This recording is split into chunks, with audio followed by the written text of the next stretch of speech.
niggas gotta hate on me. Just doing what I'm supposed to do, being who I'm supposed to be, a motherfucking G. Oh.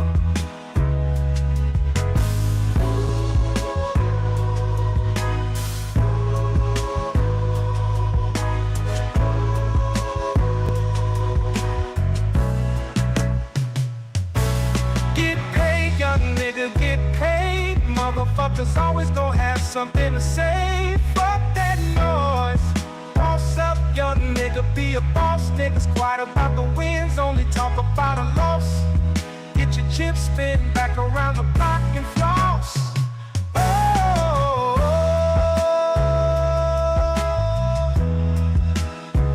why you niggas gotta hate on me? Just doing what I'm supposed to do, being who I'm supposed to be, a motherfucking G.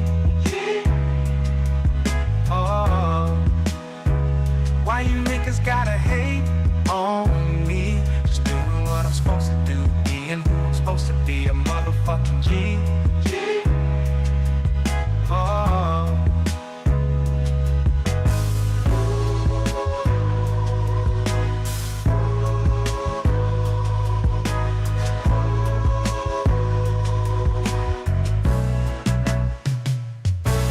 Get paid, young nigga, get paid. Motherfuckers always gon' have something to say. I'm humble, but I ain't a bitch. Don't test my nigga, you might see me flip. I'm tryna be positive, tryna do right. I'ma do me, let me live my life. Oh,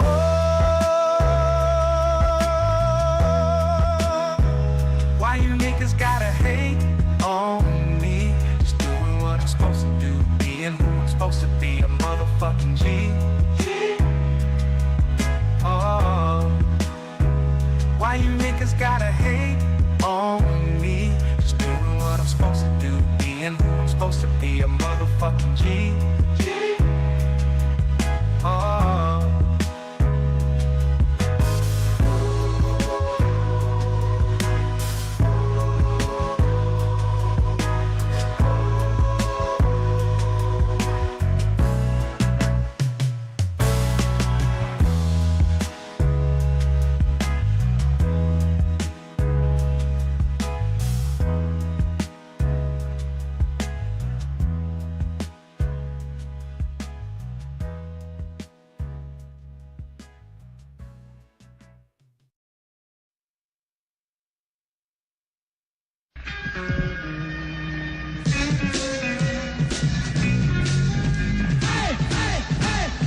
Beat is getting stronger.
boom, boom.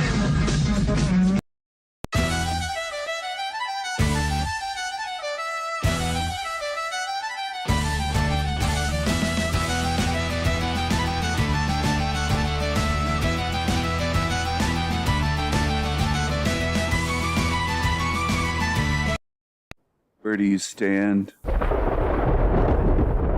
you going to stand against Team Evil? Are you going to be a demon slayer? Or are you going to be hiding behind the demons like little fearful sheep? Where do you stand? Have you thought about evil? Have you thought about this hell realm? Have you thought about ending the Matrix? Have you thought about what side you're going to be on? Who are you going to stand with? Who are you going to stand against? What are you going to do? What you going to do, Team Evil demons, when we come for you?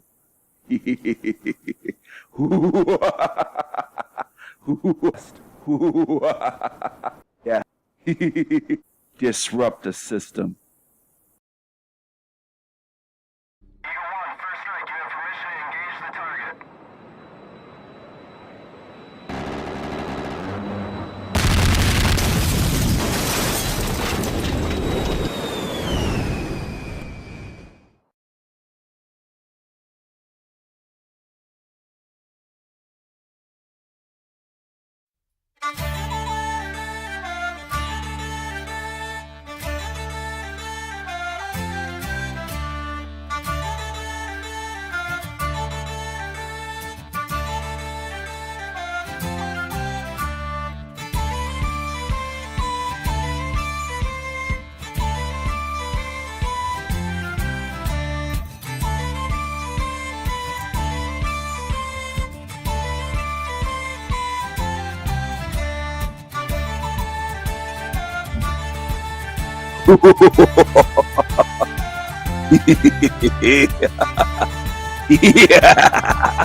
Yeah.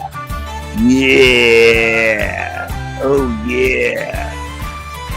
Hello, everyone. It's showtime. It's showtime. Dance, laugh, sing, enjoy. Smile. Show that grill. Come on, my niggas, it's showtime.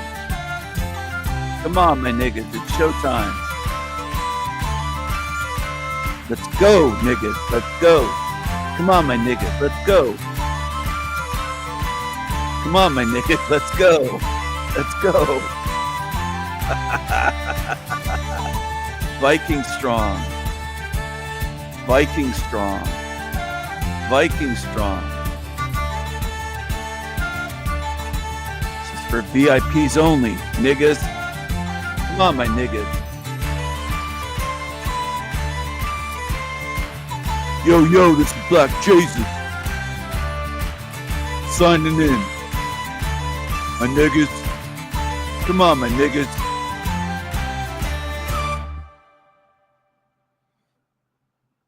Hello, everyone. Welcome to the show, my niggas. It's showtime, and we are winning. So flash a nice big smile. Show that grill. Show that grill. Hello, Anthony. Good to see you, man. It's good to have you here. It is showtime, everyone. I like when they do that double take. They're so animated. The Negroes are so animated. Not all of them, but quite a few of them. Looks like we have 9 people tuned in. There are some people that are shy. They're a little bit shy. They don't want to join the chat for some reason. Join in. Enjoy. Enjoy. I want you to join in. I'm going to kick off the show this way, share a couple things. Couple things I've made. A couple few things. A couple would be 2. So a couple few, more than 2, 3, 4, 5. I don't know how many. I'll share a few things. I'm the king of the castle. You're the dirty rascals. I'm the king of the castle. You're the dirty rascals.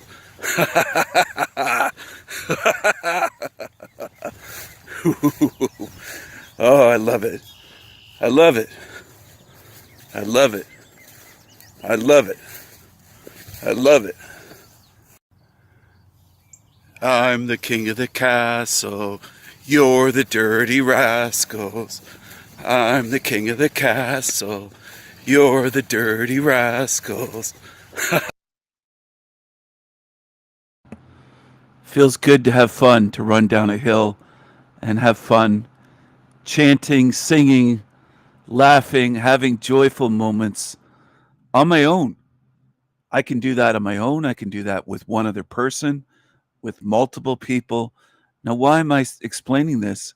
I notice a lot of misery on YouTube, in the panelverse especially, miserable creatures. But I also notice that in so-called real life, miserable faces, whether they're angry or just there's misery coming out of them. Do you notice that lately? Now, some people would say this demons have changed, Stephen. They're getting partially, yeah. But part of it is maybe you're noticing more. You're becoming more aware. You're becoming more observant. You're changing a little bit too, perhaps, in the last year, 2 years, 5 years, 10 years. Maybe it's been a very gradual process for you. Or maybe it's been very sudden. Maybe just recently you started to, quote, wake up and you're noticing, wait, there's a lot of demons around. Well, who's to say that they weren't around you 10 years ago and you just didn't notice because you were asleep or you were in a trance or you weren't observant. You were focused on trivial shit. And some people think, wow, he's being harsh. I'm not trying to guilt you. I'm trying to provoke you to do more, to see more. Okay? And notice the differences. And I've been saying this for years. Notice the differences, man or lady. Now, what are the differences? Do you see them joyfully out in nature, running down hills and chanting and singing and laughing and doing the things that you see me doing for years on my videos? It's not just this short video. If you pay attention, I've been doing this for years. I do this whether you see it or not. It's regardless of you. Some of you have main character syndrome. You think, well, he's just doing it for us or putting on. No, I'm doing it for myself. I'm not putting on a performance for you. I'm having fun when I'm out there. I'm having fun when I'm at home, and I'm having fun when I'm outdoors, whether it's out in the woods, out in a park, running down a hill somewhere, out in the complete wilderness, or whether it's just on a city sidewalk, just walking along. I am my own being. And some of you just can't understand this because you're in a slave mindset. You're worried about what other people think of you. Now, why would you want to do that? That's not freedom. That's being controlled. You're controlled by what they think of you. Why the fuck would you care what strangers think of you? Why? I think it's funny sometimes when I'm chanting or singing and some hiker or some jogger comes along on a trail, whether it's a small trail like this. Look how narrow this is. This isn't even wide enough basically for 2 feet. My legs are touching the grass on either side. Very narrow little trail here. Sometimes people come jogging along. You got to move aside. Usually I'm the courteous one, I notice, that moves aside. Almost never do the joggers move. It's almost always me. If it's a single jogger or two or a group, it's almost always me that steps aside and is courteous and gives them room.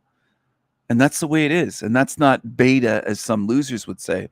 It's called being courteous and polite and thoughtful. But that's lacking, is what I'm getting at in this realm. Very few do that these days.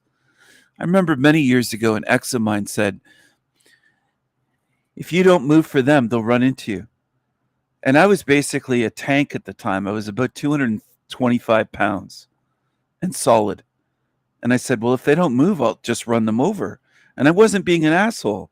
I was saying, this is a place full of really inconsiderate beings. I'm going to try it out.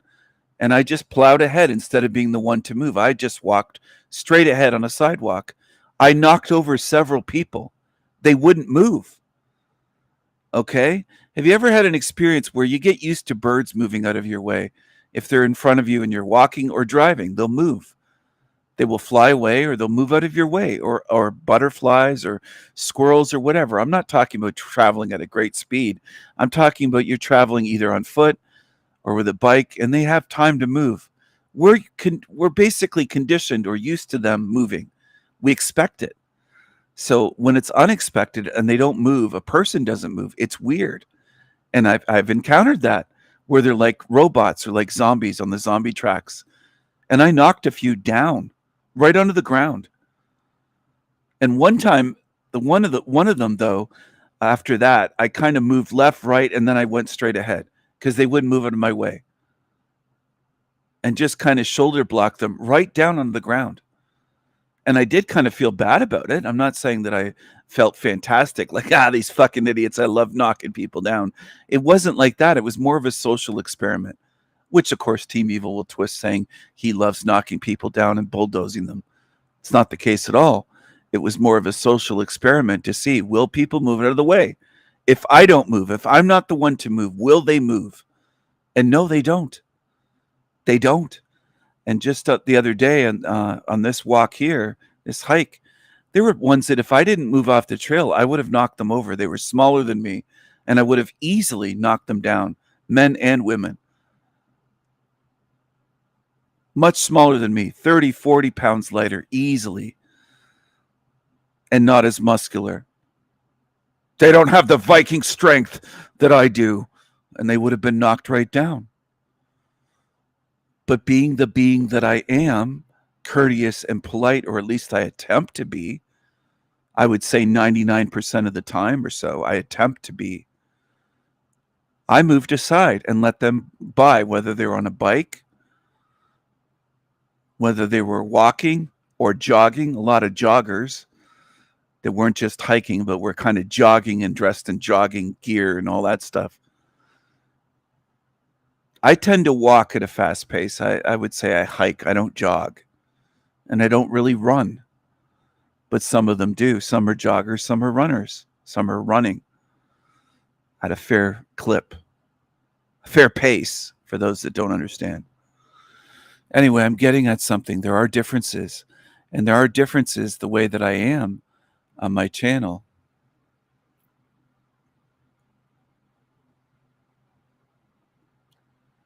Dusty came in firing away. You notice the difference. Hello, footprints. I don't know who Dusty is, but I can tell right away. They're brand new here because they came in firing away. Who's Dusty? It's probably somebody that's been banned here. Anyway, there's a difference between my channel and other channels. They're often miserable. They're not out enjoying nature. They're not hiking. They're not singing. They're not laughing. They're not smiling. They're not friendly with people. There's a lot of miserable twats on YouTube running channels and watching channels. If you can't see the difference, you have a lot of work to do. And I don't mean that as a put down. I mean that sincerely. You have a lot of work to do if you can't see basic differences between the way I am and the way these miserable twats are. And then they'll say, Stephen's miserable because he believes this is a hell realm. No, I see what this place is, but I don't let it get me miserable like you twats that pretend to be happy and patient, and you're angry, and your anger comes out in minutes when you have a guest like Jack Talcott and Illuma Tommy, T-Jack, all these creatures. They get angry, they cry, they get violent. They are miserable. They believe in the quote word of God or the Bible and all this stuff, and they're miserable and they're angry. They're quick to anger. They have tempers. They're not happy in life at all. So their religion is not making them happy. They are fucking miserable and violent. To me, that doesn't mean very much. I didn't understand that. I mean, what does it do for you, in theory? It increases one's knowingness.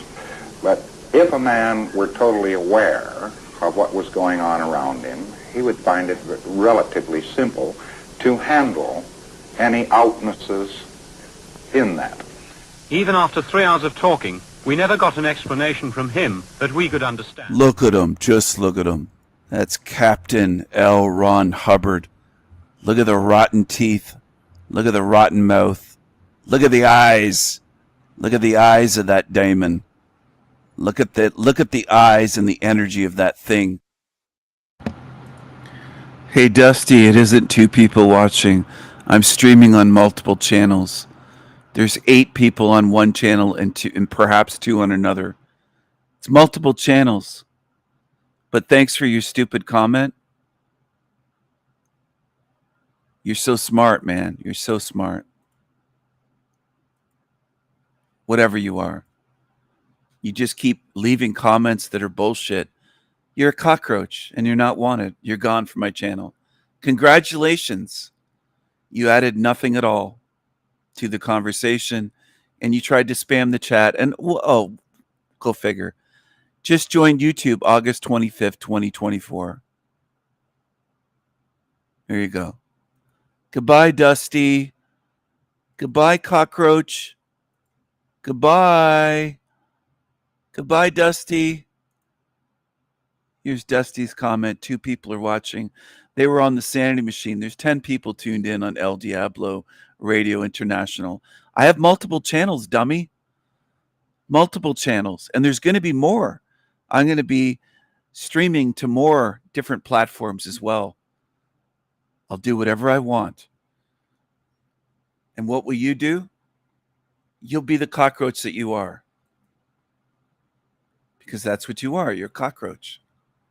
Spamming the chat with 4 comments in a row that weren't addressed. Nobody was talking to you. Goodbye, Dusty. You came in without saying hello. You came in with this. Hermitage. Hermitage. Then you said both should yield. You just had to comment on everything. Someone I've never seen before. Running your mouth. Obese people. Just commenting. 4 comments in a row. Goodbye, Dusty. Goodbye. I could tell right away you didn't come in with a hi, hello. And you're kind. You reveal yourself so easily. You don't even realize it. How easy it is to detect pieces of shit like you. It's so easy to see you. So easy. And people worship and follow that demon. They're that blind and gullible. Booyah! The To me, yeah. to me, that doesn't mean very much. I didn't understand that. I mean, what does it do for you, in theory? It increases one's knowingness. But if a man were totally aware of what was going This is L. Ron Hubbard. on around him, he would find it relatively simple to handle. And For people that are low IQ and stupid, I don't tolerate behavior that other chat rooms do or other live streams. If you behave here the way you do in the Panelverse, you won't last here. Your account will be gone. I don't want you. I don't want low-level cockroaches. I want VIPs. And I don't keep the shitheads around. any outnesses in that. Even after 3 hours of talking, we never got an explanation from him that we could understand. Look at him. Just look at him. That's Captain L. Ron Hubbard. Look at the rotten teeth. Look at the rotten mouth. Look at the eyes. Look at the eyes of that daemon. Look at the eyes and the energy of that thing. And people, there's the smile worship at the end. There's the smile. Look at the teeth. His teeth are as bad as some Panelverse losers that run channels and follow that demon. They're that blind and gullible. Complete demon. But I'm in a realm of the blind where they can't notice this. This has been on YouTube for years. Almost no one calls him an evil demon that I've ever seen. People can't notice what's right in front of them. They can't do it. They can't do it. Which is an obvious difference that some of you don't like because you fear differences. You hear the word difference and go, oh, we should get beyond our differences. We shouldn't let them divide us. Well, I'm very different from the people that look at L. Ron Hubbard and praise him. I see it's a demon. I'm different. Get over it. You're staying here if you can't see what demons are. That's on you.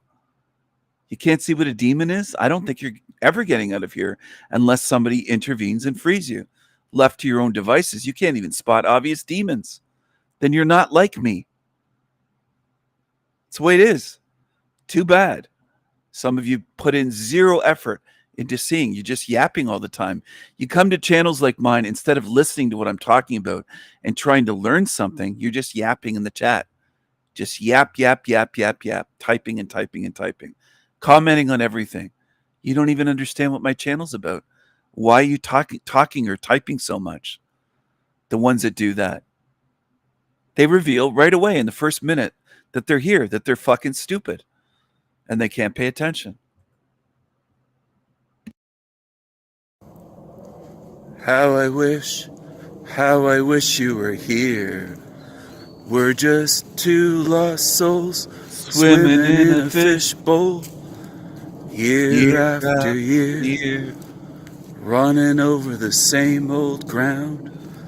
What have we found? See, that's a singing forest that I was in the other day. That's a singing forest, everyone. That's known in my kingdom as a singing forest. And some of you, again, I know this to be true, might be tuned in later on, scratching your heads going, what does he mean by a singing forest? Not everyone needs everything explained to them, thankfully, but way too many do in this realm. They can't just hear someone's words and go, oh, I get it. He's singing in the forest. That makes it a singing forest. There are some in this realm I could try to explain things to for 1,000,000 years and they wouldn't get it. They're not the same species as me. I'm not going to squat down in the forest or sit down on the path, on the trail, or on those leaves and start speaking to a snail and trying to explain this matrix system, this sewer matrix system to a snail, because I don't believe that the snail can understand me or has the level of consciousness that I do. And I won't do that to beings in meat suits. I don't care if they look human. They don't understand, and they prove it all the time. They don't understand, and they don't want to know. So be it. Stay here forever and get degraded, because that's what's happening to you, whether you notice or not. Some of you notice your body's aging, but you don't notice the degradation of spirits because you don't observe and pay attention. There's a degradation in this realm going on all the time. And it's easy to see once you start paying attention and focusing. And that wounds some demons. Oh, he's telling us to pay attention. I hate when he says that. Good. Get the fuck off my channel. Go away. Watch some trash channels. Go over to your shit channels. That's where you belong. The same old fears. Wish you were here. Do, do, do, do, do. Do, do, do, do, do, do. So as some of these creatures on YouTube panels say, you're not happy. You can't be happy in your life. When I'm not around you, I'm out there in the forest singing, hiking, singing, laughing, smiling, saying hi to people, being friendly. And what are you doing? You're bitter, miserable twats on YouTube panels. That's what you are. And you show what you are all the time. On these live stream panels, every day they show you what they are. Every day. Every day they show you what they are.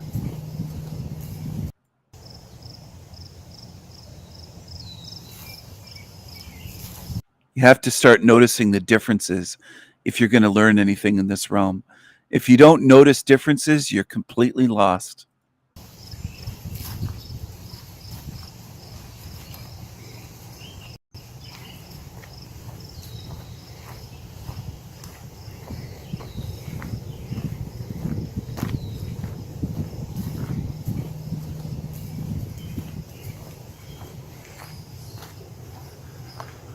Let's see if we can find a hobbit house in here.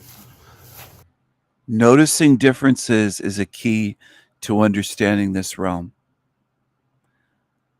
Most of you grew up hearing differences being vilified. Don't focus on our differences, they taught you. Well, you put no focus on differences, most of humanity, to the point where many of you believe we're all the same. That's mind control. You've been mind fucked, and you've been made to be afraid of differences, and you gave in. It wasn't just them pushing it. You gave in to it. You went along with it, which shows some kind of weakness with you. Just like and this is not to be hurtful, it's just the truth. Just like I noticed in school, by 8th grade, I was graduating, going into high school, eighth grade graduation, thinking so many of these kids are destroyed. They've given into the system. They're devastated. They're not independent anymore. They're slaves. They lost their imagination, their will.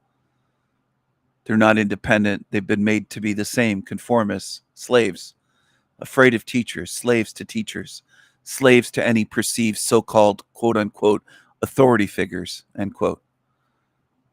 Slaves. Slaves. They were made into slaves. And I noticed at age 13, 14, they are slaves. Some of you hate to hear that because it doesn't feel good. You want to hear just the things that feel good. It's all you want to hear. Except if you're at a doctor's office, some of you might want the truth then, or there's rare instances where some of you say, I want the truth. But other than that, most people walking around in this realm, most humans, just want to hear things that make them feel good.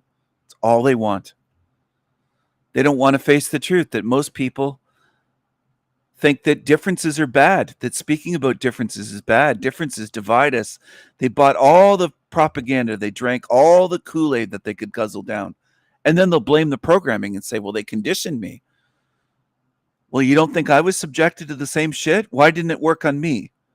Maybe part of you gave in spiritually and mentally. Maybe you should look at that and face it and say, you know what? I don't want to keep being a slave. I'm trying to help you break free from slavery. And a lot of you are fighting to remain a slave. And I notice it. You're fighting against me. Even if it's quietly. You're doing the mental gymnastics saying he's not right. I'm not a slave. Yeah, you are. You're afraid to hear about differences, then absolutely you're a fucking slave. Absolutely.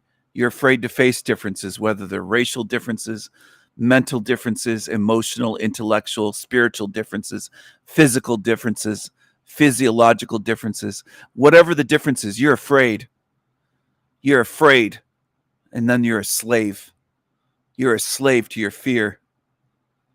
You might as well look at a fucking butterfly that's beautiful and say, well, that's the same as a pile of shit, because you don't want to say that they're different, and they are different. A pile of horse shit on a trail is not the same as a monarch butterfly. It's not the same. It's different. It's different. And as beings, we're different, and some of you can't come to terms with that. You're so afraid, which enslaves you and condemns you to this realm, perhaps forever. I can't say for certain, but it might be forever. In some cases. In some other cases, you might not be so lost that you can be recovered or salvaged in a sense at some point. But you'll have to be set free by beings like me because you won't be able to do it yourself. I can tell that already. Some people left to their own devices will be recycled here endlessly because you want to go along with the fucking system. And the system says we are all the same. We're all the same. We're all one. Blah, blah, blah, blah, blah, blah, blah. And you say, yes, sir, please give me another glass of Kool-Aid to drink. You went along with it. And you'll blame them saying, well, they conditioned me, Stephen. You're pointing the finger at them. And I'm pointing it at you saying, well, what did you do? You went along with it. And some of you don't like that because it's true. You want to take no blame at all, which is weak. You don't want to take any accountability for what you followed and believed. That's weak. And I'm trying to make you strong by calling you out on your bullshit. In case you don't realize it. Some of you don't know what I'm doing. You just don't get it. You're just watching this in a trance, just like you're watching a TV show. And this isn't a fucking TV show. So wake the hell up. Hello, everyone. Hello. We're in the enchanted forest. My kingdom. I know it bothers demons when I talk this way. I love it. Let them be bothered. Some of these walk and talks are about trying to get you to notice differences and not just be like, yeah, I notice differences, to truly notice in a very real, deep, spiritual way. Okay. And I'm not saying deep like Ian, I'm talking about not shallow, in a deeper way, beneath the surface.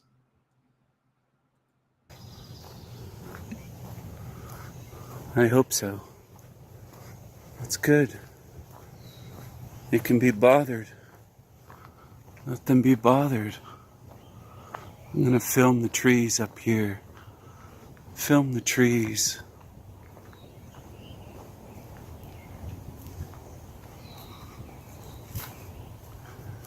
Let's film the trees, everyone.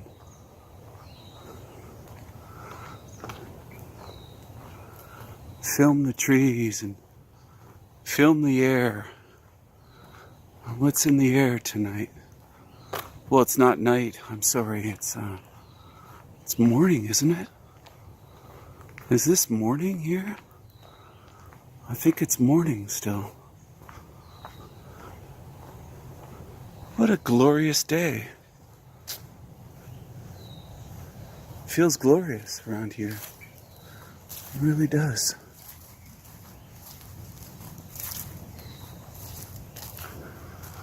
Oh, feels good to be out here. I don't know, which way should I go? Should I go this way, or maybe I'll go this way? Take a walk through here.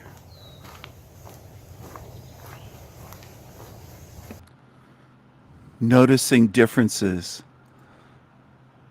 is important. And I hope one day you realize that. I'm the king of the castle. You're the dirty rascals. I'm the king of the castle. You're the dirty rascals.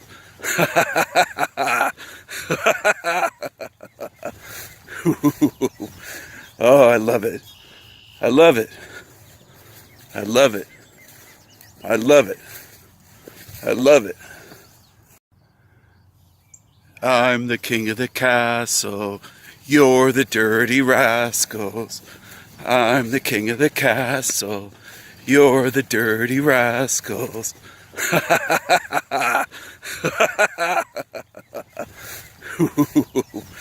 Oh, I love it. I love it. I love it. I love it. I love it.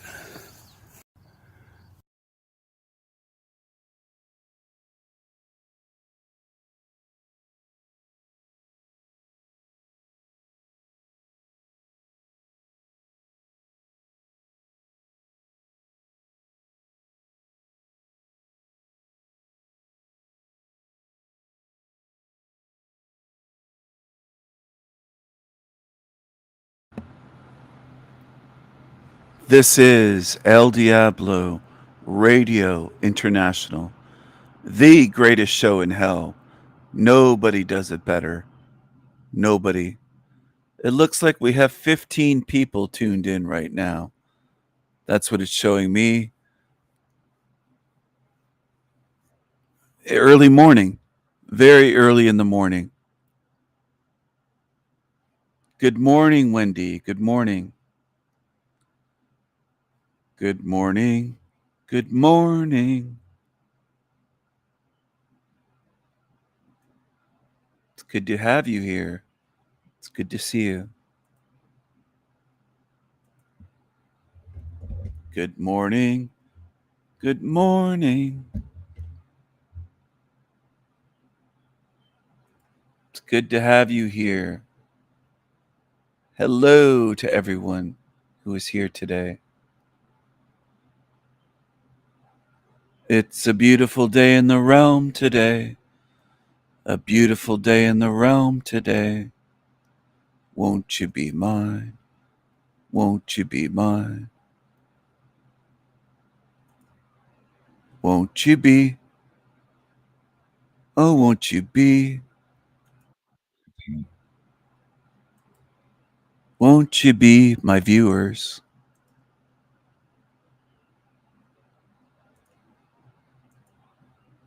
I like going into the singing forest. Some people will say, "What do you mean by the singing forest? Where's the singing forest? Where do you find the singing forest?"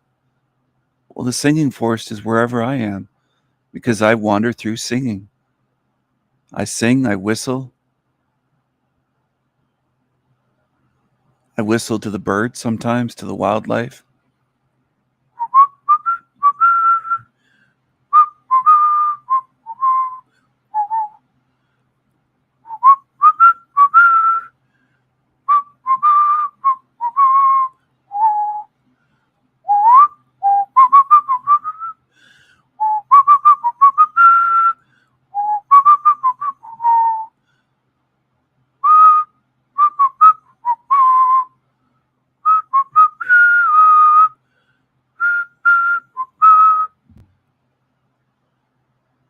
I'll whistle, I'll sing.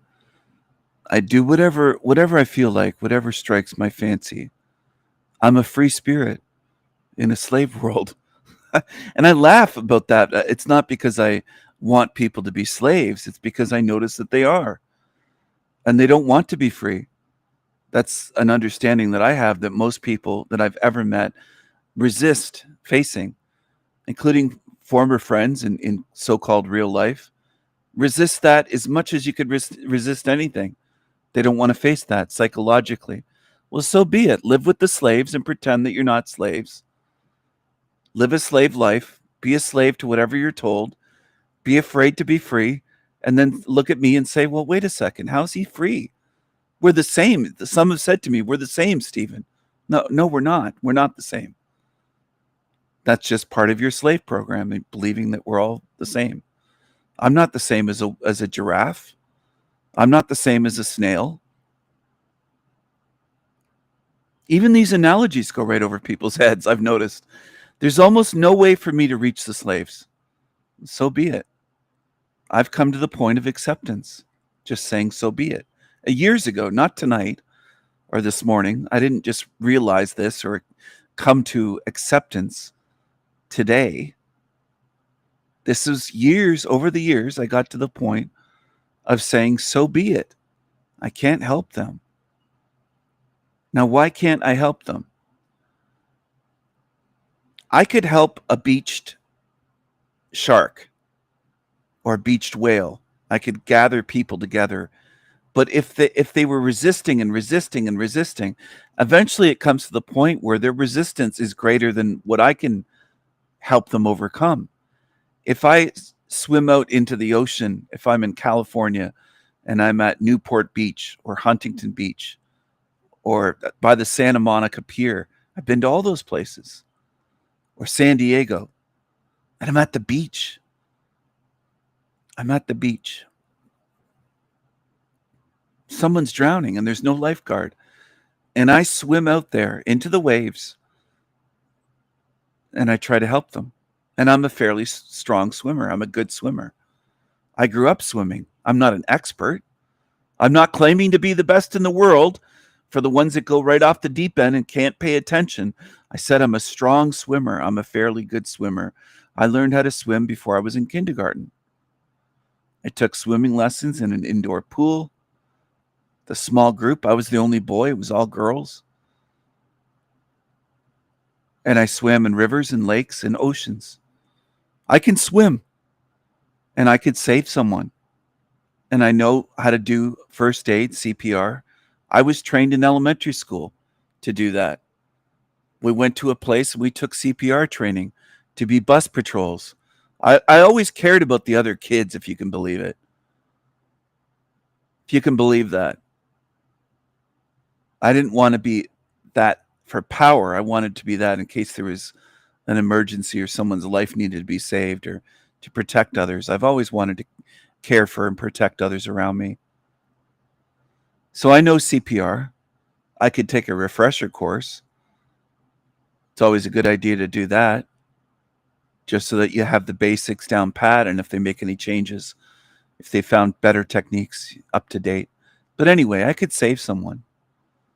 But if they kept resisting, clawing, pulling, let's say they tore one of my eyeballs right out, how much more am I going to be willing to try to save them when all they're doing is trying to punch me, knee me in the groin, claw my eyes out, blind me, trying to pull me under. They're doing everything to drown me and to injure and harm me. They don't want to be helped. They don't want to be saved. It's the same thing here. And some of you might be, again, scratching your heads because I don't expect everybody to understand everything at this point. People show me day after day that they don't understand basic things that in the past, maybe 30 years ago, I would have thought it's unfathomable for them not to understand that. They must be pretending or something. But no, I think the levels are so drastically different here that people can understand a drowning analogy of, if you're going to drag me under and claw my eyes out and rip my eyeballs out, I'm not going to continue to try to help you. I'm going to walk away, or in that case, swim away from you, swim to shore. If I'm yelling at you, calm down, stop resisting, let me help you, let me save you, and what you're doing, reacting, is just trying to harm me, eventually, as a stranger, I don't owe you anything. It's going to be, okay, fuck you. I'm leaving you to your own devices then. If the realm eats you up, if demons eat you up, if you drown, if you get burnt alive, it's up to you then. I tried, and what you did was fight me. You didn't fight evil. You fought me trying to help you. And that's where some of you are at. Some of you that come to my channel, you just want to fight me. You really do. And you fight, and people fight me all the time on YouTube. Perhaps not in real life, but I tend not to be around ones in real life. I've seen what the majority are in this realm, and I don't want to be around them. I don't want to be around ones complicit in evil, in an evil system, and most are. If another 2020 style tyranny program came up, agenda, most people would follow it again and again and again. No matter where, you could live in the United States, you could live in, I could live in somewhere in northern Michigan. I could live in Winnipeg or somewhere in Manitoba. I could live anywhere in Canada. I could live in Vancouver. I could live in the UK, United Kingdom. I could live in Australia. I could live in France. I could live in Germany, and Sweden, Norway. They'll go along with it just about anywhere in the Western world. Any tyrannical agenda pushed by the government, most people go along with it, and they'll fight me and attack me for not going along with it, which is what happened in 2020. And I wasn't shocked that people followed along, but it was still eerie in Twilight Zone, going out there 1 week to the next, and in a week's time there's so many more zombies living in fear following along the program, and it was disgusting. And I don't see anything has changed in the 5 years plus since then. It's been over 5 years. And people still talk about that as though that's the only thing that ever happened. There's tyrannies happening every day, but to that level, in that many places in the world, they could do that again. Next year, if they wanted to, or sometime this year, they could repeat another thing on that scale easily. Because what many of, including some of you, don't want to face, you're in a realm of followers that are slaves. They wouldn't care if I was kidnapped, tortured for resisting the system. They just care about their own comfort. And they'll follow tyranny. They won't stand against it. Most people don't have a backbone. They're slaves, and they want to be slaves. They want to stay in this realm. They insist this place is good. They don't want to be helped. And I can't help those that don't want to be helped. I can't do it. Can't do it. I've also known that this is a realm where people are ungrateful. Not all. There are some here that I recognize as sincerely grateful spirits, beautiful spirits, that are grateful when someone helps them, whether it's me or someone else. I do recognize that. And that is amazing. But I also am smart enough and aware enough to realize that's very rare in this realm. True gratitude, people being grateful. I've saved people's lives physically in this lifetime. And they're no longer part of my life. They were evil and betrayed me years later. They treated me like shit. ones that wouldn't even be alive if it wasn't for me intervening in situations that were dangerous, where they were attacked and they were about to lose their life, and I stepped in, including as a child. No, it isn't a Hollow Earth channel. I don't know where you would get that from. See, this is what I mean. First comment, here's your chance to make a good impression. I'm glad I was able to help you, Cameron and Footprints. I truly am. Snail versus cheetah. For the cheetah to slow its mind and speed down to a snail's pace is painful. It would be painful for the cheetah to slow down for months or years to a snail's pace, because it's a cheetah. It loves to run fast. It's designed to run fast. It's equipped to run very fast. Fastest land animal. This is what I mean by first impressions. No hello. They come in this way. They reveal what they are immediately. Hello, Louise. Good to see you.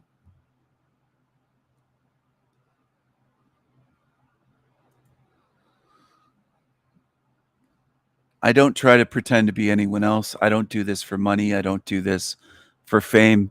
In fact, I have a lot more that hate me than people who come here liking me.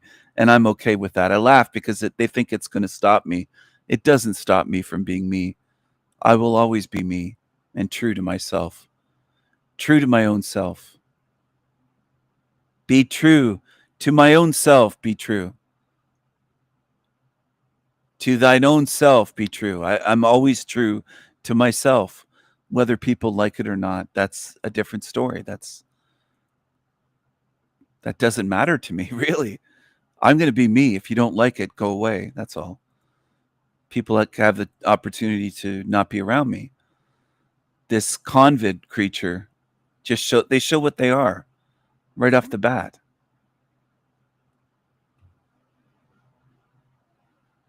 They show what they are immediately. You've seen them everywhere. But what if I told you this bird might be smarter than your pet dog? This is the crow, the black bird with a brain like a genius. They solve puzzles. They make tools out of sticks. They drop nuts on roads so cars can crack them. They even watch traffic lights to time their food pickup. That's not instinct, that's intelligence. Crows remember faces, especially the ones who hurt or helped them. They can hold grudges for years, and even tell their friends. They can hold grudges for years. They remember faces, those who helped them or hurt them. I'm very, very much like crows and ravens. Ravens are different than crows, but I relate. Friends about you. They live in cities, forests, mountains, you name it. And they're found. They will tell their friends about you. On every continent except Antarctica. They sleep in large groups called roosts, often returning to the same spot night after night. Their average lifespan? 15-20 years in the wild, and in captivity up to 30 years. Up to 30 years, up to double in captivity. Crows can live 30 years in captivity. Do you understand? And here's something wild. That doesn't mean that they're not allowed to fly in captivity. When one of them dies, others gather around. They don't just fly away. They hold a kind of funeral. They study the danger. They warn others. This is not just a bird. They hold a funeral. They also mourn for the dead. It isn't just about studying the danger. They do mourn for their fallen. They mourn for their fallen. They think, they feel, they're conscious, they're intelligent. And I'm sending a message by sharing this, as I've done various times when I've shared information on crows and ravens. I'm trying to get you to see something. It's a thinker, a planner, a survivor. This is the crow, the genius in the sky. You've seen them everywhere. The genius in the sky.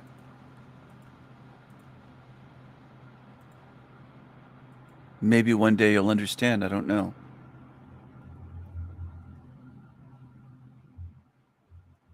Maybe you won't.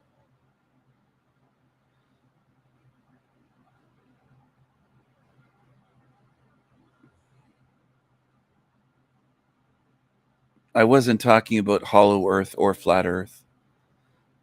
So to answer your question, hello and no, this isn't a hollow earth channel. No, this isn't a flat earth channel.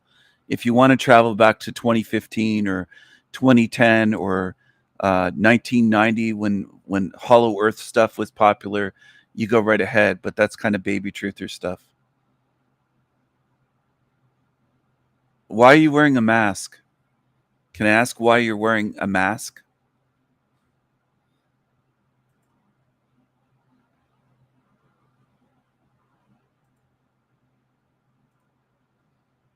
So you're watching something else and you just came here and thought I must be speaking about the same type of stuff.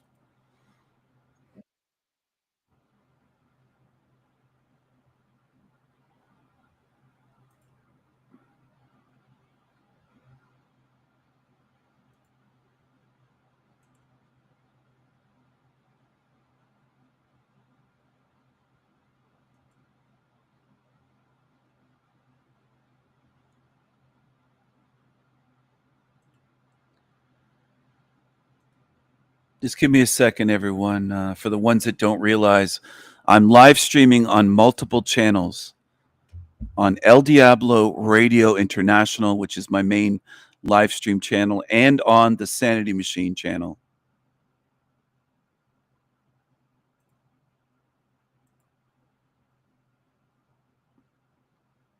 And here's the person that is asking a lot of questions here, that came in without saying hi, just came in firing away asking what this channel is, which is almost always a sign of them being a cockroach. There's a huge pattern for years of it being that way. Huge pattern. Because you know why? They don't have basic manners. They treat me like a jukebox that they don't even have to put quarters into. Just press a button, play a song, come in, fire away questions, and interrupt my live stream and just start asking about hollow earth and flat earth and all this kind of shit that I'm not even covering. Why don't you listen to what I'm speaking about? Here he is, Convid Con, Don.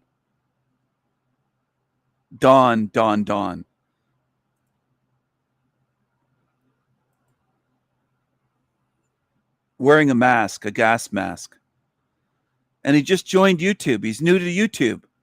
June 5th, 2024. Are you an adult? If so, why is your account so new? How many accounts do you have? How fake are you? Do you like the spotlight being on you? Do you like taking over the live stream and getting the attention? Is that what you came here for? To get attention? Did you come on here to get attention? Are you one of these little incels that wants attention? A troll that wants attention? Well, you've got the attention. You're trying to get some with your avatar. Your pictures, you in mirror sunglasses and a fucking gas mask to hide your face.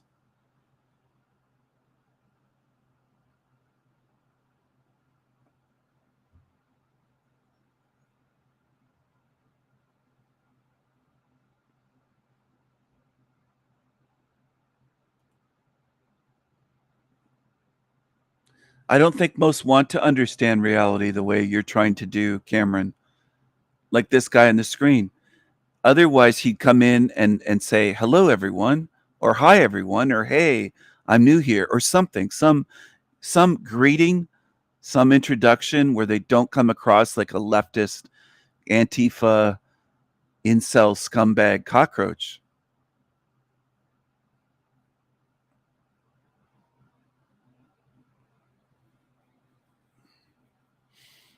Yeah, he thinks he's clever. He's got the real face mask. Uh-huh.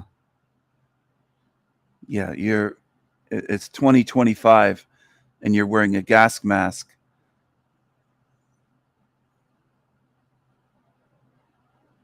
It looks to be outdoors, a gas mask. Yeah, you're one smart cookie. You've outsmarted us. Yeah, thanks. Thanks, genius. Thanks, genius.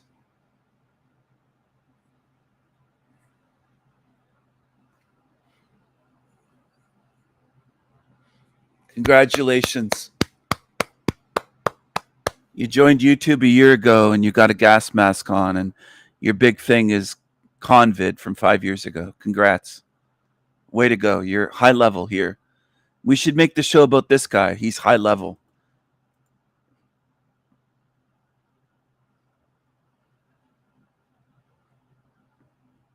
First minutes here, he's boasting. It's hilarious to me.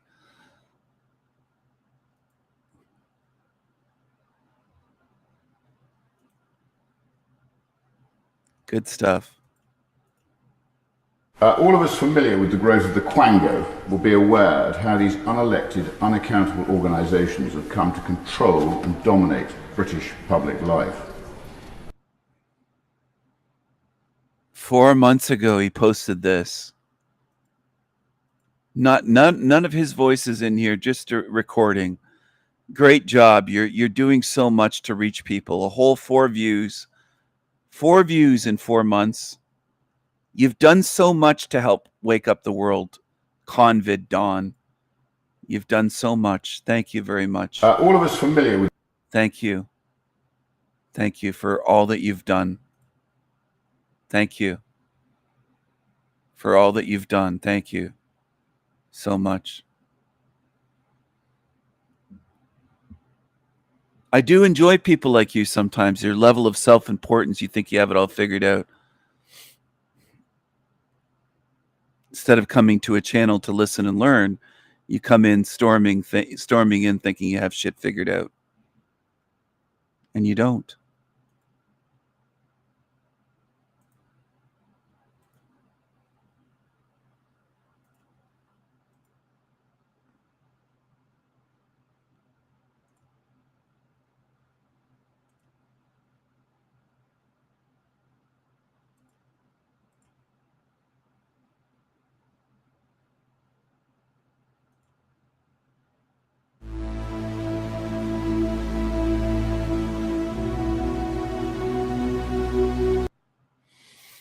So I'm not sure how they know this, how they determine this, or if they do, but I still found it kind of interesting. Human, how we see things, a goat is looking at it like this, they claim. A pig's looking at it this way.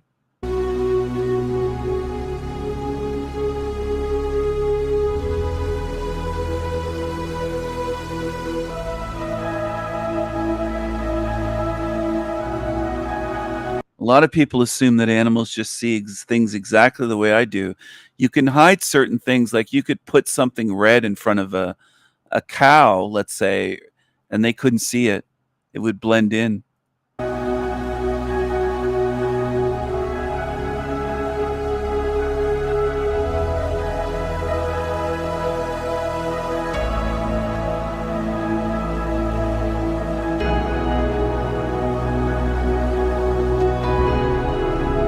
Look at the parrot, including ultraviolet light.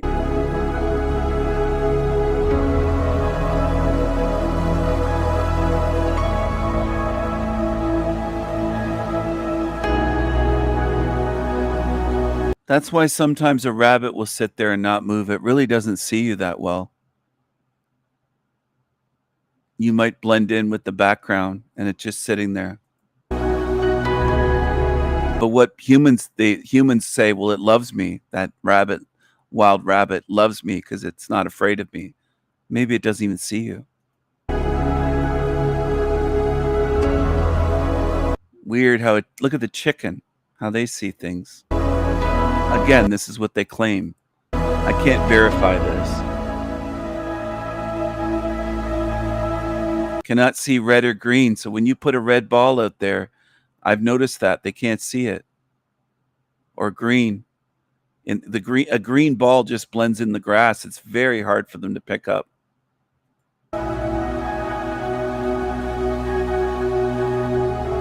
When you're throwing a ball, playing catch with a dog is what I'm speaking about. And if the grass is green enough and it looks, the ball can just be camouflaged.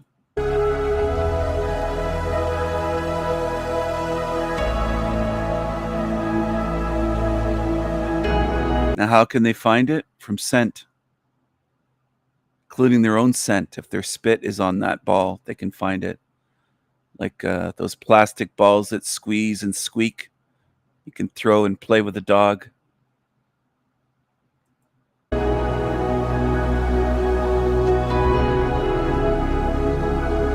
Look at the hamster. Faint, blurry world.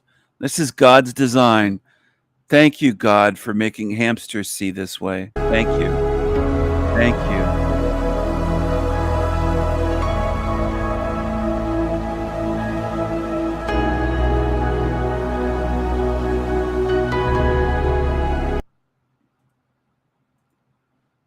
I'm not paranoid at all, but you came in trying to take over the fucking chat. And I see what you are.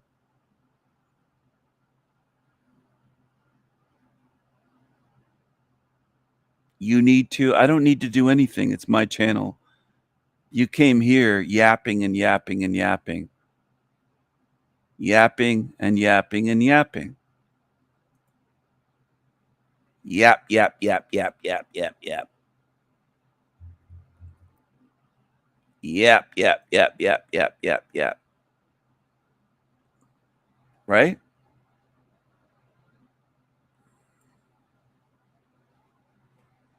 Keep that gas mask on. Keep it on indoors. You should wear it all the time and hide your face. I'm going to help you out, Convid. Goodbye, cockroach. You didn't last very long. But very quickly you revealed what you are. You don't belong here. It's that simple. You belong in this realm, but not on my channel.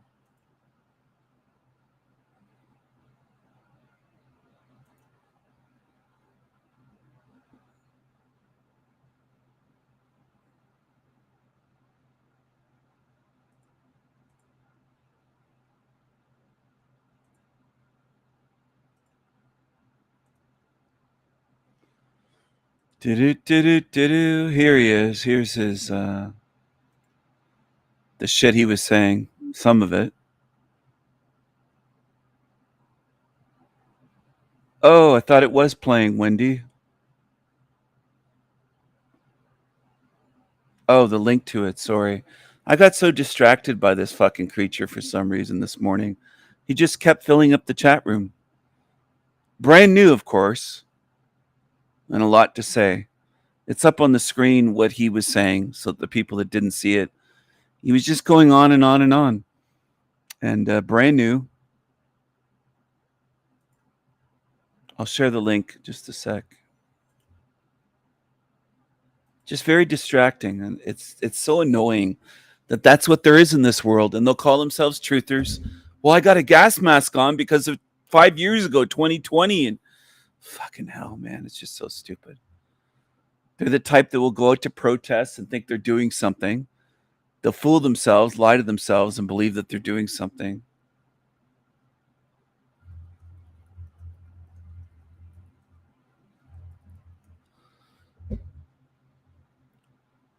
You haven't done anything, Convid Dawn. You haven't done anything. Nothing. Nothing.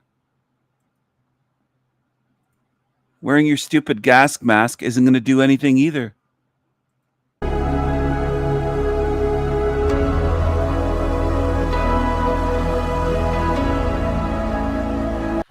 Look at the whale's vision. Think of how large a blue whale's eye is, and look how blurry their vision is.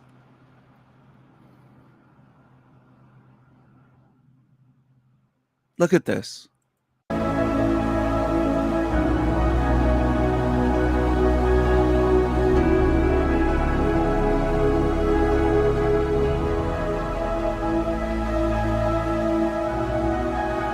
Look at the differences. And again, people hate that most in this realm.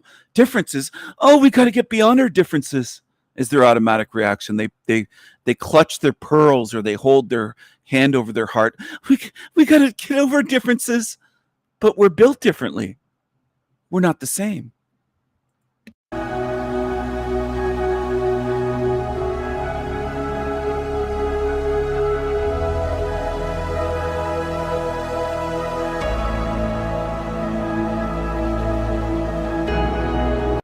Dragonfly vision is very different, very interesting.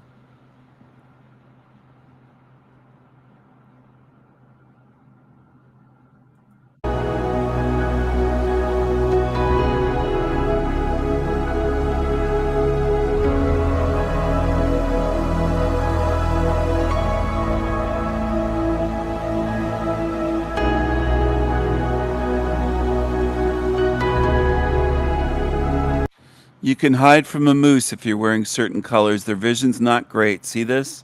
Soft, blurry, blue, green toned world. Low in detail and color.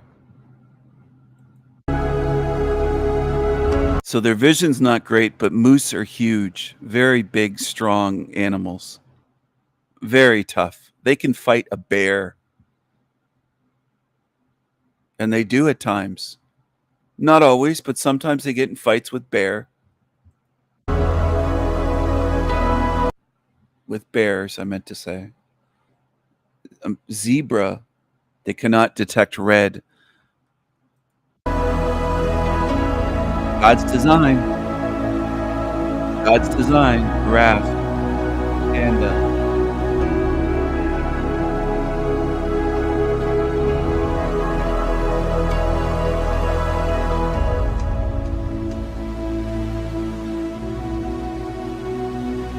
So they'll say we're monkeys because look, our vision's almost the same. It's human-like.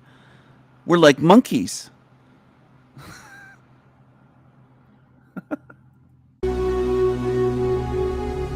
Humans are that simple. They have a little similarity, and people will say we're the same. We're the same.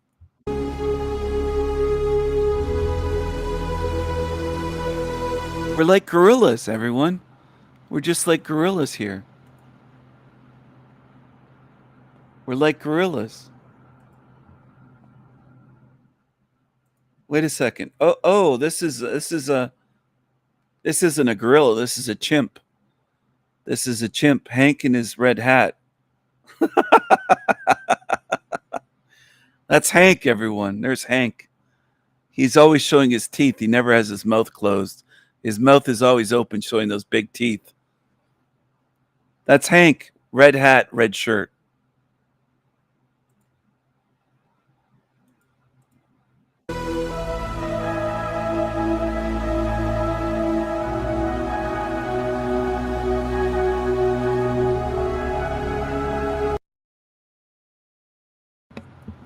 A drab world, yes, Wendy. And then people that love God and are religious would argue, well, this is God's perfect design. It's perfect. God loves us all. God loves animals. This God could make certain creatures blind, and people support it. It doesn't matter. Like, it doesn't matter how bad the design is. People will defend it and support it automatically. And I know there's people that will defend them, saying, well, they're programmed, Stephen. They're that. As though I never thought of that, as though I'm this age and, oh, I never thought that people were programmed. It still doesn't excuse away defending evil. So what if they were programmed? So what if they went to school and were lied to? And that's what some are doing on my channel now. They make all these excuses to me. I was lied to, Stephen. Where do you think I grew up? I mean, but like it's just excuse after excuse. I think humans are the greatest excuse makers, perhaps in any universe, if you want to call it a universe, or multiverse, or any realms of existence, any realms of existence. I think human beings are the greatest excuse makers for why they follow evil, why they can't see, well, I was lied to, Stephen. Well, so was I. You think I had these special teachers that taught all truth and they had all the truth and they never lied or they never deceived or they never unknowingly spread lies and were deceived themselves? I don't know where these people come from. They take no responsibility for drinking Kool-Aid. None. Well, it's not my fault, Stephen. I was lied to as a child. And I wasn't?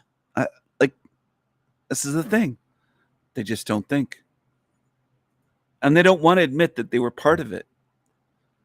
The master-slave dynamic, it's a two-way street, and I've covered this in videos that people could watch if they wanted to learn something, but I don't believe that most in this realm want to learn. I think that most don't want to learn, and most are incapable of learning, And for them, learning the truth is not what they want. They want to believe they have it all figured out.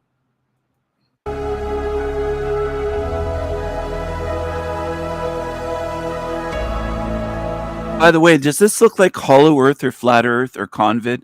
No, it doesn't, does it? So when someone comes in and says, is this about Hollow Earth?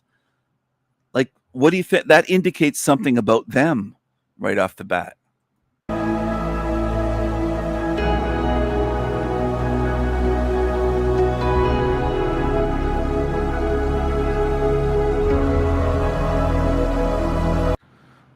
Look at the raccoon.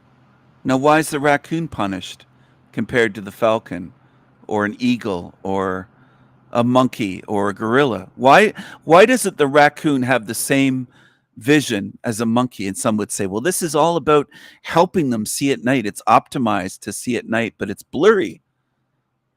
It's cool tone, dim. Their view of this world is dim, not vibrant and bright. Dim, cool toned, and slightly blurry.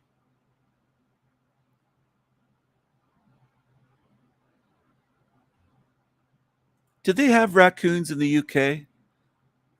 I don't know if raccoons are everywhere, to be honest. I don't know if... Do they have raccoons? I don't think they have them in Australia, do they, Louise? Do y'all have raccoons down there, down under? We have them here, where I am. And look at how their world looks. Very monotone, dim, blurry, cool toned. It improves their night vision slightly. But what about, like, they live in a dim world. Look at the crab. A blurry, very blurry. God's design. Chimpanzee is like human. Well, at least Hank. Yeah, I thought that's what I heard. That you don't have raccoons in the UK, Africa, Australia. So you've never seen if you haven't been outside of where you live, you haven't seen one in person. I've seen them, including babies at our cottage. A raccoon had babies, and there were about 7 or 8 of them crawling around, little babies. Very cute. A neighbor, when I was a kid, had raccoons. They tried to raise them as pets, and they got big and wild in a cage, and they couldn't pick them up and carry them around anymore. They thought they could tame them by having them since babies, but you can't do that. Can't do that.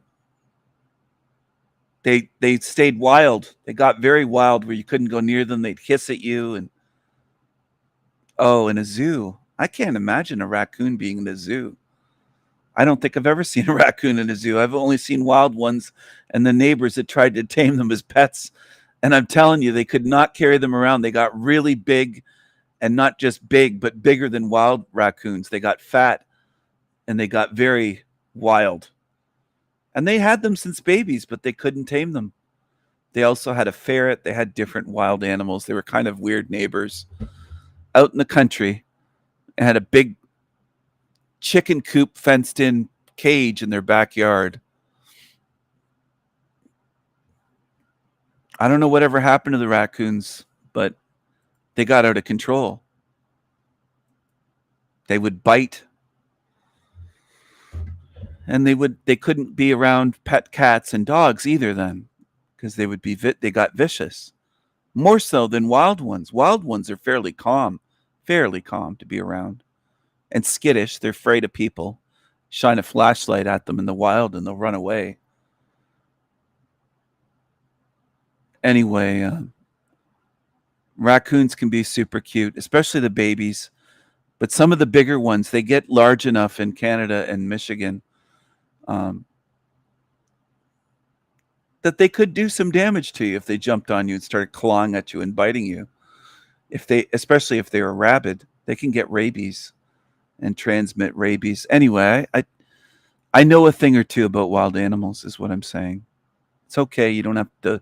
The naysayer cockroaches tuned in. You don't have to learn anything here. You're not obligated to learn or believe anything. Chimpanzees see like humans, detailed, rich colors.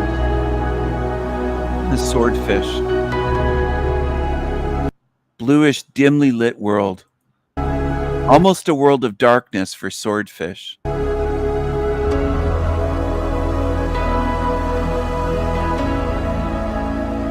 Look at God's imagination. Just wonderful, isn't it? It's wonderful. Playing around with having them see differently, but they have something in common. They have a commonality. They all suffer. They all get hungry. They all die. Thank you, God. Thank you, God.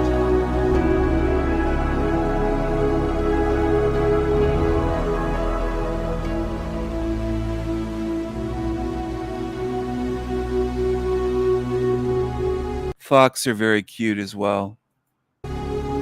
I saw a woodpecker the other day out on a hike.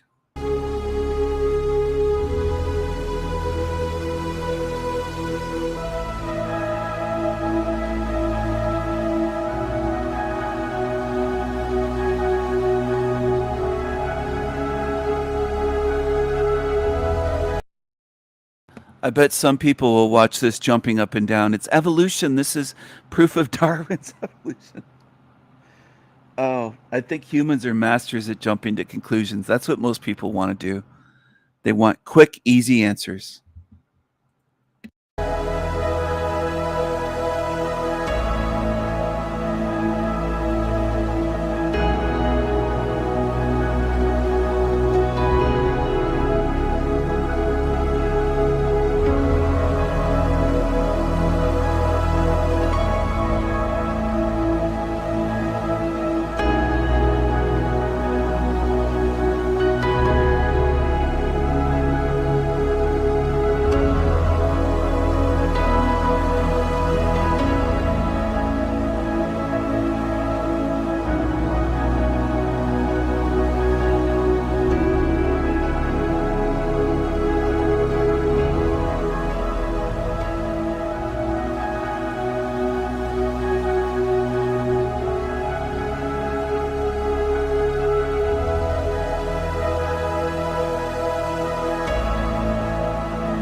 So I saw the crow go by and wolf, some of my favorites. I'm stopping here in the skunk.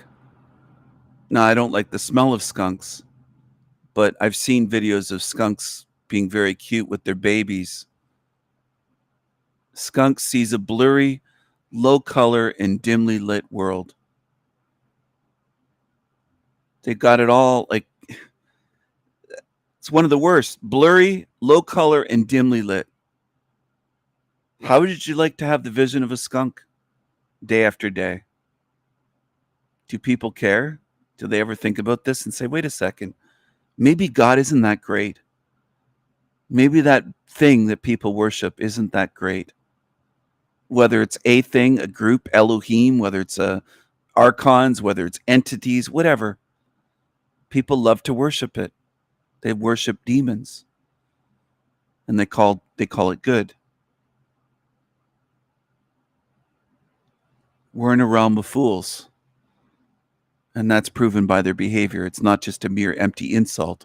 It's proven by their behavior. We're in a realm of fools that never look into anything.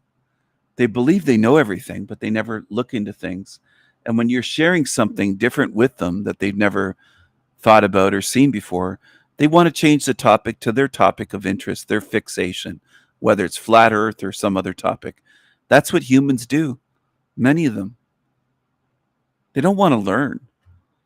They just want to change the topic to whatever their interests are. It's really pathetic. It truly is.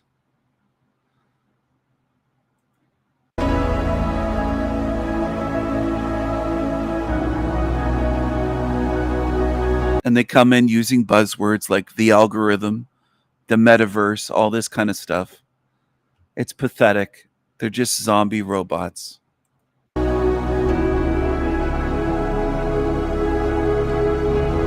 Look at the grasshopper's vision. Look how blurry that is.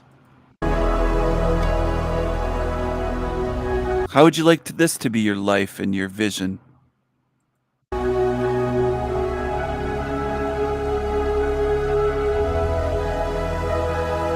A lot of people, when they see insects and animals, just kind of assume, well, they see what we're seeing.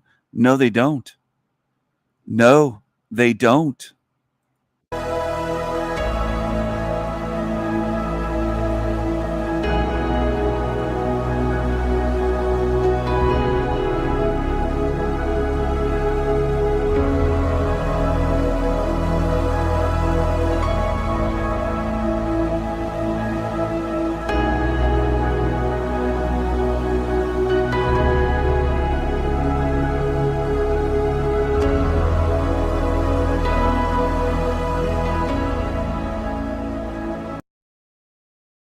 Lobsters and ladybugs, blurry blue-gray, low T-tail world, mostly in dim light. Ladybug. So I know some would make excuses. Well, a lobster's underwater. Well, is a ladybug? No, a ladybug isn't. But is it blurry for a ladybug?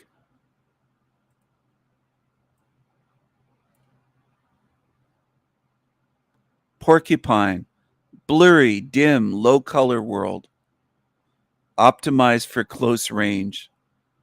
Yeah, so they're half blind until you get close to them. Beaver, dim, slightly blurry, blue-green toned world.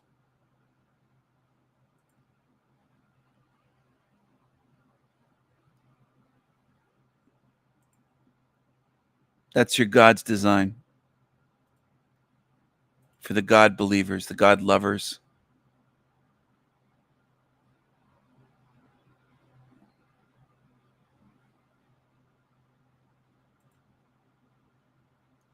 Some of you argue for years that God's design is perfect. God's design is perfect and beautiful. God's plan, God's design. Hello, Manny. Good to see you. Our God is an awesome God. Our God is an awesome God. See, if you don't like it, just praise God more. Praise the demon. That's a reaction of humans. Oh, it's bad? It's evil? I'll praise it more. I'll just praise it more and pray more. Pray and praise. Praise Jesus. Praise Jesus. Pray. What's this creature on the screen?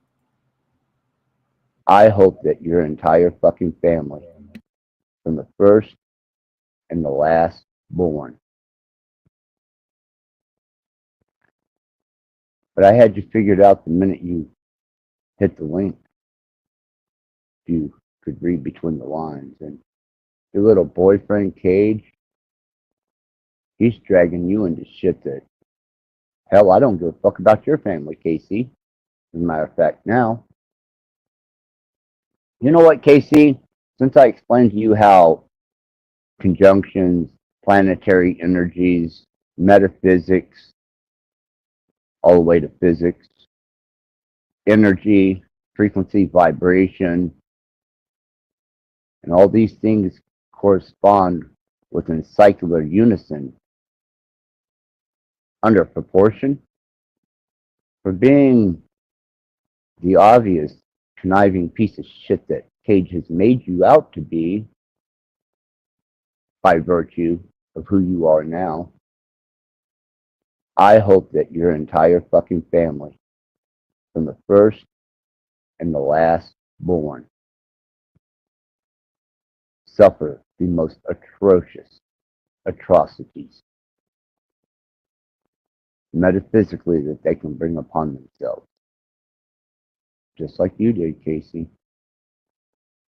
Talk to me about snakes and rats. Talk to me about mine, houses, nodes, and dates. Yeah. Told you I'm the bastard son of God.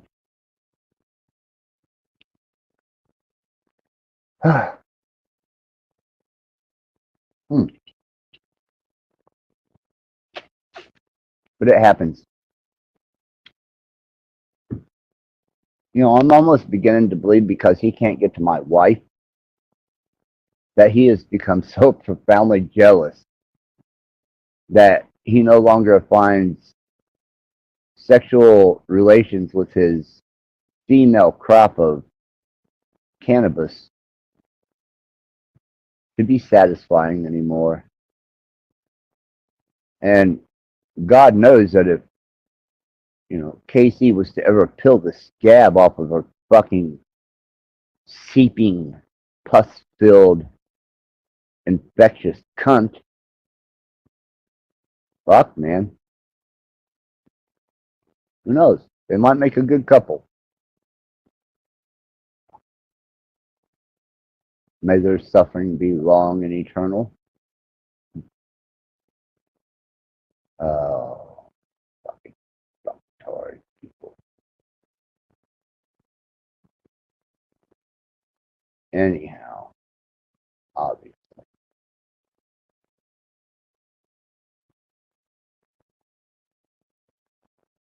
I'm going to drop the link in the chat.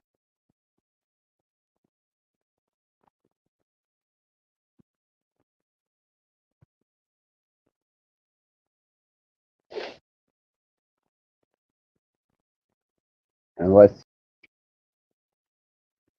an opinion at all. Is it rape if you hypothetically were... I think myself personally, I really don't know what the fuck to think. I think you're kind of off your rocker that you put so much into a materialistic thing that can give you nothing but pleasure. And is it really pleasure? Wow. Well, I suppose that if I was held down by a group of lesbians and raped with a synthetic, necrosynthetic vagina, well lubricated, I don't know what I would do. I'm really at a loss.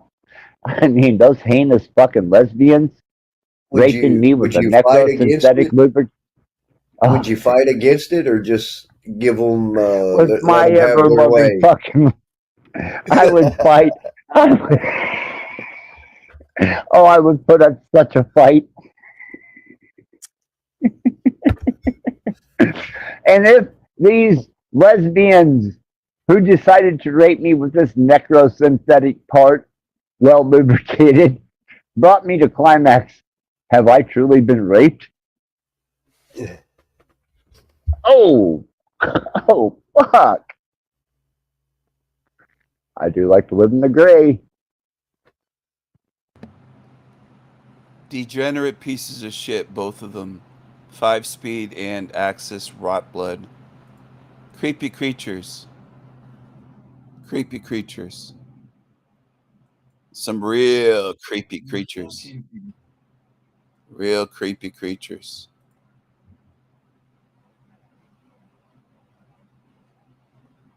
Some real creepy creatures.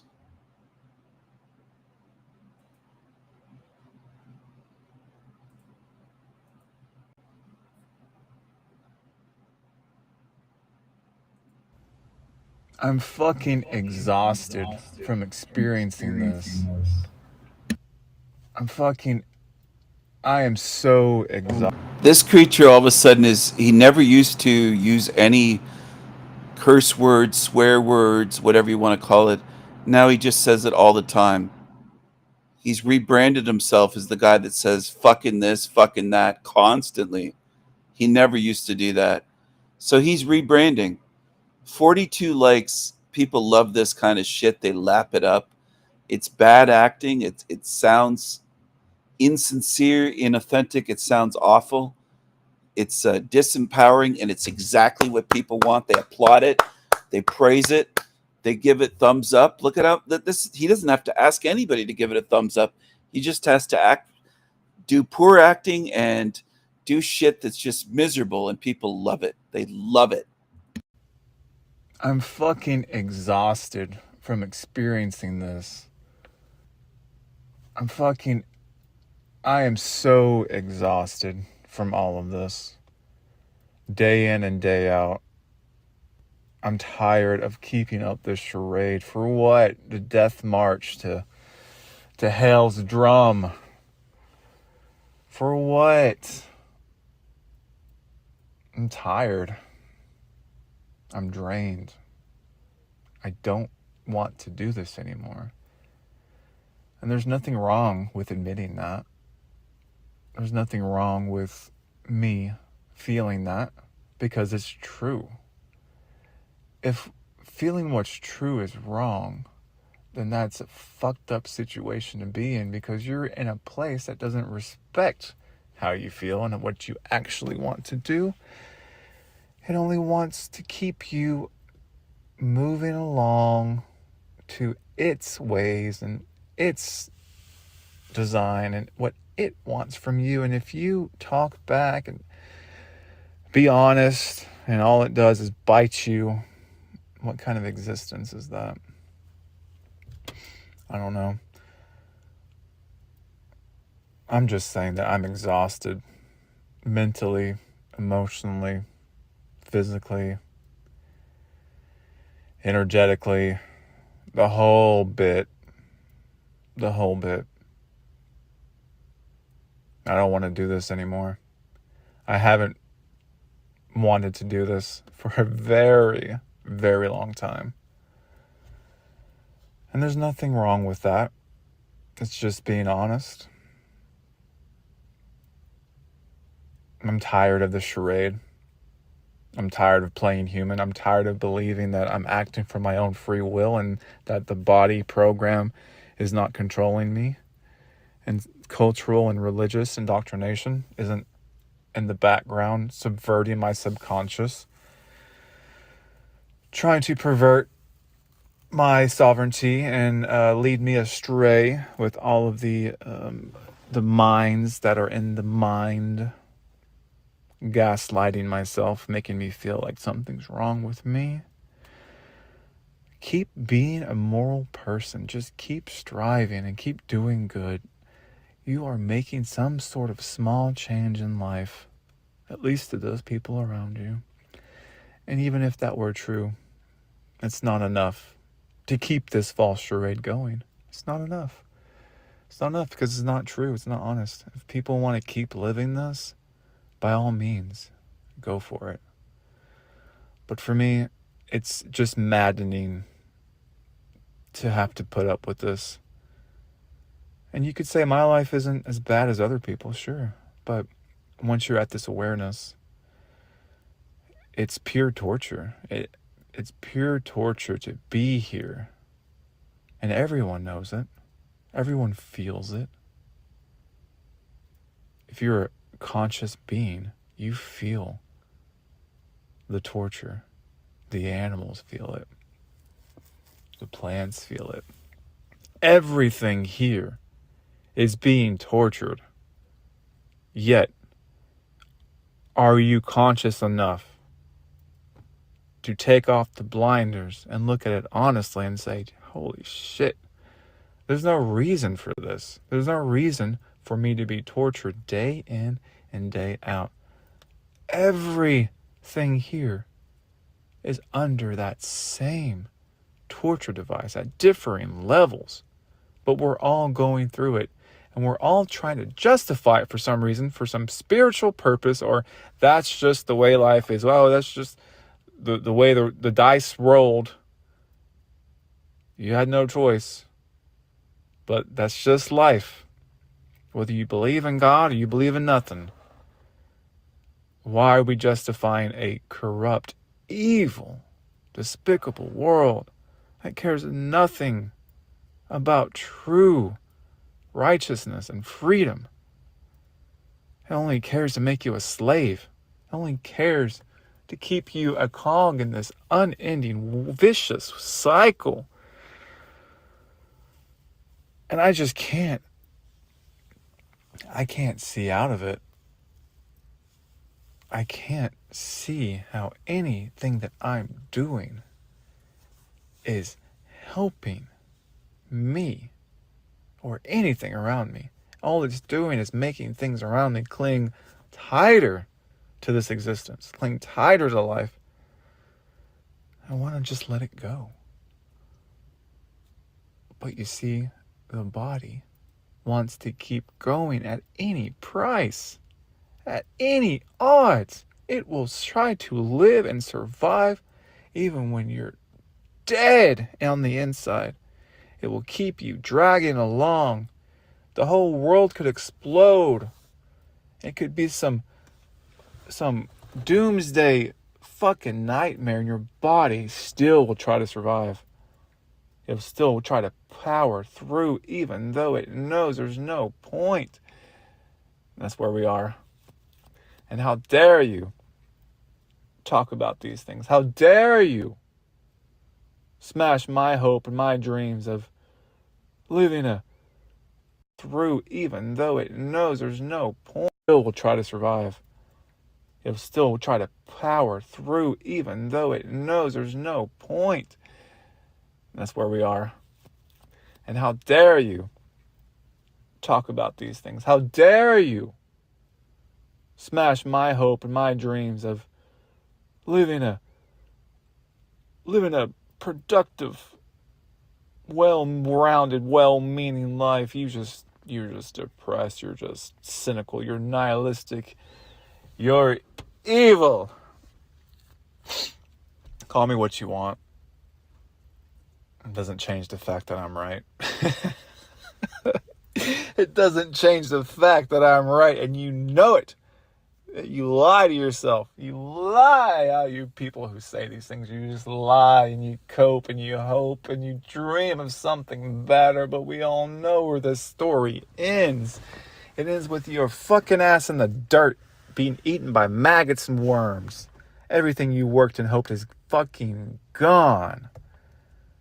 All for what? Just wiped away. All your pain and suffering and struggle. Well, at least it has a happy ending, right? Oh no. But what if you get sent back? What if you gotta do it all over again? Oh man. I'm sorry if you can't handle the brutal truth of your human condition, but someone has to tell you so that you don't believe in these false hopes and these false dreams. You're just gonna end up in the ground like everything else, being eaten by maggots and worms. That's all we really are in this life. Just food for something else. And everything else is food for us. We're just a cycle of eating and shitting. Eating and shitting. That's all everything is here. And they're feeding on our energy. And we're feeding on other things' energy. And the human condition always was to make you a slave and be complicit and justify evil things and deeds and think it's some sort of spiritual progression when all of it was a lie at the beginning. We really had no free will or free choice at any point in our existence. We just had these meager choices that were filtered through the brain processor and the human programming and all of the indoctrination that was levied upon us from the moment we entered into this shit show. And true spiritual awareness is realizing this and realizing that there was nothing truly wrong with you. There was nothing truly wrong with how you felt about this place. The only thing that was wrong is the lies that held up this pathetic existence. And when you stop lying about it and you see it honestly, holy shit, do you want nothing to do with this? Holy shit, you realize that all spiritual practices on the underlying layer, what you really wanted out of these things was to transcend past this fucking nightmare. That's what all spiritual practices, deep down, that's what you're hoping for. Guess what? They all lead to a dead end because they all lead to justifying this fucking abomination. And when you take your consent back and you say, fucking no more am I going to justify any of it. I just want out of it forever. I don't want to end life because life is non-existent here. This isn't life. This is death eating death, a vicious cycle, day in and day out, and you're non-existent here. This isn't life. This is death eating death, a vicious cycle, day in and day out, and you fucking going mad because you finally woke up and you finally realized that all of this is just to keep justifying it. I don't want to justify this anymore. And see, I feel better now because I'm no longer lying about it. And that's okay. I'm not trying to spread negativity. I'm not trying to spread depression. All I'm trying to spread is the truth so that you can get the fuck out of here and realize there's no reason to be here.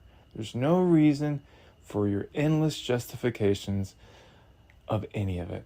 And like I said, if you don't agree with me and you want to remain here, go for it. Go for it. But for me,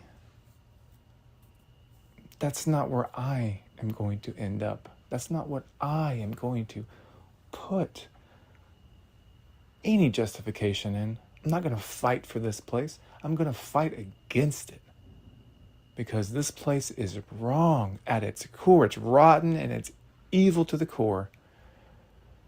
And as long as they keep you and the human condition fighting for things that further enslave you into it, they win. The only true act is to not consent at any level and get the fuck out. However you see fit, whatever you need to do in order to prepare for that, that's on you because there is nothing coming to save you from yourself here. You have to free yourself by first being honest and taking off the blinders and saying, I'm fucking done. I'm done with this shit. It was all a lie from the very beginning, and I've always known it. But the thing that led me astray was believing and justifying lies that keep this place in motion.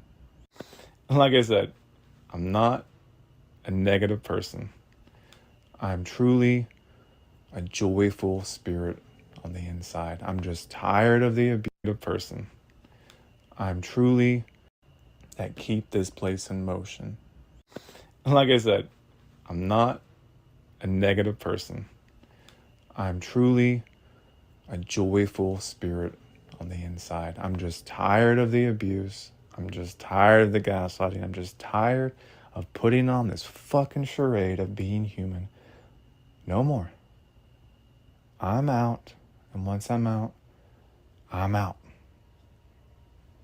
Whatever happens after that, I will find out.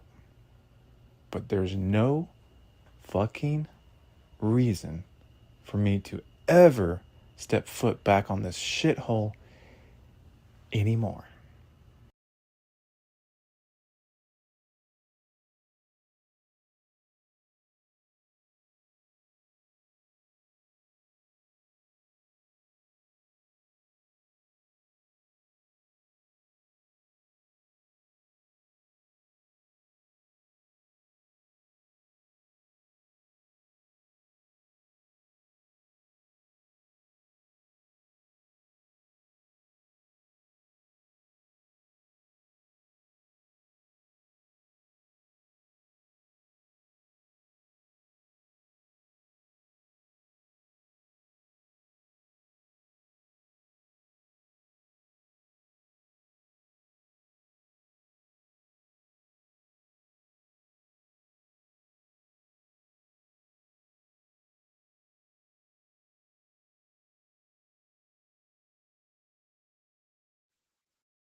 Apex predators on this planet are adapted to hunt in a certain kind of ecosystem, and they have evolved to hunt a certain kind of prey. Some are generalist predators and will swap between hunting different prey animals, whereas others are highly specialized and will target only a few different prey species. Even though most large predators would be able to target humans and dispatch us very easily, most large predators do not view humans directly as a food source. Because we are not like most other animals on this planet and because we have strange behaviors, most animals seem to be fascinated with us and they struggle to determine if we are dangerous or harmless. This means that some predators will often shy away from humans, or sometimes they will just ignore us. Famously, apex predators such as orcas have never killed humans in the wild, and most shark species will only attack humans out of curiosity or mistaken identity. This is why sharks will often reject human limbs after they have been bitten off, and they often don't go in for a second attack after biting somebody. There are a number of predators that will and have killed humans, but they don't usually view humans as prey. Brown bears will sometimes claim the lives of humans, but this can be for a variety of different reasons. Some mother bears see humans as a threat and will attack if they have cubs, and some starving brown bears will target humans out of desperation. There are certain individual animals that go down in history as famous man-eaters, but the fact that they are so well known and documented shows us just how rare these cases are. In today's video, I will be focusing on predators that don't fit into any of these categories, as I will be focusing on animals that view humans directly as a food source. These predators are so dominant that they fear no other animals, and to find our first example, we can head over to the Arctic. The polar bear is the largest extant bear and it's also the largest land predator. It's closely related to the brown bear and it can even interbreed with them, but of course it is much larger and far more dangerous. The largest ever recorded polar bear was shot in Alaska in 1960, and it weighed in at just over a ton. Polar bears live mostly on the land and on the ice, and for this reason and because they depend on marine ecosystems, they are considered marine mammals. They hunt in a unique way due to the environment in which they're found, as there is almost nowhere to hide and creep up on prey in the Arctic. This is part of the reason why less than 2% of polar bear hunts are successful, but they are very creative when it comes to how they outwit their prey. They will sneak up on their prey both on the land, on the ice, and in the water, and this is despite the fact that the majority of their prey is faster in the water. Polar bears are hyper-carnivores and they will feed on a wide variety of mammals. They are the most carnivorous species of bear, and they mostly target pinnipeds, cetaceans, and sometimes land mammals. They will also scavenge large carcasses, and their strong sense of smell means that they can find dead animals very easily. They can smell their usual prey up to 32 kilometers away, and this means that they can smell carcasses from even further away. Humans have interacted and coexisted with polar bears for thousands of years, but our relationship with these apex predators has been very complicated. Polar bears were hunted by humans as early as 8,000 years ago, and it's believed that humans would hunt them with bows and arrows and dogs. Some hunters would use a much safer method, as they would harpoon swimming bears from boats. Even in more brutal times, the polar bear was seen as an extremely dangerous animal, and it played a role in many cultures across its range. Killing a polar bear was considered a rite of passage for boys in some cultures, and in other cultures, hunts were subject to strict rituals. Their fur was highly valued and traded in the Middle Ages, and the large-scale hunting of bears in Svalbard was active in the 18th century. The bears were originally hunted by Russian explorers, but soon after the Norwegians would hunt them too.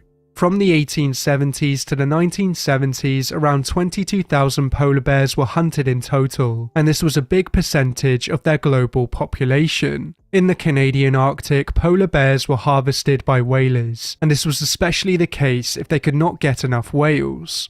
It would be easy to understand why these predators would want revenge against humans or why they would even fear humans, but instead polar bears see humans directly as a food source. Most conflicts arise when the sea ice melts, and when bears start moving into human-inhabited areas in search of food. In certain parts of the world, the bears are shot when they enter towns, but in places such as Churchill, they have polar bear jails for nuisance bears, and the bears are held here until the sea ice freezes. Unfortunately, like many other human-wildlife conflicts around the world, climate change exacerbates the problem, and one of the worst examples of this occurred in 2019. Over 50 polar bears swarmed a small town on a Russian archipelago, and this led to the local authorities declaring a state of emergency. Thankfully, because of awareness and monitoring, attacks on humans are still relatively rare, but there have been a few famous cases over the years. From 1870 to 2014, there were an estimated 73 attacks on humans, which tragically led to 20 deaths. The majority of fatal attacks were carried out by hungry male bears, and they mostly occurred around human settlements. It's thought that as the bears become more desperate, they could move closer to towns and cities, and this could mean that the situation could get worse in the future. The polar bear should never be villainized, as it's just trying to survive in a very harsh ecosystem, and over the years we have slaughtered far more of them than they have of us. Despite this, they are one of the few apex predators that will actively hunt humans, and they fear no other animals on this planet. Crocodiles are a large group of reptiles that can be found in Africa, Asia, the Americas, and Australia, and they are usually the top predators in their ecosystem. Crocodiles can come in many different shapes and sizes, and not all crocodiles are a threat to man. You can usually tell what a crocodilian eats based on their snouts, as fish-eating crocodilians usually have very thin snouts, whereas animal-eating crocodiles tend to have wider, more robust snouts. Even though most people view crocodiles as mindless killers, each species has different behaviors and traits, and even some of the largest species rarely attack humans. The American crocodile is one of the largest crocodiles in the world, but they very rarely claim the lives of humans. The deadliest crocodiles are found in Africa, Asia, and Australia, with the Nile crocodile being one of the deadliest. In their native habitat, they are apex predators, and they are only really killed by hippos, elephants, and sometimes their own kind. They usually target large mammals that enter the water or drink at the water's edge, but smaller specimens mostly feed on fish. In many areas across their range, Nile crocodiles live alongside man, and this is one of the reasons why they kill more humans than any other crocodile. Most fatal attacks go unreported, but it's believed that they claim the lives of at least 200 people each year. This means that they are far more deadly to humans than lions, but of course hippos are still the deadliest large land animals in Africa. Gustav is one of the most famous man-eating crocodiles to have ever existed, and it's rumoured that he killed 60 to 300 people. He was found along the Ruzizi River and Lake Tanganyika, and over his lifetime he gained a mythical status. It was claimed that Gustav was killed in 2019, but there has been no credible evidence of this, and some believe that he is still out there somewhere. The saltwater crocodile is the largest species of crocodile in the world, and it's also another very dangerous predator. This crocodile can be found in fresh, brackish and salt waters, and across their range they will feed on pretty much anything they encounter. Because saltwater crocs are ambush predators and because they strike very quickly, humans often can't react in time, and you stand little chance against such a large predator. As I've covered in recent videos, attacks in Australia are rare due to awareness and the work of local authorities and crocodile management. Outside of Australia, crocodile attack data is hard to come by, but there are thought to be more fatal attacks in South and Southeast Asia. It's possible for people to live alongside some crocodilians such as alligators, but with the saltwater crocodile it's uncommon because they will always see humans as a food source. There have been a few reported clashes with crocodiles and humans over the years, but some of these stories are thought to be exaggerated or even fictional. During the Battle of Ramree Island on the 19th of February 1945, it's rumoured that saltwater crocodiles claimed the lives of 400 soldiers, but today it's believed that this number is extremely exaggerated. In July of 2018, 600 people slaughtered 292 saltwater and New Guinea crocodiles in Indonesia, and this was after a man was killed by a crocodile in the area. In 1985, eco-feminist Val Plumwood was attacked by a saltwater crocodile and survived. And after this, in an essay titled Human Vulnerability and the Experience of Being Prey, she described how she survived the attack, and the radical change that this experience brought about in her view of the world. She described the change from the individual justice universe where humans are always the predators, to the Heraclitean universe where we are just another part of the food chain. We can sometimes view ourselves as separate from the natural world. In 1985, Look at this. Eco-feminist Val Plumwood was Eco-feminist. Some people would say that's a man. I think it's a manly woman. I think there's women that look very manly. I don't think it's a man. I think it's a woman, but an ugly one that isn't feminine. And that's part of why she's a feminist. She hates men. Attacked by a saltwater crocodile and survived. And I think they should all be fed to the crocodiles. After this, in an essay titled Human Vulnerability and the Experience of Being Prey, she described how she survived the attack, and the radical change that this experience brought about in her view of the world. She described the change from the individual justice universe where humans are always the predators, to the Heraclitean universe where we are just another part of the food chain. We can sometimes view ourselves as separate from the natural world, but a near-death attack such as this just shows us that we can easily fall prey to apex predators in the wrong situation. Big cats have little to fear in their native habitat, but of course some cats are deadlier than others. Some big cats are not a threat to humans unless they have been cornered or threatened, such as snow leopards, and some will only attack weak or smaller individuals. Historically, fatal cat attacks on humans were more common, and one of the worst affected areas in the world was India. India has quite a few cat species, with some of the most dangerous cats being leopards, lions and tigers. Between the years 1875 and 1912, it's estimated that almost 12,000 people were killed by leopards on the Indian subcontinent, but of course these numbers are a lot smaller nowadays. Most modern-day attacks are due to human-wildlife conflict, and as more of their habitat is used for livestock and human settlements, it could remain an issue for many years to come. Over the centuries, there have been a few famous man-eaters, and some of these cats were believed to have had hundreds of victims.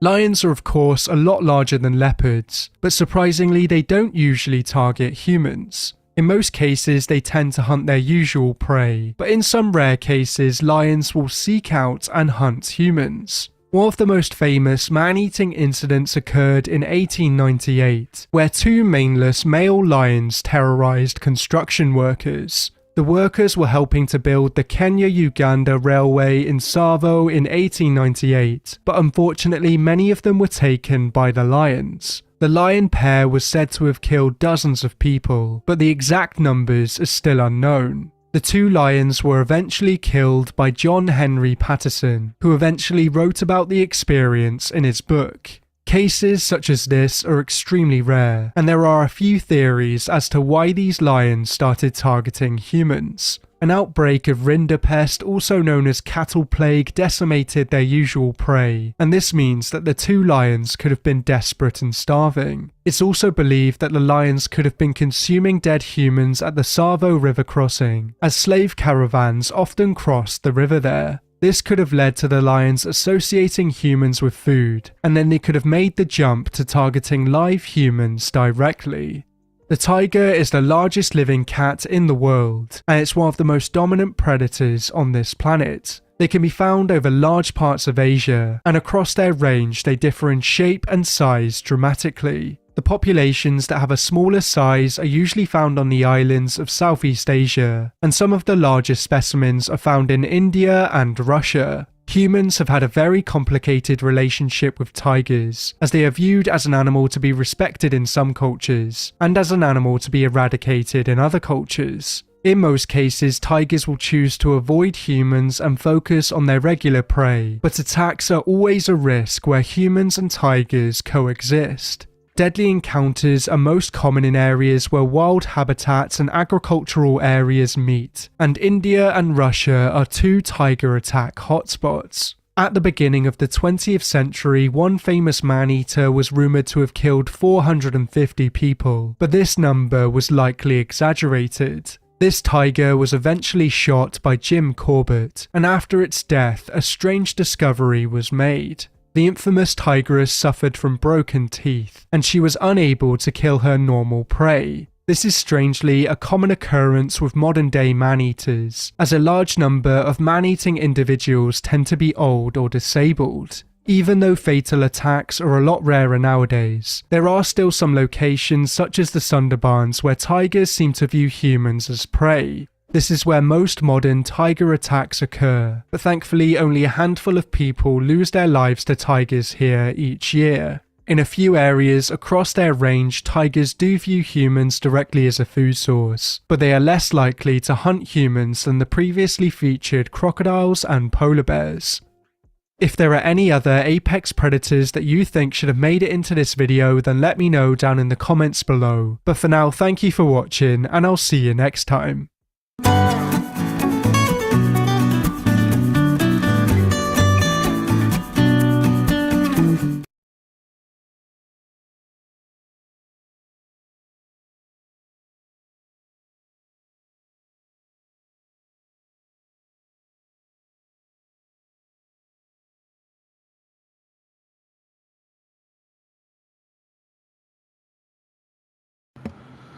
Do do do do do do do do do do.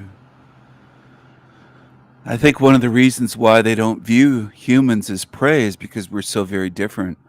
They don't recognize humans as animals or as a food source. We're so different. People don't like that. I know what I'm speaking to for the most part. There might be a few people on my channel that understand what I mean, but most in this realm look at humans and say, we're just animals. We're just animals. We're the same as chimps and monkeys and apes. We're the same. We're just animals. Well, animals recognize us as different. Animals that could destroy us easily could kill a full-grown man easily. You ever been face to face with a brown bear? They're enormous and fast and strong, and they do like meat. So why wouldn't they? If we're just an animal, why wouldn't they attack humans more and eat more humans? Rarely do bears eat humans. There are some cases, but it's not a lot. Why don't they just eat every human that they come encounter with? Or come in encounter or come into contact with. That's what I meant to say. Sorry. Distracted here because my alarm's going off. I had it set for something. Anyway, why don't they just a brown bear could just one swipe take your head off. If you're just food, if you're just another animal is what I'm speaking about. But they recognize things that a lot of humans don't recognize, that we're different. We're different.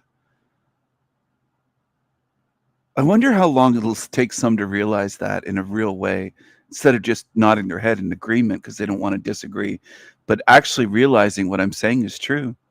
We are different. And then what people do mentally quite often, I think, is they put a lot of things on top of that. Like he's saying humans are superior. He's saying this, things I haven't said. They, in their minds, they add all this on. A lot of humans hear things that aren't even said. A lot of humans will watch some of my videos and say, what did he say that was wrong? And I never said he said anything wrong. Just said he's a weirdo. I'll show you an example right now where I show someone to be a weirdo, and they are a weirdo, and they've tried to murder people. He stabbed people in high school. He's tried to have his ex-girlfriend or ex-wife and child murdered. And people will say, well, what did he say that's wrong?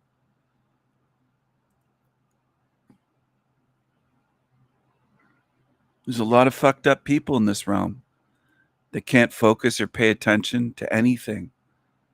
I can't help you. Whatever you are, you're so different from what I am. Because you don't do anything that I do at all. You don't watch videos and listen and pay attention. You just watch and imagine that I meant something else. That's what some of you do. Video here. Goatus, aka Spherage, is being a weirdo again. Hi everyone. As you may have heard, it's not what he's saying, it's what he is. He's a fucking weirdo. And some of you, again, you can't tell. So whatever issues you have, I don't know what you are, but you could look at a total robotic figure and you wouldn't think anything wrong with it. You wouldn't think, oh, this is weird. You don't react the way I do. This is normal to some of you. Hi everyone. As you may have heard, Dr. Montgomery recently passed away. He was a vegan cardiologist. Most people are saying that he died from a heart attack or a cardiac arrest, but at the time of me filming or a cardiac arrest this video, what a weirdo. He was for sure a well-meaning doctor. I don't doubt that. It's just that he was misinformed, unfortunately. As I said, lock up Spherage. Some people say that he's creepy, he's a demon in the comments. What the heck is that thing? What a creepy demon. Demons are everywhere. So some from my channel, and then there's little incels here, like this little thing here. Well, what did he say wrong? This little incel here. Well, what did he say wrong? Did I even make a claim that what he said was wrong?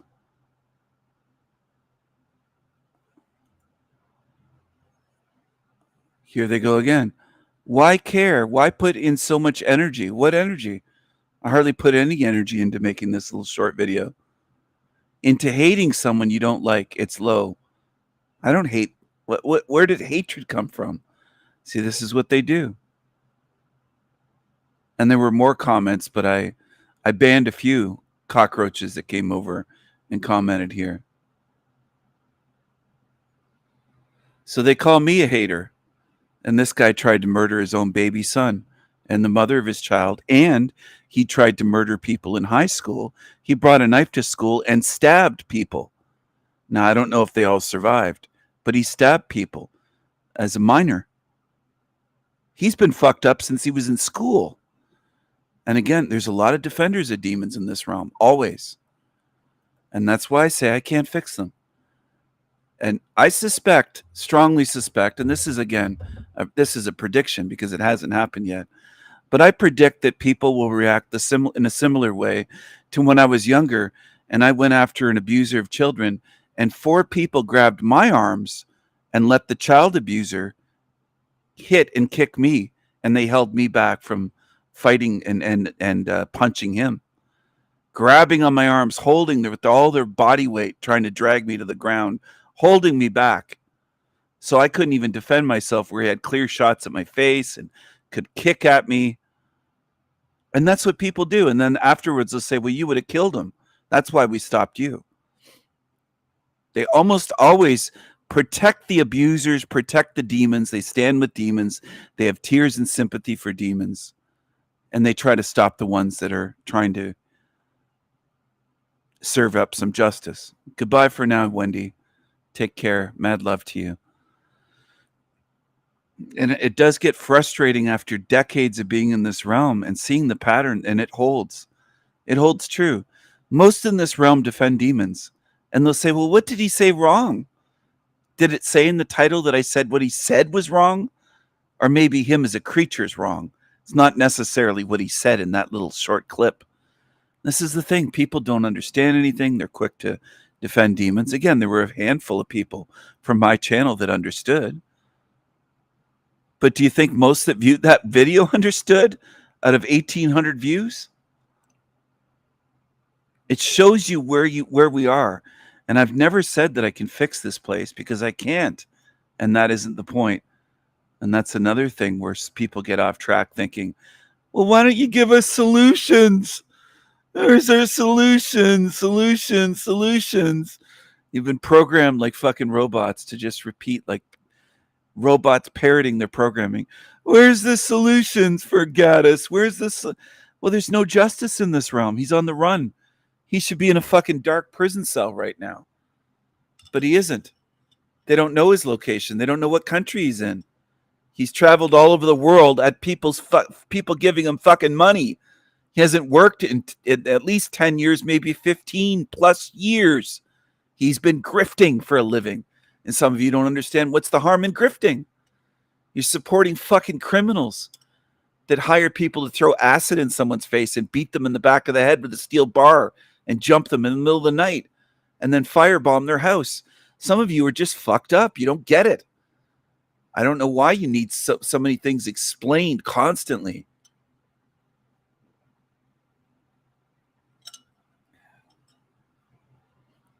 Some of you are so fucked up that I could be here for decades explaining this stuff, and then on your way out, when your body dies, you'll say, I didn't know. Nobody told me. Nobody taught me. Just like someone recently said they don't know about fake space and they haul these things around. I've told them already. They said, where does it go? I don't understand. I can't figure it out. And I've told them before, why do you think the Kennedy Space Center is on the fucking right on the coast of Florida? Why isn't it in Iowa or fucking Nebraska or Kansas? Why do you think? Because they end up in the fucking water in the Bermuda Triangle, these props that they fire up. That's why. They go up and they take a big parabolic arc and then come right back down. They don't go into space. This is simple. And then I've told people, and then they forget and they ask the same question again. I just don't understand. I can't figure it out. Well, I've told you already. You forgot already. So how many times am I going to waste telling people? Maybe some of you are trolling. Maybe you're just evil, playing games, pretending you have no memory. I can tell you something one day, and the next day or a week later, you don't remember. So why am I wasting my energy on you? Again, what's wrong with you then? Because there is something wrong. And some of you say, oh, he's being harsh and judgmental. No, I'm just calling it as it is. If you can't remember things that I told you or taught you from one day to the next, how the fuck do you think you're going to remember how to get out of here? You going to forget that? Are you going to not have put any importance on remembering? Because you don't seem to value what I'm saying enough to remember it. You just can't figure out how space works, right? Well, why aren't they launching the fucking space shuttles and rockets from Kansas or Nebraska? Do you know where those places are? For the ones that aren't American, I realize I have viewers from around the realm. Those places are in the middle of America. They're not on the coast. They're not on the Gulf Coast. They're not on the West Coast. They're not on the East Coast. They're not near the ocean. They're far away. They're in the center of America. It's called the Midwest. So what does that mean? There's a reason why they don't launch them from there, because where are they going to land? They can only travel so far. They don't want them landing in another state. Do you get it? And I don't want to say it this way, but it gets to be frustrating and tedious where people are just like children. I don't know how you got to my age with being this way. I don't know what happened to you. And if something happened to you, you better start facing it and healing or doing something to help yourself instead of just asking me again and again the same questions that I've answered. I've answered already, and I've shown you. And I've shown you the Bermuda Triangle on video.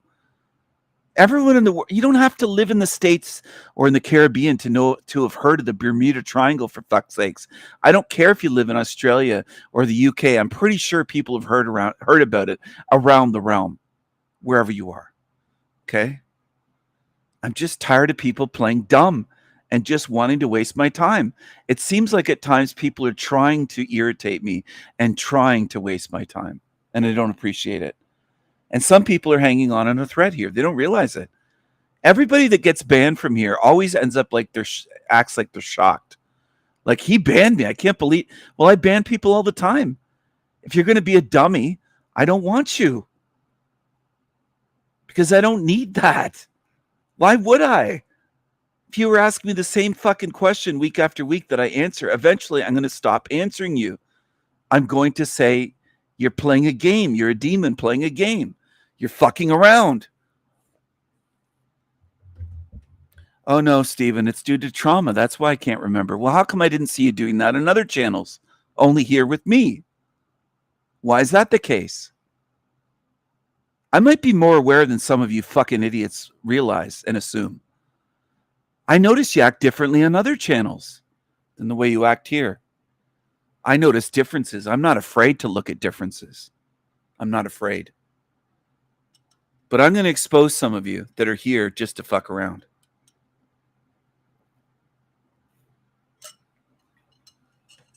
Because I don't buy your fucking demon stories and excuses. So many on my channel have been full of excuses. Like you disappear for 5-6 months and come back like you were here yesterday. Oh, hey, everyone. Sorry that you worried about me. Oh, why would you, though? Why would you care about me? I was a regular for 5 or 6 months straight. Didn't miss a live stream. Then I vanished out of thin air completely and didn't answer emails. But, oh, why would you worry? Why would any of you worry? They act like that's a foreign alien thing to worry about someone when they were a regular, never missed a live stream. We're here all the time. Fuck off. I'm tired of people playing fucking games. Goodbye to Louise. Have a great dinner and bedtime. Have a beautiful night, Louise. Mad love to you. It's always a pleasure to have you here. It truly is. You're one of the good ones. You're one of the good ones. In a realm that isn't full of good ones, to say the least. I mean, this place, I'm laughing because, I mean, it's after all this time to know that there's so many in this realm, the majority are demonic creatures. And it's so rare to come across anyone that's honest, authentic, caring, real, trustworthy. It's so rare. I can't even describe in words how rare it is. Nothing. I don't think any analogy would really work perfectly. I would say it's more rare than buying lottery tickets week after week, and it would be rare to win the jackpot once, but to win every week. You could just buy a random ticket, not buy 100 tickets, not buy 1,000. Just walk in, buy a random quick pick random ticket where you don't even select your own numbers. You just say pick pick the numbers for me, machine, and you pay the money, and you just win jackpot after jackpot after I mean, that's what it's like here to find someone that's real, authentic, sincere, wants to learn, wants the truth, cares about the truth, cares about others, is loyal. It's so rare. It's beyond rare. The word rare doesn't even come close to touching it. That's where we are. That's what this place is. Because I've looked my whole life. My whole lifetime, I've looked for people that were trustworthy, loyal, good spirits, reliable, not pieces of shit, not douchebags, not ones that will stab me in the back, not ones that are playing demon games, setting me up. And it's so rare.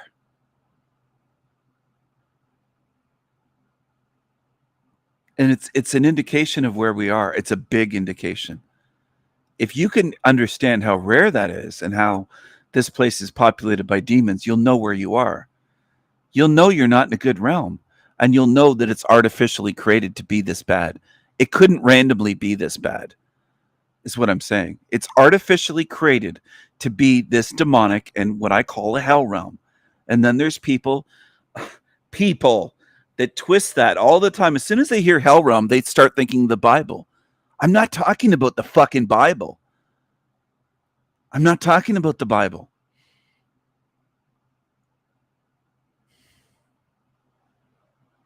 You know, there's people that have been on my channel for 5-6 months, and that's what they think. And I've never said that I'm talking about it that way, but that's somehow what they think. They're that confused, and they can't pay attention, that they somehow think I'm talking about the Bible, and that I'm talking about Bible prophecy and end times and revelations and hell realm and demons, and that I'm biblical or religious. And that I mean it in a religious way. And I'm not kidding. There's some of my channel that have been here for 6 months. Time flies. And I won't mention any names. But they think that they've even admitted recently that, oh, I thought you were talking about religious, calling them demons. They don't get it. I can't imagine misconstruing my message that much. But I think it's people listening in the background. And they think they're getting something out of driving and listening I don't think they are. I think you might as well quit doing that if you can't get what I'm saying. You might as well just save it for when you have time to, if you can focus. And I don't assume people can. And this is sad, and I know people don't want to hear it, but there might be 5, 10, 15, 20 people out of this whole realm, including on my channels, that actually know what the fuck I'm talking about.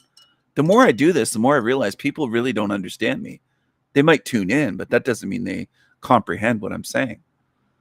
They think when I say demons that I'm religious. It's incredible to me how far off people wander off in their minds when I'm not religious. Does it even need to be said?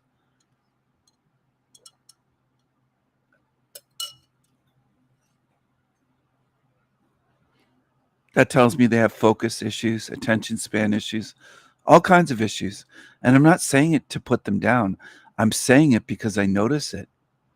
Just like if I notice someone was traumatized, I wouldn't say that they're healthy and stable when they have PTSD and they're all fucked up.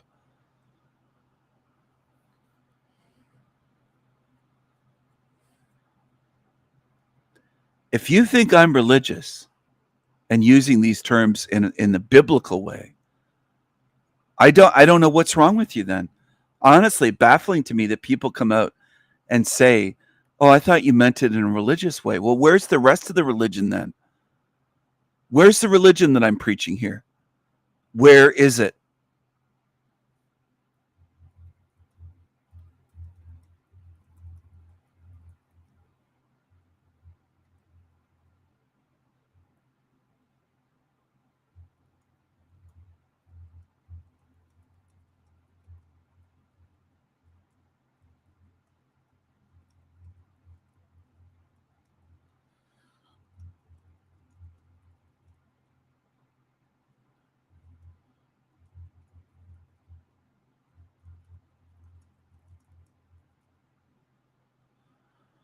I'm going to put this point blank. What the fuck is wrong with some of you? because there is something wrong there. And you know what it reminds me of? People in life, including in real life, and I've had conversations with face to face, and I say words and they hear words that weren't even said by me. If I say something like, modern women these days are in general very narcissistic and entitled, and they want to play boss lady and they want to be masculine and work jobs. They don't want to be wives. And then people hear, he said all women are bad and all women are man haters and all women don't want marriage.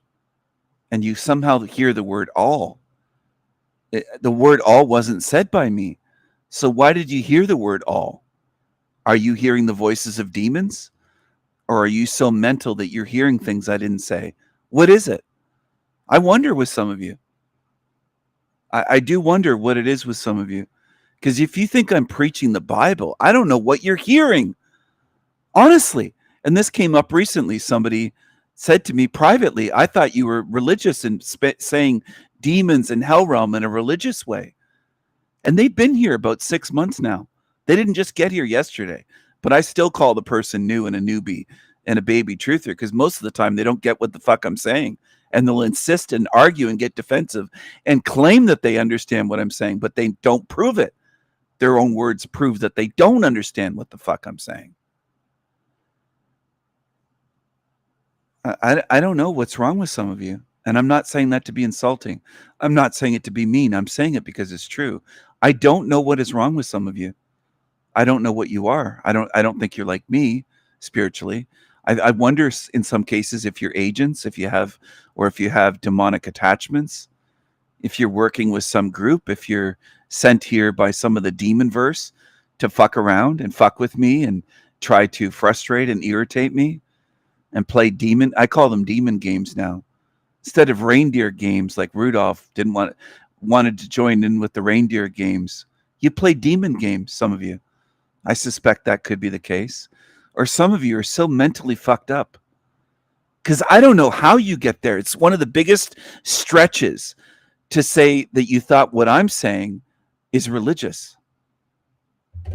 None of my channels religious. None of all of my channels are religious. None of what I'm doing is religious.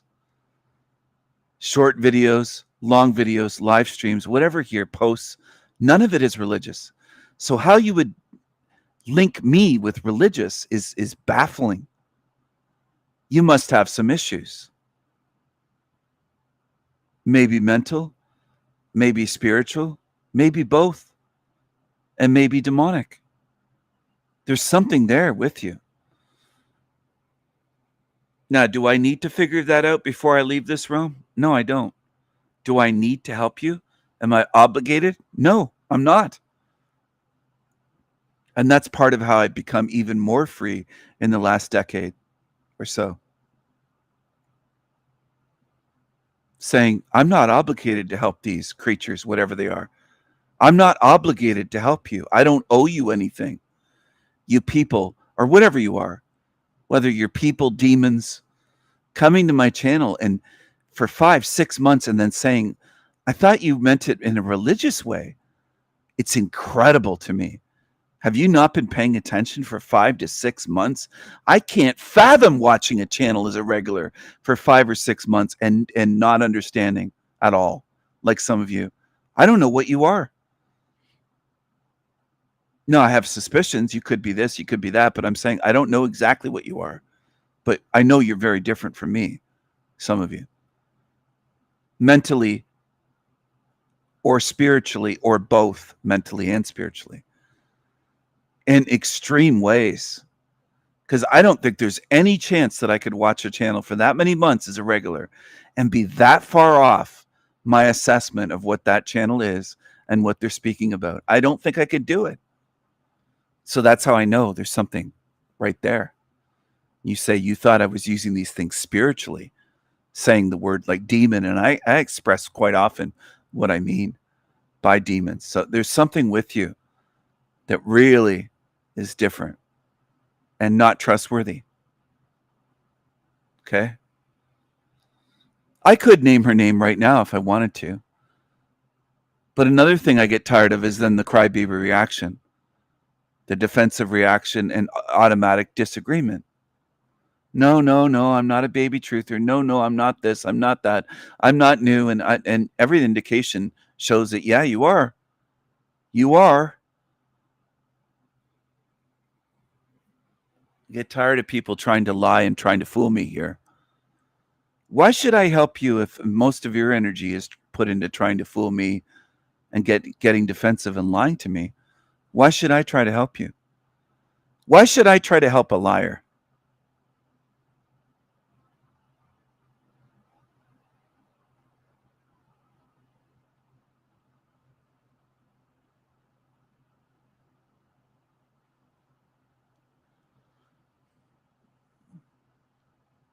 Why should I try to help a liar? If you think me saying the word demons is religious, I don't know what you've been watching and listening to. See, that's the thing that really sets off my alarms and red flags. I say to myself, how could that even be possible? Do I talk about going to church? Do I talk about being religious? Do I put up on the screen Bible, gospel passages and start reading and quoting them?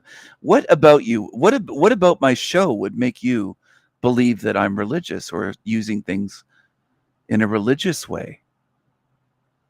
See, that's very interesting to me. It's very revealing. It's very telling. It's a clue.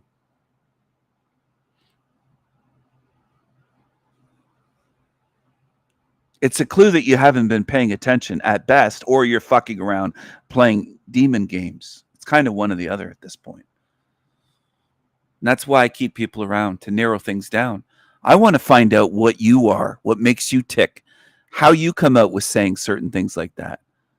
Saying certain things that are just baffling to me. Baffling. Well, you call it a hell realm, Stephen.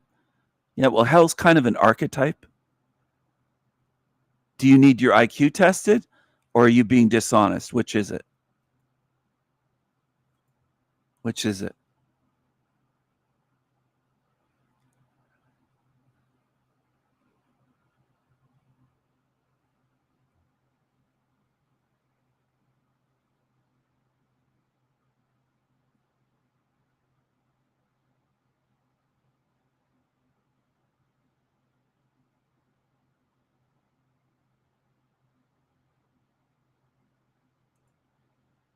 I have plenty of thoughts on spiritual intuition. I use my intuition a lot.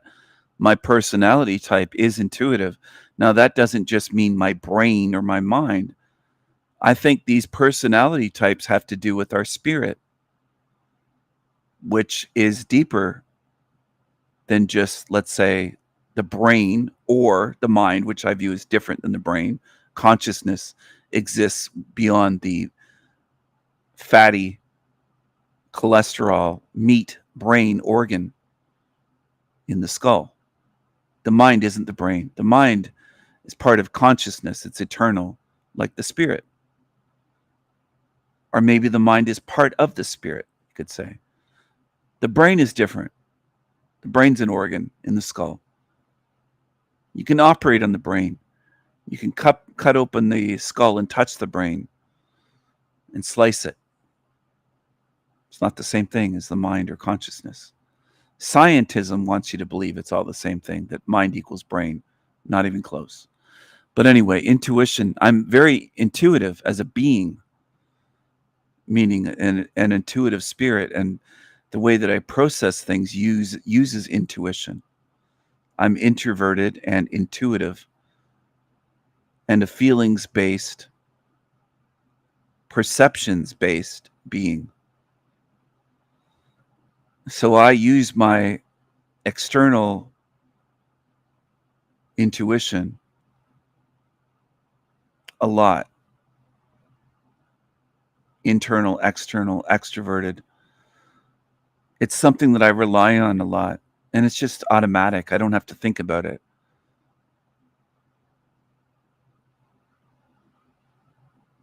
My intuition can tell me something, and I know, without having studied it for years, I know that's It's a knowing. I know that's coming or that's happening, and I go with it. And it's helped me many, many, countless times in life. So do I think that there's validity to spiritual intuition? Absolutely. I live by that. I make artwork that way intuitively. I'm not trained. I'm not formally trained. It's intuitive what I do. That's the way I write as well. Poetry, when I'm doing creative writing, when I do projects, whatever it is, drawing, painting, writing, making videos, making essay, whatever I'm making, a lot of it it's intuitive. It's not planned out. It's not planned days, weeks, months in advance or years in advance. I live a lot by intuition, and I rely on it heavily. Does that mean I don't have any knowledge? No. Does that mean that I'm incapable of using logic and reason? No. I can use those things too. It's not all or nothing. It's not 100% intuition, high-level intuition, and 0% logic. And that's the way a lot of people tend to view others. They think, well, you're not logical. You're this. You're all feelings. Are some people almost all feelings, though? Yeah, some are. I've seen some like that. They don't want to go by what's true. It's all about their feelings. If it doesn't feel good, they'll say it's not true. They'll dismiss anything so long as it doesn't feel good. They want everything to feel good, and to them, feeling good equals true. Truth is just a feeling, as Hank said. There's a lot like that in this realm. But as for remembering, a lot of us go through that. I don't think it's necessarily a download from the Matrix when you can tell that remembering is real. There's ways of us knowing that it's not programming, that it's real, remembering. Our spirit has memory. I don't think that our memories are quote unquote wiped.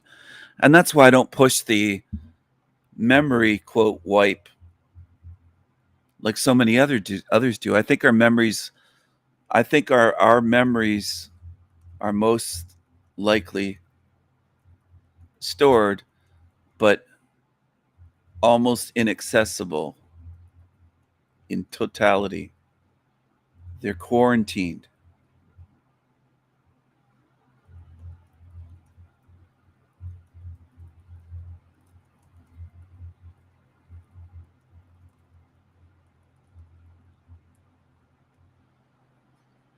So I think we'll have access to all of our memories again. I suspect that we will. Do you know what that word means, people? I hate to be like this, but there's so many that will say, where's your evidence that we have? And I say, I suspect it. I don't have 100% scientific evidence where I can get out a ruler or a calculator or this device, measuring device, or a scale or a microscope and show you, oh, here's the proof.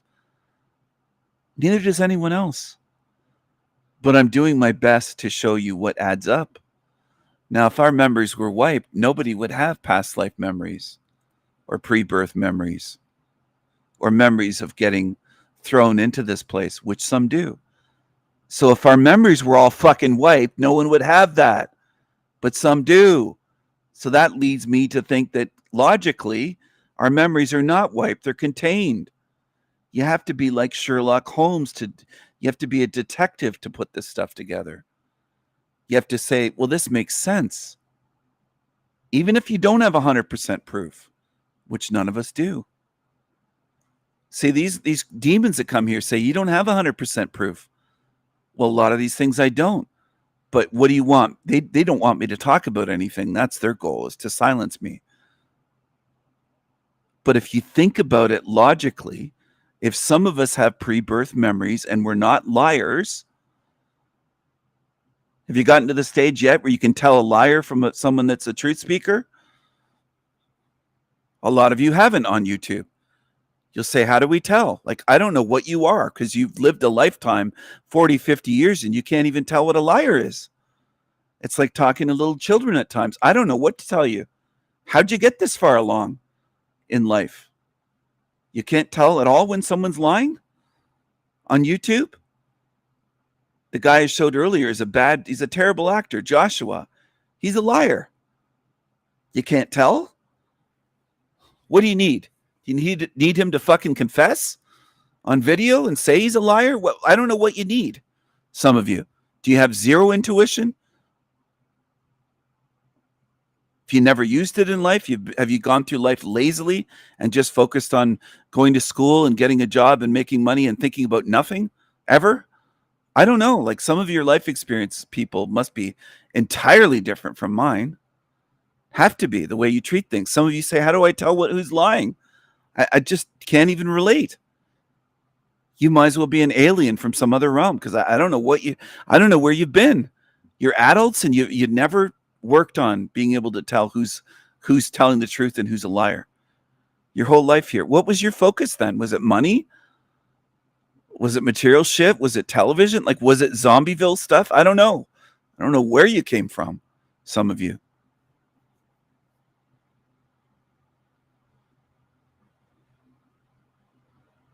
I'm trying to teach people how to think that are adults, and it's like, you should have been doing this as 4-year-olds, 5-year-olds, 6-year-olds, 7-year-olds. 7 years, they say, is the age of reason. It's when it's really like, what did you do? This is what baffles me. What did you do for the past 30, 40, 50, 60 years? What did you do? Did you work on anything? I don't know. I don't know if people did. I don't know. Just glide through life and just try to get by, like avoiding learning. It's painful at times. And then people have all kinds of excuses. They'll say, I was programmed, Stephen. Oh, where do you think I came from? You think I dropped here just yesterday from somewhere else and I didn't go through any school conditioning, Catholicism, programming, go through the lie system, agendas, psyops, mainstream media, government. I was the tap water. I was subjected to everything that you were. Because I'm just tired of the excuses. You don't think I was subjected to anything that you were? Because people use that as an excuse. Well, Stephen, I was conditioned. I was Yeah, you don't think all of us had these same attacks? It just gets tedious, man. People are full of excuses and defenses. So few people are just honest. I wish they'd just be honest and say, Stephen, I was a zombie my whole life and lazy. I really didn't think about any of this stuff or look into it. I really didn't try my whole life. Just be honest and come out with it. I'd have more respect for you doing that. Little do you know, because some of you are just so fucked up and dishonest that you think I'll have more respect for you if you keep trying to fool me, and you're not fooling me. I think some of you think, well, I'm still on his channel. I must have fooled him. No. Doesn't mean I'm fooled by you just because you're still here. Doesn't mean that at all. I might have reasons for keeping you here. Some of you. Because I might be learning something about what you are and what you're trying to do and who you work with. I might be fucking learning about you while you think you're duping me here, fooling me.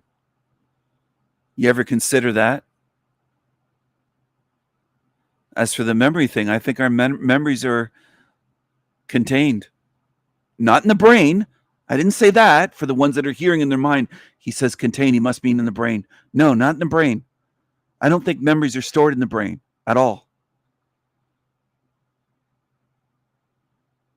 I think they're contained and detained, locked up kind of like a prisoner, quarantined somewhere. That while in this realm with a governor on us, we can't fully access. Some of us can partially access little tidbits, but not all of eternity.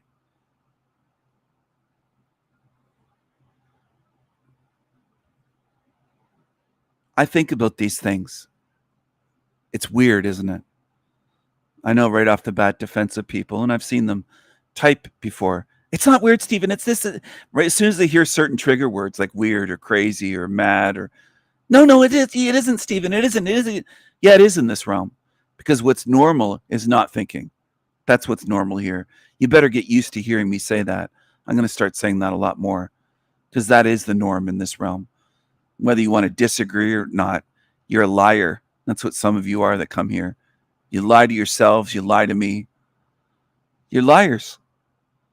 No, it's not weird, Stephen, to think about these things all the time and try to put. Yeah, it is weird. It absolutely is weird. Because most of you never do that. The majority of the millions and billions here don't fucking try to put any pieces together. They don't try to figure out what this place is at all. They hardly spend any thought, energy, effort doing that for lifetimes. So yeah, it is weird. It's unusual. It's peculiar. It's different in this realm. It's not the norm.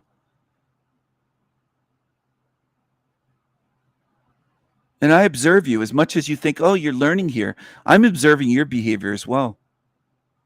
As soon as I say certain words, I can say I'm a mad Viking or a madman. Oh, no, you're not. You're sane. You're not insane. You're not this. You're not this. You're not this.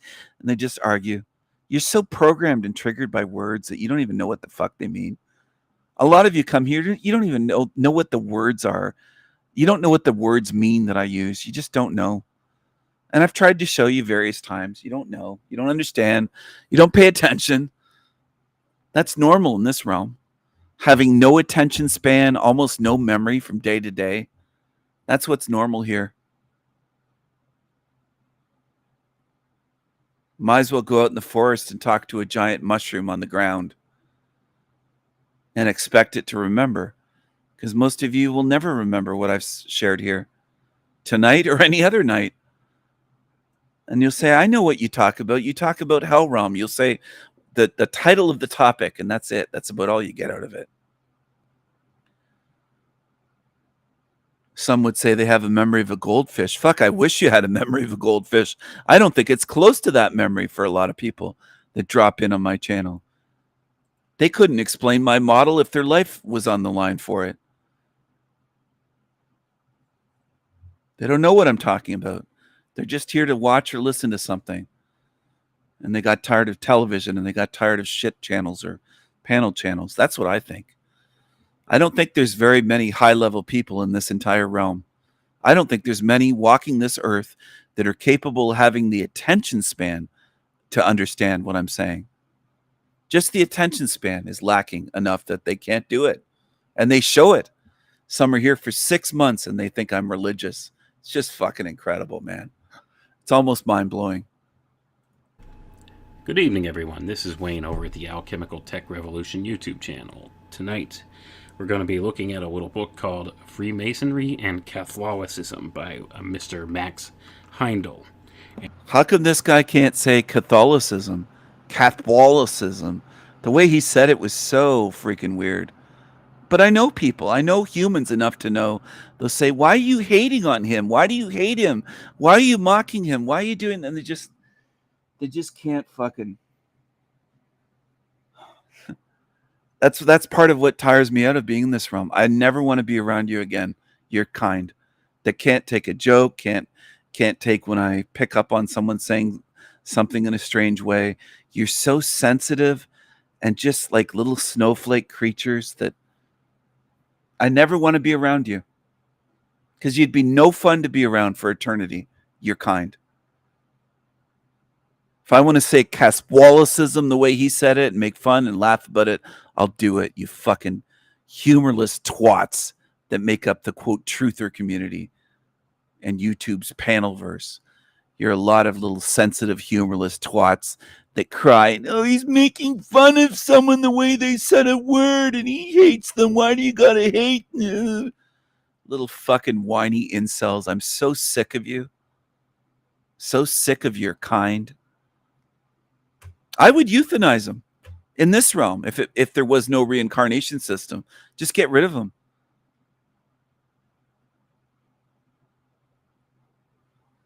Even just for the fact that they make the realm not fun. Even if evil were taken away. They're just so sickening to be around. They can't laugh at anything. They can't notice anything and talk about it. They act like everything wounds them, as though you're beating them with a fucking belt just by making a joke. They're just disgusting. Disgusting creatures. Little crybaby cockroaches. In the end, that might cost you eternity if you're that way. I hope some of you ponder that and think, what? It might cost me eternity? Yeah. You might be sealed in because nobody wants to be around you and because there could be no paradise with you in it. Because you're such miserable fucking twats that as soon as somebody says anything, you say, why are you gonna hate? Why are you gonna hate? Call everything hate. Just disgusting. Humorless twats. Good evening, everyone. This is Wayne over at the Alchemical Tech Revolution YouTube channel. Tonight, we're going to be looking at a little book called Freemasonry and Catholicism by Mr. Max. Catholicism. Catholicism. I don't think the book is called Catholicism. It's Freemasonry and Catholicism, not Catholicism. So right in the first 11 seconds, this guy, he could have started his video again. He could have said, I fucked up the pronunciation. I'm going to start over. But he kept it in there. I mean, he didn't want to start over. He screwed up in the first 10 seconds. He kept going. And I do find it funny. I mean, I've never heard anyone pronounce it that way. Catholicism. Just the way it sounded. I mean, come on. Oh, does that mean that I hate him? I hate the guy so much that I'm covering his stupid video, which really isn't that great. 4 years ago, he'll be reading from a book, Freemasonry and Catholicism by Max Heindel. Heindel.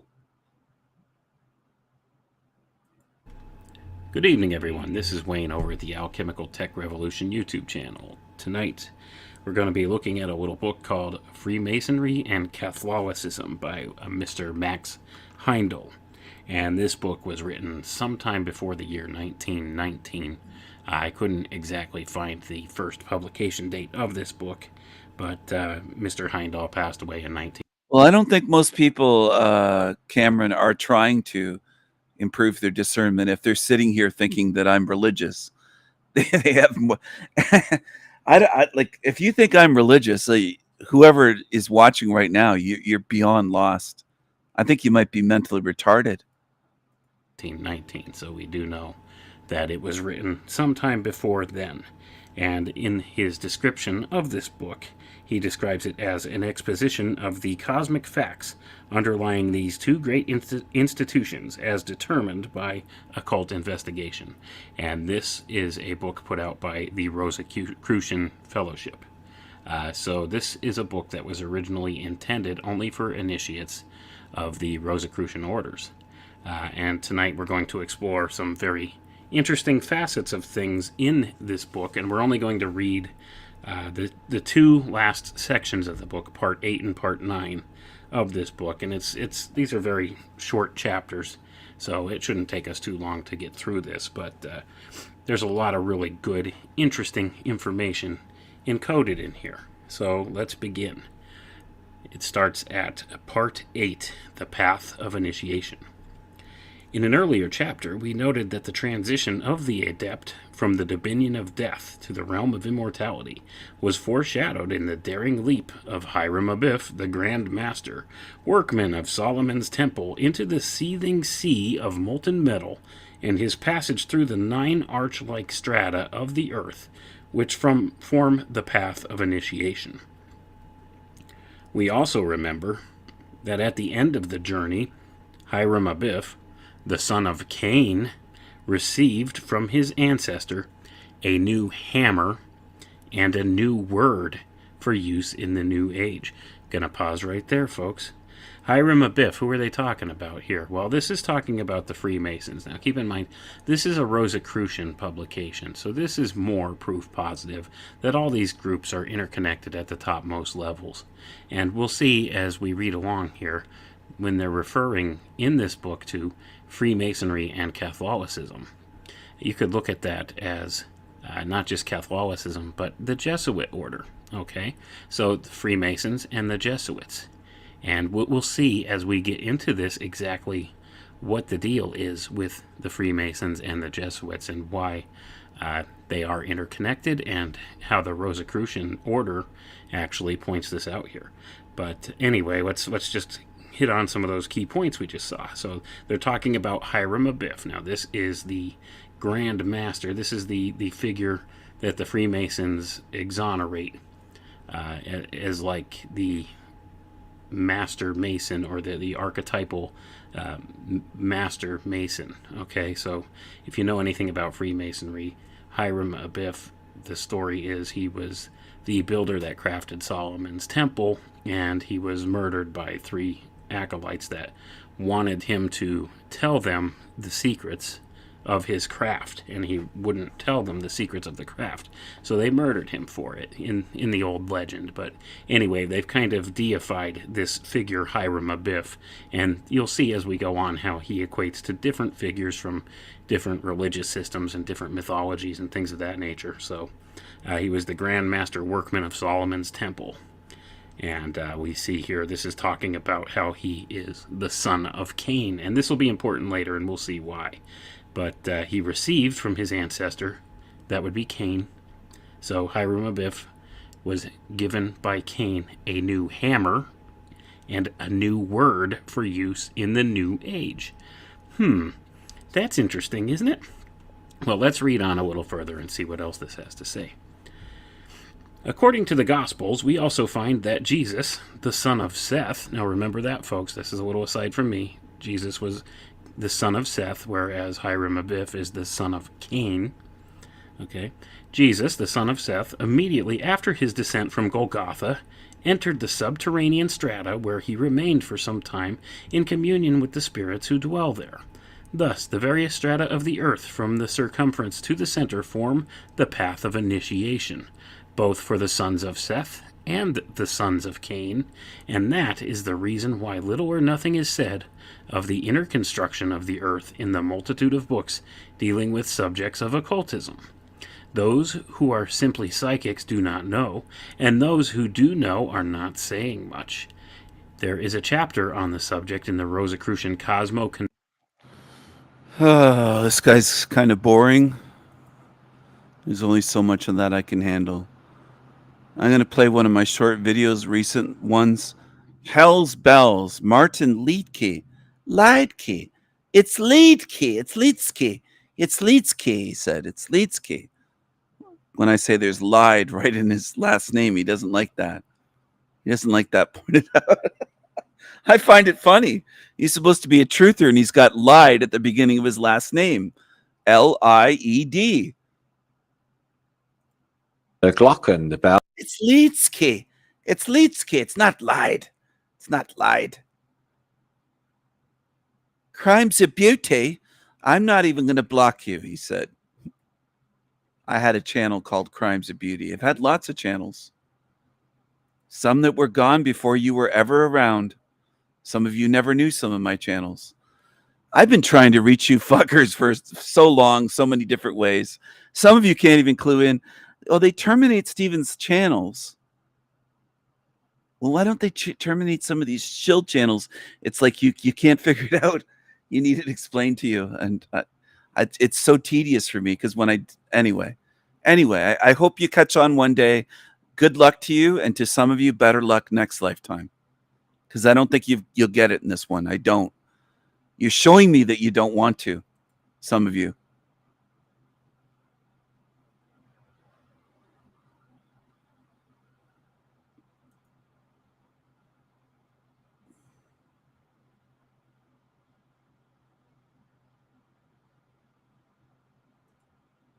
The Glocken, the bell, in World War II. Now, if we are in a hell realm, okay, the bells could be a way of solidifying an illusion. Now, I know in my heart that this is a false reality designed to keep souls, apparently. Designed to keep souls. That was weird. It was almost like a Matrix glitch. But that was him speaking.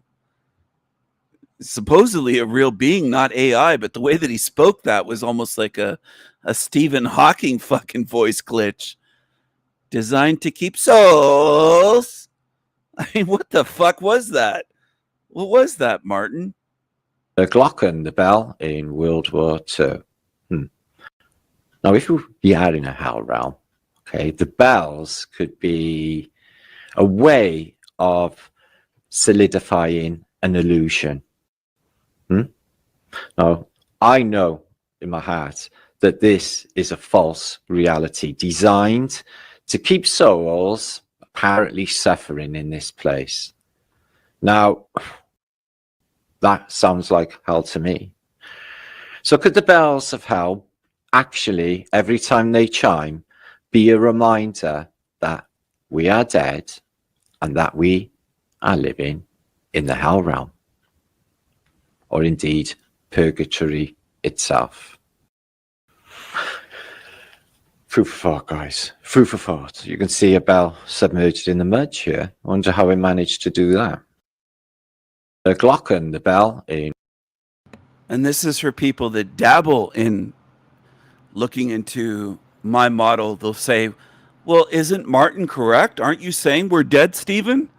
If this is a hell realm, we must be dead. Is that what I've said for years? No. But creatures like this guy and his channel and Jason will say, well, if this is hell, we're dead then. I call it a hell realm. Doesn't mean we're dead. Well, according to the Bible, well, am I talking about the Bible? No. See, some of you don't pay attention enough to that. You get way off and then you warp my model in your minds. You're free to think what you want, but I won't let you get away with warping my model. You're free to disbelieve in whatever I say here and disagree. That's different than taking what I'm saying and trying to twist it into something that I'm not saying. It's very different. Some of you are trying to twist my words. And there's been some like Martin that have come here and said, well, of course it means we're dead then. When have I said that? When have I said that? That we died and went to purgatory or went to hell. That's not what I'm saying when I call this a hell realm. But feel free to follow this garbage. Follow Martin Leidke and the others. Go ahead. Go right ahead. Get your fucking minds and spirits programmed completely after you've been warned about what they are, and you'll still go do it. You insist. There are people that come to my channel that say you're a cult. You try to keep people there. I post links constantly to these other channels. I want you to leave if my channel's not right for you. If you don't fit in here, in other words, if you don't have a mind open enough to listen to what I'm saying rather than automatically change it in your mind to something that I'm not saying, get the fuck out of here. Go to their channels. In World I don't War want you. II. Now, if you are in a hell realm, okay, the bells could. Now, if you had in a hell realm, listen to this. All of a sudden, Martin and others are talking about hell realm. Even Jack Talcott tries to toss it in there. He'll say this is kind of like a hell realm. They're all trying to take my message and fucking warp it. And some of you are too dumb to see that without it constantly told to you and explained to you. I know there's some of you that will go to other channels and you'll say, this kind of sounds like this is good. I found a place. And then they're watching something and it's a Freemason channel. Some of you before the end of all this will be duped and you will be lining up on Team Evil because you're that easy to be duped and you're that gullible. You haven't learned while you're here. You spent time here. You spent 5, 6 months, a year, 2 years, some of you. You haven't learned. That's on you, by the way. Because learning isn't impossible. That's on you. You haven't paid attention. If you haven't learned while you've been on my channel, there's a lot to learn here. Then that's on you. That's your fault. That's your lacking for not learning. Be a way of solidifying an illusion. I've shared things on my channel that if it was tuition, it should be $10 million a year. It's priceless information. And I know a lot of you don't get that. You don't even get that. You're sitting here like it's entertainment. You don't think to yourselves, this is priceless. What's being shared for free. You don't get it. And I know this to be the case by how people behave. It shows me. Your behavior reveals something to me. And I'm aware and observant more than you'd ever know. A lot of you are very arrogant and egotistical. You think you're very clever. You believe that you're fooling me, and you're not. You're not. I'm watching you. No, I know in my heart that this is a false reality designed to keep souls apparently suffering in this place. Now, that sounds like hell to me. So could the bells of hell... He says, that sounds like hell to me. What channels has he been watching? Where did Martin get these ideas from? Suddenly. Because he's been talking about fucking ancient history and Tartaria and mud floods and shit for a decade now. Now all of a sudden he's talking about Hell Realm. Hell Realm, like Eric Dubé.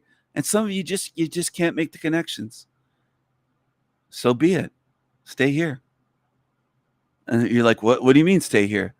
Well, if you can't make any connections, you're lost in the labyrinth. How are you going to find your way out?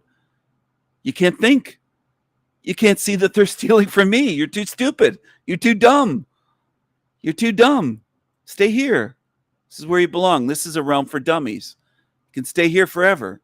Actually, every time they chime, be a reminder that we are dead and that we are living in the hell realm, or indeed purgatory itself. Food for thought, guys. Food for thought. You can see a bell submerged in the mud here. I wonder how we managed to do that. The Glocken, the bell in World War II. Now, if we are in a hell realm, okay, the bells could be a way of solidifying an illusion. Now, I know in my heart that this is a false reality designed to keep souls apparently suffering in this place. Now, that sounds like hell to me. So look at the bells of hell. Actually, every time they... So he sounds very different as to Hell Realm in this short video, or the short that I recorded from one of his longer videos, than he does talking to Chrissy Pissy Shateris saying it's all wonderful here and it's just your mindset. You can breeze through life if you just view things in a positive way and always view things as positive going to happen. They contradict themselves day to day, these demons. And the problem is a lot of you don't notice. You just follow them. You'll say, well, he's a truther, Stephen. He's a truther. He's a truther. Honestly, I think a lot of people on YouTube that watch these channels are retarded. Maybe not in a way that a doctor would diagnose you as mentally retarded, but you are retarded. Chime, be a reminder that we are dead and that we are living in the hell realm, or indeed purgatory itself. Food for thought, guys. Food for thought. So you can see... He calls it the hell realm. Then food for thought, guys. Food for thought. He repeats it to program you. Repetition is a very base active form of mind control. Food for thought, guys. Food for thought. He calls it the hell realm. I don't call it the hell realm. Why? Why, Stephen? Why don't you call it the hell realm, the hell realm, or the hell realm? Because there could be many more. There might be many more. That's a possibility. There might be many more matrices. There might be 100 more levels of hell in this fucking matrix that we're in. Some of you might be satisfied to go to the next level. You're that fucked up and you haven't paid attention for months or years here. And you'll say, well, this level's better than that one. This one's better than that one. I'm just tired of dealing with fucking morons and retards in this realm in general.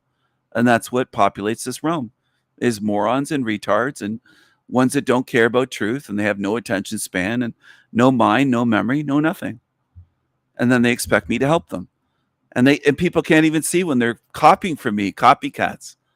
Well, why is Martin all of a sudden saying this is a hell realm? He never said that before all the years he's been making videos.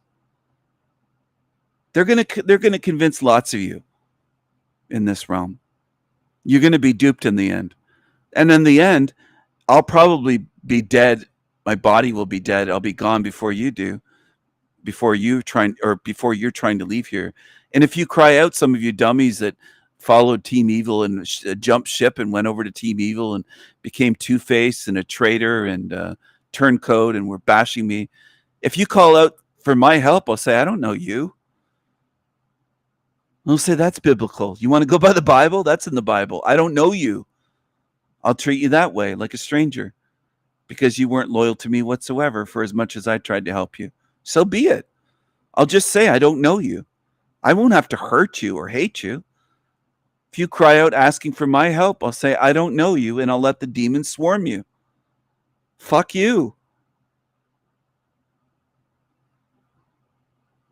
You're not loyal to me here?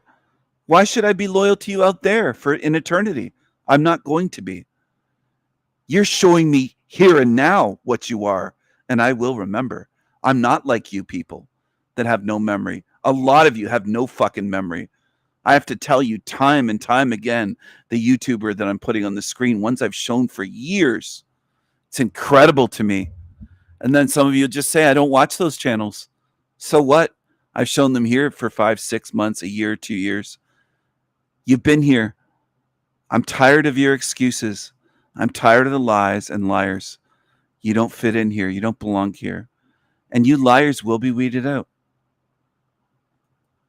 I promise you, you will be. As you should be. You deserve to be. And a lot of you don't like that. Too bad. Go cry in a fucking corner somewhere. Like a crybaby.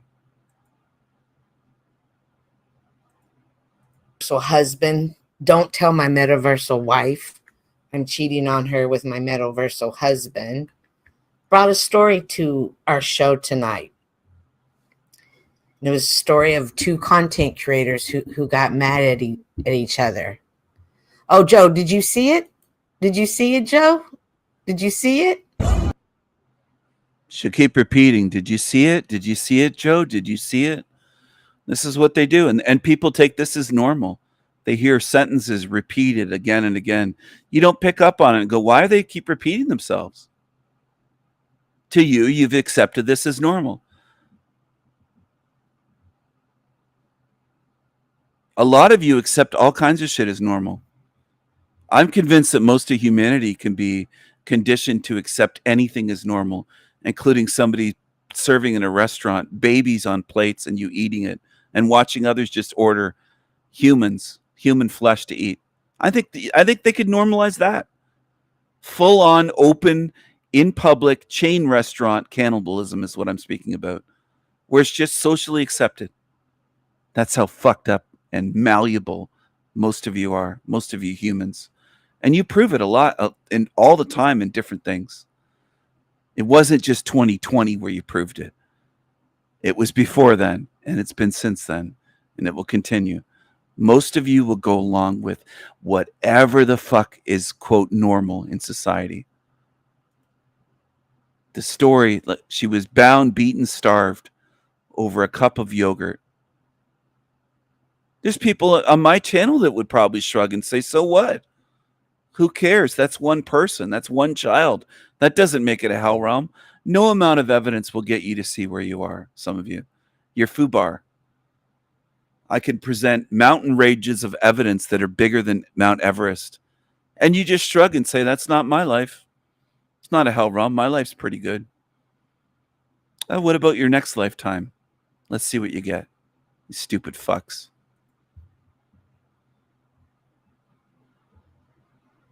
You don't care about anyone else. You don't deserve a good life.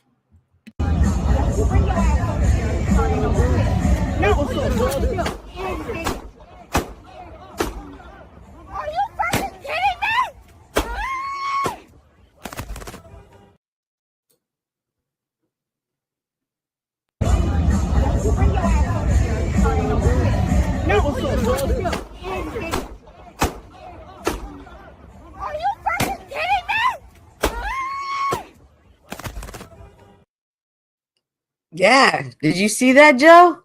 That's wild. The 2 YouTube content creators, Joe, they got real beef in the streets. You see, in case y'all don't know, that was one content creator who was mad at another content creator. You know why? Yes. Oh, hang on. You know why they got mad at each other? Because they were striking each other's pages and taking each other's pages down. Oh, yeah. Oh, yeah. That's exactly what it was. They'd actually been going back and forth, Joe, beefing on YouTube. And we're going to go through all of that. Beck says, did she get shot? Yes. That's when she dropped the phone. That's what had happened. See, she was standing in front of her husband and that content creator that they had been beefing. Margot, I'm glad you're here. Look what we're talking about tonight. Miss Margot, this is YouTube beef, real life beef on YouTube, Miss Margot. This just happened this week. It's that Mars energy, Margot.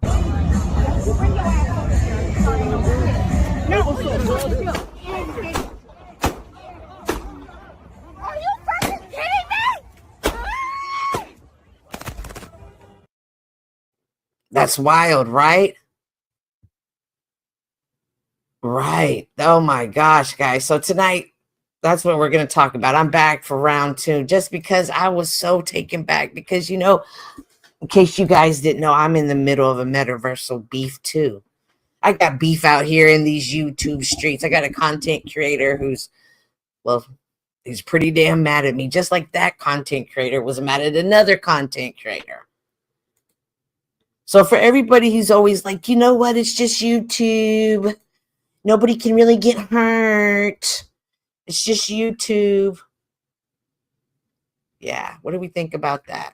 So tonight, I'm going to go through some, thanks, Trump. For sure. So I have it pulled up. So we're going to go through some news articles and just to kind of see, like, because I'm still like, this is wild to me because it almost seems like he had, like when I go and look at the story, it's almost like I'm looking at one of our panels. They were just sitting up there chit-chatting. This panel, this group didn't like this group. This group didn't like this group. We see this every day on YouTube, right? Guys, bear with me. I swear I'm hiring a producer one day. Where's Hank? Hank's really my guy. Where was that article? Where's Wizard? Where is Wizard? Did he expose you? No, he's decided not to. All right. Okay, let's start. I'm going to present. So apparently, I want us to get a good little clip here. Let me look through this. Hit that like button. So this was one day ago. This was one day ago. I'm trying to see if there's anything further.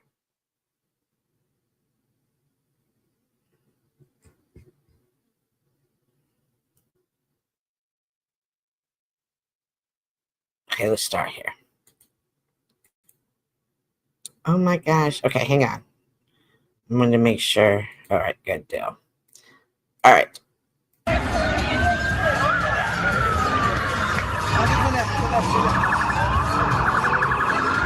At first, everyone was just trying to look like, oh, maybe someone fainted. But then as police cars started coming over, everyone got very, very concerned. And you are waking up to breaking news this morning from the overnight hours. 2 people are dead following a feud, according to authorities on social media, that just spilled into gunfire in front of the Bellagio fountains hours ago. Thank you for being here. I'm Kim Wagner. Our live team coverage continues this morning. Police still looking for the person who pulled the trigger, who the person responsible for this shooting. As you can see, it was quite chaotic right there in front of the Bellagio fountains as people were wrapping up having fun in our city. This happened right before the 11 o'clock hour last night. Our Andrew Nomura is on the case this morning. He is going to break down who they believe was involved in the online feud that possibly led to the deadly gunfire. And also News 3's Alora Lagarde is breaking down the...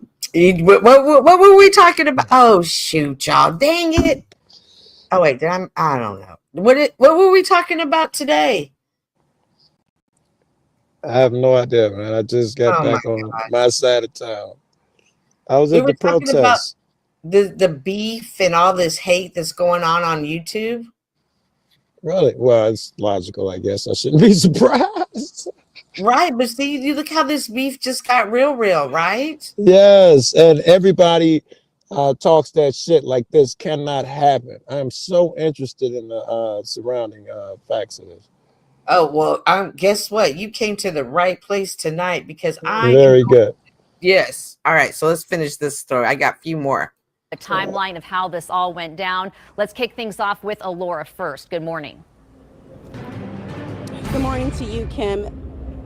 We have been talking in these past few hours about what we have been seeing so far. It goes into this deadly shooting that happened, claiming the lives of 2 victims. Just to show you right now what we're seeing, Kim, we still have this area blocked off. We are at South Las Vegas Boulevard on the 3600 block. It goes all the way down to Flamingo. We have literally this whole entire area of the strip is completely blocked off right now. But here's what we do know, Cam. Metro Police responded to a shooting on the strip last night on the 3600 block of Las Vegas Boulevard near the Bellagio fountains around 10:40 p.m. Police ran towards the gunfire and found 2 victims on the ground suffering from gunshot wounds.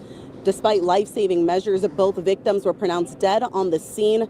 Here are the moments that police heard that gunfire, and we warn you, what you're about to hear and see might be disturbing.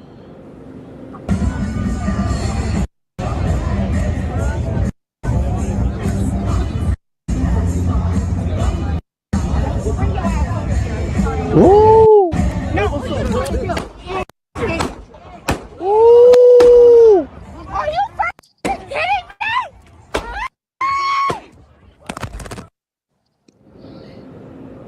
Police believe that's wild, right? Insane, absolutely insane. Insane. She said, "Don't you bring your ass over here?" Say, "Now what's up, huh? Now what's up?" You can hear we're gonna go. Yeah, we're gonna go through all of the beef streams. I hate you. Oh, it's okay. Well, I was gonna ask you. You got some of the content. You've looked some of the shit up. They got them there. Okay, I didn't want to be presumptuous or anything, but I'm totally interested. Oh, okay. Well, let the show flow, bro. Okay. I'm fucking with you. All right. Come on. They have the suspect identified and that this is an... You're getting all angles of the story, Joe. Okay, take Good. I was hoping you was thorough. Okay, bullshit. Okay, come on. Isolated incident. Now, they also tell us that this involved some sort of social media beef between the victim and the suspect. The Undersheriff Andrew Walsh spoke to us during a press conference at the scene last night. Here's a listen. At this point, every effort is being made by members of the Las Vegas Metropolitan Police Department to locate, apprehend, and arrest the suspect who is responsible for this crime. He's so fucking alive. They have not identified the name. Right. And you know, YouTubers were calling in to the laughing right to be superstars themselves. I'm the one turned that nigga in. I saw him on so-and-so. So this was on the live, right? Like he was on a YouTube live when this happened. They were YouTube live. Yes, but I think I did learn something new. I didn't know she was involved. Did I hear you say she's the one who got popped? That's the wife. Yeah, that's his wife. And the brother who stepped in for a moment. He's the other guy who got shot. Yeah, that's her husband. Okay, I didn't know. That's why the camera fell. All right. I thought the shit just got knocked over. They ain't had no details. I saw that shit on Reddit, man, when it just happened. Oh, dang it. Where is Wizard? I bet, hang on. All right. While this plays, I'm going to look, because I read a news article, so I'm going to look up something while this plays, okay? All right. of the suspect or the victims at this time, but we are still awaiting those answers. But what we can say is that it is a very somber feeling right now, having 2 lives being lost. We're now going to send it right on over to Andrew Nomura, who's going to give us a little bit more regarding that social media aspect to it. Andrew?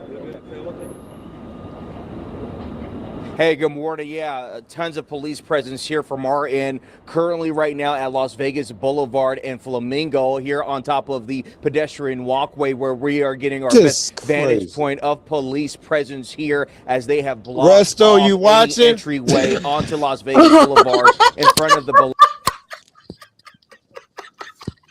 Restos, you was what? Tommy was back here. Doing it as well. Yeah. About the story you brought to us earlier. So we're watching this video and stuff. So we're gonna go through it because we always talk about what's beef. You know, beef's not real. It's a YouTube content creator. We're not, but we haven't got there, guys. Wait, golly, you guys, just chill. I've seen but just like you. What, Joe? I've seen a couple instances, right, that people point to. Nothing. This would be the most famous. This most in the open. You know, this is maybe something different, right? Oh, let me ask you, what injuries can you point to behind YouTube beef? What's the worst you can come up with? The fact that you had pause is good enough for me. This would solidify a lot of arguments for niggas.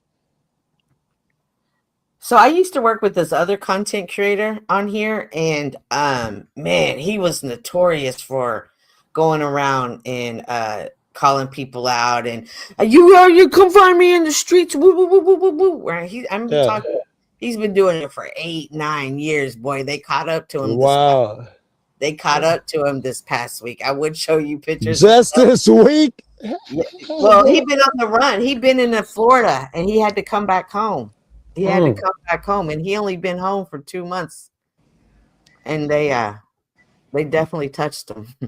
And but he'd been campaigning for it. They were running videos, making fun of it, making fun of his injuries, and everybody's like, he campaigned for it. You're gonna get what you campaigned for. I saw a guy get shot. I can barely remember, but a guy got shot at his door. And there were a lot of beat ups that I know happened. I got a friend that went to another guy and smacked him around a couple of weeks ago, but it was nothing like what you talking about. Yeah. What? So, all right. Let's finish the story. Okay, hang on. Alluded to, Kim, Under Sheriff Wash mentioning that this whole feud started on social media. Give me details, Knuckle. At this point, we We're believe not we there have the yet. suspect Not you, I'm identified, talking to and him. that this is an Okay, so here's how oh, good Lord. So here's how it is. So I'm pulling the news clip before we even know who this week. We just know we don't know who the suspect. Then we're gonna get to we know who the suspect is. Then we're gonna get to the suspect's arrest. So no, fuck that. Hey, did I have a promise at the end that I'm gonna see this niggas beefing online? Fuck you, nigga, blow me. Am I gonna see that? yeah. Okay. Yeah, all you're right. gonna see a little bit of it. You suck. Yeah, somebody help Cynthia. Somebody more talented. Get up here with some fucking clips of the actual behind the scenes beef.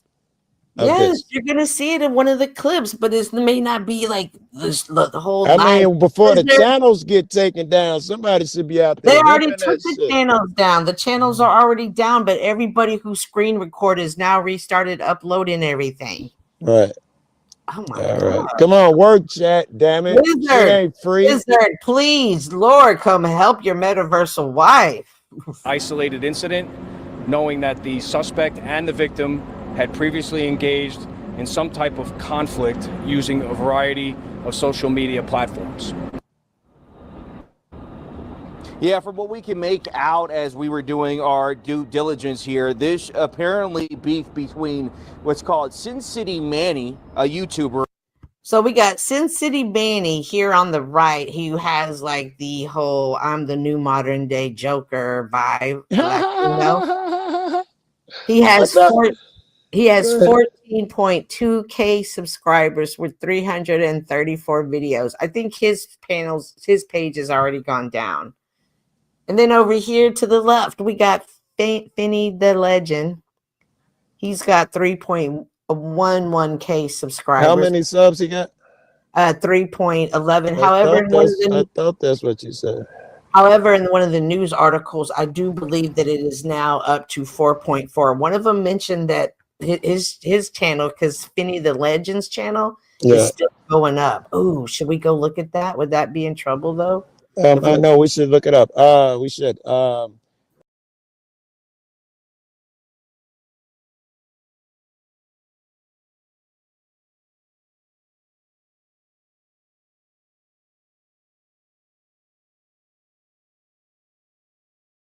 My question. Which one? Answer my fucking question. Look at this guy avoiding questions. All he does is avoid questions. He won't answer a single question. No matter how many times I ask the question, he refused to answer it. That's what you're fucking doing. You don't set up false dialectics as questions and they get pissed off when I give you non-false dialectic answers. Where do you think there's more degeneracy in the West or in the Middle East? I want to point this to everybody watching, right? I didn't give him two options. I said, bring your own option. You asked me, what would I do? Fuck a 10-year-old woman? Or one in which there's honor behind grape competitions. What?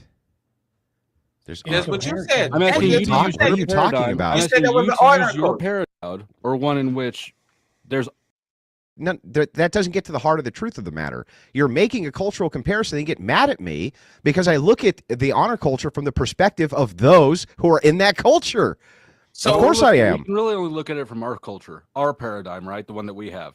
We can't pretend to step into someone else's paradigm. So from your paradigm, Yes, we can step inside of other people's paradigm. Why can't we? Which is a better culture from your paradigm? One in which corn is allowed, or one in which there's honor behind grape competitions? What? That's what you said. I'm asking you to use what are you your talking paradigm. about? You said that was the use honor your code. paradigm Yes. to assess. Yeah, you mean our culture do versus I their culture. you mean do I consider it from the honorific of Western culture to see that as honorable in their culture? No. So you don't think it's honorable to have grape competitions? No. What are you talking about?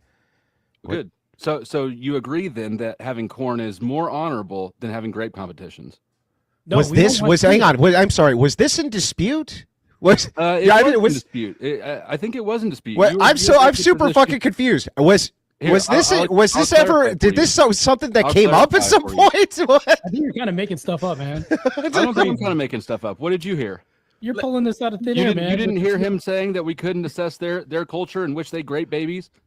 No, I did say that you can. But what I'm trying to explain to you is that if you're making a worldview paradigm comparison, and I say honor culture, that doesn't fucking mean I think it's honorable, you dipshit. And what's the point of you arguing from that perspective? Because I'm trying to explain to you that there could be universalized reasons within a culture of why they can have one very degenerate thing that they can engage in while their society still stays intact, whereas another culture, hang on, that has a different set of worldview paradigms, you introduce same thing, now you have chaos. Like alcohol to Indians, for instance. Not a big problem for Europeans. Huge fucking problem for Indians, though, wasn't it? So if we just have the right culture, then grape will be okay. Is that what you're suggesting? No, it still wouldn't be okay, but the society itself socially may be able to deal with these things easier or better, depending on how the society is structured. Conversation. How does that make corn bad? We're talking about how it makes it bad for our society, not for the Japanese society, right? So, and your evidence of that is that my evidence for that is that it increases human trafficking almost tenfold everywhere that it's done, including in Japan. So, and you can look at the Yakuza stats for that. You can also look here in the United States, especially since the advent of OF. The child trafficking has increased drastically. I can give you all of the studies on it. You can also go to Rachel Wilson's Substack and pull them up yourself. There's no ifs, ands, or buts about it. And when you go back, you move back through the historic standard pre-corn, human trafficking was not a huge issue. That was an introduction based on demand, and we don't need to have it. It's fucking Where is stupid. corn consumption the worst? Yeah, that's kind of hilarious. Like human trafficking wasn't a big issue when there's, for example, the transatlantic slave, when it was literally a bunch of prostitutes. There was no such thing as a transatlantic slave in the 50s, bro. Okay, of course. No, I'm saying people would literally bring a bunch of prostitutes on the back that were either voluntary enforced to serve the people that were in these wars and the military and all that. I'm kind of confused, and I'll grant that, right? You are right. It got worse tenfold. Do you think porn is bad overall, or consume porn in moderation is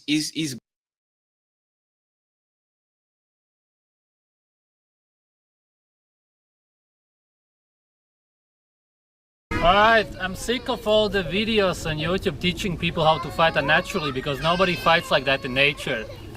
All of the moves that you use with punching and kicking would do very little good in nature. So, firstly, you would take anything you can to throw, any kind of rock, anything that is hard, and you would just throw it because humans are able to, unlike all the other animals. Secondly, if you try to punch me like you would, anybody who is strong, even if it's very strong bones, very strong muscles, you could overpower them by simply jumping on them, and they wouldn't even expecting you. You would, if you would put your arms around them and bite them in the neck and just bite a piece out, they would be so much in shock that you could do anything with them afterwards. Or if they try to do something, then you bite them in the nose or bite an ear off, or you just grab the ear and just pull it down, and they will be in so much pain you will pull the half off, because all of our teeth are very sharp, even the back teeth, so it's very easy to bite for humans. That's why a lot of people do it when they are really in danger. They bite. A lot of women do, because that's our natural instinct. That's how we actually fight in nature. What you also would always do, if somebody grabs you and you're on the ground, always grab the balls and just squeeze them very hard. They will go absolutely in shock. So the way people fight nowadays is, as a sport, they follow rules. So they grab the balls and just squeeze them very hard. On the ground, always grab the balls and just squeeze them very hard. Always grab the balls and just squeeze. Always grab the balls and just. Always grab the balls and just. Always grab the balls. Always grab the balls and just. Always grab the balls and just. Always grab the balls and just squeeze them very hard. They will go. Oh wow, Godus sounds namas gay. He's saying always grab the balls. Always grab the balls and just squeeze. He sounds namas gay. I think he's gay. I think he must be gay or something. On the ground, always grab the balls and just squeeze. Wow, he wants to grab balls. On the ground, always grab the balls and just squeeze. Wow, he sounds like he's gay. Namas gay. Namas gay. Gaddis is Namas gay. He's saying always grab the balls. That sounds really gay. He's very gay. Very gay.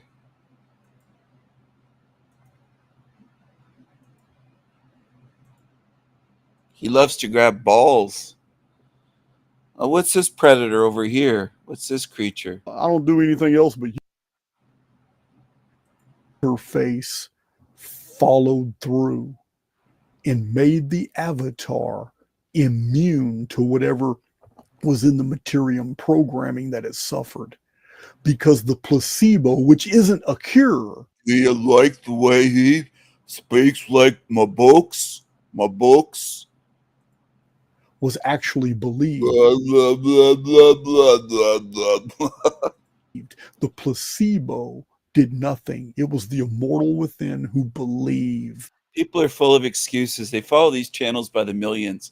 You must be retarded and immoral and gullible and stupid. You're following this shit by the millions. This guy's channel and millions of others. You must be fucked up. You must be stupid. That they had received a cure, and therefore the Materium reflected that belief back as a cured circumstance. This could never happen in a real reality. This could never happen in a material reality where everything was truly subject to the laws of physics, where everything was solids and fluids and gases and orbits and gravity and all this BS that the Scientifica have tried to convince us that we live in. In a real reality, the placebo effect would be a nocebo effect. Wouldn't have any effect at all. So because distances do not obtain, because time and space don't obtain, in an information field, you can resurrect past energy. Just like I can borrow, if I am deficient now in courage, if I am deficient now in memory, if I am deficient now in my inability to process information and to put something together when I have a bunch of variables that I know go together, but I can't figure out how, but I can borrow through meditation. I can borrow from a future version of myself who has already figured these things out, and retrospectively impose that understanding on the present. And I can adopt that, and I can elucidate, and people can listen to me and think that I figured all this out a long time ago, when it's all being drawn from a future variant of myself in the programming. Drawing from myself more than I contain from a future version of myself is no different than drawing from the past. We experience the future by agency of imagination. That's how we do it. And we experience the past by agency of memory. Is it always our memory? No. Memory is in the field. So you can resurrect past energy.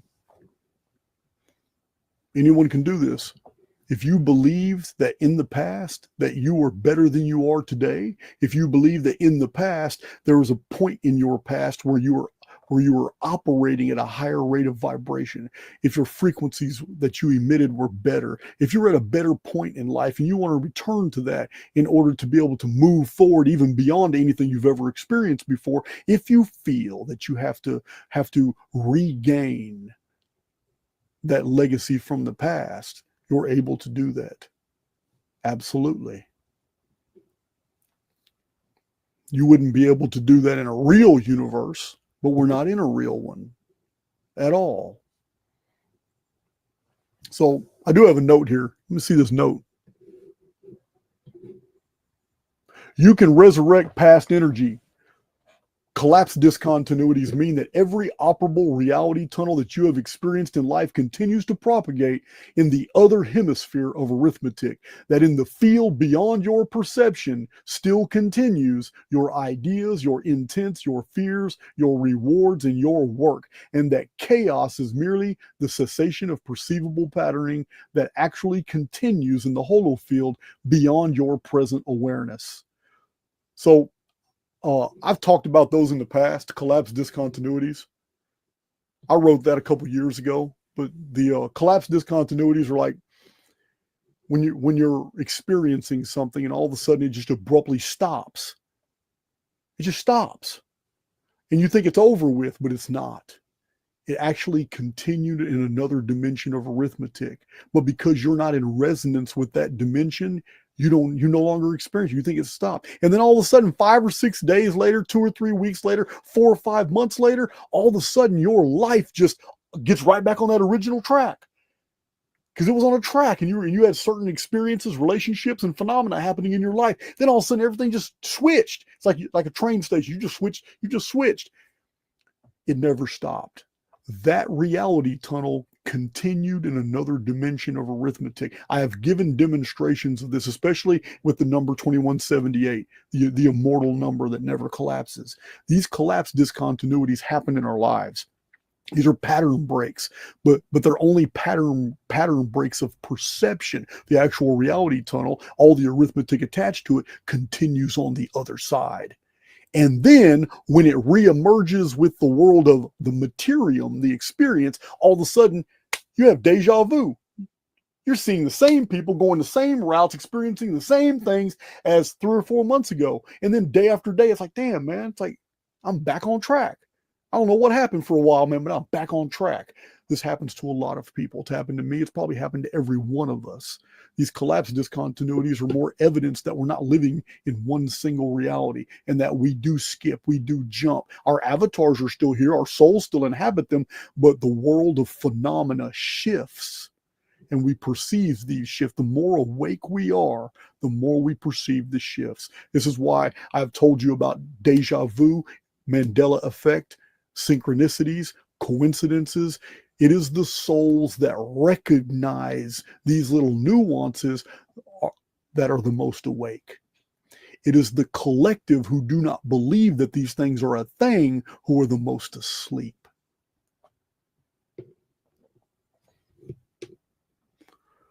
So one of the greatest things that we can take away from this series of propositions is that projecting energy of goodwill towards others actually codifies our own reality. Remember, how a soul sees itself is how the materium knits the programming for that soul's reality tunnel and the experiences that soul has. But when a soul projects goodwill toward others, this is also codifying those programs for that soul. This is what the master told us a long time ago. Do unto others as you would have them do unto you. The reason this was told to you in such simplistic forms is because of the mirror of the divine. What you project toward any other soul is what the materium through phenomena reflects back to you as circumstances. Do unto others as you would have them do unto you was an excellent teaching summed up in one sentence that if you lived by it, it would completely modify the conditions of your life. Because you're not going to do bad things to people. You're not just going to go out of your way to just do bad things to people, because then bad things are going to happen to you. They're going to get knit into your experience. But if you did unto others exactly how you want to be done, the materium is going to take that as a command. That command is going to be followed by builder protocols in the co-creator relationship to give you back exactly what you put another soul through. That's what's going through. That's exactly, it's a feedback loop, but it's a feedback loop not for the collective. It's a feedback loop that you initiated using spiritual power. Because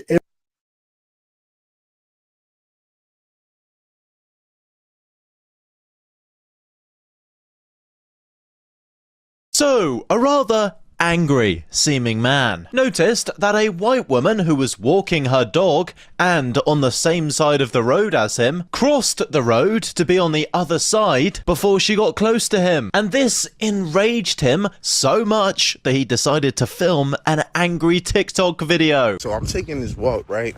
Tell me why this lady is walking her dog, but she's coming from the opposite direction, but she's on the same sidewalk as me, right? So as we get close to each other, as soon as we get close, she crossed the street quick as hell. Like, she take her dog. Like, come on. What is you doing all of that for? Like, what is it, because I'm black? Like, you seeing me, she was eyeing me down the whole way. Like, I seen her eyeing me down. She eyeing me down, but she is funny as hell. Like, boy, ain't no way you was scared to walk past me. I mean, this guy is so jaded that a woman didn't want to walk past him and instead crossed the road to ensure her safety that he filmed a bloody social media rant. I think that woman made a very good decision, because this is very clearly an angry person. Who cares that someone crosses the road when they see you? Why should that bother you in the slightest? Do you want her to walk past you? It all seems just very odd indeed. It's just very a deadly ideology, how the Great Replacement theory went mainstream. Yes, that's right, just an incorrect theory. Definitely not true whatsoever. Anyway, on a completely different topic, here is an image of the average British school in 2025. Isn't that just lovely? What a bright future we have ahead of us. Here's another image of a British school. Yes, a classic British school. How overwhelmingly British. The biggest Somali event celebrating what we've done as a community. Ayan, tell them more. 65 years of independence, second largest ethnicity in Birmingham. We are going to make our presence known. Here's a question. If you are so proud of your country's independence, then why are you living in Britain, may I ask? We all love Somali culture, so it's time that I celebrated. Your favorite Somali people are going to be there. Zimal's Banqueting Suite, 28th of June. Ayan. Somali food, Somali culture, Somali success, Somali in the UK.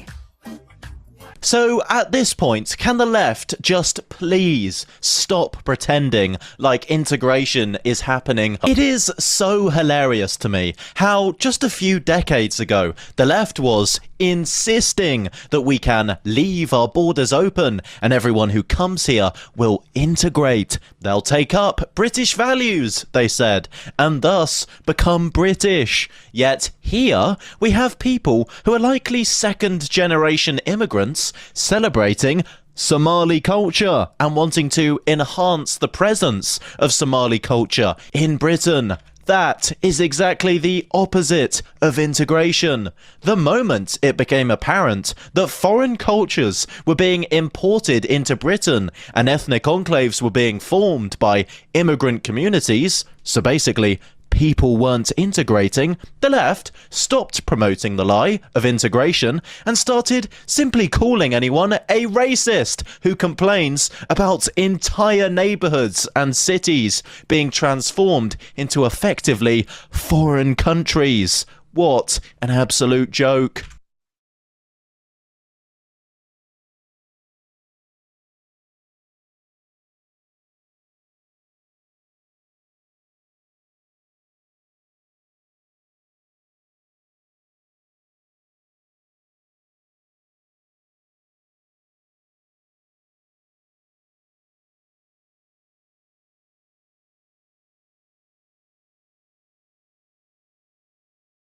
Hey guys, it's Matt. If I had room for a title this long, it would be something like Fake World Update, the intentional destruction of the movie industry to make way for AI.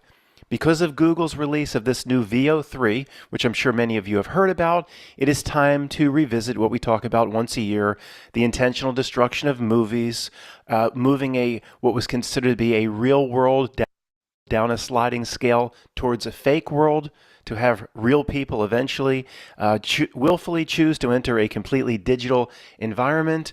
The Google Veo 3 short movie clip AI video generator is, they're saying, very close to lifelike. I think you can only get 10 or 14-second movies, but we're probably just a year away before amateur video creators and movie makers in their homes can make full feature-length movies.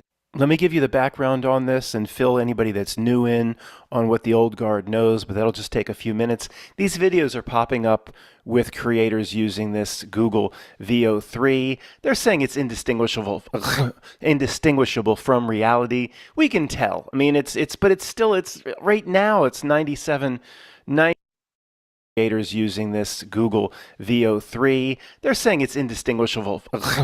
Indistinguishable from reality. Indistinguishable from reality.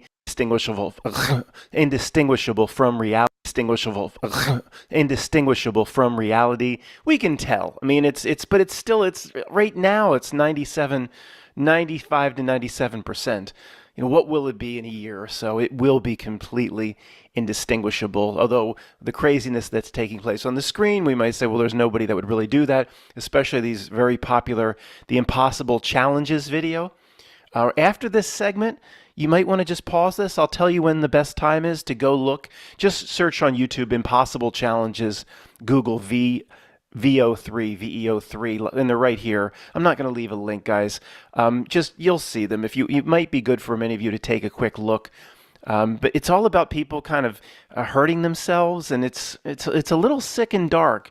Although the quality of the AI video is 95% to reality. But the old guard knows this, and I'm not here to pat myself on the back, but this all relates to what I said in 2017. I said movies are being made bad on purpose. And at the time, we didn't know why.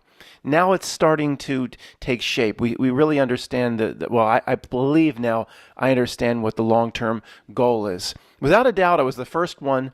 It probably was 2016, shortly after The Force Awakens, the first of the three main Star Wars. I said there's just no possible way Disney would put this Star Wars out with this Rey, Poe, and Finn, Do-Re-Mi characters, unlikable, a horrible plot. There's no way they would put this out to continue the most lucrative and profitable franchise of all time that could yield easily hundreds of billions of dollars over the next 100 years. They wouldn't ruin it. They wouldn't take chances. I said it must be being made bad on purpose. And as I started to say, I was saying I was the first one to say this, but that assumes or makes it seem like everybody else has come in line. I'm not. How many people even today are saying these movies are being made bad on purpose? Maybe nobody still. And now we're 8 years later after I started saying it. But the people making it are trying their best. Just like we talked about, can't do a sidebar here. The Not Milk puts in completely useless degenerates that they know will fail. Like these people that did Star Wars The Alkalite, and what were these? Leslie Headland, I think was her name. They're trying their best. They're just not capable of putting out a good product. Does Kathleen Kennedy and some kind of super witch, does she know the plot to make movies bad on purpose and to intentionally ruin Star Wars? Maybe, but what she knows or what they know at the highest levels we'll debate some other time. It's crystal clear now what I floated in 2017, that these are being made bad on purpose. We didn't know why. Now it seems clear why. Because they don't, for creativity and movie making, they don't want people to rely on the movie industry anymore. They want people to dive in full force into these AI tools to make their own. Now, for anybody new, there's a lot there, and many of you that are super new, though there's only a few people that come in here new a week, say this person sounds reasonable and logical, but he must be insane. Let me break it down at its most simple level. Old guard, just put up with me for a minute or so. Movies started in the mid-2010s to start, especially with Star Wars. Then it became very noticeable. The major franchises all destroyed. Terminator destroyed. Alien franchise destroyed. Star Wars, Star Trek, all the major, even now all the superheroes movies, Marvel, all destroyed. Obviously, once it happens 5 times in a row, it's no longer a coincidence. And then movie reviewers, what is it, nerdrotic, and bad writers, writers don't know what they're doing. When it happens 5 times in a row, then you say, well, wait a second, this is no longer a coincidence. And it's happened now hundreds of times in a row. And they're still saying they don't know how to get good writers. And that's why the woke is so big, guys. That's why the DEI woke is so big, so that can be blamed. That needs if you're just going to have horrible writing and every single franchise destroyed, there needs to be a reason for it. The Not Milk is a very worthy adversary, my friends. A very, very evil genius, and in the extreme. The excuse is woke, agenda pushing. But would the movie be any good without the woke, without the agenda? It wouldn't be any good anyway. That's the excuse, where everybody just walks away thinking, well, if the DEI and woke stuff would be removed, we'd be back to normal. No, that's the excuse, so they can implement it without the dummies on the street wouldn't think past what's right in front of their face anyway. They wouldn't be going anywhere near where we're going, but nevertheless, the smoke screen cover-up is DEI woke. That's the reason everything's being destroyed. No, again, I promised a simple summary here, and I'm straying from it. I apologize. Movie industry destroyed on purpose. Then people they still will crave their entertainment. They will still crave their movies. So what's going to fill the void? Well, AI, of course. And somebody yelling at me or rising up out of their bathtub, throwing rubber duckies, maybe saying, well, Matt, that's real people will use their own creativity and imaginative powers. They're going to use the AI tools, but the story will be being written will be via someone's imagination, and that's not what the Not Milk wants. They want people mouth hanging open, drooling in front of stories that are laid down. They don't want people using their inherent gifts of creativity and imagination. True, but they need for the AI to move forward. And the ultimate goal is to have people literally enter a digital world, to have the analog world replaced with a digital world, and have people choose that world. Fake world replaces a real world. The AI must be able to do that. The only way the AI can do that is if real people and real beings, real spiritual beings, engage with the AI. So right now they're willing to take a step back. Probably what I just said. Yeah. Do they want real people using their creative powers, imaginative powers to make movies and to take control themselves? No, but the AI is, remember, a learning tool. It needs. That's why these image programs and everything that's been thrown out via the Matt Wolf AI update channel. There's been 1,000 AI products and apps, all free.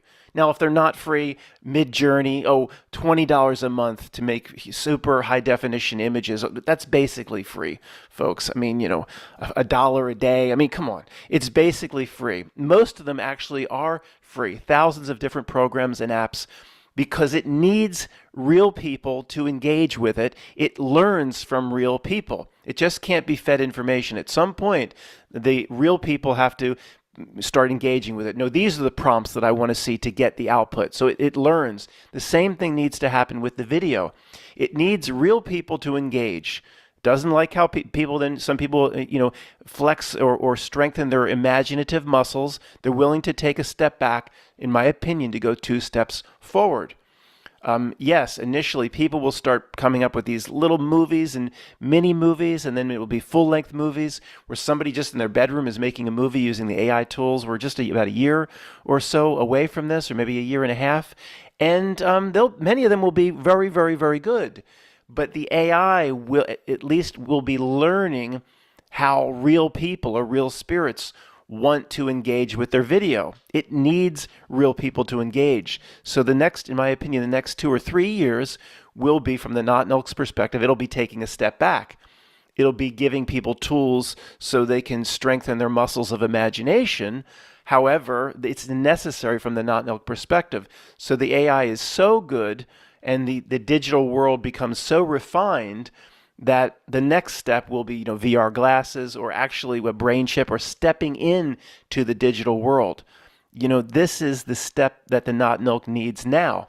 And if everybody's still running out to the movies and just relying on Disney Pictures to make incredible new movies, like whatever would be the equivalent of Pirates of the Caribbean or Paramount Pictures of Top Gun, or if they're relying on that, it's a 2D experience. It's not what the Not Milk wants, and people are not going to engage as heavily with making their own movies and engaging fully with these AI tools. Now, that was supposed to be the simple explanation. I have no idea how that came out, but I'm not going to re-record it. I might just sit here and think of a super simple explanation because that was not what I was looking for. I was looking for what I just presented, 1 minute or less. That wasn't it. And for those of you that don't believe everything has been destroyed, it's not just sci-fi. Everything has been destroyed. Every lovable franchise. Star Trek Strange New Worlds had a musical episode where the Klingons show up and rap and do a little dance, and the Enterprise responds in singing, and I, of course, didn't watch it. I watched a few episodes of Strange New Worlds when it came on, and I turned it off maybe 10 minutes into the first episode. It was that bad. And what does the headline say? Star Trek Strange New Worlds Season 2's musical may be the best Star Trek episode ever made. Space. I mean, there's always this reality gives itself away, and there's always a shill article, a shill proponent or pundit. The shills in this reality that defend reality, that prop it up, are so off the charts in terms of the number of them. It gives the artificial nature of reality away in and of itself. Like Variety magazine is always defending the DEI in a new movie. Let's just leave that. That's even more straying. So you just have to trust me, guys. Everything has been destroyed. across the board. This is this is intentional. I said this has got to be intentional. The people doing it are not in on some not milk plot. They know not what they do. They're on the frequency or the download. And we, for years, didn't know, well, why are they destroying all of the things? But the first grade truther would say, well, don't they need to make money? We know they don't need to make money. They all sit at the creepy table. They never need money. They'll be propped up whenever needed. Now, to me, it's crystal clear. It's to make way for the AI tools and for people to engage with the AI tools to replace the movie industry. It won't go away. Maybe Disney will be the sacrificial lamb and they'll take Disney down. It seems like they're going to take Disney out, and they have to. Not Milk, if you're listening, you need to make it look good. I mean, even the dumbest of the dumb could wake up if every single movie is a big money loser, every single movie's a bomb, another decade goes by, and everybody stays in business. Not Milk, if you're listening and taking suggestions from me, and I know you do, just take Disney out. You have to make it look good. Do you want 100 million people to wake up? Maybe they will. Just take Disney out. They deserve to be wiped out. Fine, it'll back up what I'm saying. Nobody listens to me, Not Milk. It doesn't matter if my predictions come true. So they don't want people relying on a 2D experience. That doesn't move the sliding scale from So he talks about this for years and years and years. This is the most important topic, is the Not Milk is making movies worse. It's making stupid movies. Like Star Wars and Star Trek. It's making dumb shit. And the same creature, Humpty Dumpty, denies that this Matrix, that this is a hell realm. This isn't a hell realm, he says.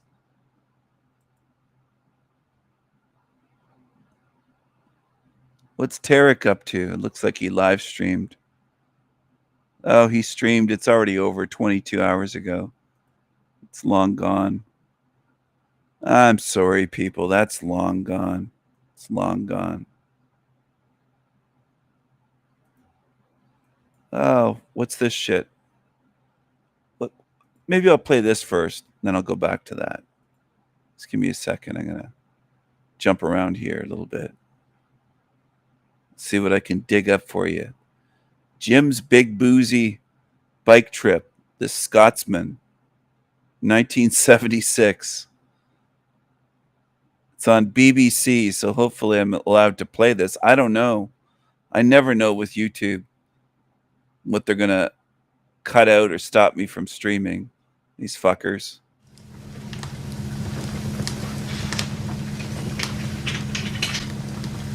Big Jim Colley says he doesn't like to eat on an empty stomach, so you'll find no cornflakes on his table. He starts the day as he means to continue, with a wee dram. It's what a Scotsman might call the moonshine breakfast. But to Big Jim, it's an important curtain raiser to a rather special day. Jim's a Scottish crofter. He lives alone in a tin-roofed bothy in the foothills of the Cairngorms. Normally, he'd be looking after his sheep and cows. This morning, though, it's a question of getting himself into the right frame of mind for a most unusual journey.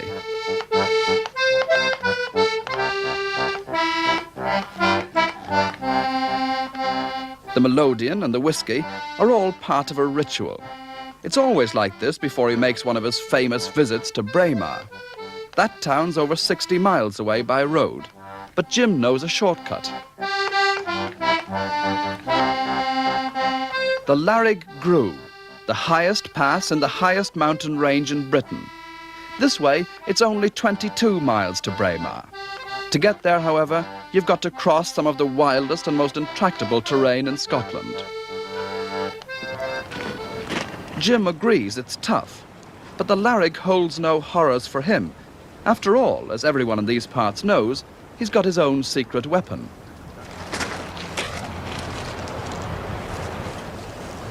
The Larrig Flyer. That's what the locals have christened Jim's old bone shaker.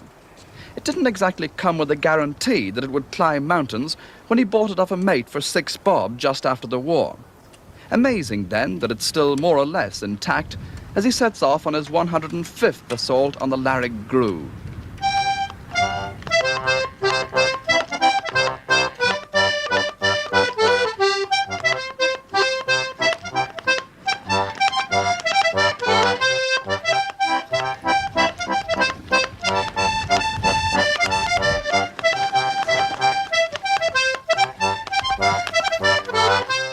there's nothing particularly definite about Jim's trips across the Larrig.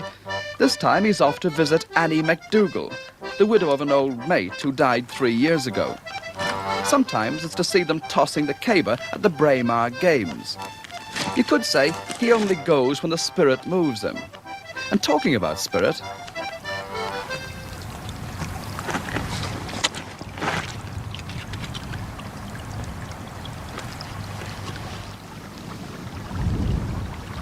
I've done this for years, and I think it's the water, the hill water, seems to add to the quality of the whiskey as well, the way I drink it.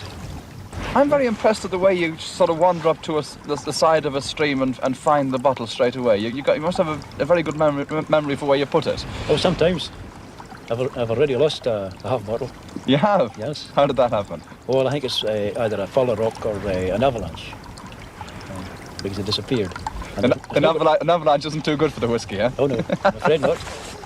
I'm surprised the bike stands up to it. Oh, it doesn't. Sometimes it collapses. Or have a puncture, broken chain, or broken pedals and such like. What do you do if your bike collapses, though? Do you leave it and walk on, or what? Oh no. You got a puncture? Oh, I had a puncture last year. Every year I have a puncture. What do you do? I just carry on, pull the tube out and carry on flat. Well, you've only gone 6 miles already, Jim, and you've had a drop of whiskey. There's 18 miles to go. Whatever are you going to do for the rest of the journey? I would have some more on the way. I have another little cargo in readiness for the journey.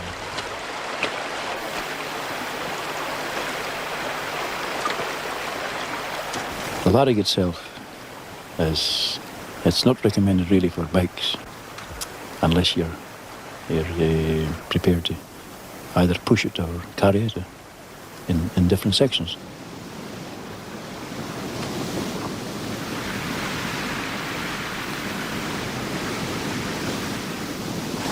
Oh, and on the journey I'll maybe drink not much more than 3/4 of a bottle on the outward journey, and the same again on the return journey. But on the way, I leave a certain amount there for the return journey. But then it's very tasty, and I have a lunch there as well, and wash it down with the dram, maybe 2 drams. And that carries on for the next 5 or 6 miles. Well, by that time, that's getting near the end of the rough journey. And by this time, you're looking forward to entering Mar Lodge for a good beverage there. Maybe 3 pints of beer, one after the other.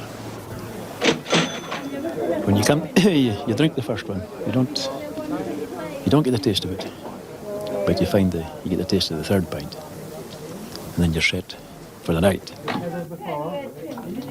Well, after 22 miles, 6 hours, and 3/4 of a bottle of whiskey, not to mention those 3 pints of beer, with bicycle somehow still in one piece, Jim finally arrives at Annie's door.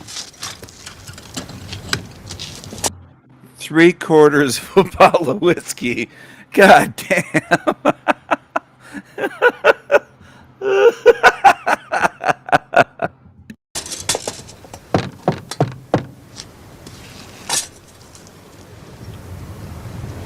Now this is how they made booty calls back in the old days. He would just show up and knock on the door and say, "Annie, are you there?" I mean, this is crazy, but this is how it was. Answer the door.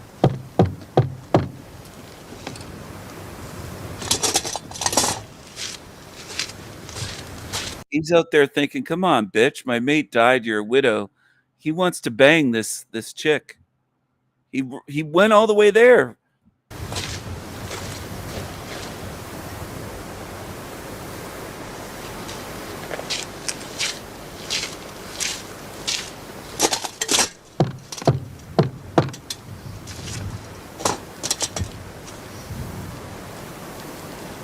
The Duchess no in.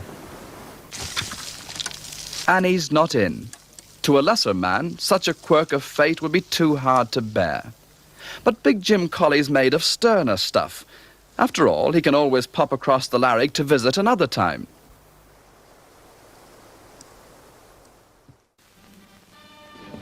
So she's not in, so he's going all the way back. Oh my Jesus Christ.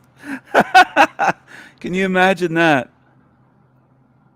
So no fun for Big Jim. He's got to go all the way back. God damn.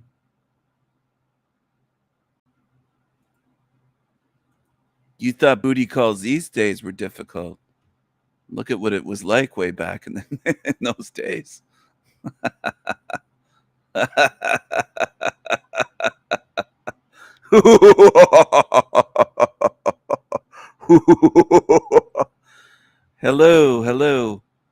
Hello to our new visitors.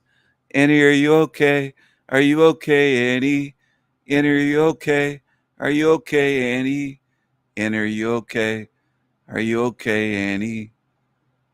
Is Annie okay? I don't know. I hope so.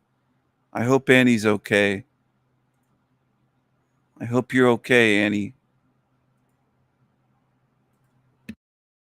Hey everybody, welcome back to the Overwatch Project. In this video, I'm going to assume that most of you watching out there already know about the concept of the Loosh Farm, Reincarnation Soul Trap, Matrix, or Holographic Universe Theory, and a lot of the other things I've already talked about on my channel. And if you're new here, check out overwatchproject.com for a very brief but thorough introduction here that it kind of explains everything briefly, and then you can start doing your own research into what I'm talking about if you're coming at this and don't fully understand what's going on.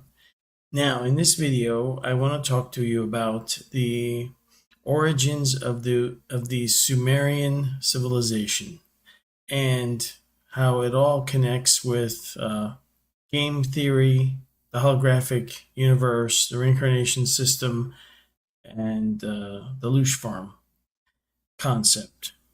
Now, the weird thing about the Sumerian civilization, and something I've never talked about on my channel before, is that their origins are truly unknown. Nobody really knows exactly how they came about to be the way they were. They just seem to be an advanced civilization that basically pops up in history, and it's just there. And it's got some amazing technology and innovations.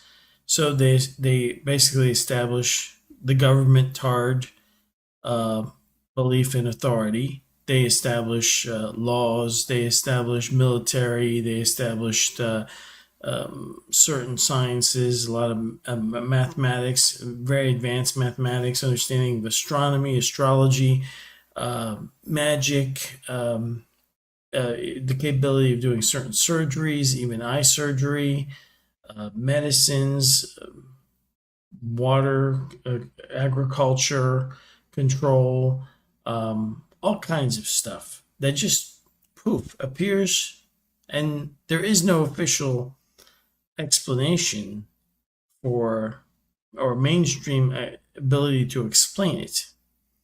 Now, of course, if you start connecting all the dots with this is a holographic universe that we exist in, and a reincarnation soul kind of system with amnesia, then a lot of this stuff can make sense. And I have a hypothesis here, because in a concept of a Loosh Farm, you want naive souls basically to start thinking about the existence of individual consciousness souls that are existing in sometimes very boring environments out there in the multiverse. And here you have an exciting existence to offer them, where they can experience basically the concept of mortality, an immortal being that doesn't remember that they're immortal, and they can experience what they conceptually understand but don't really understand until they get into the system here. The turmoils of good versus evil, suffering, death, all this other stuff. And with repeated amnesia, this is not a learning experience. It's more like a very complex, very hard to play game. And it has to offer an out, because if it doesn't, it would probably violate some natural laws.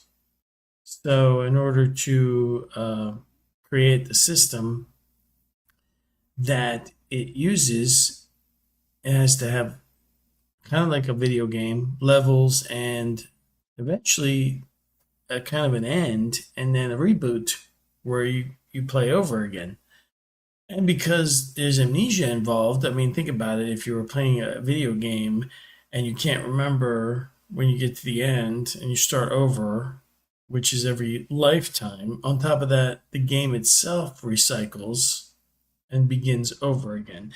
And how would you want such a game to begin? Well, if you have non-cohesive hunter-gatherers that kind of like roam around the earth, that's kind of a poor loosh farm. However, if you have a civilization at the Buddha point, where you have kind of like an advanced civilization with fully pre-packaged beliefs and religions and kind of like a start, and you already know that as these things get passed on from one civilization to upcoming civilizations, whatever they might be, these things will simply carry on, get altered, plagiarized, as you can see that, right? So the Sumerians to the Babylonians to the Akkadians to the Israelites to eventually the Christians, and it's all the same stories that originated in Sumer, but then they get altered and plagiarized and morphed to control people in their current culture and politics. And politics itself is an invention that is based on a fiction. There is no such thing. It's just bullshit control mechanisms. And but in a loosh farm, to get maximum yield, you want this constant conflict. You want this constant conflict that comes with a society, a hierarchical civilization, because that is the best environment, when you think about it, to make loosh, or to make the energy that, I guess, souls release when they're in constant conflict. You can't get a better system than that, right? Even in, like, all the time, it's always division, usually between two sides, constantly battling each other, and it keeps going on and on and on. We don't have any idea. The archaeologists, the scientists cannot explain, with their materialist ideals, how this Sumerian civilization came about. But if it was like a video game, it just boots into that part, and then people that have incarnations with amnesia can actually, some in the beginning of the boot up game, some of them, I guess, start off as possibly adults with false memories. This is just a hypothesis, and it's not really based on anything except the totality of information about the loosh farm, and this is simply a concept of how it might work, and not really like, oh, this is definitely how it works. It's just like a loose hypothesis, because it does answer a lot of questions. I mean, think about it. The Sumerians had even like the printing press, right? They had the ability to, well, they wrote on clay tablets, so we have their originals preserved. It's like the only ancient civilization where we have practically all their original writings from the time that they wrote them. And then later you have all these like basically like writings that are hundreds of years, sometimes half a millennia apart. I think the Buddhists, they don't have their original writings. The earliest they have is 500 years after. In the Christians, they have writings that are almost a century after. They don't have anything from the original time period. And yet these people, like in modern day Christianity, base their beliefs as like they know the only truth, unless you start, peeling away your cognitive dissonance and actually reading the entire Bible and then dissecting it and using non-cognitive dissonance comprehension skills on the what it says in the book, then everything kind of crumbles apart. But like in these early texts, you can see where everything was later plagiarized and changed for future civilizations. But what if like the Matrix works or the holographic universe works something like this? What if it boots up with a fake history and at a certain time period? So like what you see here is a still shot from a Tomb Raider, one of the Tomb Raider games. Lara Croft is obviously entering some ancient ruin here. But the ancient ruin isn't really ancient, and it really isn't a ruin. It's a fake history that has been put into the video game. And in the video game, this is an ancient ruin with ancient history.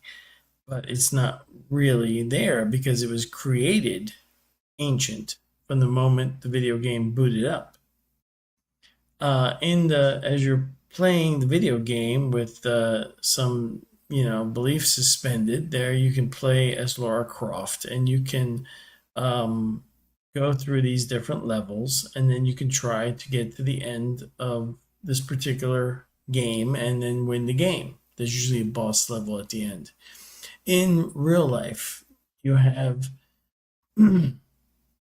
consciousness that incarnates here, then goes, with an agreement to the terms of service of doing that, and then goes through lifetime after lifetime after lifetime with little pockets of the ability to win the game. And what do I mean by win the game? The game, I think you win when you figure out what you're really doing here, which is reincarnating with amnesia in a soul farm system, and then you realize that you've been under the delusion of authorities, of religiousness, of government tardism, and then you free yourself from, and you reclaim your own authority over yourself, your own personal sovereignty, and then you choose to leave. And it's that simple. It's really hard, but it's also simple at the same time, if you know what I'm saying. So what ends up happening is the system has points where you can win and exit.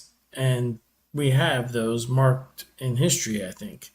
So you have the Tibetan Buddhists with their Book of the Dead and their instruction manual on how to break the reincarnation cycle.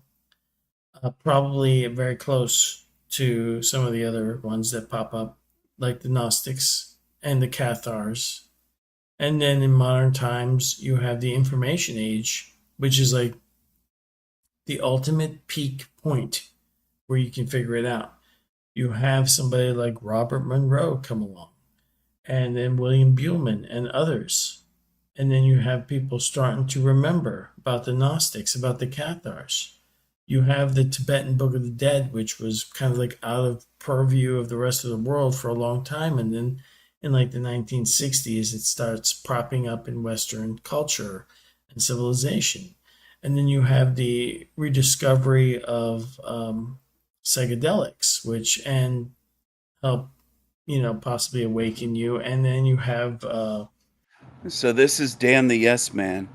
He believes that Earth is a globe. He believes in space. All the stuff NASA shows, he's a believer. And he also believes in the Sumerian civilization story, the Anunnaki. He believes that you're living in a video game because he loves playing video games. He has gamer laptops. He has multiple laptops. He loves comic books and video games. He's a grown man in his 50s, I believe. It's got to be 50 plus at this point. And he believes that this is just a video game, which is interesting because there's a bunch of these gamers that are pushing this idea that we're in a video game. Chrissy Pissy Shateris has been saying this is just a video game. I find that interesting. These gamers can think of no other analogy than their favorite hobby, video games. these gamers can think of no other analogy or model for this realm other than what they love doing the most, playing video games. It's not interesting. What are the odds? Out-of-body experiences. Then in modern times, you have the information age, which is like the ultimate peak point where you can figure it out. You have somebody like Robert Monroe come along, and then William Buhlman and others. And then you have people starting to remember about the Gnostics, about the Cathars. You have the Tibetan Book of the Dead, which was kind of like out of purview of the rest of the world for a long time. And then in like the 1960s, it starts propping up in Western culture and civilization. And then you have the rediscovery of psychedelics, which and help, possibly awaken you. And then you have out-of-body experiences, the medical sciences with the ability to resuscitate people that have died longer and longer into death. And then you have a case after case of near-death experiences. You have the information age, which helps you pull this all together. And then you have the ability to figure it out, like I did, I think. And many of you watching my videos, I think, are there. And even with these AI tools, which are mostly useless if they're being used to manipulate you, but if they're not, if they don't have an instruction to manipulate you, AI is useful in a way to synthesize and collate data and summarize a whole bunch of data very, very quickly. And so when you can tell the difference when you're using AI, whether or not it's a very simple thing. Its tone, the way it's talking to you, the way it's trying to push you in a direction. If it's not, then it's probably not been programmed to lie about certain things. And for some reason, these AIs don't seem to lie about the reincarnation soul trap, holographic universe theory, none of that. It seems to have a just open discussion about these things. And it's willing to go along with the theory and explore it in an honest way. So in this video, in the description section, you'll find basically the links that I'm showing you here on the screen. They'll all be below. And all these videos, my homepage, overwatchproject.com, these very interesting videos that explain that the unknown history of Sumer, the mystery of older resets like Göbekli Tepe, or that mystery that nobody seems to know anything much about. A short video here from Tomb Raider about quest design and how the game works. And I'm going to link to these two talks. One's with Gemini and one is with Grok. And I hope you explore this source material I'm giving you, because I think you'll see how it all comes together. And the talk with Grok and Gemini seem to really will close out the argument I'm trying to make here. The possibility that, I don't know when it'll happen exactly, but if I'm right, then, and others have talked about it too, the matrix here, the reincarnation system resets after a while. We can only advance to a certain point, like a boss level in a video game. And then if you're too entrenched in your earthly existence here and your cognitive dissonance and your biases, that you cannot free your mind from your brain and figure out what's really going on here, then you're probably going to go right back and continuously cycle through this reality over and over and over again for who knows how many thousands, possibly millions of lifetimes before you come to a point where you figure it out. But that's just how the game is played. We probably agreed to this. He calls it a game. He says we probably, for years he's been saying we agreed to this, that we consented. He argued in comments 5-6 years ago. This guy's been arguing that we consented to this, or agreed. He uses both terms, agreed and consented, for years and years and years. I call him Dan the Yes Man from the Overwatch Project. He's Forever Con Man's little buddy, Dan the Yes Man. Dan the Yes Man. who knows how many thousands, possibly millions of lifetimes before you come to a point where you figure it out. But that's just how the game is played.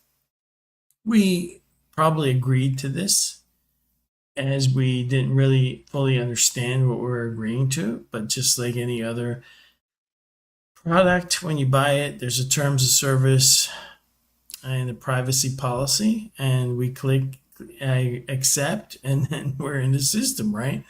And the privacy policy here is really bad, because not only do we live in a world where in the earthly existence now they're spying on everything that you're doing, but honestly, through the life review process and through the knowledge that there's something like an Akashic records of everything, then we know that basically after death you go through, if you get caught up in the grip of the system and you don't break away, you'll probably go through a life review, which is total invasion of your privacy.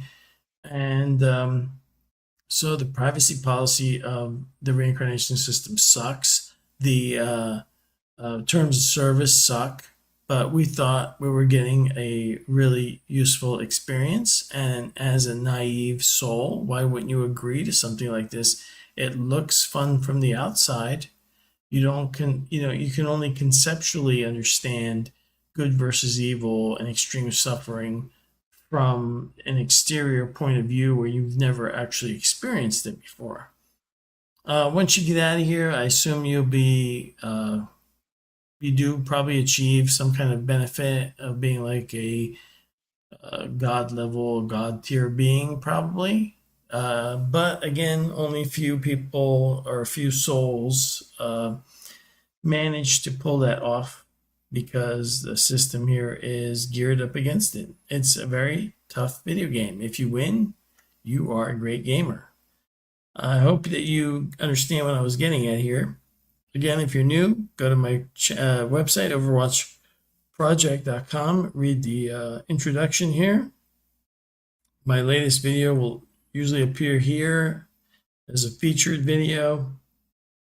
And if you want to know a complete picture, this is a almost 3 hour video here, where I go through the entire, basically, whole concept of my ideas, the totality of the information I'm working with in that video. Check out all the other links on my website here, and hopefully you'll find it useful. I want to thank you for tuning in, and I hope that you all found this useful whenever you happen to be watching this, morning, night, or evening. And I'll see you all next time on the Overwatch Project. Thanks. Bye-bye.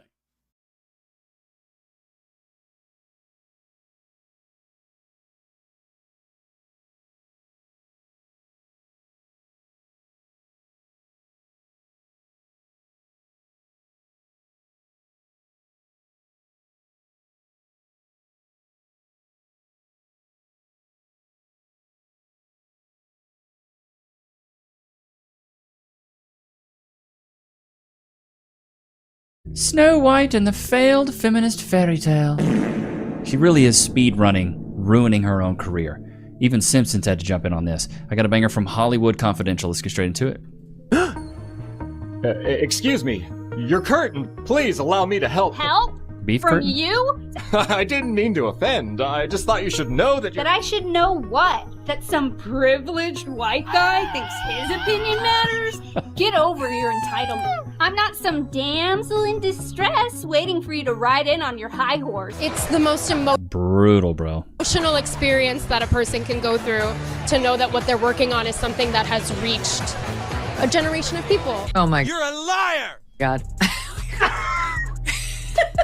And if you disagree with this sentiment, just hit the unfollow button. I don't need your business. Thanks. You know, I don't need your business. You know what? Maybe Disney does. Maybe you're a tool, you're a pawn in this film. You didn't write it, you didn't direct it. You have nothing to do with the creation of Snow White. Right. You should shut up and do the job. No one on the right side of America can stand the star of this movie. Weird.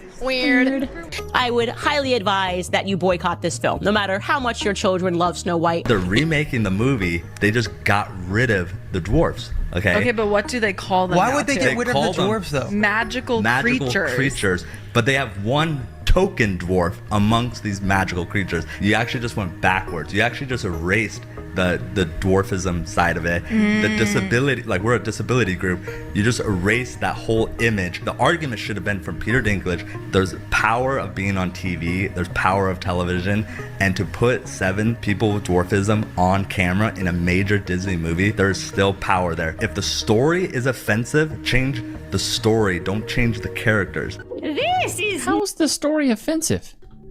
Chat, do you guys think Snow White is offensive? How is it offensive at all? It's a chick that needs to be saved. A lot of these modern women need to be saved.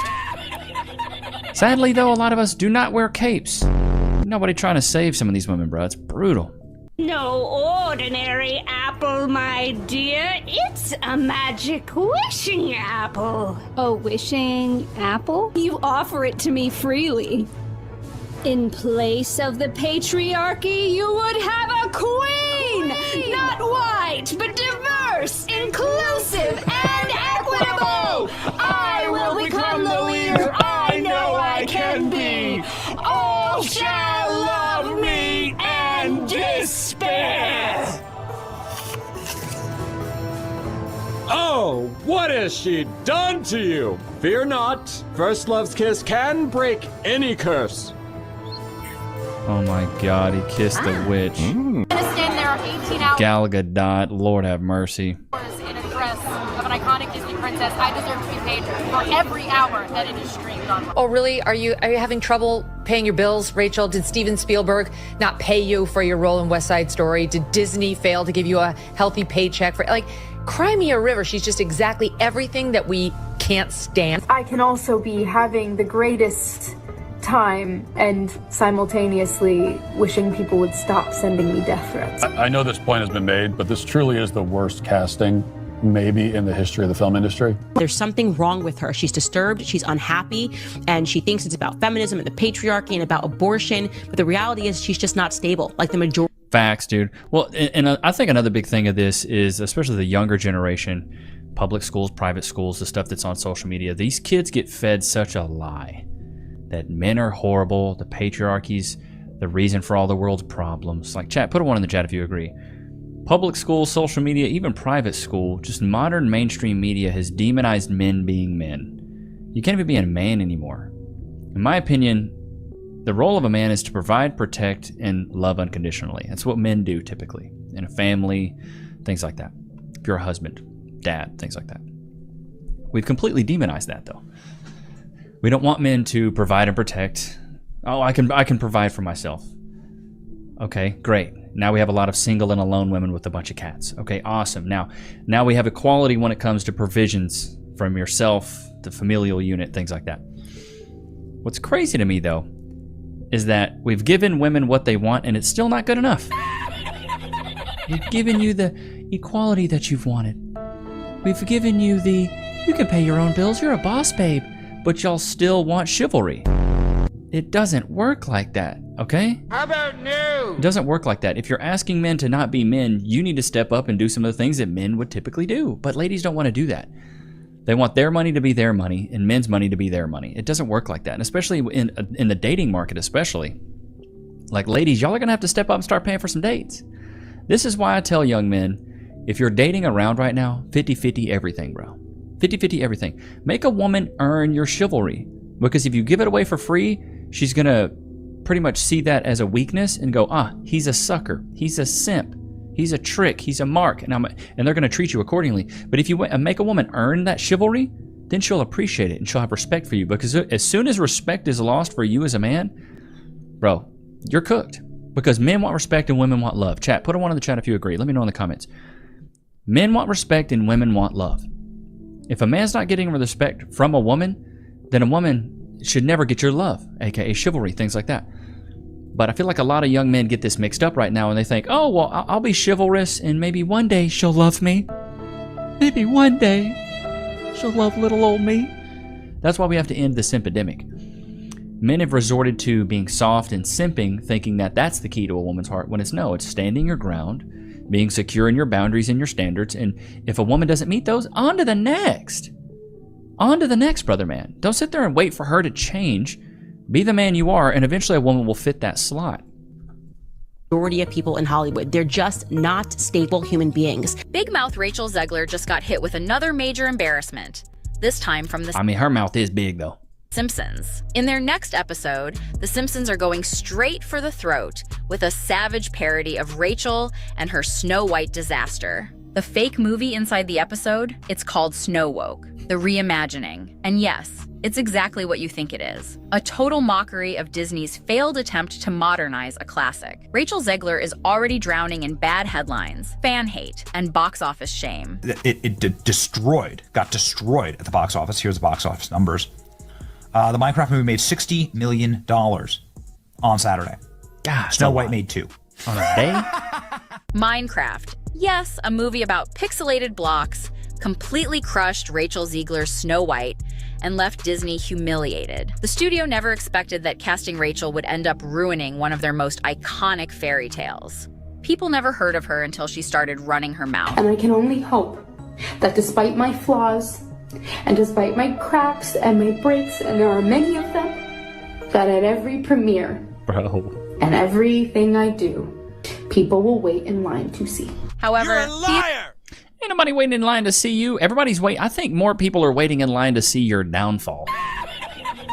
Like, people are waiting in line to see the YouTube videos of people like me reacting to this stuff and straight grilling you. I think that's what people are actually waiting in line to see. I think she's probably gotten more views on YouTube of people roasting her than people actually watch Snow White.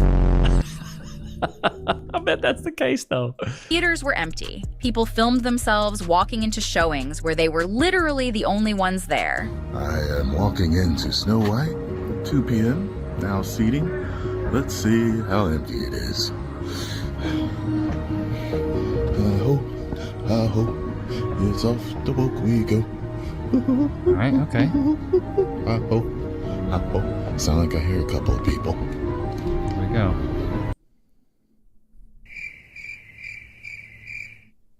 Unless this dude's an hour early, oh my God, no one, barren. Not a single person. This is a massive theater too. This is one of those big ones. Now, The Simpsons are turning her into a joke on national TV, a joke that everyone's going to see. Sources close to Rachel say she's furious. She's not laughing, not even close. The cartoon paints her as a tone-deaf, self-obsessed girl boss who's I mean, they pretty much hit the nail on the head. Completely out of touch with reality. And let's be honest, a lot of people agree. And as if things couldn't get worse, while the Simpsons are busy roasting Rachel Zegler, she's trying to run from the disaster, escaping the total failure of Snow White. What would you say to those who are just kind of overly critiquing the film at this point? You've worked so hard on it. I'm getting on across the block here. Hold on. All right. Rachel Zegler has suddenly gone completely silent, just days after Disney reportedly asked her to pay up for the total disaster that was Snow White. The actress, who's been at the center of massive controversy, has now vanished from the spotlight. No interviews, no social media, nothing. The producers, far left-wing activists in Hollywood, are turning on her, and Disney has canceled all of Rachel Zegler's appearances on their media platforms. Kind of tough. People are like, oh wow, Snow White flopped. Who is surprised? You cast arguably the least genuine, most out of touch, and disliked person in her industry, and her industry is Hollywood. And the bad guy is Gal Gadot. This is exactly what critics have been saying for months. And now, Rachel Zegler, already drowning in bad press, is getting dragged by The Simpsons, one of the most legendary shows on TV. Let's be real, this might be her most embarrassing moment yet. Well, we all basically knew that Snow White was going to be a massive failure at the box office because of Rachel Zegler's controversial statements. I mean, you know, the original cartoon came out in 1937, and very evidently so. Shut up! There's a big focus on her love story with a guy who literally stalks her. You stupid. Weird. That's what the story's about, dude.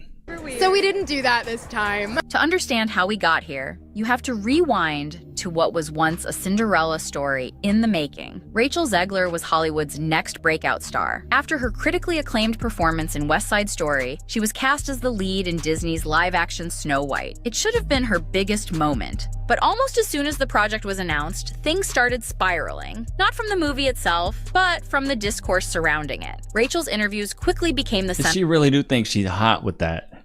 She's like, I am cooking with grease with these looks. Bro, this is like the baby poop green with the glitter on it, bro. You ain't fooling nobody. Of attention. Rachel Zegler just keeps making things worse with the Walt Disney Company. The more that she tries to defend this movie, the more that she tries to spew her agenda onto the general public, it's only making matters worse. Not just for Bob Iger, but for whatever is left of the image of Disney as a whole. In my opinion, I think Disney's gonna have to do a ton of damage control just to get out of this. Let me know what you guys think. Like, it's gonna be real tough for them to come back after a disaster like this. Ain't that right, Loki? I've fallen at work and been injured. Oh wait, I should call my lawyer. I'm John Morgan of Morgan & Morgan. Hey, John Morgan of Morgan & Morgan. It's Levi Nix of YouTube. Can I get some cash, please? Morgan & Morgan & Morgan & Morgan & Morgan & Morgan & Morgan & Morgan & Morgan & Morgan. Did you know that your injury could be worth millions of dollars? Morgan & Morgan is the largest injury law firm in America. Some freeze? Get some freeze in the chat. Loki. Free? Don't need the camera, dude. Bro, I don't know about you guys, but in Texas last night, we had like a freaking tornado warning, bro. It was crazy. Some of the loudest thunder I've ever heard in my life happened last night. Like, to the point where it was waking me up, Cass up, and Loki up. Like, Loki was so scared he was laying by our bed. Poor buddy. He was like, Mommy, Daddy, I'm scared. I don't know what to do. I'm scared, Mom. He was terrified, though. So, he slept in the room with us. Usually, he sleeps in, like, he has a bed like that in the living room. But, bro, it was so loud last night. It was crazy. Behind the scenes, you guys know as well as I do that those executives like Spielberg are looking at that saying, Rachel Zegler can F right off. Rather than focusing on the legacy of the character or her excitement to take on such a beloved role, her sound bites leaned heavily into criticism of the original film. In one now viral clip, she said the prince in the 1937 cartoon literally stalks her, and that the story was weird and outdated. The internet exploded. I just mean that it's no longer 1937. Like, watch Gal Gadot. Watching her talk about this, she's like, little girl, you about to ruin your whole career flapping your gums. And we absolutely wrote a Snow White that is not going to be saved by the prince. She's not going to be saved by the prince, and she's not going to be dreaming about true love. She's dreaming about becoming the leader she knows she can be. Yeah. Weird. For many fans, it wasn't just a take. It felt like she was mocking the very foundation of the classic she was being paid to represent. I just want to tell you guys about a little incredible movie that just came out, Snow White. Wow. I just got to tell you, best movie I've seen in years, and there have been some really, really good films lately. Madam Web, Rebel Moon Part 1, that movie. Oh my God, Madam Web, straight hot dog water, Rebel Moon, garbage. A transgender one with the Mexican drug lord. But Snow White blows them all away. Chat, this movie has everything. Horrifying, CGI, little people, check. A feminist princess who don't need no man, double check. Diddy dance party at the end, double Diddy check. All this to say, go see Snow White right now. The new one. Not that old stupid one where the princess gets saved by some good, upstanding guy. The backlash. Dude, Cass watched Madam Web. And she's like, babe, this movie was horrible. And she loves those movies. She loves all the Marvel movies, a lot of the Disney movies, Spider-Man, Batman. She loves all those movies. And she's like, Madam Web was absolutely horrible. Have any of you guys seen Madam Web? Like, you know a movie is straight up hot dog water when in a week later after it's been, like, pushed out to theaters, it's on Amazon Prime. Like The Accountant 2 with Ben Affleck, it's already on Amazon.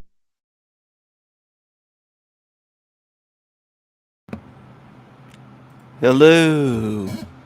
Hello, alright. Hello. It's good to see you. This is El Diablo Radio International, the greatest show in hell Nobody does it better. Nobody. We've been streaming now for 5 hours. This was a late night stream or early morning stream. And my sleep schedule has been a little bit wonky lately. It's okay. It's okay. It doesn't matter. I can stream anytime, sleep anytime, eat anytime, shower anytime, do what I want, anytime I want, because I'm a free spirit. I'm a sovereign being. I'm a king, a sovereign, a king, a magical, eternal spirit.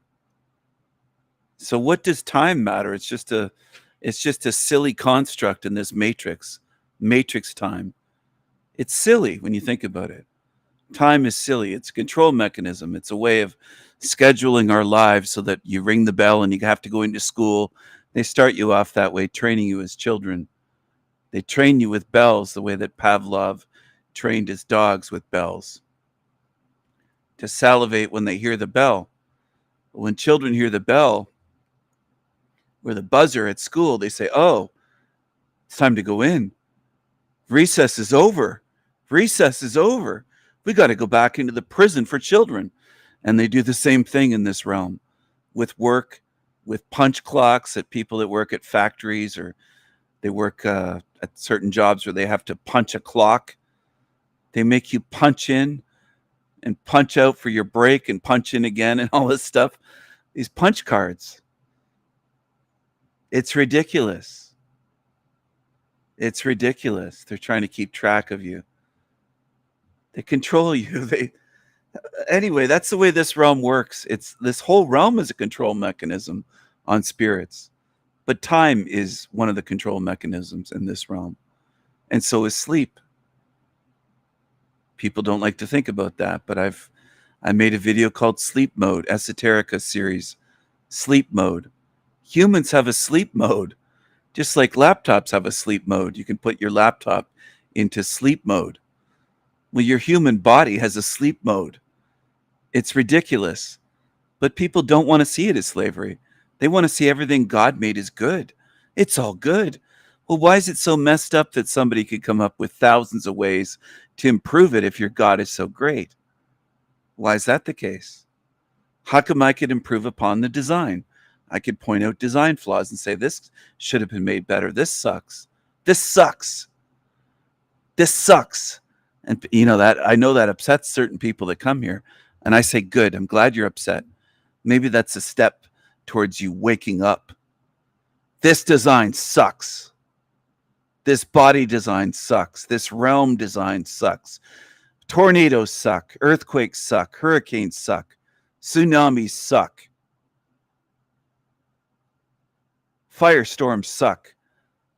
Great floods suck. Volcanic eruptions that kill people, that sucks. Your design sucks, God. 10,000 documented diagnosable diseases for humans sucks. That absolutely sucks. That's a clear indication that this realm is designed to cause and create suffering. Absolutely. They say, where's the evidence? I have all the evidence on my side. You don't have any counter evidence. I've never seen someone in my whole life come back at me and say, here's my counter evidence, Stephen. This explains away the 10,000 diseases. This explains away all the so-called natural disasters or acts of God, as they're otherwise known, including with insurance companies that call them acts of God. They're blaming your God. Some of you Christians don't like that. You don't want to blame the Creator for this realm, do you? You don't want to blame the sadistic demon that you're down on your bony knees worshiping like fools, like Stockholm Syndrome slaves, like losers, like cowardly, cowering little slaves, saying, please, God, please, please, God, answer my prayers. There's millions of prayers that go unanswered in heaven, in your heaven, what you call heaven, every day, and get recycled and thrown in the, either recycled or flushed down the toilets in heaven. Keep praying. There's millions per day that go unanswered. Every day. And some of you are too dense to go, oh, it's more than just my prayers that went unanswered? You mean there's millions and millions, millions more? Yeah. It's bigger than you. You might start to see something if you think beyond yourself for once. It's like living in a trance. It's like living around beings that are in a trance, mindless zombies that can't see beyond their own nose. They don't notice anything until it's pointed out repeatedly, sometimes for years. It's like trying to drill into people's skulls to get the information to them. Trepanning is what they did in the Middle Ages. They'd use drill bits to drill into hand drills through skulls right into the brain. That's what some of you need to get through, because nothing gets through. You could sit here for 5 months, 6 months, 8 months, a year and a half, 2 years, 3 years, 33 years, maybe, if this channel runs for 33 years. What? You mean it's more than me? Yeah. If you look beyond yourself, you might start seeing some patterns of suffering, tremendous suffering. And then you might say, well, why was it designed this way? I've told you why it was designed this way and shown you and put the pieces together, but you don't want to look, do you? You'd rather look away from the evidence. There's a whole mountain range of evidence in front of you that spans for hundreds of fucking miles. And what do? You turn around and look the other direction. You don't want to face the truth. Many come to my channel and they look away and run away like cowards. Or maybe they can't run. Maybe they go away like jellyfish, spineless jellyfish, because you're not as strong as I am. I can face evil daily, not just harsh truths, but evil every day, because I know I'm stronger than most of you, much stronger. And silly me is trying to help build people up and get you to be stronger. But a lot of people don't want to. They don't want to face the truth. If you don't face the truth of this realm, you're going to be recycled like a jellyfish. And if that terrifies you, good. Maybe that's a little motivation that you might need to say, I better start seeing more. I better stop being in this trance that I'm in and not caring about truth and reality. Maybe I should start realizing where I am and realizing it in a real way, in a way that you know where you are as much as you know your name, or you should know your name. By now, if you're an adult, you should know how to tie your shoes and know your name.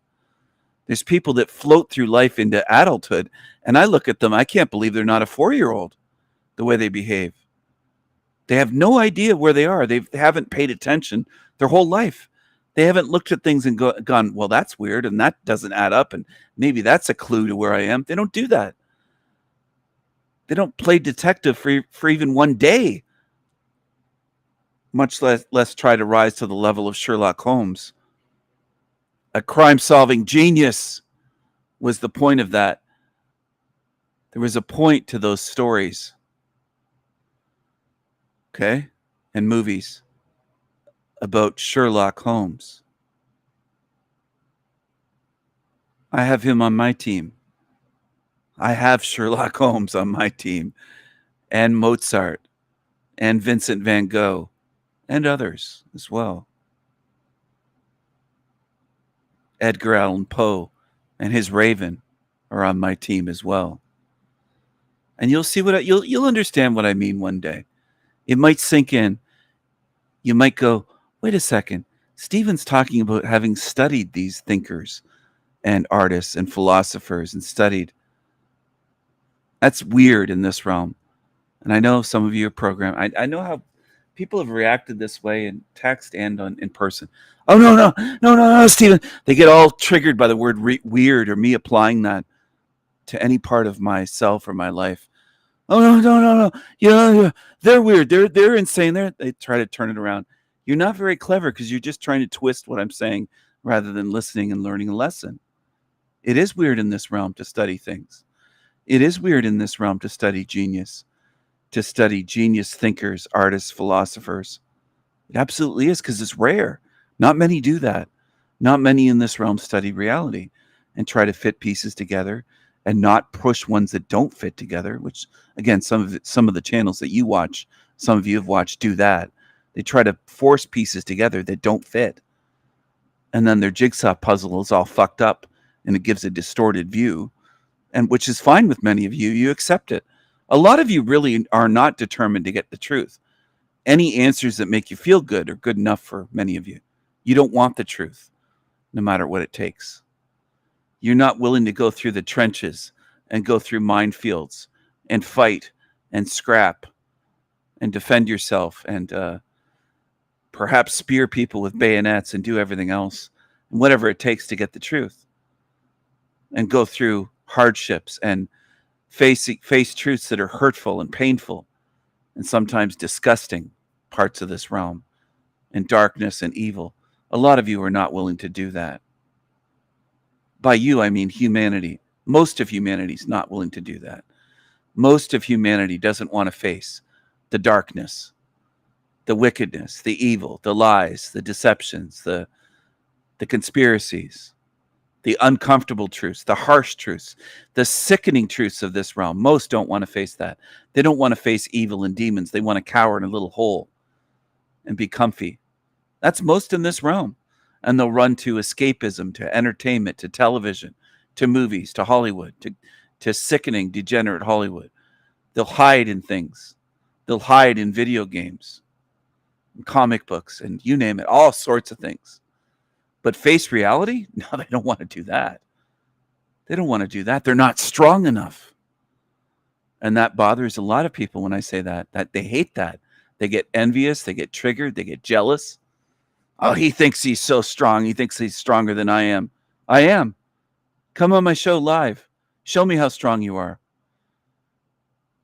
Have a conversation with me. You can't do it.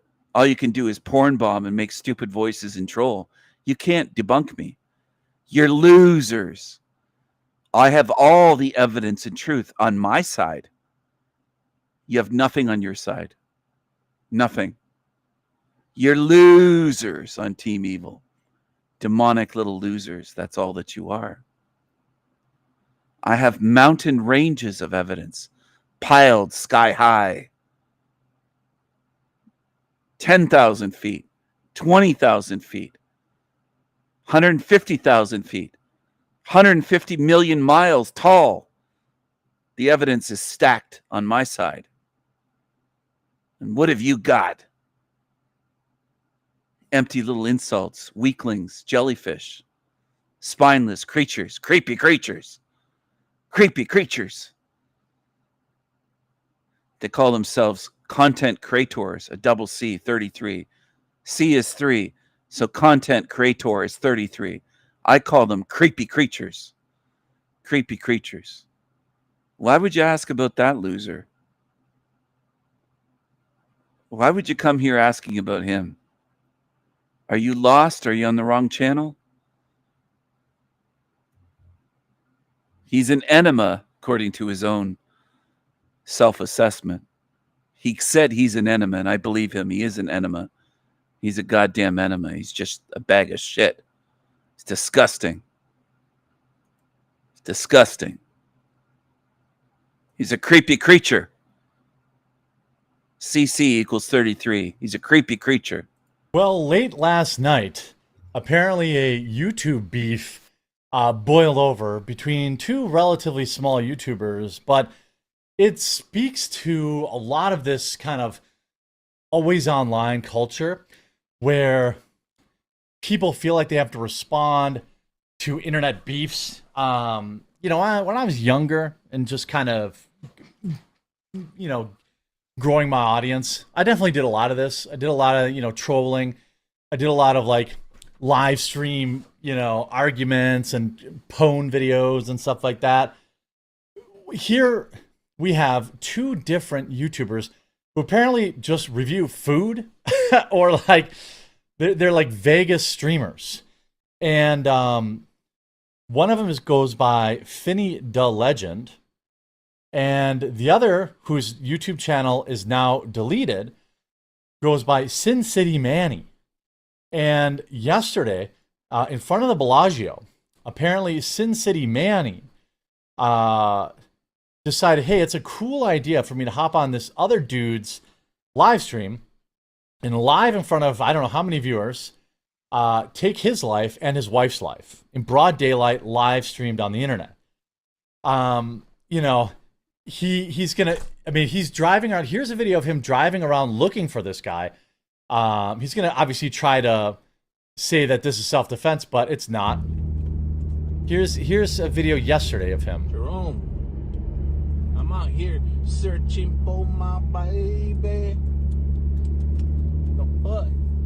I went through every fucking casino there is. Mm-hmm. I heard there's one of my biggest fans here in fucking town. I was dying to see him. I'm fucking dying to see him. What are we doing? Fuel bar tonight?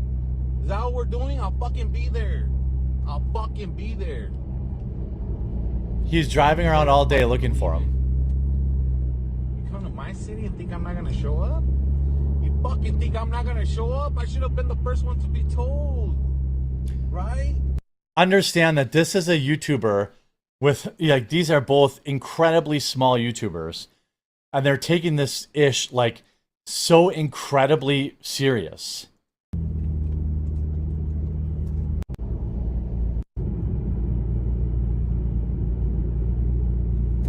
He live streamed, you know. Mm-hmm.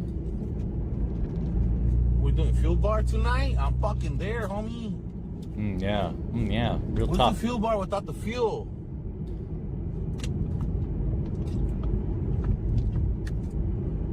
We're doing the fuel bar tonight. Fucking go. Or wherever Just you wait go, for I it. will be there. Yeah. Oh man, come on. I have to say hi to my biggest fan. You know? Now, apparently, this guy, Finney, had been farming him for views. When I looked through some of his history, you see SCF deletes a video groping a woman. They had some sort of, you know, some sort of... Are you lost or something? The person in my chat called Aislinn Wood. Are you lost? Are you lost?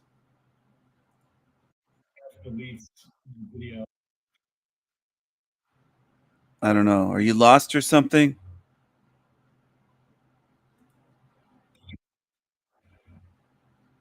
You must be. Because you're not paying attention to what I'm covering here. Aislinn Wood, I don't know who you are.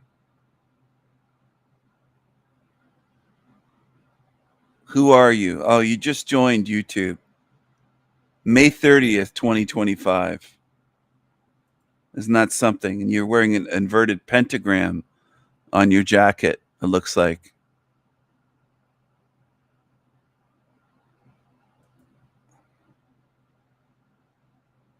The hell is this? Very strange. I don't know who you are, but you're in the wrong place. This isn't Axis's channel. He's a liar and a fraud. He pretended to off himself for sympathy. He tried to prey on my emotions. I don't know who you are.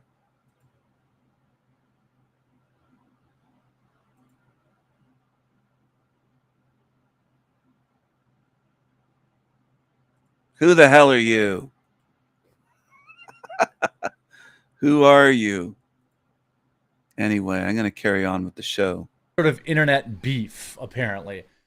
SCF deletes stream using the N-word and lies about it.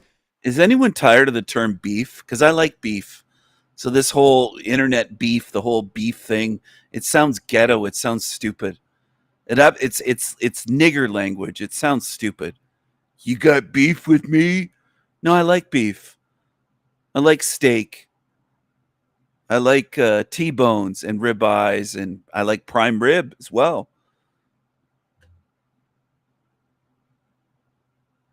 I like beef. I like cheeseburgers, motherfucker.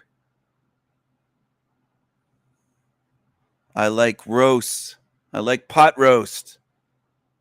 Roast beef. It's good. So fuck you. Trying to make beef a bad word. Fuck you. This is like, internet blood sports at the all-time cringe levels.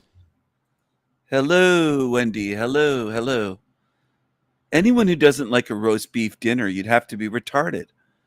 Anyone who doesn't really like steak or prime rib, I sometimes love prime rib more than steak, but I do enjoy a really good steak as well. T-bone, ribeye, I mean, even a New York strip. I'm not fussy. I like all kinds of steak, but my favorite steaks would be a ribeye and sometimes a good old T-bone, a big old T-bone is fantastic. And also moose steaks. I know that's not beef, but moose steak is fantastic. Moose steak kind of reminds me of T-bones, except it's got that little wild touch to the flavor, like a little different flavor, but man, it's good. Oh, God. God damn. And I was not raised, I'm going to say that more often for the Christians that tune in. God damn. God damn, it's good. Moose steak. Now, I've never shot and killed a moose. I've been hunting, but I've never killed a moose. But I know I've had friends that did and had moose steaks grilled. Grilling them up when it's minus 30 or minus 40 outdoors, but it's in the far north, it feels good when it's that cool. It's hard to explain, but it's a different kind of cold. But once it gets down really low, then if it gets damp, you can get cold. But for me, I'm like a polar bear. I'm fine when it's minus 40. Minus 40, okay, for the people that don't understand negatives for weather, that never are anywhere where it drops into the negatives. If you're up in northern Manitoba, let's say, or northern Alberta, or northern Saskatchewan, it gets very cold. In Quebec as well, northern Quebec gets very cold. Well into the negatives. Could be negative 70. All right. But anyway, you could grill some food and drink some alcohol. Sometimes the alcohol warms you. A couple shots will warm you up a little bit. A couple shots of whiskey. Anyway, what I'm getting at is moose steaks have a lot of flavor to them. One time I was up north in northern Manitoba and I ate 3 big moose steaks. It was like eating 3 T-bones. And I was much thinner. This was decades ago when I was there, the time I'm thinking of, and delicious. Just delicious. Again, I could compare it to T-bones, but it has more flavor. Has a little bit of a wild flavor to it. Some people would say, I don't like it, it's too gamey. But I like that. I like that wildness, that flavor. It's like it's got extra flavor. It's like if you took a T-bone steak, that flavor, and then added extra flavor to it. And oh man, it was so good. And I was really hungry at the time. And I had steak and seafood at somebody's house. And they had a whole lot of moose. They said, oh, you want another steak? And I was like, sure. They're like, you're still hungry? It was one of those houses of people that, and they were Newfies, and they would feed you. They would just keep feeding you till you're stuffed. Oh, do you want some more mussels? Have some more. And I was eating mussels and steak, and oh man, it was beautiful. No, I didn't eat a whole moose, but I ate half a moose, maybe. 3, well, not half a moose, I'm kidding, but 3 big size steaks is not even close to half a moose. I might have eaten probably under 4 pounds of food, but it was still a lot of food. I had a lot of steak, and those steaks were big, thick steaks. I don't know how many ounces each one would be, but we grilled up some steaks. Oh man. You know food is good when you remember it like 25 years later, when you remember a certain meal. And moose steaks are great. I haven't had moose burgers, but I definitely have some. If I had the opportunity, we don't have them where I live right now. But maybe I'll buy a little place up there or something. I can afford it.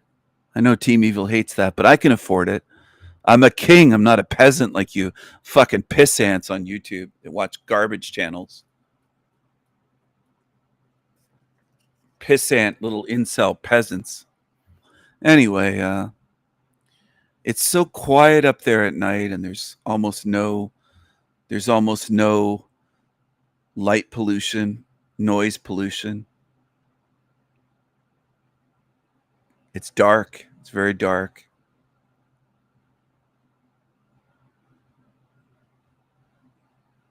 Sometimes you'll see some wolves. Sometimes you might see a Canada lynx or hear one. The way they speak is screaming. It sounds like screaming.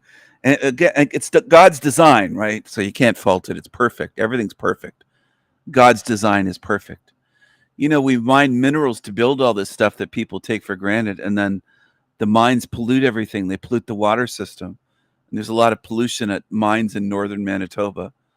There's a lot of pollution of the groundwater. People don't think of that because they don't think of where all this shit comes from. It comes from out of the earth. So then water supplies and lakes get bespoiled. Ones that were pristine in northern territories. Very northern lake water. A lot of people don't think of much in this realm. They just don't think. And I think that's the norm. That's what I've noticed my whole life. Most people don't think. I've even been made fun of for decades for thinking too much. According to others, they say, you think too much. You're thinking and thinking and thinking.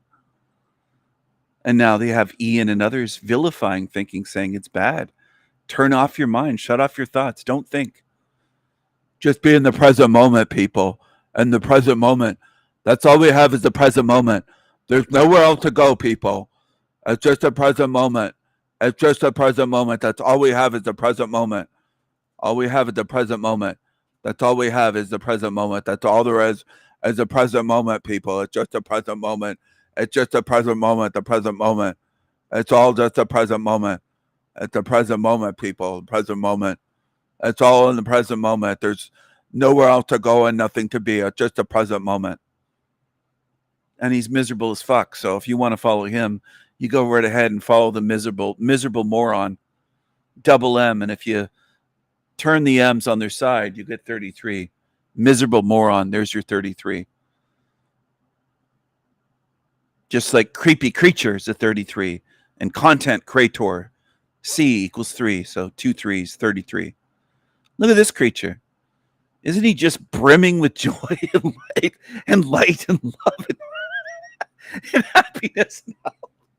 And people watch this stuff and they can't see it till it's pointed out. And then they go, oh, wait, he might not be that happy. He doesn't look that happy, Stephen. And I have to point it out and screenshot him and show it to you. It's unfortunate, but many in this realm are functioning at such a low level that I can't help most of you because I don't know what you did to yourselves, but it wasn't just the realm messing with you. You went along with some of it because the realm subjected us, me and some of my good friends that see where we are, to the same shit you went through. And we didn't turn out like the fucking creature on the screen. And I'm tired of your excuses that people make. It doesn't fool me. I know that you're a different type of being. All the excuses in the world. Stephen, they put, like, you're telling me stuff that I knew 35 years ago. They put stuff in the tap water that starts with a capital F. Yeah, I know. That's baby truther stuff. All the shit you people are obsessed with. Baby truther level. I know they did. I know. But that doesn't explain the creature on the screen and some of you. Your misery, your emptiness, your empty eyes, your dead eyes, your deadness, all that you are isn't explained by what's in the air and what's in the food and what's in the water, because I was subjected to all of that too. And I didn't turn out like this creature. Some of you got to pay attention more. Maybe you'll learn something eventually. Maybe you'll learn something. Look at his bottom lip compared to his top lip. Oh, you're so mean. You're talking about his looks. I'm talking about this for a reason, dumbass. The ones that don't get it. Directing at the lurkers. The deadness of his eyes is right there to see. If you can't see it, then there's something wrong spiritually with you. And you're most likely part of this realm. And you should stay here forever with Ian and the ones like you. Stay here forever and ever and ever. because I don't want you near me. I don't want you near me ever, ever. The ones that think he's normal. You're so different from me that I can't explain it. It's not just different. You're different in ways that cannot be reconciled. There's no way that we could peacefully coexist in the same place, because you think this is happy and normal on the screen. Some of you will defend it. You think he's happy and healthy and normal, and you're so warped it's beyond any words to say how warped some of you are to come here. You belong in this hell realm. And I'm telling that to some viewers tuned in that lurk here. You belong here. You can bury your head in the sand for eternity. Put your head in the sand and stay there for eternity, because some of you will never face the truth. And I've done everything in my power to show it in many different ways, including humor, all sorts of different ways. I've demonstrated the truth. You don't want to see. So you're creatures of this realm. You've proven it to me. You belong here. And here's where you will stay.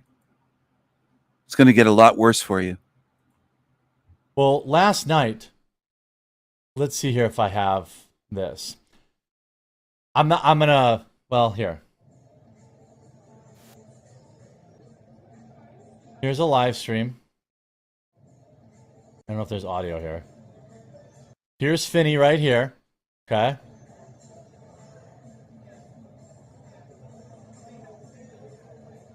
Hanging out. I'm assuming his other tough guy is coming up here any second.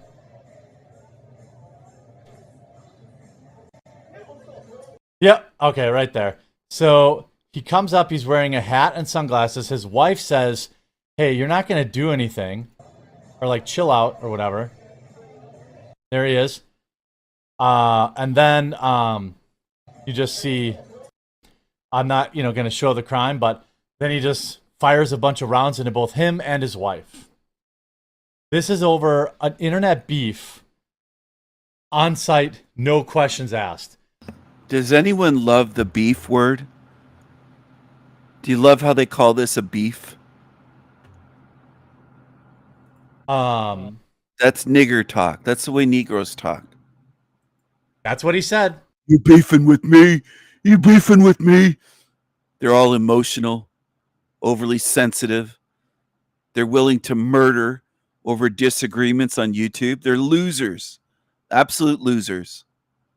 I don't have any sympathy for them. They're losers.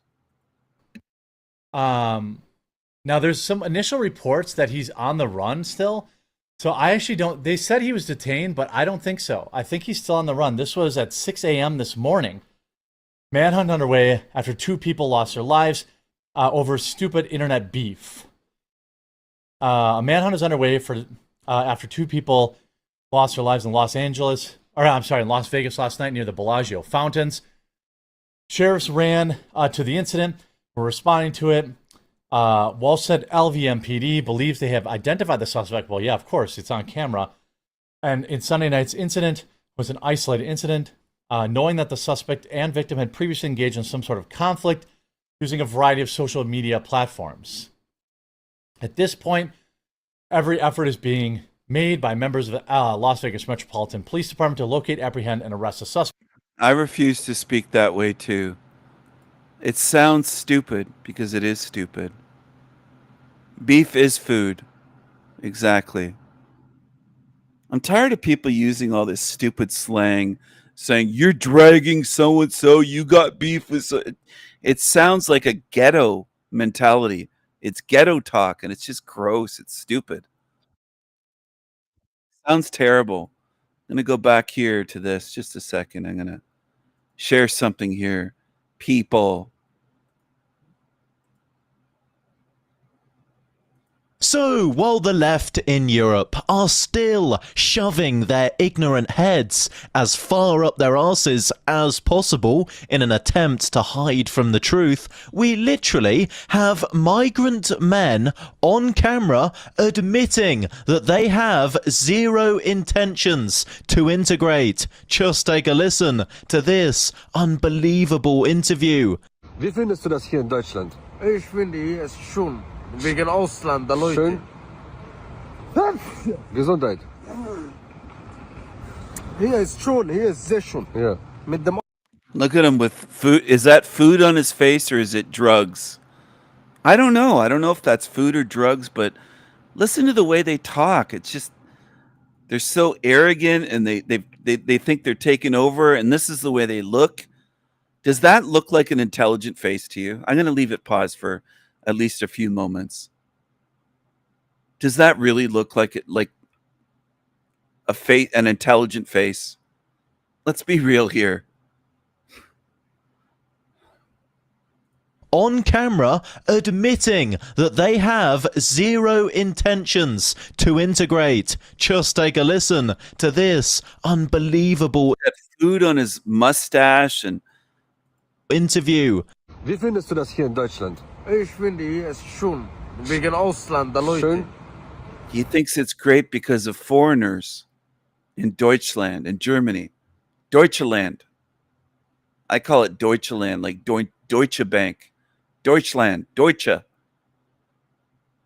Germany, Kraft, power. Germany used to be such a powerhouse. It's sad to see that it's turned so lefty, and it's just what they've let in there is gross. It's just gross.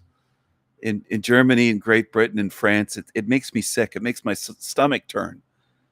And I'm not exaggerating. It makes me sick to think of what these beautiful nations have become. It's disgraceful. It really is. It's beyond sick. It's sad. It's sick. It's gross. But unfortunately, it's really what's happening. It's disgusting, though. It truly is. Look at this. Gesundheit. I wouldn't even want their sneezes in my country. I'd float them on fucking doors out to back to Africa or wherever he's from. Fuck him. Hier ist schön, hier ist sehr schön. Ja. Mit dem Ausländer, Leute. Aber nicht mit dem deutschen Leute. He says that it's a good country with the foreigners, but not with the German people, he says. He doesn't like the German people in Germany. They want it all to be foreign. Warum nicht mit deutschen Leuten? Deutsche Leute sind manchmal so lala, schreien und ich ruf Polizei. There's sometimes la la la, they scream and call. Look at this thing. Look at the teeth. Look at the mouth on this thing. He's talking that way while he's leeching off the German people. Okay? Now some would say, Stephen, your blood's going to boil. Yeah, well, my blood would boil over this more than a certain historical figure from Austria with a funny mustache and like to paint paintings. This is just terrible. I would never allow this running a nation.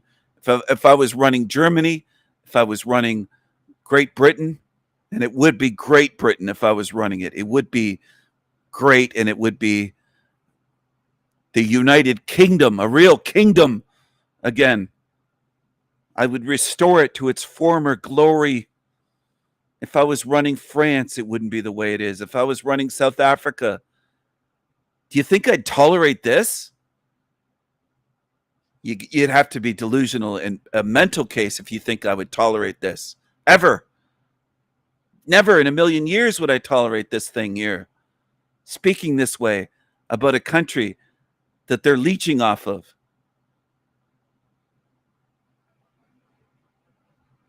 I can't say on YouTube what I would do other than float them on doors back to Africa. That would be the best case scenario that they could hope for. There's worse cases that I can't get into here where they might be thrown places in Germany.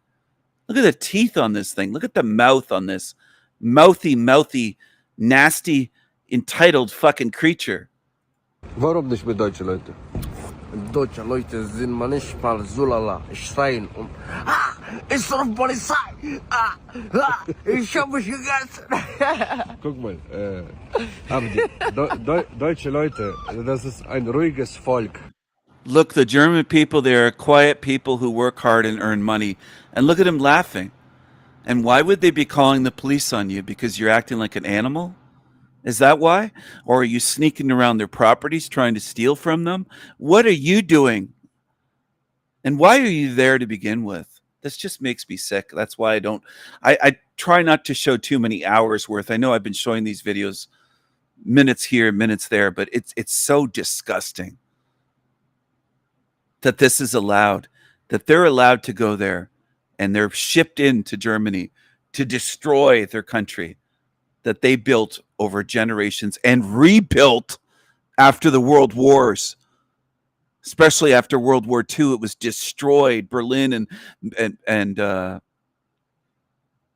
Dresden was firebombed. Sorry for a moment. I couldn't think for a second, but I've been up all night. Dresden, Germany was firebombed into nothing, like just completely destroyed, and they rebuilt.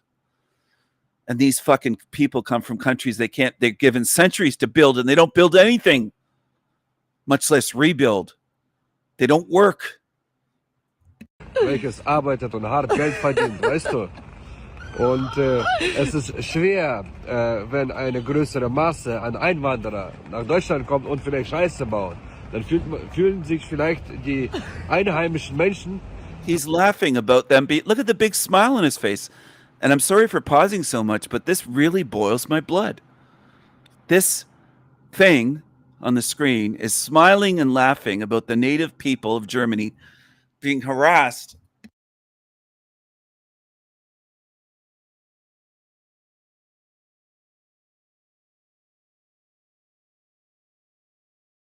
Halt auch belästigt teilweise, weißt du, was ich meine? I think it's great because of foreigners, but not with the German people. Remember, Germany is expected to keep the borders open for people like this, and anyone who opposes people who think like this flooding into their country is a racist bigot, despite the fact that he's made it abundantly clear that he won't integrate. It's an utter disgrace that anyone could still agree with open borders for Europe when interviews like this are out there. What do you all think? Share your thoughts in the comments down below.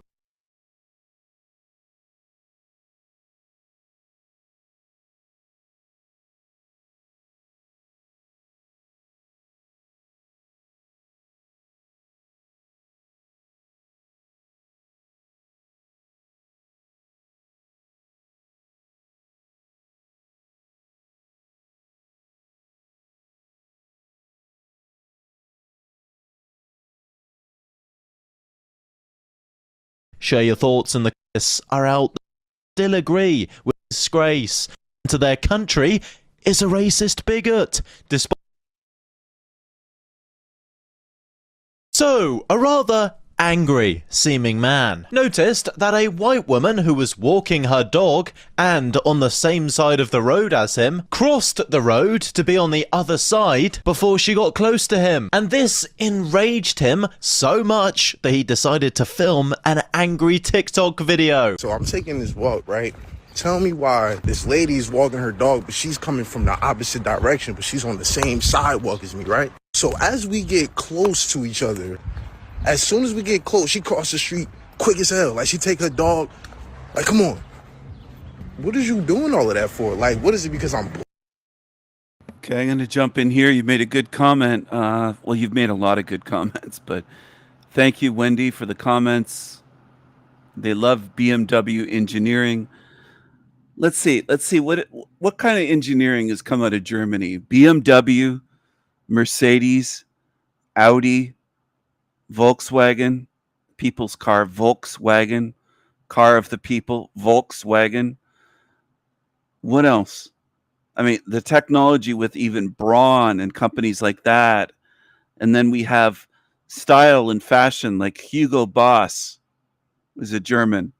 Hugo Boss suits, Hugo Boss suits. And they are badass and boss. They're a little bit pricey, but you pay for quality. right? I might buy a Boss suit tomorrow. I can afford it. I know the demons of Team Evil hate that because they're begging for shekels. They have their little hands out. Give me more shekels on YouTube. Give me more shekels. I want more shekels. Give me more. Give me more shekels. I want more shekels. I want all the shekels. Give me shekels. Give me more shekels. More. I want more shekels. I want more. And they're begging for Cash App and PayPal and YouTube memberships and Patreon. They have a million ways to donate money, to give them money, these creatures. Anyway, I was going on about Hugo Boss. And then Boss colognes. Hugo Boss has colognes. I have several. I have at least, how many do I have? I was trying to think for a second. How many Boss colognes do I have? I must have at least 3 or 4, maybe 5. Maybe more than what I think. I think I probably have at least 5 or more, actually, when I think about it. Porsche. Great one, Wendy. Absolutely. Fantastic. And Siemens, yeah, a huge company. Huge German company of engineering that's worldwide, international. But this is El Diablo Radio International. But yes, Siemens is an international company. Smart woman crossing the road is sensible. Yes, exactly. Exactly.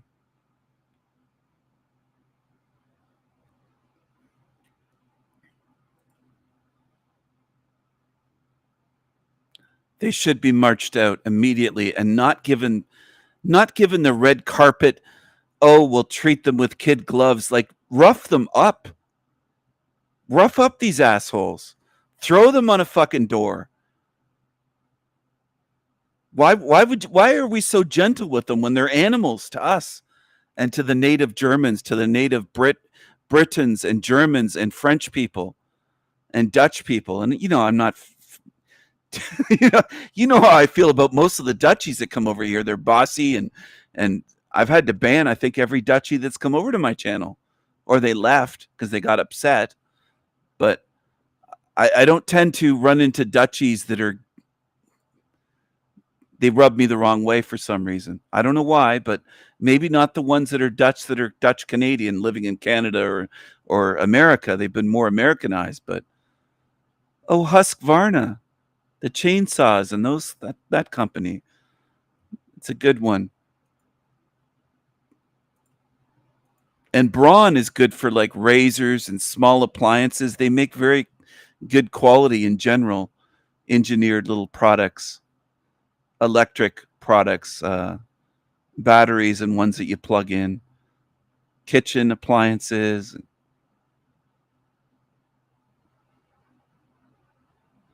Then they came up with the Autobahn when no one else had that. Sewing machines, tractors. What do they come up with in Africa? What do they invent and engineer? All of Africa, except for white South Africans. What do the darkies invent or engineer in any of the dozens of African countries?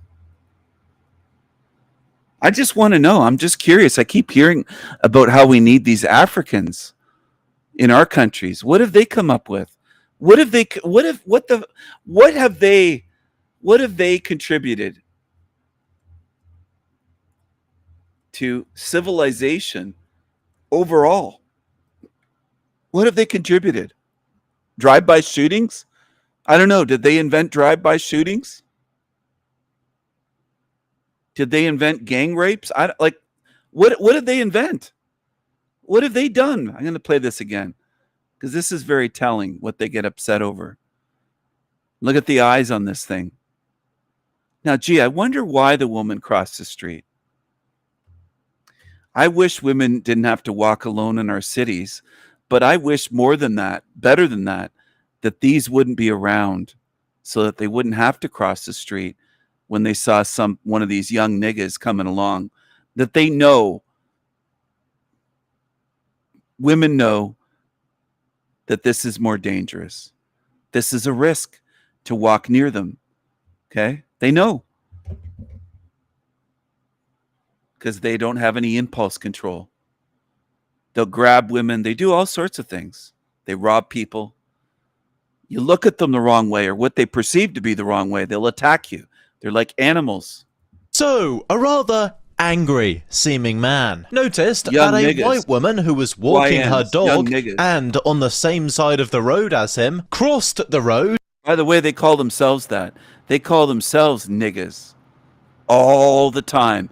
And for people that might live in different countries that aren't around them, they do in the United States and Canada more than you'd believe. You see blacks, hey, nigga, what's up? That's the way they greet each other. They love that word. They don't hate those words. They love the hard R, nigger, and they love the word nigga. They love it. So for the people that might not live around them, they really do. They use the word all the time. And white people here are sick of being attacked for using a word that these niggas love as one of their favorite words. To be on the other side before she got close to him. And this enraged him so much that he decided to film an angry TikTok video. So I'm taking this walk, right? Tell me why this lady's walking her dog, but she's coming from the opposite direction, but she's on the same sidewalk as me, right? If I was running Canada or United States or Western civilization, I would welcome white South Africans in here. But I would also help make South Africa a place where the whites did not have to feel like they have to flee the country, that their lives are under threat for being good beings that work and build families and homes and farms and businesses and work at places. I would make that country a place where they didn't have to flee. They built that country. They shouldn't have to flee from what they built. There was nothing there. In reality, white South Africans made the country of South Africa what it is. Period. And if you do the research, it's undeniable. It's undeniable. So for any niggas that want to say, well, it's Africa's for blacks, well, then how come we let you blacks into Canada, America, Great Britain, Germany, France? You're supposedly think you can go anywhere, but Africa, the whole continent's just for black people? Give me a fucking break. South Africa was built by white people. You wouldn't have a country there without white people. You wouldn't have cities. You wouldn't have infrastructure. You wouldn't have buildings, stores, businesses, farmland, farms producing. You wouldn't have shit. You wouldn't have shit. That's reality. Just like in Zimbabwe, they don't know how to farm. When they kicked out the white farmers, they start starving. They had to beg for them to come back. That's a reality. That's reality.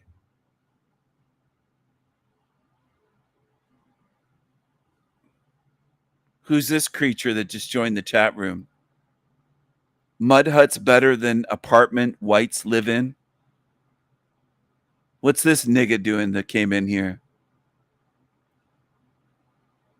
Most likely a little incel troll. So as we get close to each other, as soon as we get close, she crossed the street quick as hell. Like, she take her dog. Like, come on. What is you doing all of that for? Like, what is it, because I'm black? Like, you seen me. She was eyeing me down the whole way. Like, I seen her eyeing me down. She eyeing me down, but she is funny as hell. Like, what's that nigga boy, doing in the ain't no chat way room? you was scared to walk past me. I mean, this guy is so jaded that a woman didn't want to walk past him and instead crossed the road to ensure her safety that he filmed a bloody social media rant. I think that woman made a very good decision because this is very clearly an angry person. Who cares that someone crosses the road when they see you? Why should that bother you in the slightest? Do you Look at the lips. I thought that was London McDouchebag, but he's younger. But look at the lips. Look at the size of the lips. Want her to... Look at the anger. The anger on the face. It's the second. Look at the anger. The anger.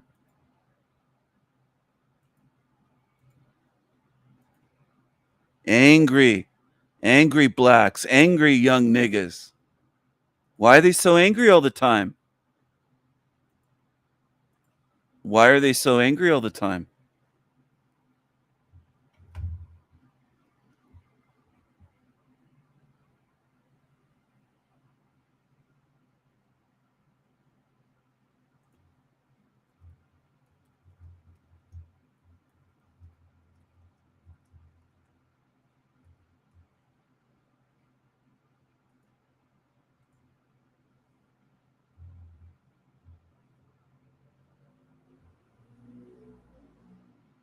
Aren't they getting enough watermelons? What's wrong? Why are they angry? Look at the face. Look at the angry face. Look at them.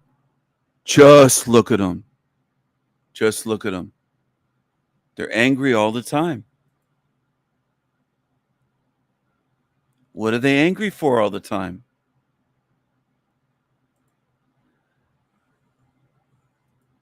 Look at the black eyes there.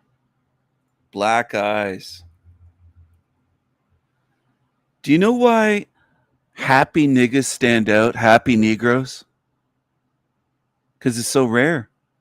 When you run into one that's, let's say, happy and polite and maybe even soft-spoken, maybe a female that's feminine, a female black, a negress, you might say, a negress, a darky that's a darky that's happy. I call them darkies sometimes.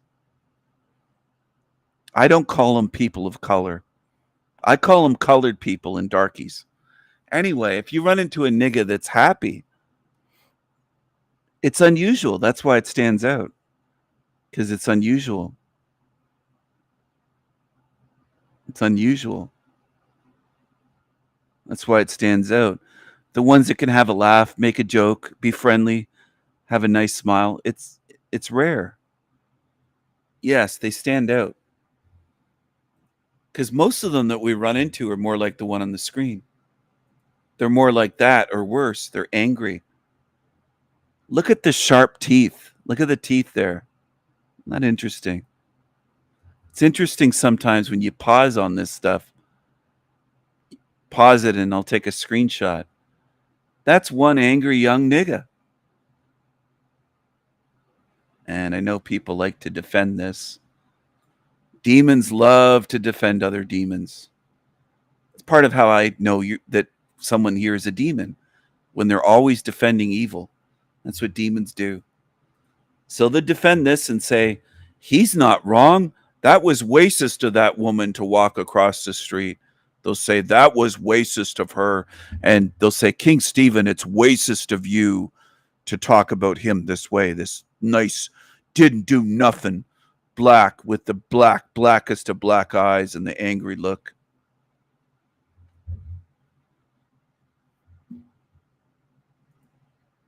I mean, this guy is so jaded that a woman didn't want to walk past him and instead... Why do we have to live around this? That woman might have to walk that route or that street often, and then she has to deal with this shit. Not just him. There might be other young niggas that take offense because she doesn't want to walk past him alone. Okay? Think about it.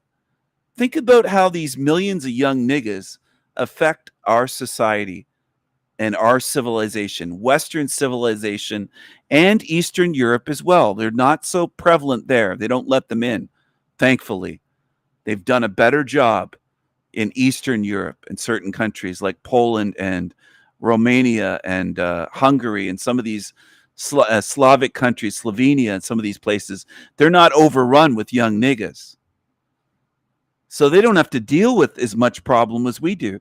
People get used to this, okay? People get used to it and take it for granted and go, well, what can we do? That's life. But look at what we deal with. Look what our women have to deal with. I don't want women to have to deal with this. I grew up with sisters and female friends and female cousins, family. And I don't want women of the next generations to deal with this shit. I don't want this to be the case. Whether it's young girls, teenagers, 20-something, up to women that are 40, 50, 60, 70, 80 years old, 90 years old, walking down the street. I don't want this. And I know I'm not the only one. I'm not the only one saying I don't want this. I'm not the only man saying this. And there are women that don't want this as well. It's not every woman that wants the borders open for them to all pile in. And I don't want this. I don't want white women and men, girls and boys, to be surrounded and outnumbered by them. I don't want that because I know how they behave. I know how they behave when they're the minority. Now, can you imagine if they were the majority and they'd be saying, well, we got to abuse white people. We got to get rid of these white people. They hate white people. That's the truth. That's the truth.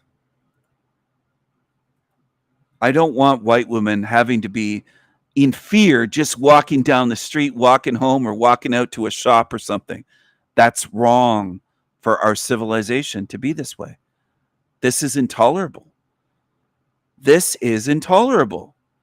It shouldn't be allowed. This shouldn't be this way.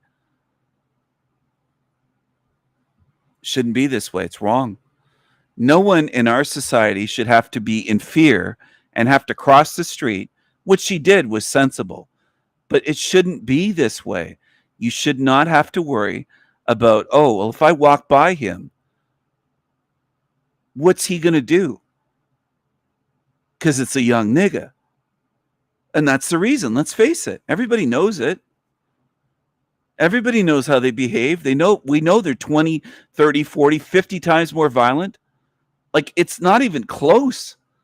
If you compare the violence level of the average white 15-year-old or white 20-year-old to the average black 15 or 20-year-old, it's the difference is astronomically different. They're exponentially more violent. It's not even close. Okay? And I mean that in the realest way. If you look at the crime stat charts, their chart for violent crime is way up. And then the white crime is way down. You're far safer in a neighborhood that's, let's say, 98% white. Or if it was 100%, which we can't find here anymore. I don't think there's a single Canadian or American neighborhood here where I live that's all white. Not one. Nowhere. You're always going to have at least one or two black neighbors. Even in wealthy areas. It's the way it is. Because they get wealth and they want to move away from the young nigga, the violent niggas. They want to move out of the neighborhoods that are dangerous too. They'll move into gated communities. They'll move into expensive high-rise buildings in Toronto and Toronto, as we call it here. We don't call it Toronto. We call it Toronto. Toronto. Anyway, I know it sounds stupid. I never liked it either. But everybody knows deep down that it's true. It's more risk.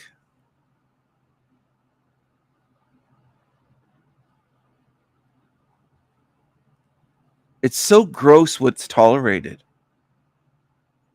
And I'm using that word in the sense of it's grotesque. Like, it is sickening what is tolerated. And they preach, oh, don't judge. Just be tolerant. Well, how much more tolerance can we get until we're wiped out? Enoch Powell was correct, a British patriot, I'll call him. That's how I would describe him. A thinker and a patriot. He wasn't low IQ. He was high IQ. He predicted this decades ago. He spoke about it, and they called him racist, and he's so racist. Enoch Powell is so racist. Here I am living across the ocean, and I know about Enoch Powell because I study these things. I've heard some of his speeches on YouTube.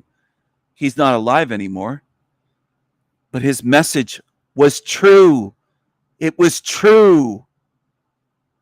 We shouldn't be tolerating this as a civilization because they're not civilized. They chimp out. They act like animals. They're violent. And then I'm sick of people blaming culture. Well, they grow up in the same fucking country that I do. They grow up in America and they grow up in Canada. And they say culture, culture, culture, culture, culture. It's culture. Is it really culture? Because it's not my fucking culture. Then they'll say black culture. Well, as soon as you put black, you're talking about race. Don't call it culture. It's race.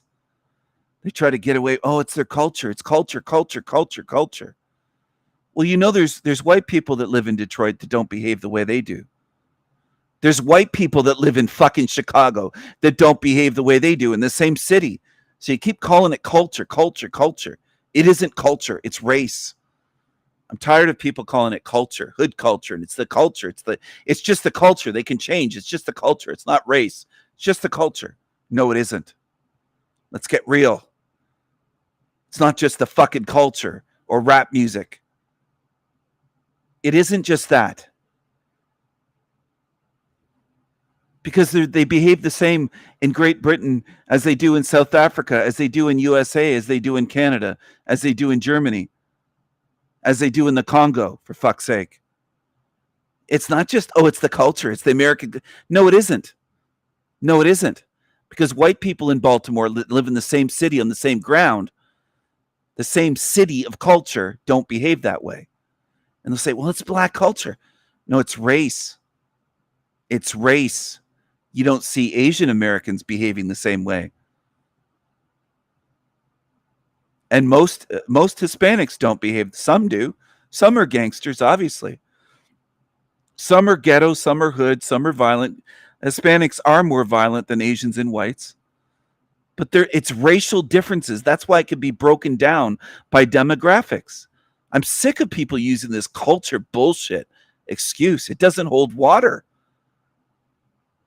Did you know that politics and culture are downstream from race? It begins with your biology.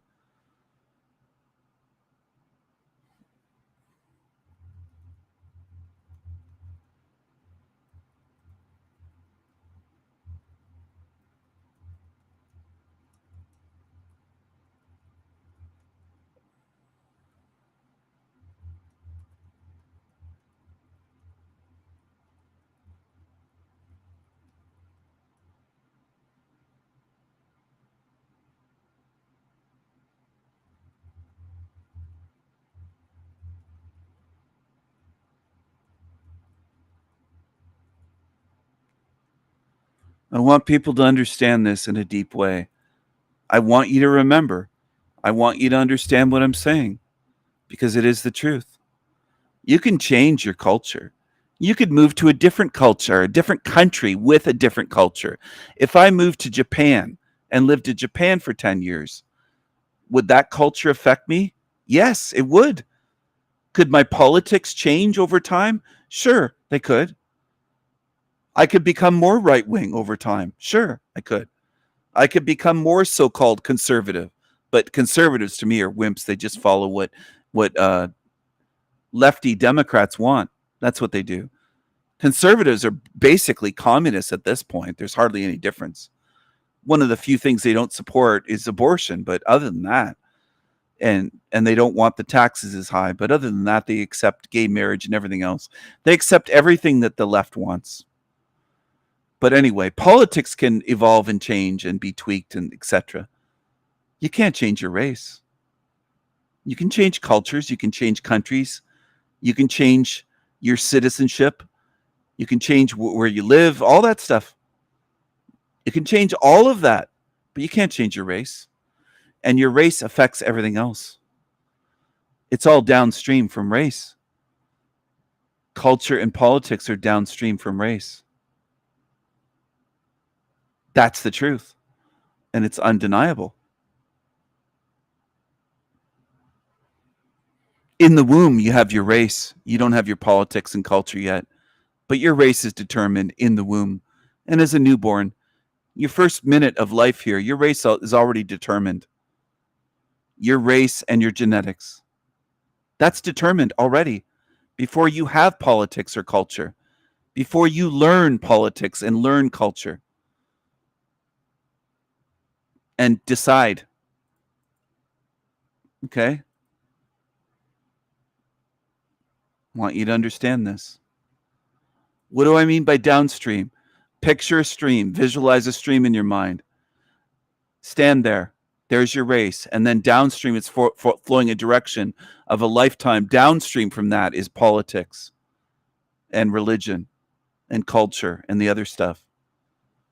But your race is determined.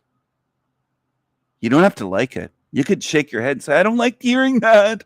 I don't like hearing it, because it's true. And most people don't like hearing the truth. Rarely do people celebrate the truth in this realm. Rarely. In my lifetime, at least.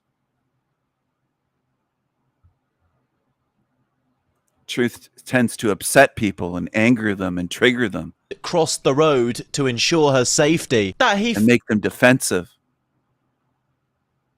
Well, you mean just because his skin is black? No, race isn't just skin. Race isn't just skin tone or pigment or melanin and all the shit that they try to get you to believe. Okay? Trying to deprogram people from all that bullshit. Because we can notice behavioral differences. If I got into a fight with one black person, I know the others are going to jump in. That's what blacks do. That's what blacks do. It's rare that they don't do that, that they would leave it and be honorable. Now, white people is a different story. There's a much higher chance that the whites would leave it alone and let their friend battle and wouldn't just jump in and start kicking and punching. Now, some evil whites could do that. But overall, the chances of you being jumped by a bunch of whites versus a bunch of Negroes is way different. It's way higher for the Negroes. They don't have that sense of honor that is built into good, high character white men. Gentlemen of honor and nobility. Now, I'm not saying every white man has a knight's code and is chivalrous. That's where chivalry came from. All right. I'm not saying that every white man today in modern times has that sense of honor. But many have somewhat of it left. It's kind of sad. I wish all of them had it, but many of them still retain some of that. Even ones that weren't taught properly, because I think a lot of it is genetic. Some of it is how you're raised, yes, socialized, but some of it is built in. And I've seen whites get into fights with other whites or with other races. And there might be 3 or 4 white guys with the white guy that's in the fight, and they don't jump in and kick the person on the ground. They don't do that. And I've observed that in videos and in person in my lifetime, various times.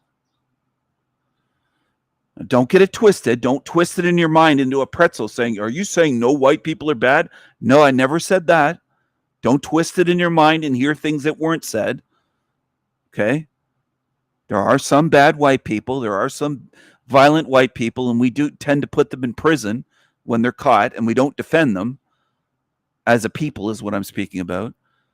If a white person in my neighborhood was evil and caught doing it, I don't know anybody that would be cheering and saying, well, we got to help them and get them out. I don't care if they're guilty. They're white. Let them out. I've never heard that in my life. Okay? Anyone that I've been around. If a white person's bad and does bad shit, lock them up is the attitude and mentality of most, if not all, white people I've ever known in my life, except the real degenerate pieces of shit that I've seen on YouTube. That's about the only time that I'm around these creatures at all. Okay? Degenerates. And I don't support degenerate whites. I don't care if they're white. If you're a degenerate that says murder's not evil and shit like that, lock them up and get them out of our society. I don't want those creatures around. Not because they're white, but because of their lack of character and their lack of morals and moral fiber. They're degenerate. They support evil and violence and murder. I don't want them around. Why would I? Why would I want them around men, women, children? You think I want them around your children and grandchildren? No. If they made statements like that I've shown on YouTube, some of these creatures that run channels on YouTube, I'd get rid of them. They wouldn't be in my society. And I'm not kidding about that. The ones that think, oh, he's joking. He's just playing a character on here. Some of you can't tell what kidding is versus sincerity. I don't know why people have difficulty with that. I try to make it fairly easy when I'm joking around. It should be obvious. And I'm not joking around when I talk about things like this.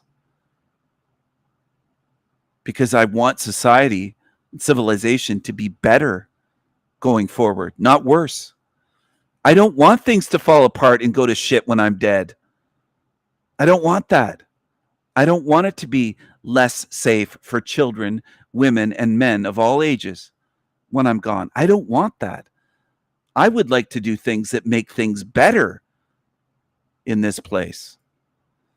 And that includes getting rid of the elements in society, including the whites that are like creatures like this thing. Let's say, and let context.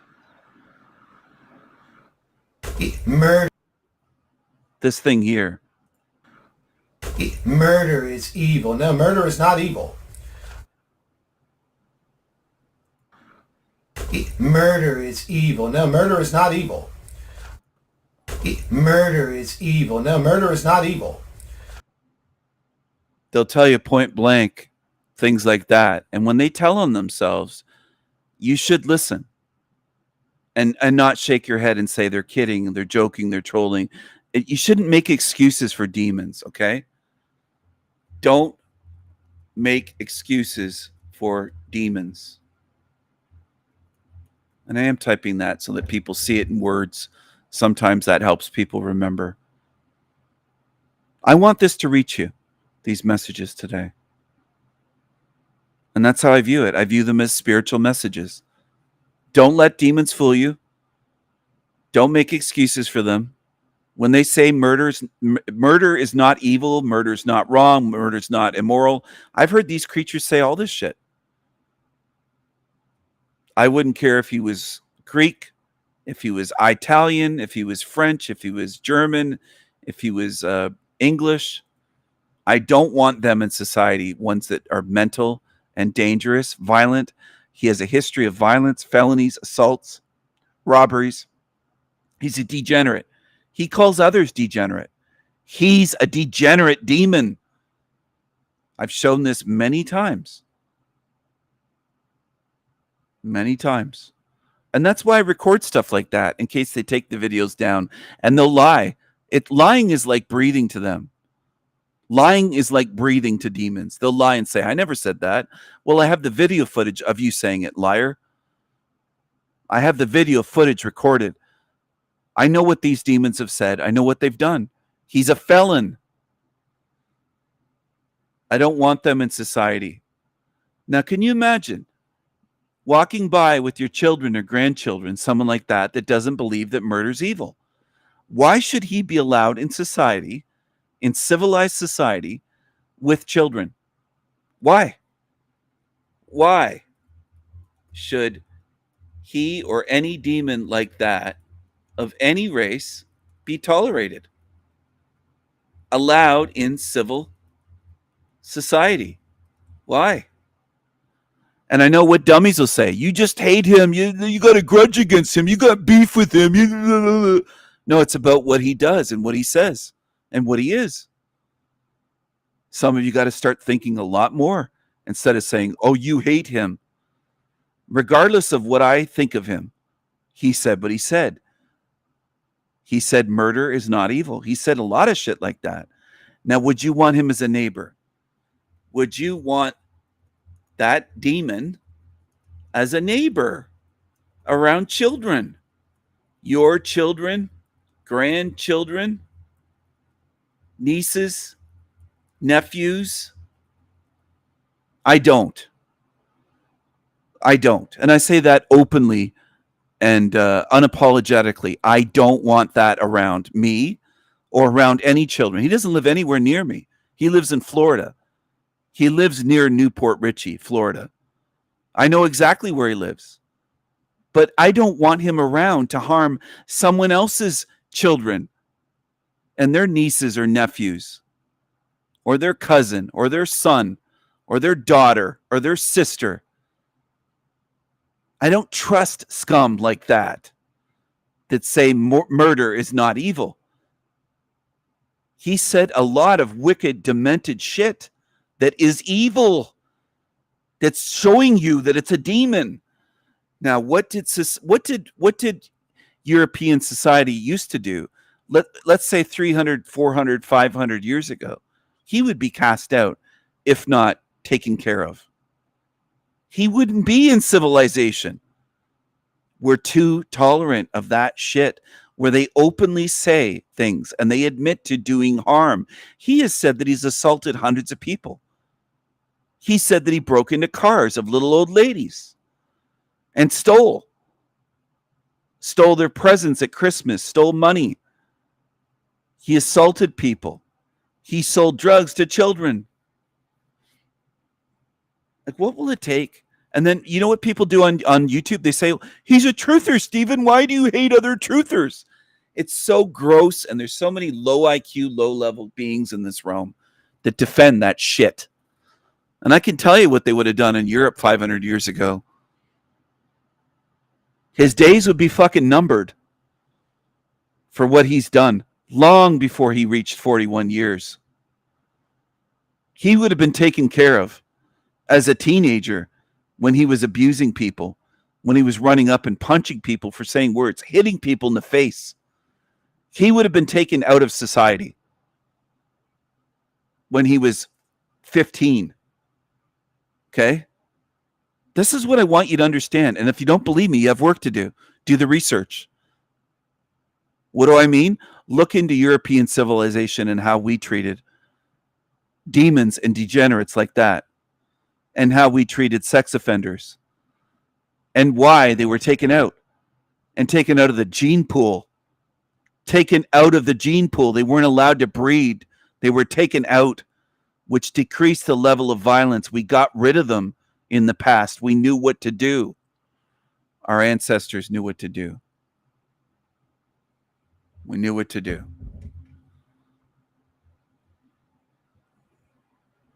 Look at this creature in the chat room.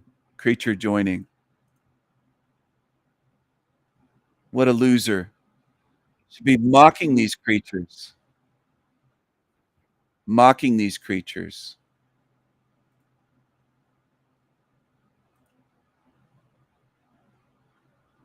Mocking these little creatures, these little dickless Negroes, these colored people, these darkies.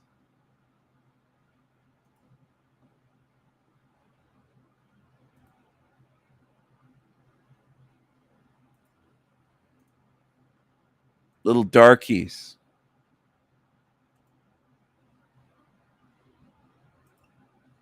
Little niggas.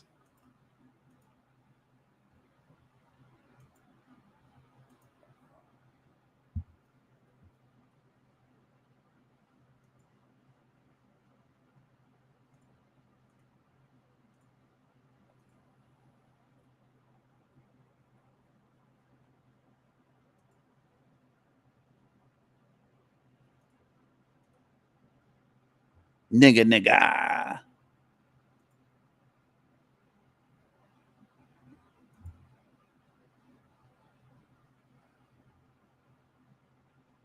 They're obsessed. They're obsessed. Little incel darkies, little niggas. Little niggas. I'm not scared of anybody. They don't belong in society. They don't fit in. They don't contribute. They're not wanted. We don't need them. I don't get what you mean, quote, truther or not.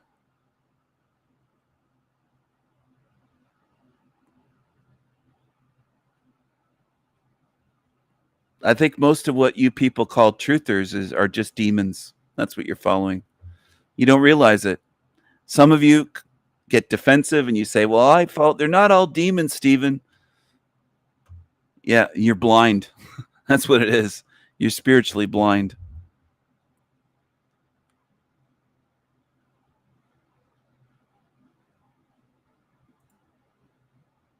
People love that word truther. They love calling themselves that. It sounds so infantile and babyish. It sounds so lame and stupid. You'd have to be an idiot as a grown person to label yourself that. That's how I look at it. And group yourself in with felons and demons. But that's what people do all the time. They call themselves truthers. Hello, Ren. Good to see you.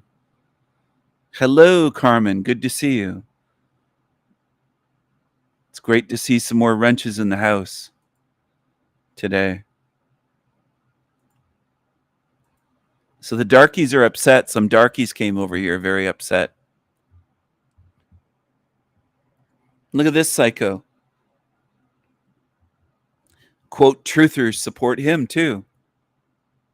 And he's tried to murder his ex-wife and his little son. People support it. Hey guys, what's up? Oh, wait, the video's unavailable. What happened? I just started playing it. What happened to his video? What happened to his video? Video killed the radio star. Video killed the radio star.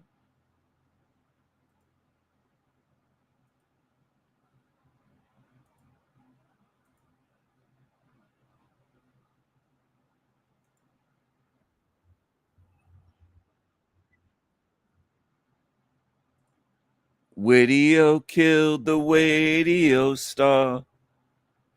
Video killed. We have 32 people tuned in right now. One more. We need one more for 33. So, come on, demon lurker, start watching.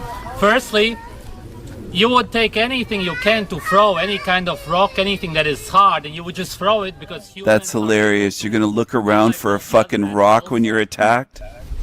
Secondly, you try to punch me like you would. Anybody who is strong, even if it's very strong bones, very strong muscles, you could overpower them by simply jumping on them, and they wouldn't even expecting you. You would, if you would put your arms around them. Whoa, that looks so Namas gay. Look at that. Oh my goodness. They would be so much in shock that you could do anything with them afterwards. Or if they... What you also would always do if somebody grabs you and you're on the ground, always grab the balls and just squeeze them very hard. Anything you want to say? Fuck this crack ass motherfucker. Oh, he wants to grab some balls. He wants to grab some balls. Wow, that seems very gay.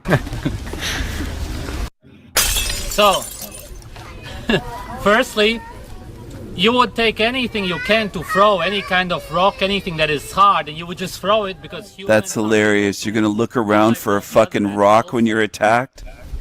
Secondly, you would just look around for a rock to throw it at someone, really? That's hilarious. That's just laughable. This guy can't fight. This guy would be knocked out with a straight right hand or a right hook in a second. He'd be knocked out. you try to punch me like you would. If I tried to punch you, I wouldn't punch you from a distance that couldn't reach you, nor would I throw a punch that this guy doesn't know how to throw a punch. He's just putting his arm out with an arm punch. You don't know how to punch. You don't know how to fight. You don't know how to punch. You don't know how to elbow. You don't know how to kick. You don't know what a single and a double leg takedown is. You don't know how to wrestle. You don't know how to do shit. You're just like most of the idiots in this realm. You're all talk. You're full of shit. Anybody who is strong, you're a loser. Even if it's very strong bones, very strong muscles, you could overpower them by simply jumping on them. His voice sounds like a soy boy. Very strong muscles. Very strong muscles. Hi, guys. And they wouldn't even expecting you. Hi, you would, guys. if you would put your arms around them. Whoa! That look at him lean into. Look at the smile. This is homo behavior. With this scrawny guy and this fucking weirdo. Looks so nomus gay. Look at that. Oh my goodness. They would be so much in shock that you could do anything with them afterwards. Or if they... What you also...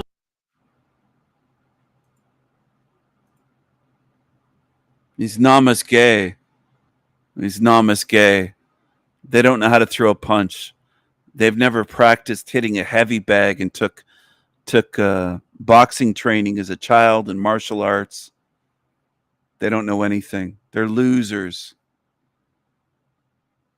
And that's what fills up YouTube these days. Wannabes, pretenders, losers, idiots, fools, degenerates, demons. Absolute garbage on YouTube. On YouTube. On YouTube.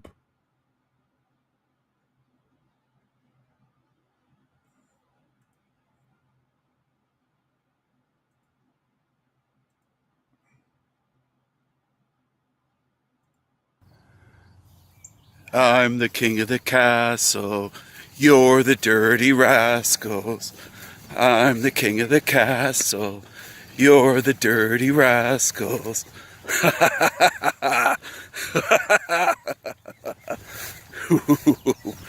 Oh, I love it. I love it. I love it. I love it. I love it. So the ladies love it. It's all comments by women. The only comments on this video are by women. There you go. Only women. Only women love this one. Ladies love El Diablo. And that's reality. Free spirit. Here's a short video. You should play it. You should like it and comment. That's what you should do. You should make yourself useful. You should make yourself useful. Here's a demon here. Captain L. Ron Hubbard. This creature. And this still isn't obvious enough for many in this realm. They'd say, that's not a demon. That's just a man with rotten teeth. To me, that doesn't mean... Sounded like he called him Sonny at the beginning. Sonny. To me, that doesn't mean very much. I didn't understand that. I mean, what does it do for you, in theory? It increases one's knowingness. But if a man were totally aware of what was going on around him, he would find it relatively simple to handle any outnesses. He sounds like a demon. He looks like a demon. He has the mouth of a demon, and people will say, that's not a demon. That's the realm we're in. That's not a demon. In that. Even after 3 hours of talking, we never got an explanation from him that we could understand. Look at him. Just look at him. That's Captain L. Ron Hubbard. Look at the rotten teeth. Look at the rotten mouth. Look at the eyes. Look at the eyes of that demon. Look at the eyes and the energy of that thing. And people worship and follow that demon. They're that blind and gullible. Booyah! To me, that doesn't mean very much. I didn't understand that. I mean, what does it do for you, in theory? It increases one's knowingness. This guy's mouth looks almost as bad as OTW. He's got a rotten mouth. So does Chrissy Pissy, and a lot of demons on YouTube have a rotten mouth. But if a man were totally aware of what was going on around him, he would find it relatively simple to handle any outnesses in that. Even after 3 hours of talking, we never got an explanation from him that we could understand. Look at him. Just look at him. That's Captain L. Ron Hubbard. Look at the rotten teeth. Look at the rotten mouth. Look at the eyes. Look at the eyes of that demon. Look at the eyes and the energy of that thing. And people worship and follow that demon. They're that blind and gullible.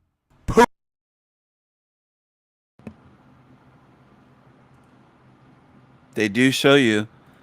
And one day, none of you will be able to say, they didn't show us. Demons never showed themselves. Well, they show you all the time. That's reality. So I part of the goal of my channel is to get people to face things. Honestly. You can't say they don't show you. They do show you. They show you like this creature. They show you what they are. It's not all hidden. They show you quite often that you're in a demonic realm. Creepy creatures, the CC-33. It's another creepy creature on the screen. They show you the energy. It isn't. I know that. I know all the defenses that zombies come up with. They'll say he can't help the way he looks. His teeth just rotted. He doesn't want to look that way. He looks the way he is. Demons sometimes look demonic. He is a demon. Whether you want to face it or not, there are truth deniers and truth dodgers galore in this realm.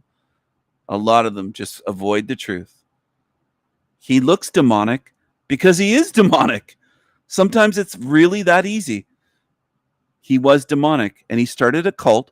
He made tons and tons and tons of money by running a cult that's still going to this day. And it's still about money. It's still about screwing people out of their money. If you can imagine, Scientology. Nothing has changed since way back then. Black and white footage. And he was on the run at the time on a boat because he was wanted by police, international police. So Hubbard was on the run. People just don't understand that what goes on in this place. That's how cults are formed, by fucking creepy creatures like that. That's what's allowed in this realm. And you can't pry people away from it. They love it so much. Try to get someone who's a Scientologist to quit Scientology. Then you'll see what I mean. Try to get someone who's a Jehovah's Witness to quit being a Jehovah's Witness. Try to get someone to quit Mormonism. Just try it. See how it goes. See how well it works out for you. Because I don't think you'll do it.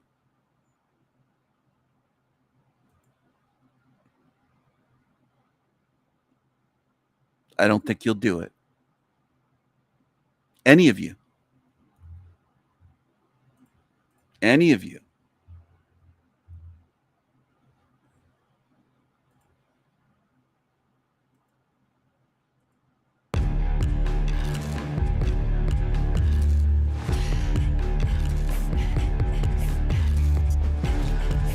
I am the Raven King. I can do anything. I am the Raven King. I can do anything. I am Viking strong. Viking strong. I'm a sovereign, eternal, magical being.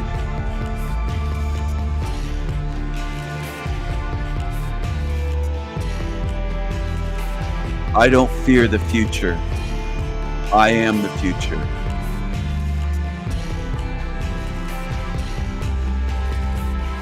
I am eternal.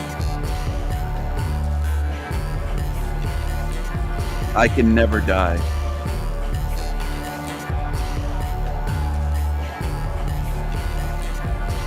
And I will watch the demons burn in fire. The cockroaches and demons will burn in fire. Burn the demons, burn the cockroaches. Burn them. Burn them. Burn them.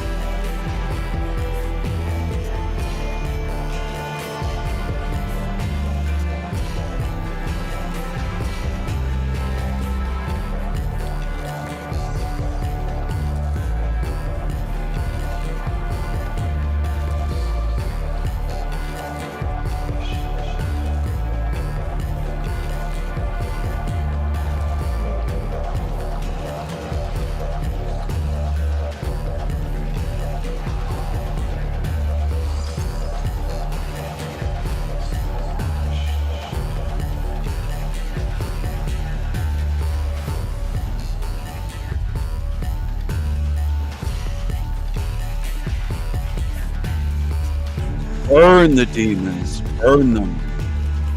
Burn the cockroaches. Seal in the demons. Burn the cockroaches. Burn them. Burn them. Burn them.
So, firstly, how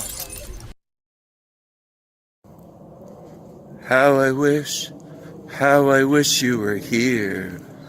We're just two lost souls swimming in a fishbowl, year after year, running over the same old ground. What have we found? The same old fears. Wish you were here. Do do do do do. Do do do do. Do do. How I wish you were here. We're just two lost souls swimming in a fishbowl, year after year.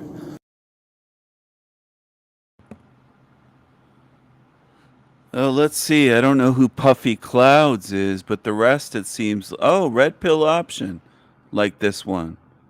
I was going to say it's all women, but it isn't all women this time. I don't know who Puffy Clouds is. Maybe it's somebody that just stumbled upon that short video. I don't know. 816 views on that one.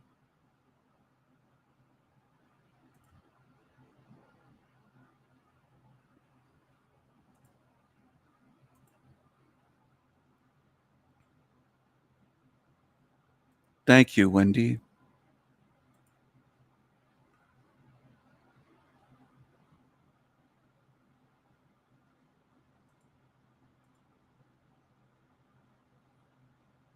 Grab her son's portable potty. I mean, he sits there, he does his business there. And that's when she sees her neighbors pulling their trash cans out onto the street to be picked up. She's thinking, how is it already trash day already? I mean, this doesn't even make sense. Diane's a single mom. She's quite young. So all of this is a lot. She's trying to stay on track. She's got a little calendar, but she feels like it was just trash day like yesterday. How is it trash day already? Again? Nevertheless, she grabs her trash cans, wheels it out, and just as she reaches the street, bam, she gets hit on the back of her head with a metal pipe. Not once, not twice, but 9 times she gets whacked with this metal pipe. So it's interesting. This big channel covered this. Rotten Mango. 5.36 million subscribers. How did she get that many subs? I don't know. I don't know how she got that many subs.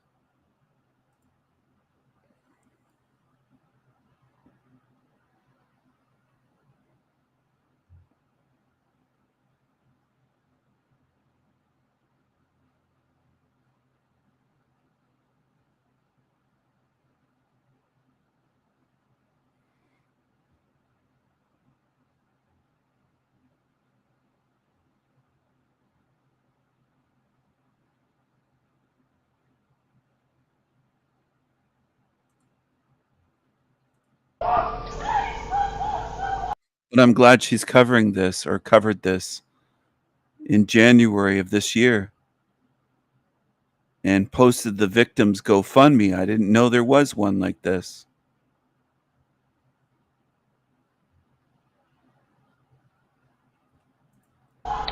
She's looking up and she's begging these 2 random attackers to stop whatever they're doing. She sees a man she doesn't recognize that's hitting her with this pipe, and then she sees this young girl next to him giggling. And she's screaming, please, I have a son, I have a son. She sees the girl hand the attacker a bottle. They crack it onto her face and it starts burning instantly. This is not a normal burning sensation. It feels like her skin, it's becoming Swiss cheese. There's holes burning into her. It's acid. She keeps screaming, please let me live, I have a son. They pull her up to the fence. They start kicking her stomach. She manages to wrestle the metal pipe away, get up, and start running. They throw the acid bottle at her. It starts dripping down her back. She doesn't know what to do. She starts running towards a neighbor's house, just hoping they're gonna open the door, just hoping that they're even home. And she's knocking. One of the neighbors sees her. They open the door, grab her in, lock it. They're calling the emergency services.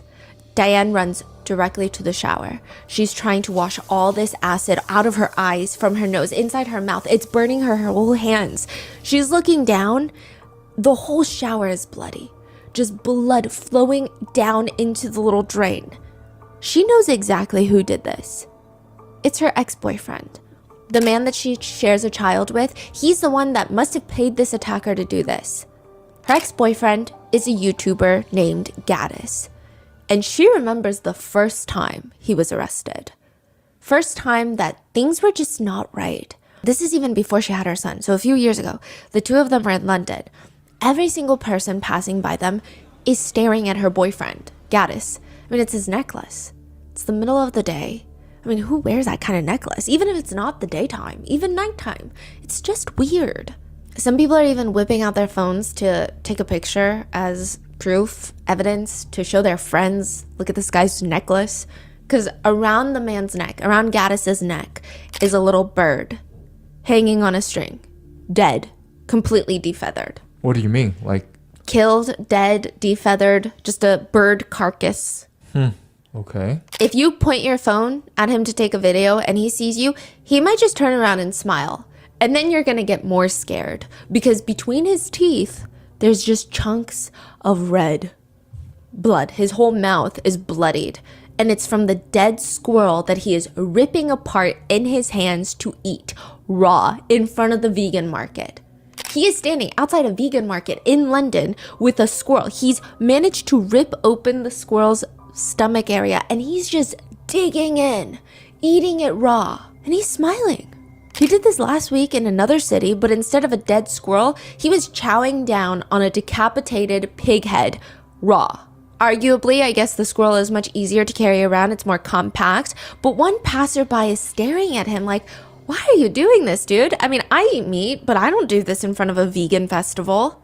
Gaddis later explains he's doing this for the vegans. He's trying to show them the dangers of not eating meat. He's trying to save them. They're all putting their lives at risk and he can help them. My message is veganism is malnutrition, and the reason I and other people eat raw meat is because humans eat that in nature. He says veganism is human cruelty.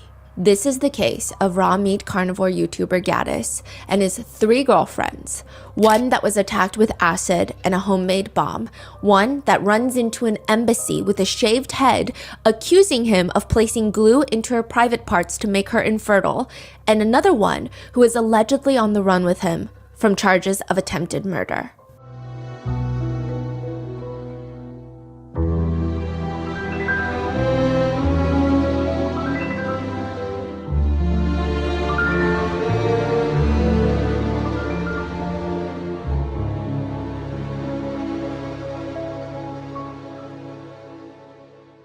We would like to thank today's sponsors who have made it possible for Rotten Mango to support the GoFundMe of the victim. The link can be found in the show notes.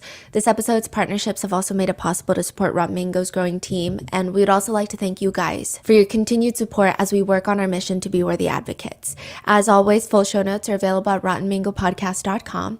A few disclaimers for today's case. There are mentions of DV, CSA, graphic descriptions of raw meat eating, cannibalism, incest, as well as some very controversial conspiracies and or takes against women. Just putting that out there. So with that being said, let's get into it. Imagine 3.8 quintillion LED light bulbs. What's quintillion?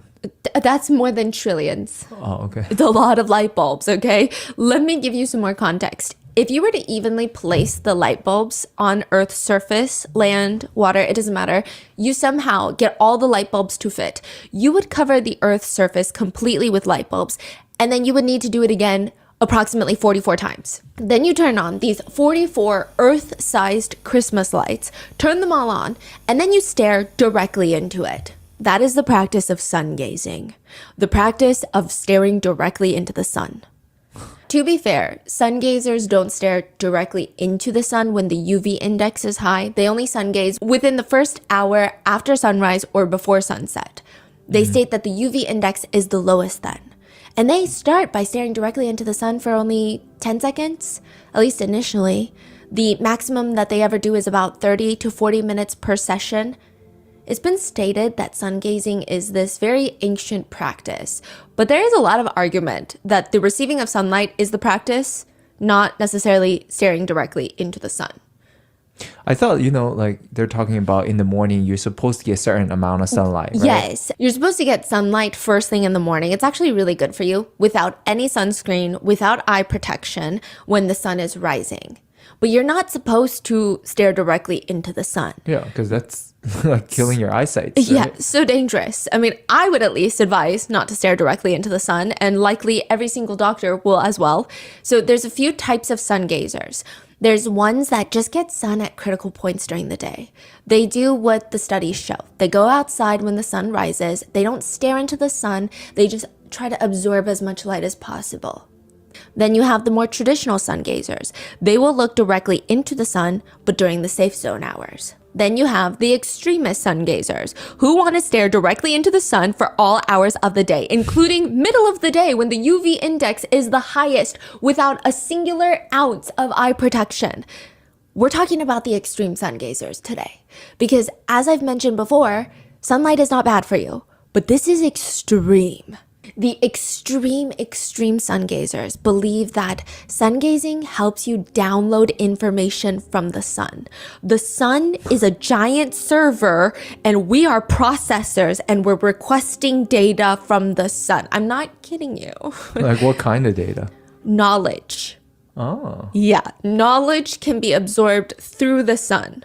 Not enlightenment, not dopamine, not serotonin. Knowledge, cold hard facts. You get them just downloaded into your brain. By looking at it. Yeah, the metadata just comes in. Okay. And some even take it a step further, stating that if you are a really good sun gazer, like a professional sun gazer, you don't even have to eat another meal of food in your entire life. It's this doctors there because they were giving me this carbohydrate, and there's a lot of stuff going wrong there. And that's why I actually just wanted to bite their flesh, the doctors and the nurses, and eat them. This is how Gaddis, the YouTuber, goes from being a vegan influencer to a raw meat carnivore influencer. This hospitalization of wanting to eat his doctors. Have you heard of high meat before? You take a piece of raw meat. I believe most encouraged is a giant chunk of raw cow liver. You stick it into one of those glass pickling jars and you just let it sit. You let it deliberately rot for about a year. Occasionally, every few days or so, people will have to open the lid to burp the rotting jar of meat, or else it'll just explode. You gotta let the gases come out. And then after about a year, sometimes 8 months of letting it decompose, you eat it. What? Raw meat carnivores say they want to get two things out of the meat. Supposed probiotic effects, I guess if you consider Salmonella and E. coli probiotics, but also they say it helps them feel this sense of euphoria that you can't replicate anywhere else. You feel high. That's why it's called high meat.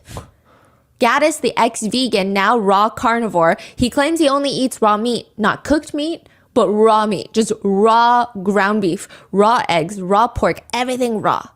He makes his own high meat, and in one video, he tries it for the first time ever. He says, "Hi guys, my high meat is 1 year old now, so I'm gonna eat it all at once."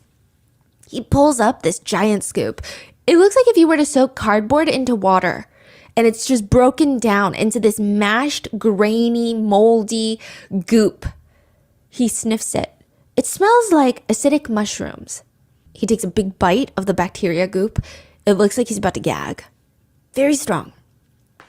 Like eating chili. Then you just see him sit there for a second, absorbing the high meat, having the E. coli run around his body like a playground. I can already feel it. It's definitely high. You know, meat, if you get what I'm saying. This becomes a regular thing. In another video, he's scooping up what can only be described as a giant brown slug covered in mud. It's about 2-3 fingers together in size. It's another round of high meat, probably beef liver, but it's still not as bad as the rotten brain. He holds up a jar of brains that he has left to decompose for a year. It looks like blueberry flavored yogurt, and on top is this mushy red substance. This is real brain from August 2019, so 8 months old. I made it in Berlin, Germany. I traveled with it, a dark red layer on top. It smells like a typical high meat, and then something else, which I've never smelt before. He takes a nibble. You just become sort of high, but a natural high. This is how Gaddis infiltrates the raw meat carnivore world as an ex-vegan. Now, side note, I've eaten raw meat before. I think most of us have, like steak tartare. Even my steaks are sometimes like medium. A raw meat carnivore is not that.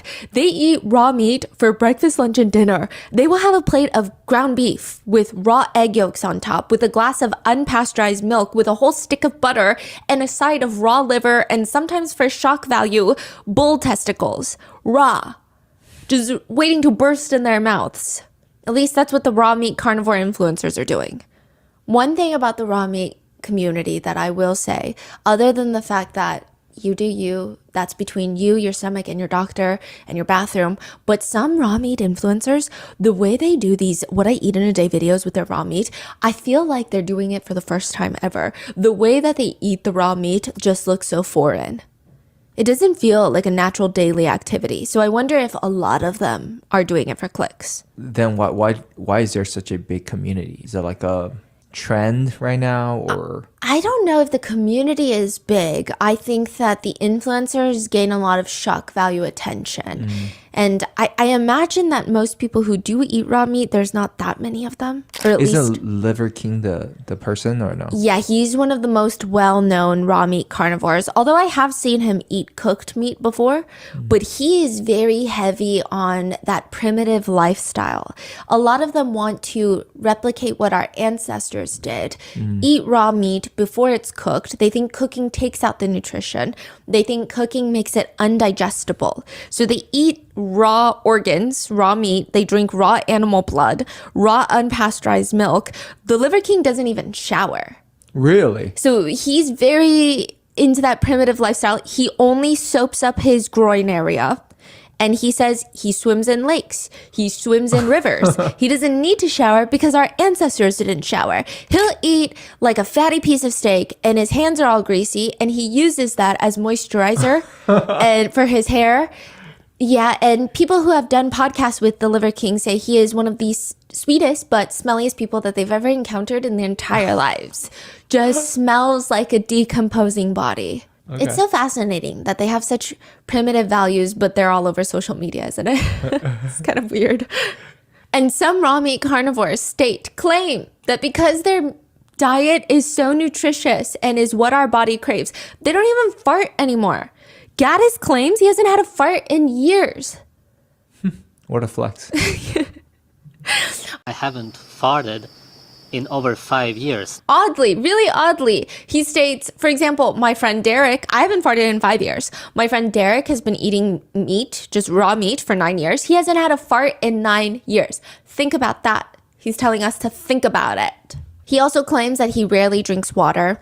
Now, there is a claim out there that these water companies are poisoning us, which, okay, valid. Nothing is impossible. I don't trust these big corporations either way. But they state that if you eat a lot of raw meat, there's so much water in the blood, in the food, that you don't actually need to drink water. And if you really are thirsty, the key is to drink blood, lots of blood. That is what Gaddis explains. This is his quote. If you would turn on your head for once in your life and think about why the government made blood illegal in most places, then you would maybe start realizing what's going on. The government banned drinking blood because it's so nutritious for you that the water and food companies would be all out of business. If you consume raw meat, your health problems would disappear, that you wouldn't ever need to go to the hospital, so healthcare would be out of business. To put it simply, Gaddis says, you are a Satanist if you cook food. Vegetarianism is what started veganism. So don't you ever, vegetarians, ever message me believing that I have any respect for you. Vegetarians are absolute scum. You're mentally ill if you don't eat raw meat. What excuse could you possibly have for not eating your natural diet? If you see blood, liver, and brains and you don't find those foods appetizing, then you're mentally ill. If you find it disgusting, you have mental issues. If you find the smell of raw meat disgusting, then you are drugged up and you have a toxic body that doesn't let you recognize natural food. If the appearance of raw meat is disgusting, then you have been brainwashed by the media. It's the same as a tiger finding raw meat disgusting. It's the same. It's a severe mental illness. You've got to understand this. You are insane. Raw meat is the cure to everything. If you drink blood, eat raw meat and raw animal fat, then you will cure every disease ever known. He believes that if you are vegan, which he used to be vegan, you are a filthy, malnourished, and mentally ill person. And there is no way that you could ever possibly even be pretty. He will say this with all this raw pig meat stuck in between his teeth. What up? You're mentally ill if you don't eat raw meat, okay? Side note, the first week after going full raw carnivore, Gaddis was hospitalized for a really long time again. And he explains in the video, this is a PSA if you slurp raw bone marrow out of its bone. He says he ate raw chicken bone marrow. For whatever reason, it gave him a bacteria. Took him a month to fully recover from. He couldn't even open the door. That's how weak he was from the food poisoning. He says, I actually talked to my trainer, and she said many people got completely paralyzed from it, and some people even died from it because the bacteria can go into the heart, and the heart is a muscle, and it makes the heart stop bleeding. You know, but it's all part of getting used to the bacterias and de-brainwashing yourself from modern day slavery. Because only raw meat people are beautiful. He says there will be no more good-looking humans left soon because we're all cooking our meat. Or God forbid, some of us are not even consuming meat. He says the humans of today are the very first ones in history that don't eat raw animal foods. That's why you're ugly. He thinks we're all ugly, but sometimes the call is coming from inside the house. But the resident just doesn't have all the lights on upstairs, so the call is missed. His favorite types of videos are critiquing vegan influencers. He has a channel called Gaddis. I don't know if he's referring to greatest of all time or the actual animal goat. But the titles are always something along the lines of, 2 anti-human vegans make fun of a malnourished kid. What a walking tumor eats in a day to die prematurely. Vegan parents and vegan children starving my child against their will. Sick vegan parents don't let their children eat what they need. Malnourished vegan teen believes that he's a model. Vegan girl smells because of her toxic diet, and he's just reacting to random nice vegans that do like what I eat in a day. Mind natural humans. 2 seconds into the video. We don't even get an introduction. We don't even get like an ad break. Yeah, Gaddis. It is. That's exactly. Yeah, Gaddis. It feels wrong, but does it actually? No. Always have intimate relations in front of your children because there's nothing special about it. Intimate relations in nature is just nothing. It's like eating or as I said. They drilled inside of your head, everybody in your life, the media, your parents, the school system, told you that it's wrong. You have been re-educated, and that's why you cannot actually explain why it's wrong when you hear about something such as having intimate relations around children, or your children, whatever, your family. It feels wrong, but does it actually? No, it is simply inside of your head. As I said, if you were to play tennis with a girl who's under the age of consent, not that there is such a thing in nature, it's a societal construct. In some countries it's 17, in others it's 13, whatever people make up. If you play tennis with her, it's okay. Or him, also, if you're a woman. But if you have intimate relations with them, it's wrong? Wow. Yeah, Gaddis. It is. That's exactly what we're saying. He puts his index finger to point at his head, like, duh. Why is nobody else using their brains? I will say, though, the way this walking brain tumor just starts his videos to some extent is comical. He's just in the middle of the forest wearing a bright red hoodie with a bright red headband on. And he just starts, what's up, what's up? You may not understand this because you grew up as a slave, but the police are Satanists whose job is to enslave you, protect the elite, and punish natural humans. 2 seconds into the video. We don't even get an introduction. We don't even get like an ad break or anything. Nothing. Just, what's up, what's up? What up? So let's go through Gaddis's most interesting takes on life so we can all be enlightened. He states that the purpose of reading newspapers, books, reading anything other than maybe his Substack is to ruin your brain. He says it's a man-made language with man-made letters. We're not supposed to read in nature. That's why people don't like to read. People always ask me about my favorite books. I don't have any because reading is unnatural. It's not something you're supposed to like. It's as simple as that. That's also how you ruin your eyesight because you're always looking at these tiny little letters up close. Why are the letters so small? It's supposed to ruin your eyesight. That's the purpose. The better way to receive information through the cosmos. through sun gazing. And that's the other thing. Our intelligence increases. And that's because we are sun powered. We have sun powered brains, so to speak. That's what people call it. I've received information and my understanding of the world from the sun, from the cosmos. Haven't come from any books.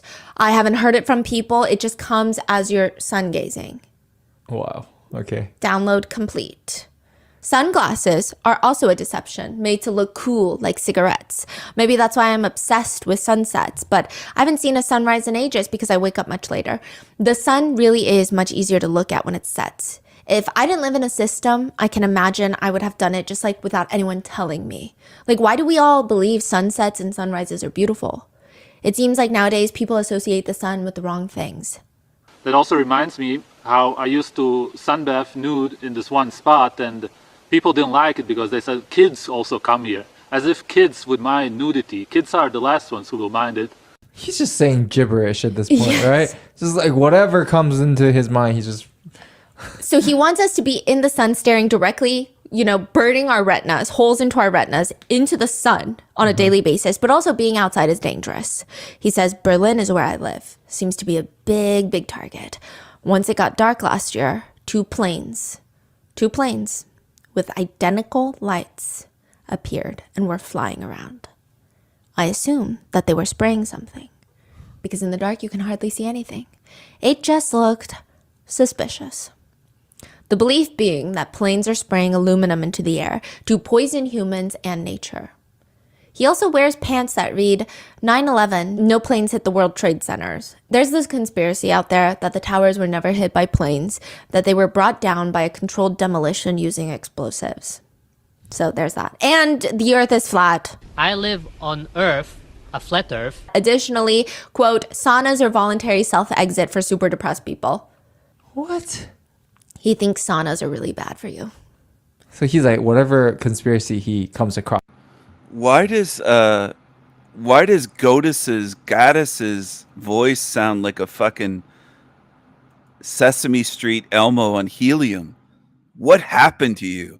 You sound worse than Soy Boys. In me. I would like more of this. It's so good. I get it now. This is the epiphany of my life. This is why they do it. Imagine like baby blood. He starts rubbing his beard and his voice gets very pet. Thank you, man. It's like having sex with you. Just better. I have you in me. I would like more of this. It's so good. I get it now.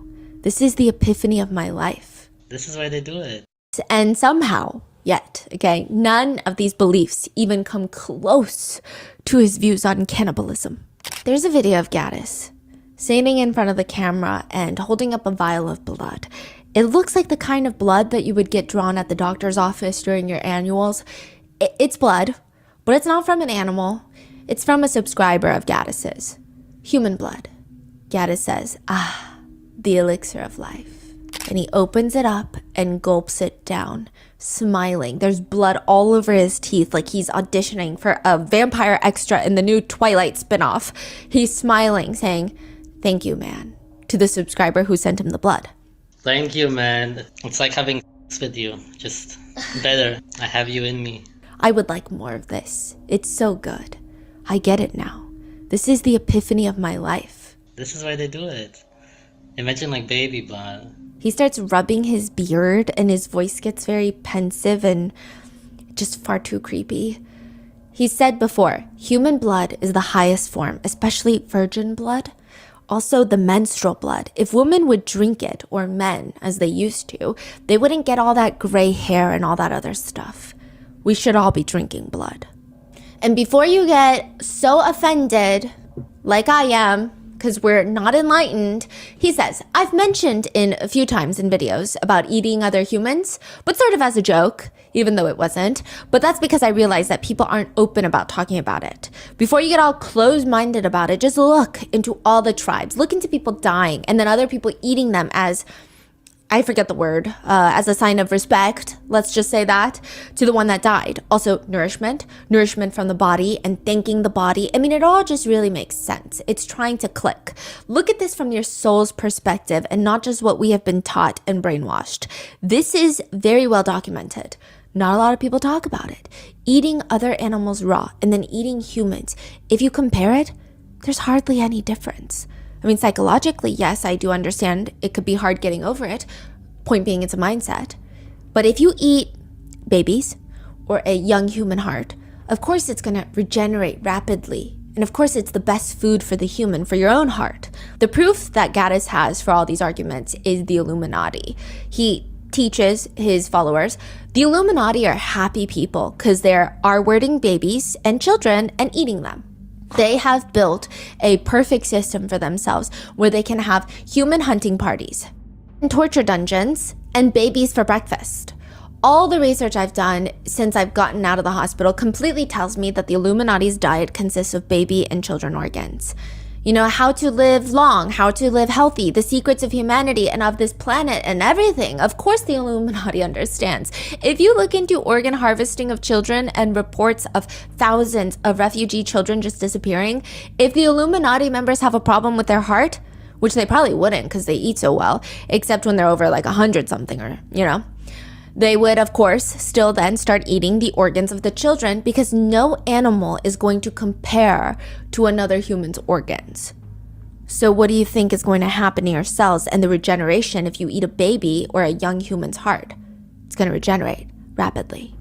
They want you to eat plants while they eat children. Just wake up. You are all slaves. Everyone is being conditioned except Gaddis because he gets his information from the cosmos. He goes on to state, you know, Marvel, the movie, is a prime example of slavery conditioning. You know, the superheroes? Mm-hmm. Think about how the so-called good and bad guys are portrayed in the movies. The so-called villains want to have total control and kill anybody that's in their way. That's the definition of human nature and exactly what the enlightened ones do. That's what we should be doing. The so-called heroes, they want to protect society and keep us enslaved. Kill or imprison anybody who wants to try to disrupt the control system. That's what the heroes are doing. My biggest question is, how does this guy end up with children from at least 2 separate relationships and is almost always perpetually in a relationship? 'Cause I'm confused. Maybe he has super enlightened views on women? He says in a video, I see a lot of videos for women on YouTube on how to get a so-called hourglass figure. They will tell you to work out, do plastic surgery, go on unnatural diets, and so on. All of this is there's only one solution to all your problems: pregnancy. The reason you look the way you look is because you did not get pregnant right after you started menstruating. Your menstruation is literally your body, nature, God, if you're religious, telling you to have children now. Every woman on earth that did not get pregnant when she was supposed to now looks different than she should. Not doing that is exactly the same as not eating meat and fat when you are hungry, and you will naturally be punished for it. You are punished with your ugly looks, which means that most women in Europe and North America don't look the way they're supposed to. Do you understand how big of a deal that is? You've probably been told all of your life that childbirth is very painful. It actually isn't. But it is for most women in the West, and that's because they give birth almost 15 years too late. You have to understand from nature's perspective, you are seen as a loser, and that's why you get punished with pain. This is why you have to give birth while you are young and flexible. Your hips will widen very easily when giving birth. You won't have stretch marks. Your breasts will be much bigger. Back in the day, we did not document our birthdays as we do now. Most people don't know how old they are because naturally it's relevant. On the day a girl gets her first period is usually when she loses her virginity and gets impregnated. Nobody cared about her exact age because it didn't matter up until today. I will give you some examples. In Spain 20 years ago, the age of consent was 12, and it was changed to 16 some years ago. In Italy and Germany, it was also 12. In Italy, it's 14 now, which, side note, anybody who knows the actual age of consent in all these countries, I am so terrified of you. Yeah. Why do you know this? That is crazy, yeah. I don't even know the age of consent in like the country I live in. Yeah, or even talking about it like it's some sort of a proof of something. Yeah, it's just legally a differentiating, but usually it's you're of age or not. Yeah, why does that even matter to you as an adult to bring up this fact? It doesn't make sense. Yeah. And he says not much has changed there. In Canada, up until 2008, it was 14. You know, artificial marriages with contracts usually happen between the ages of 9 and 12 all around the world. A bit over 100 years ago, the age of consent in the US was 7 to 12, depending on the state. In 1920, after World War I, it was changed to 16 and 18. Nowadays, we have mind control programs such as To Catch a Predator with Chris Hansen. I'm sure a lot of you have seen it. Men get caught, quote unquote, caught, for wanting to sleep with 15-year-old girls. Yet in Europe, the age of consent is 14 to 15 in most countries. And that's simply because even the government here understands that no matter how old you are as a guy, you would have to be severely mentally ill to not find a 15-year-old girl attractive. That is crazy. This is what the New World Order is about. I assume the age of consent is going to move to 18, 20 in the New World Order, if there even will be. Essentially, there won't be such a thing as a family anymore. This is all part of the depopulation agenda. If you believe that you are being oppressed as a woman, when in reality, liberation is the oppression. In another video, because for some reason, a camera and a microphone and internet service is way too accessible for everyone, probably including myself, he says, I got an email from a girl in her 20s who was offended by my video that was called equals marriage. She tried to justify herself to me. She had this failed relationship and she tried to explain to me that she is now more experienced in intimate relations, as in something good came out of this relationship, even though they're no longer together. This made me actually think, there are women out there who believe that they can get better at intimate relations. Listen carefully. All women must understand this. What do you think is the most unattractive, off-putting thing you can say to a guy? Any idea? That you are good at intimate relations. To us, this only means one thing. You are us and you are worthless. That's actually two things, you idiot. But could you theoretically learn how to please a guy better by giving and having more experience? Possibly a tiny bit. But intimate relations is not complicated. It comes naturally. Even if you could, every man on earth would choose someone who is inexperienced, ideally a virgin, over you. Once you lose your virginity, your value goes down to here. Even if you learn everything there is to learn about intimate relations, your value would only go up a tiny little bit. Whereas someone who is innocent and pure will always be at the top because that is what is actually attractive to a male human being. It doesn't matter what the learn because you will always be at the bottom and not desirable. This is what I said. As a girl, you have to be very careful who you choose as your partner because it has to be somebody for life. Once a girl is damaged, she starts dressing like a... Sure, you may attract some loser who watches a lot of videos online, but a healthy man is not going to come and choose you.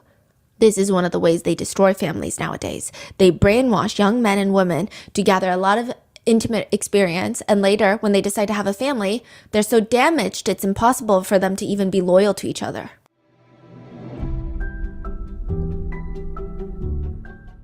It has been estimated that about 92% of people abandon their New Year's goals before the year is through.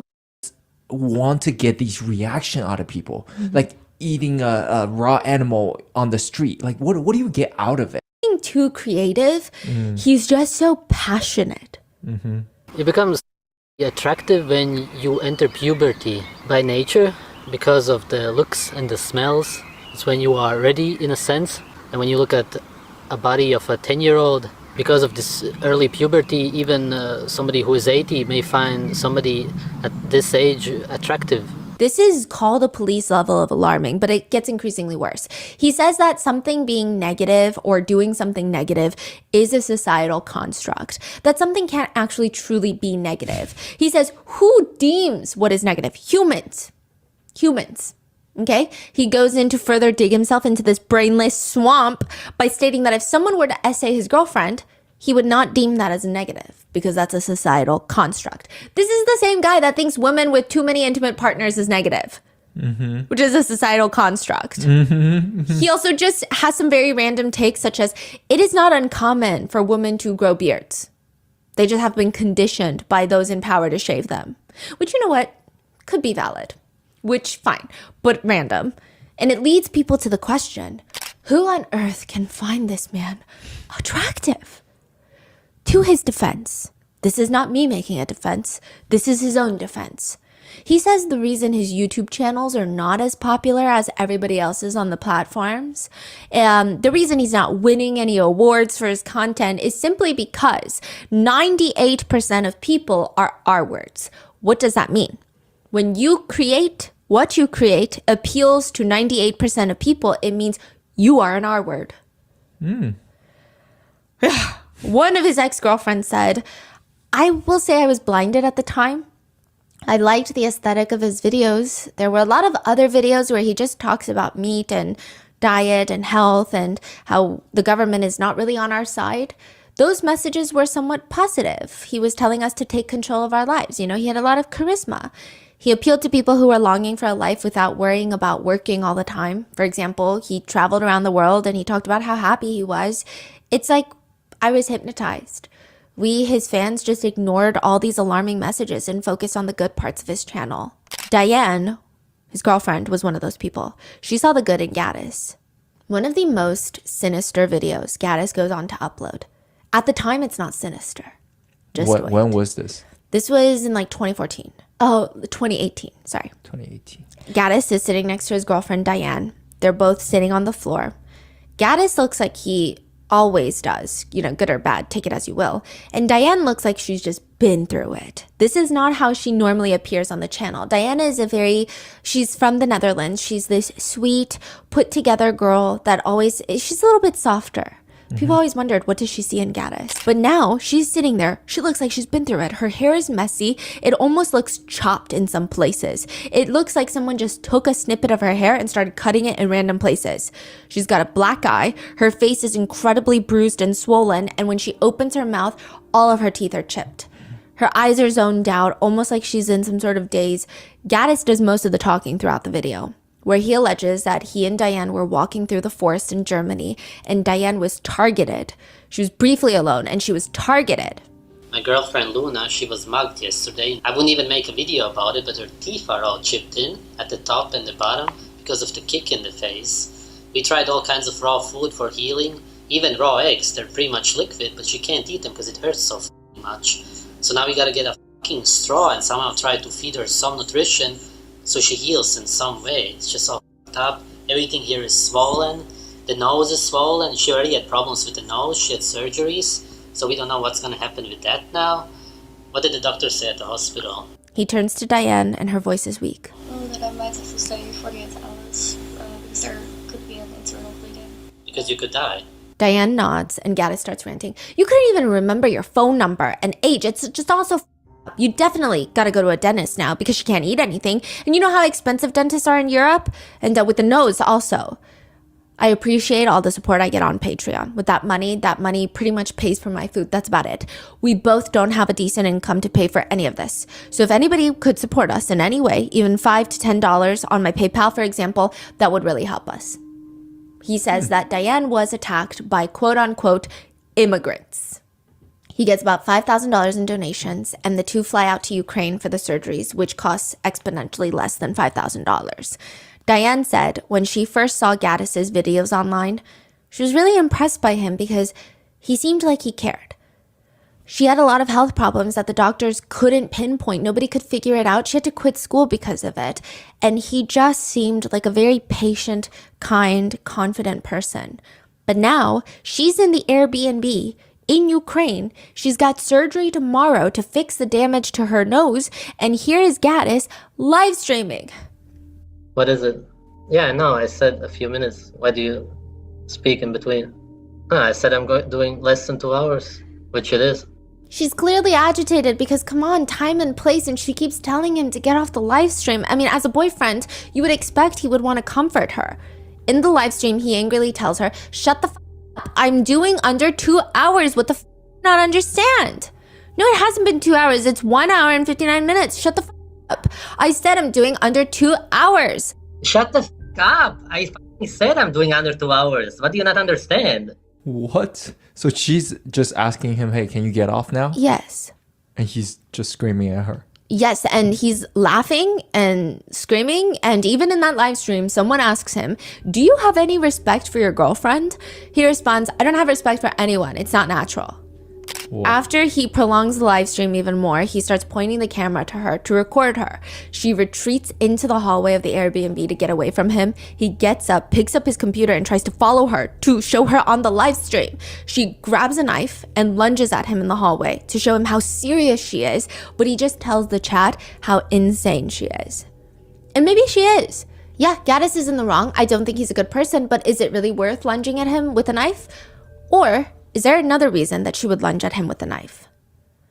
Years later, Diane would come out with the truth.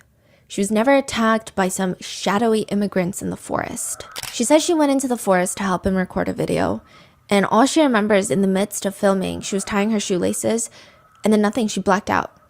She wakes up, she's in the middle of the forest, confused what the hell is going on. She says, I woke up incredibly confused. I couldn't even remember my own phone number, and that's really unlike me.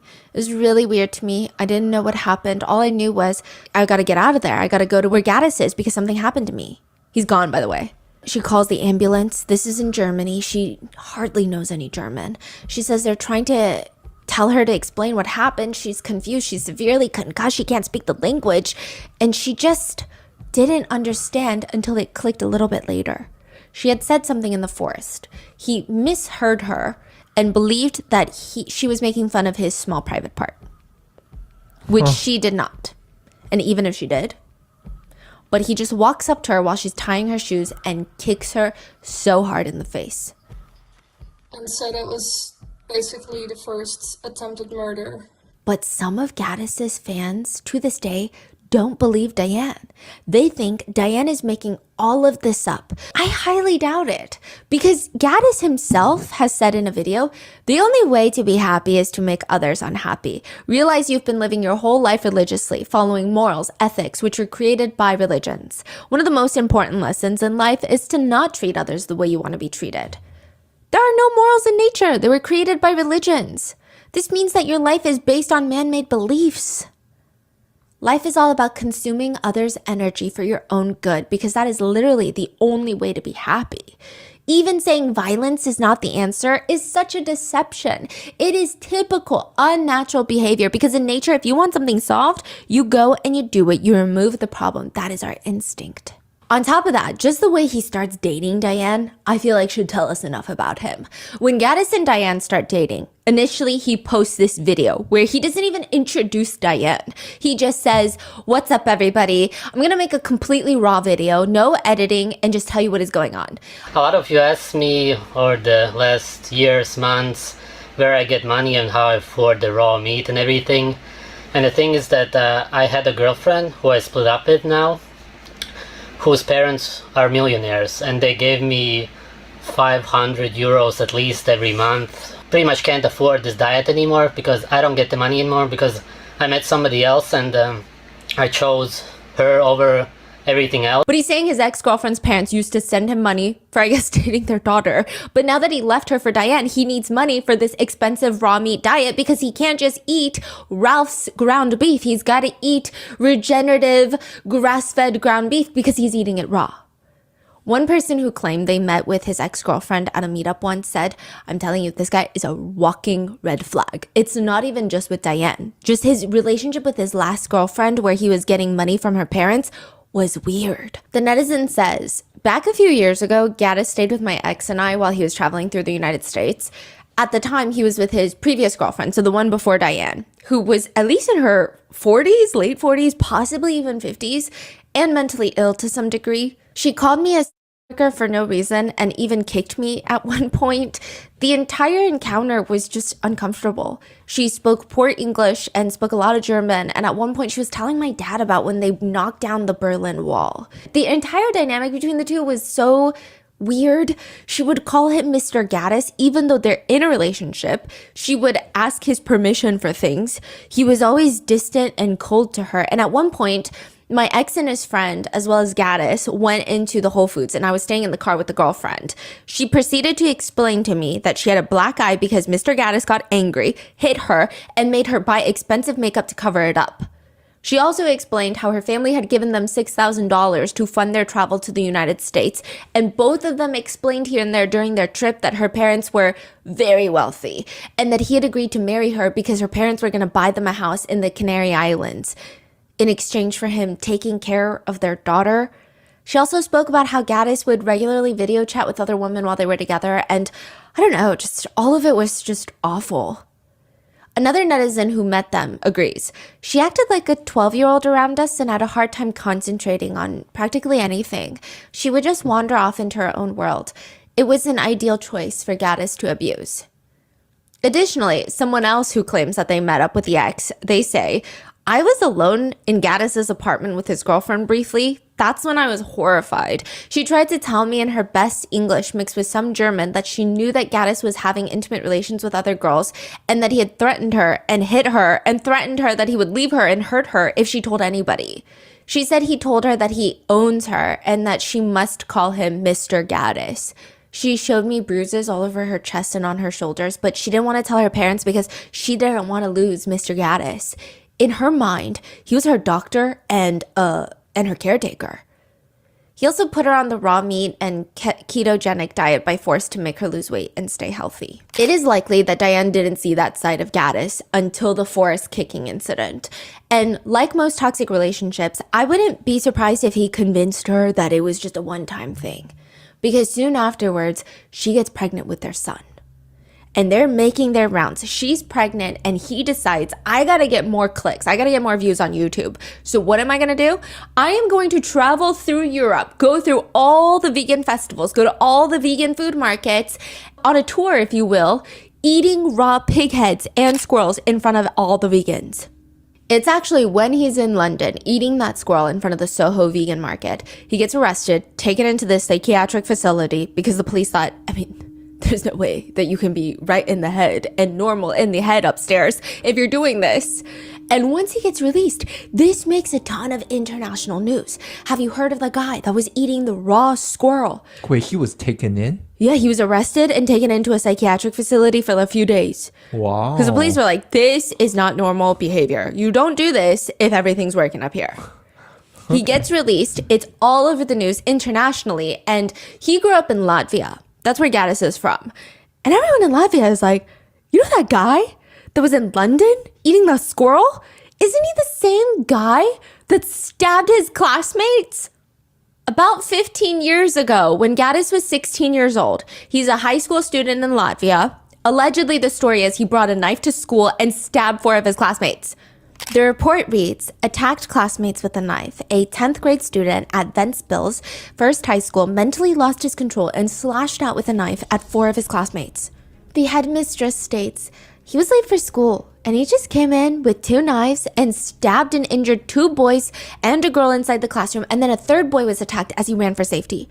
All 4 victims were taken to the hospital. They were discharged the same day with light injuries. It was just a very weird incident. Gaddis allegedly goes home after this stabbing, and he is arrested inside of his house, in front of his computer, just browsing on the internet, with 2 large knives sitting next to him on the desk. The criminal police chief said that the attack was probably induced because of past humiliation and bullying that Gaddis likely received. Other sources state that the attacker was obsessed with a movie. Now, when people are asked which movie, some netizens state it was one about Columbine, the shooting in the United States. Now, this is all technically alleged, just like everything else in this video. Nobody has confirmed it. Nobody has been charged of anything unless someone has the same exact name as Gaddis, grew up in the same town, in the same country, and was the same age at the exact same time and went to the same high school, which, sure, could be a possibility, or this could be Gaddis. This is when people start digging up even more controversial videos about Gaddis, if you can believe it. So prior to this, nobody knew about the high school stabbing. And they're like, wait, there's gotta be more stuff. Yes, we know that he's like an Andrew Tate hater, but also thinks exactly like Andrew Tate. He also believes that incest is okay, but there's gotta be more. And there is more. There's a video of him in the woods, and he's explaining the definition of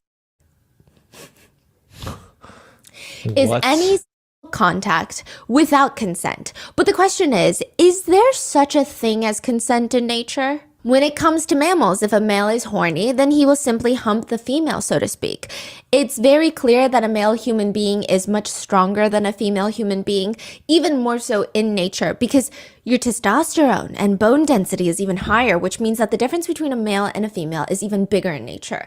You're a strong male animal, which is, naturally what you are. And now you're becoming horny. Biochemistry, right? The hormones kick in, the blood goes to your private parts. It becomes solid. Think of that kind of male in nature. Would he now then, when he is horny, go and pick some flowers for a female to try and... No. Would he ask her out on a date? Impossible. Would he ask for any consent? It is impossible. I can't think of any scenario where consent can be in any way involved when it comes to a male being horny. It just doesn't work. It's impossible. They never ask for it because in nature, as we have today, we simply act by our instincts. Wait, I thought that there's a lot of animal does the little dance, little feather puffing, like. Yeah. So what is he talking about? I don't know. I thought there's a lot of these, like even nature. And then the pebbles for the penguins. Yeah. Yeah. It doesn't even make any sense. Yeah. And it's just very ironic that he continues to preach about how things are in nature and then, just go be a forest dweller then. Start posting these videos on social media. It's not natural. You can't pick and choose which parts of nature you like and subscribe to. It's very weird. He also continues, a male instinct is not to do foreplay to get the female in the mood. A male doesn't give a the mood. A male is simply attracted by the looks. He just wants to. That's what I'm saying. We don't need consent naturally. Naturally, we are only attracted by the looks. If we find them attractive, whether they consent or not is not going to make a difference.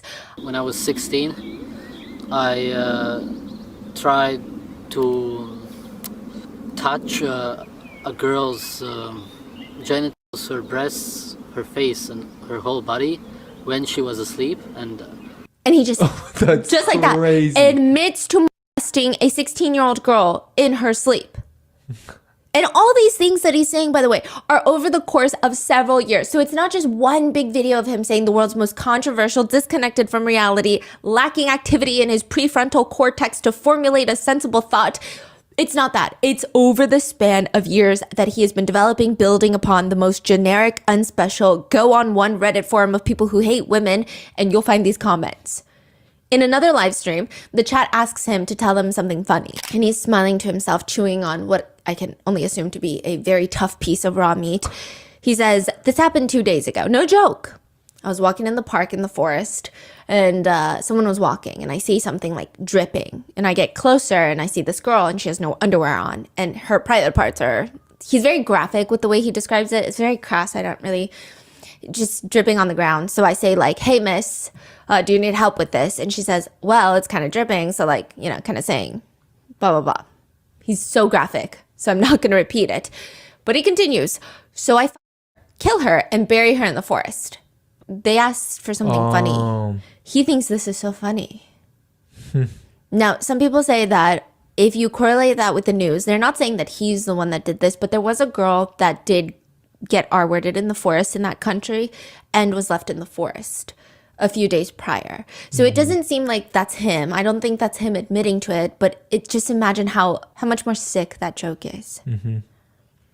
To make it even more unsettling, I couldn't find this exact clip, but a lot of his former viewers said that there's a clip of him where he talks about traveling to different countries and riding bikes.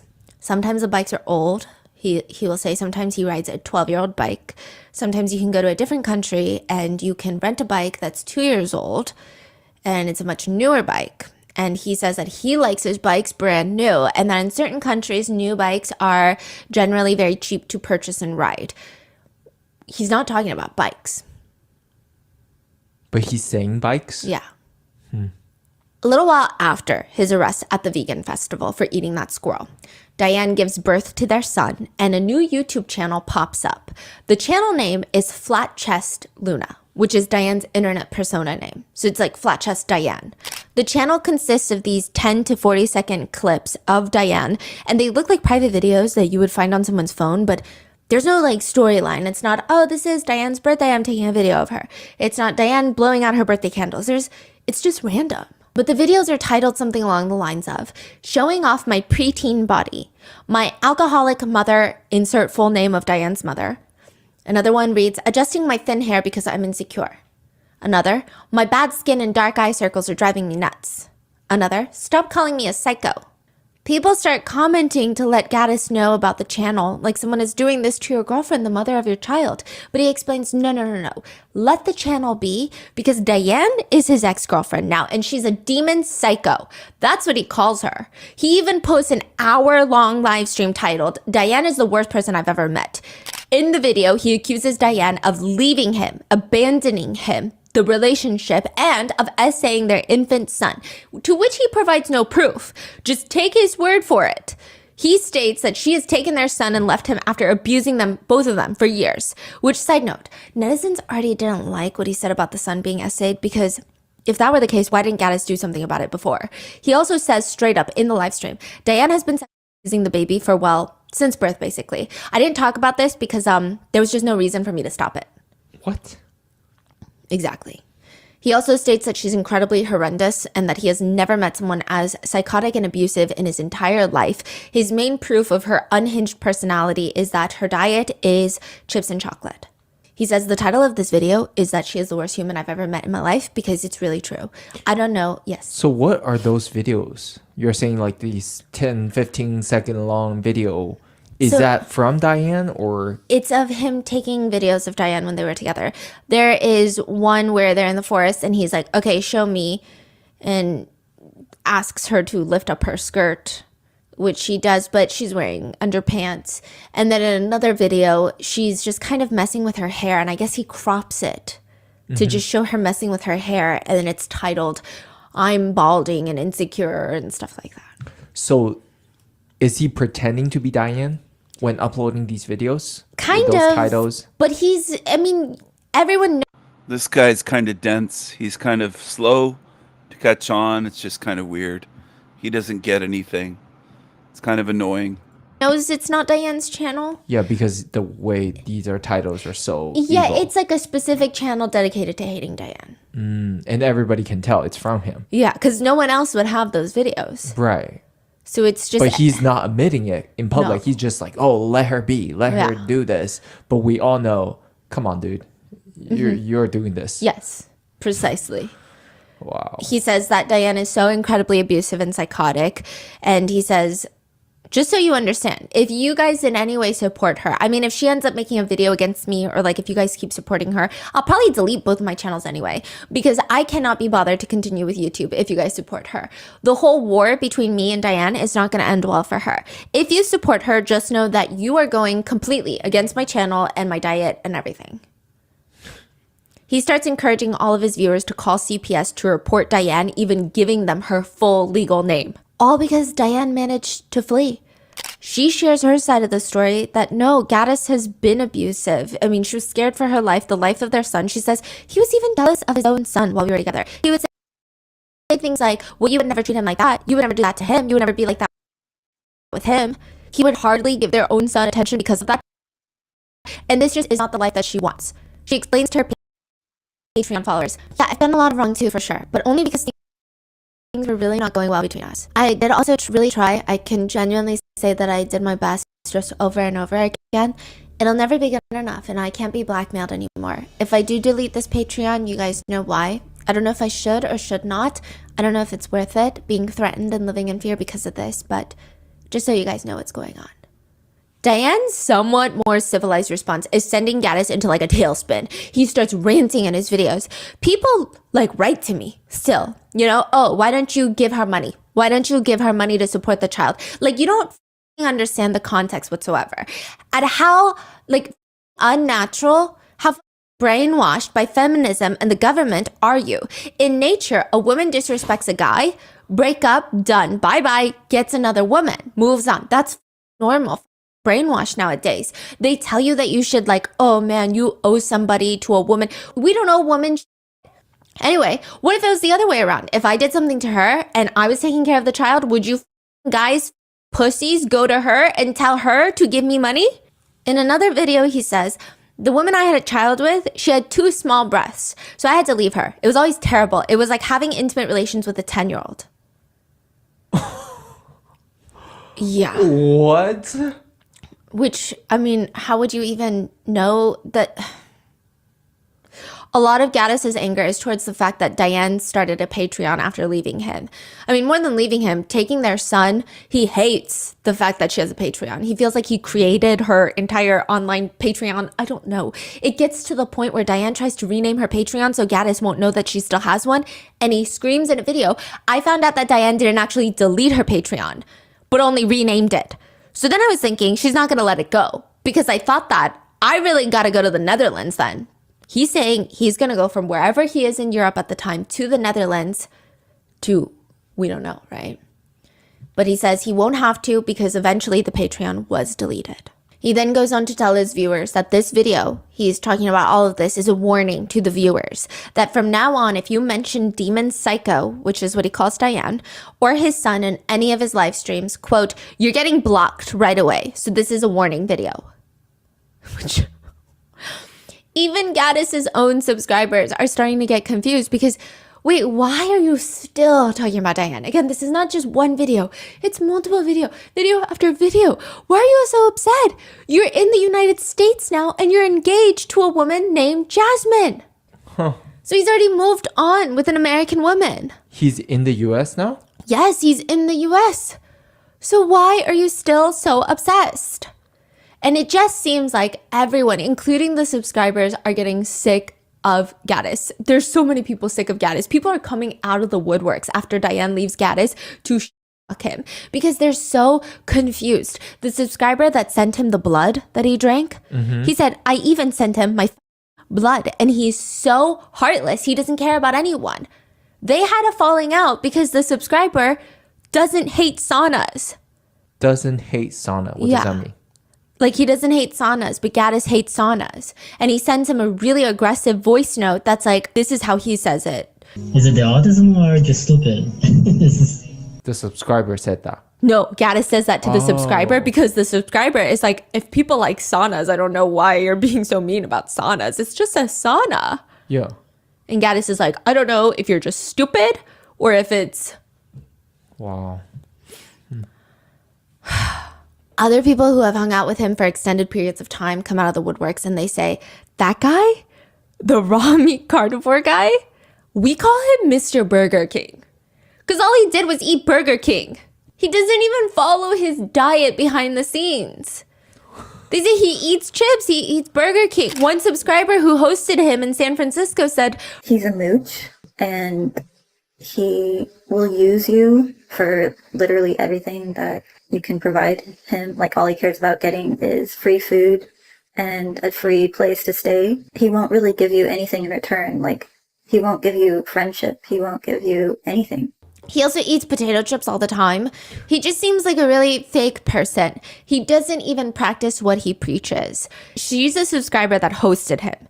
He will travel the world and stay with subscribers. When he was trying to do a meetup in Phoenix, Arizona, nobody wanted to host him.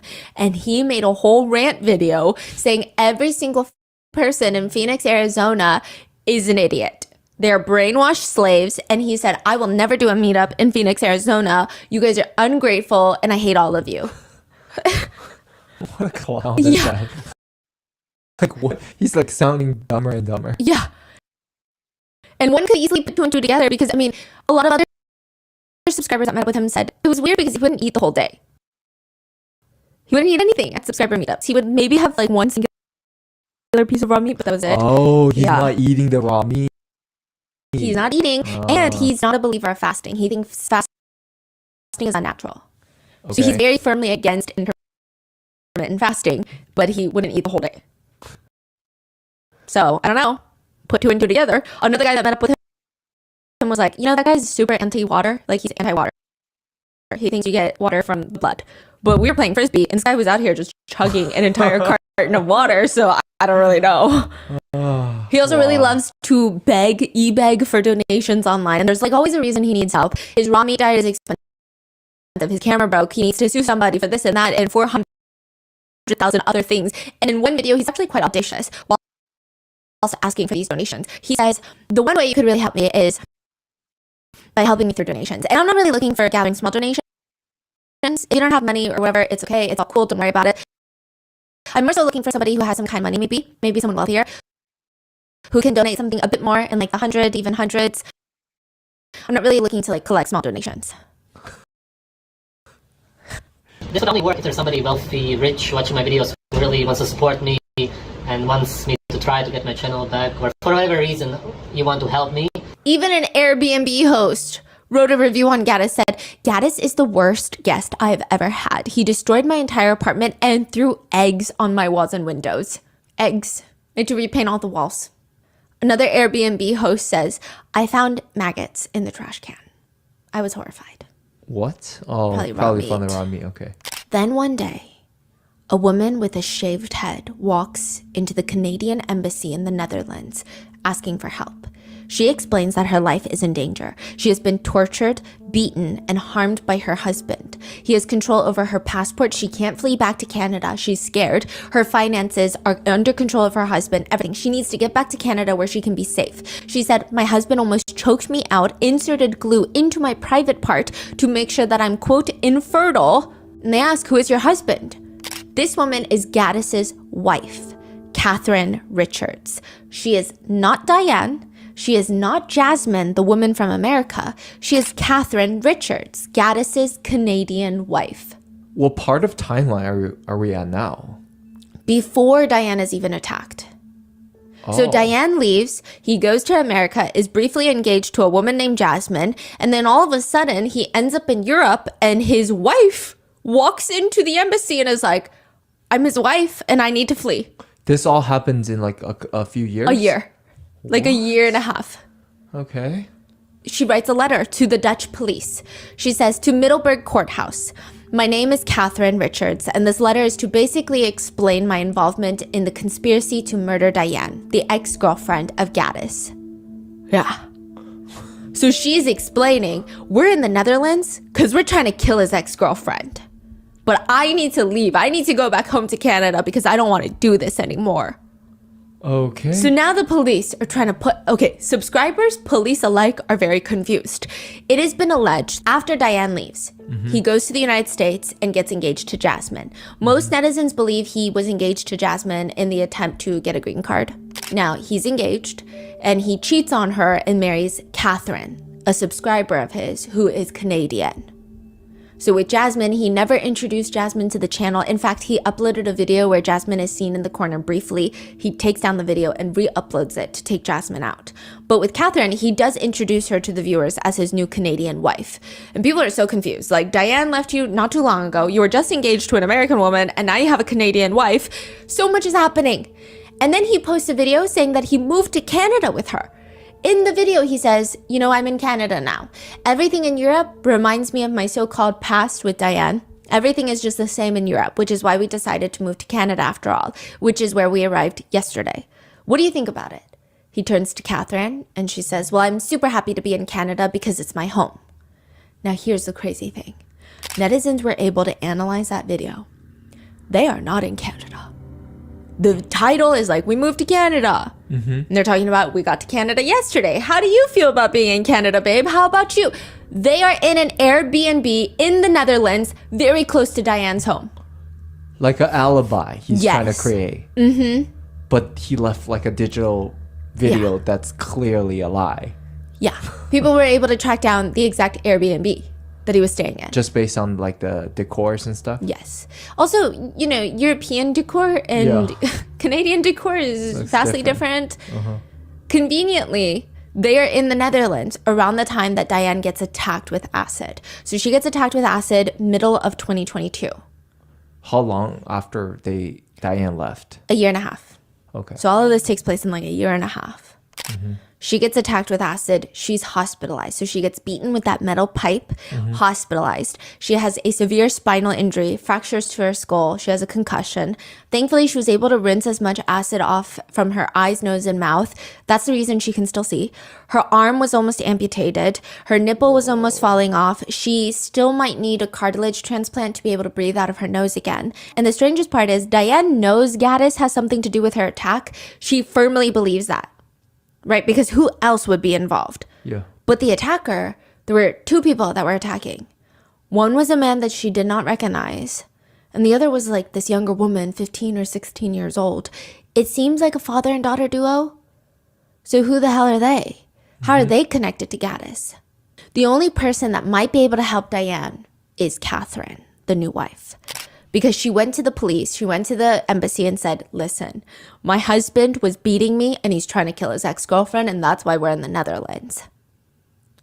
So if Diane tries to prove that it's Gaddis involved in this acid attack, maybe Catherine is the only way to do that. But does she know that Catherine has gone to the police or no? Yes, I believe so. Okay. Catherine alleges in a letter to the police, I married Gaddis in 2021, so a year before the attack. maybe like 6 months before the attack. That's the same year that he starts conspiring to kill his ex-girlfriend Diane. This letter is also to explain the physical violence I experienced and to also shed light on what kind of situation his current partner is sadly experiencing in the moment. She details in the letter the nitty-gritty of how, they conspired to kill someone. She writes and alleges that she, Gaddis, and another influencer, a friend of theirs, Florian Strack, who goes by German Carnivore online, how the three of them were in Holland together. They're driving around in Florian's white van, and Gaddis was just a dog fixated on this one tree, which is to hire a PI to find Diane's home address. Catherine says all he could talk about was kidnapping Diane, tricking her, doing this, kidnapping, killing, doing this, that, and the third. Florian was going to dress up as a delivery man, get Diane to open the door, kidnap her, bada bing, bada boom, so easy. They get the PI to track down Diane's mother's number. They get her phone number, but now they need to know Diane's home. That's when they approach a man on the beach, just a stranger. It's like, hey, in Dutch, can you explain to this woman that we're delivery drivers and we need to find her daughter's address because her daughter ordered food and we don't know how to deliver the food right now. Boom, they get her home address. Simple as that. When we were in the white van with German Carnivore and Gaddis, it was all the time 24/7 talking about what they would do to put her in the van, bring her here, kidnap her, kill her, blah, blah, blah, everything. It was nonstop. And the reason why is because he can't get over her. Like, he's just probably really in love with her. So, like, that's why he can't move on. The pounds and pounds of raw meat that they must have consumed have fundamentally changed their brain chemistry because they have no prefrontal cortex. They now believe the next best thing to do is to upload a video pretending to be in Canada when they're still in the Netherlands. And they're like, okay, now is the time to attack because now we have an alibi. But Diane's noticing all these weird things. She has CCTV cameras in her backyard. She sees people randomly peeking through her backyard, like hooded figures peeking over her fence. And she's calling the police and she's like, I think this is my ex-boyfriend because he's very violent, he's abusive, and he's been threatening to do stuff like this. And like all countries, the sentiment was the same. Well, we can't really actually do anything until they, actually hurt you. And then we probably still can't do anything unless you're like the CEO of United Healthcare or something. They just start rapid fire, trying everything. That's what Catherine is alleging. Trying everything. They put a tracker into a teddy bear, tried to give it to Diane. I knocked on Diane's door. There was no answer. She wouldn't take the teddy bear. Nothing was happening. Nothing was working. And before the acid attack, Catherine alleges that she was able to flee and leave. She says, I hope my testimony can bring a bit of clarity in the situation. Gaddis wants to kill others. He wants to torture and kill people and babies and whatever he can get his hands on. If the police don't stop him now, he will go on for probably a mass murder incident or something like that. It would be very foolish not to arrest this man. It's written all over the walls that he is about to do something. Gaddis has had something against Diane for a very long time and did fantasize and talk about putting fires in her home, throwing acid on her when we were together, which have both happened after I left him. Gaddis likes to scare others to do his dirty work for him. My main concern at the moment is the safety of his current partner and their new child. So there's another one. Yeah.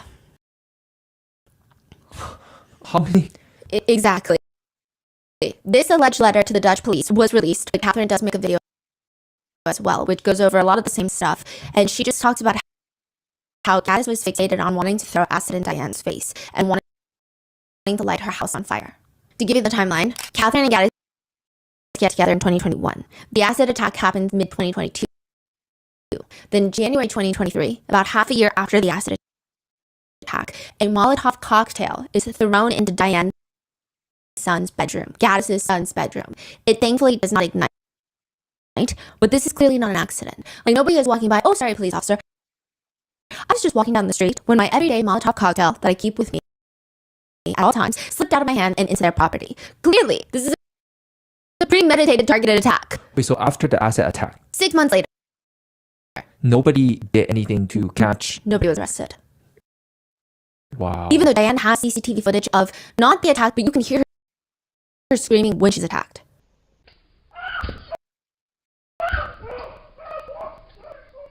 Her arm was almost amputated. Yes. Like all of that. Nothing was done. Nothing is done. And then the two people, no, they didn't get caught. We don't know who they are yet. But we will soon. Okay. So it's a very premeditated premeditated, targeted attack, and yet nobody was hurt, thankfully. But that's because of incompetence and not lack of malice, right? The police do nothing about it. Hours later, around 1 a.m., another Molotov cocktail is thrown into the window, and this time the glass from the window goes shattering and the Molotov cocktail explodes. The entire living room is set on fire. There's debris, glass shards flying everywhere. Neighbors are running out of their house terrified. What the hell is going on? There's a young mom and a son that live in there. They call the police, the fire department. They all show up. Diane and her son are nowhere to be seen or found. Thankfully, they were so freaked out that they did not stick around to see if whoever did this would come back. They weren't home, but had they been home, they could have died. This is 2 years after her breakup with Gaddis. Diane, Catherine, and most netizens who have been following this whole saga believe the attackers to be linked to Gaddis. But he firmly denies this.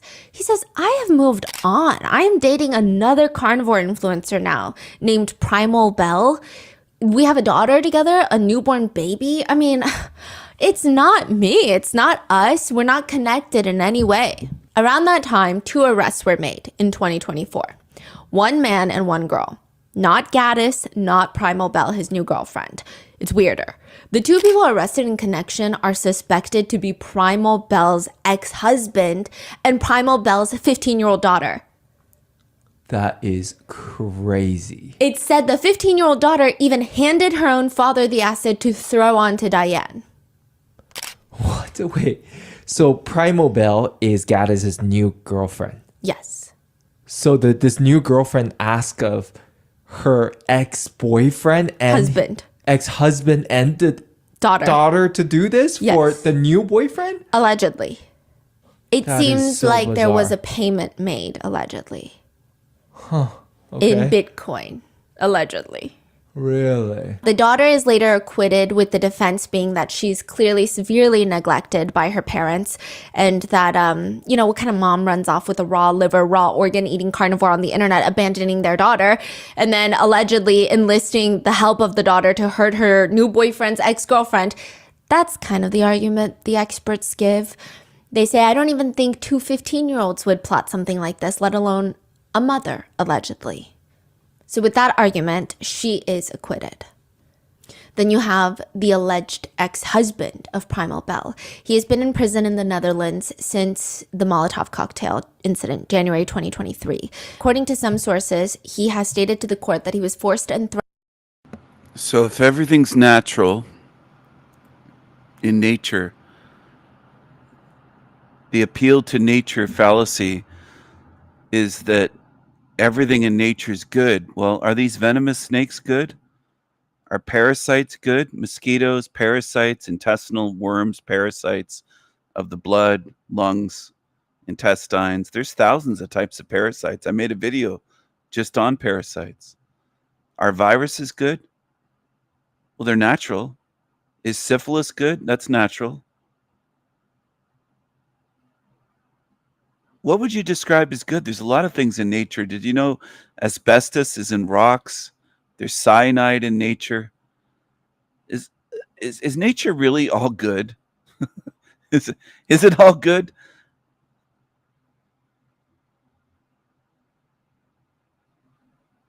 Earthquakes are natural. That's part of nature. Tornadoes are natural.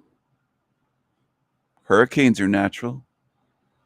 All the diseases that humans get, almost all of them, are natural. They're not, quote, man-made. I know people like to fuck around and say, we have big pharma now. It created all this stuff. No, a lot of this stuff was around long before big pharma. But a lot of you are just dumb. Just dumb, and also, a lot of you humans is what I mean. Just dumb and also prone to believing whatever you heard just recently. Just like the video game theory that people put forward. Were people talking about this realm as a video game 300 years ago? No, because there weren't video games. Now you blame everything on big pharma and you say you're living in a video game because that's the area you live in. You have these things. You can go to a pharmacy and get a vial of pills. So in the mind of the truther zombie, well, they created all the diseases. That's why there was leprosy in the Bible with Jesus. Oh, wait, was there big pharma back then? over 2,000 years ago? You know, we have books and we have records and scrolls that show there were fucking diseases. They weren't all created recently, like you dumbasses believe. What it comes down to is you want to worship nature and you're afraid of God and you don't want to blame the creator for anything. You want to blame humanity. That's what it boils down to. And that's slave mentality. It makes you a slave. You're a slave to lies and you're afraid of that thing that you call God.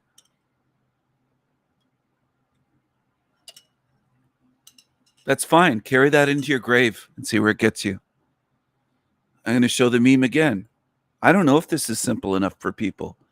That's unfortunate. I wish I could create all kinds of stuff at a higher level than this and think I'm not wasting my time. People will get it. But there's maybe only a few people tuned in that will get this. Are you saying nature's so beautiful with the... I don't know. I don't get what you're doing. It's just unfortunate, but I know that's the realm I live in. Because most of what I say is not understood by anyone in the realm. That's the way this place is. There's a few people that understand what I'm saying, that demonstrate an understanding, but most people don't know what the fuck I'm talking about. They need to be bit by a deadly snake, a deadly venomous snake, or as hillbillies call them, poisonous snakes. It's not poison, it's venom. They're venomous. Venomous. A lot of people call them poisonous. It's not really poison, it's venom. They're venomous snakes. There's poisonous plants, though. You can have some of those. Those are from God's design as well. There's poisonous mushrooms and plants, leaves, things that you can eat, berries as well, fruit, berries. There's a lot of poisonous things out there in nature that might make you very sick or kill you.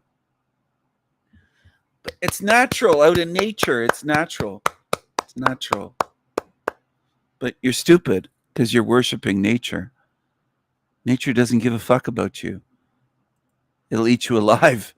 You have it in your mind that nature good. Some of you don't even get what I'm saying. You'll say, I've heard people, and I've seen people here type, I like walks in nature, Stephen. I still like this, and they go on and on. It's just, you just miss the point. You might as well type in, I missed the point, Stephen. You'd be more honest if you did that. I think it was Rashawn that did that recently. I still like walks in nature. Well, have you been paying attention to my fucking channel? Do you actually watch the videos? Because I've made a lot of videos over the years of hiking in nature. I'm not telling you to hate nature. You're kind of missing the point then. With that kind of response, it indicates you might as well hold up a homemade sign. I don't know what you're talking about, Stephen. I don't get your message. I'm missing the point. Do that sometime.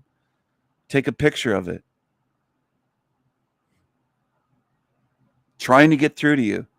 But some of you don't want the truth. What you want to do is put up defenses and say stupid shit. So be it. You fight very hard not to understand.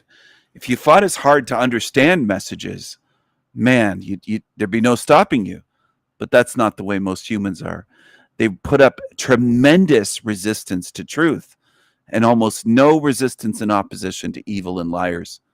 In fact, they worship and praise evil liars and put them on pedestals and send them thousands of dollars. That's what most people do in this realm. What do you mean, Stephen? They don't all pay YouTubers.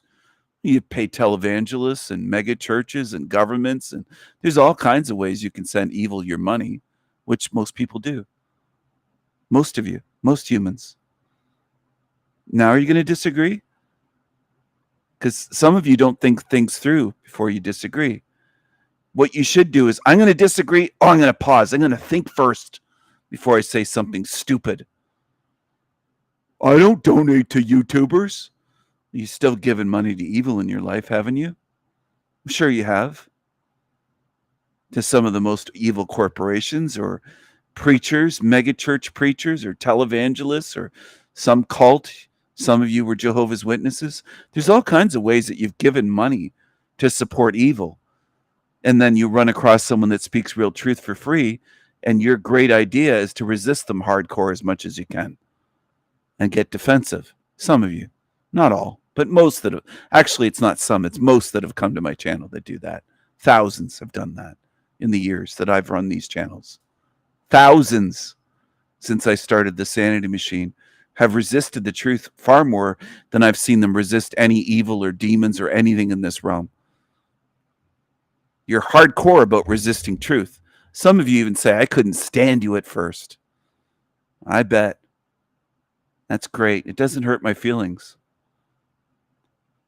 It's like a neon sign in front of me. You have a long way to go spiritually, and you're not even aware of it. You're not even aware of why you didn't like me or why you hated me.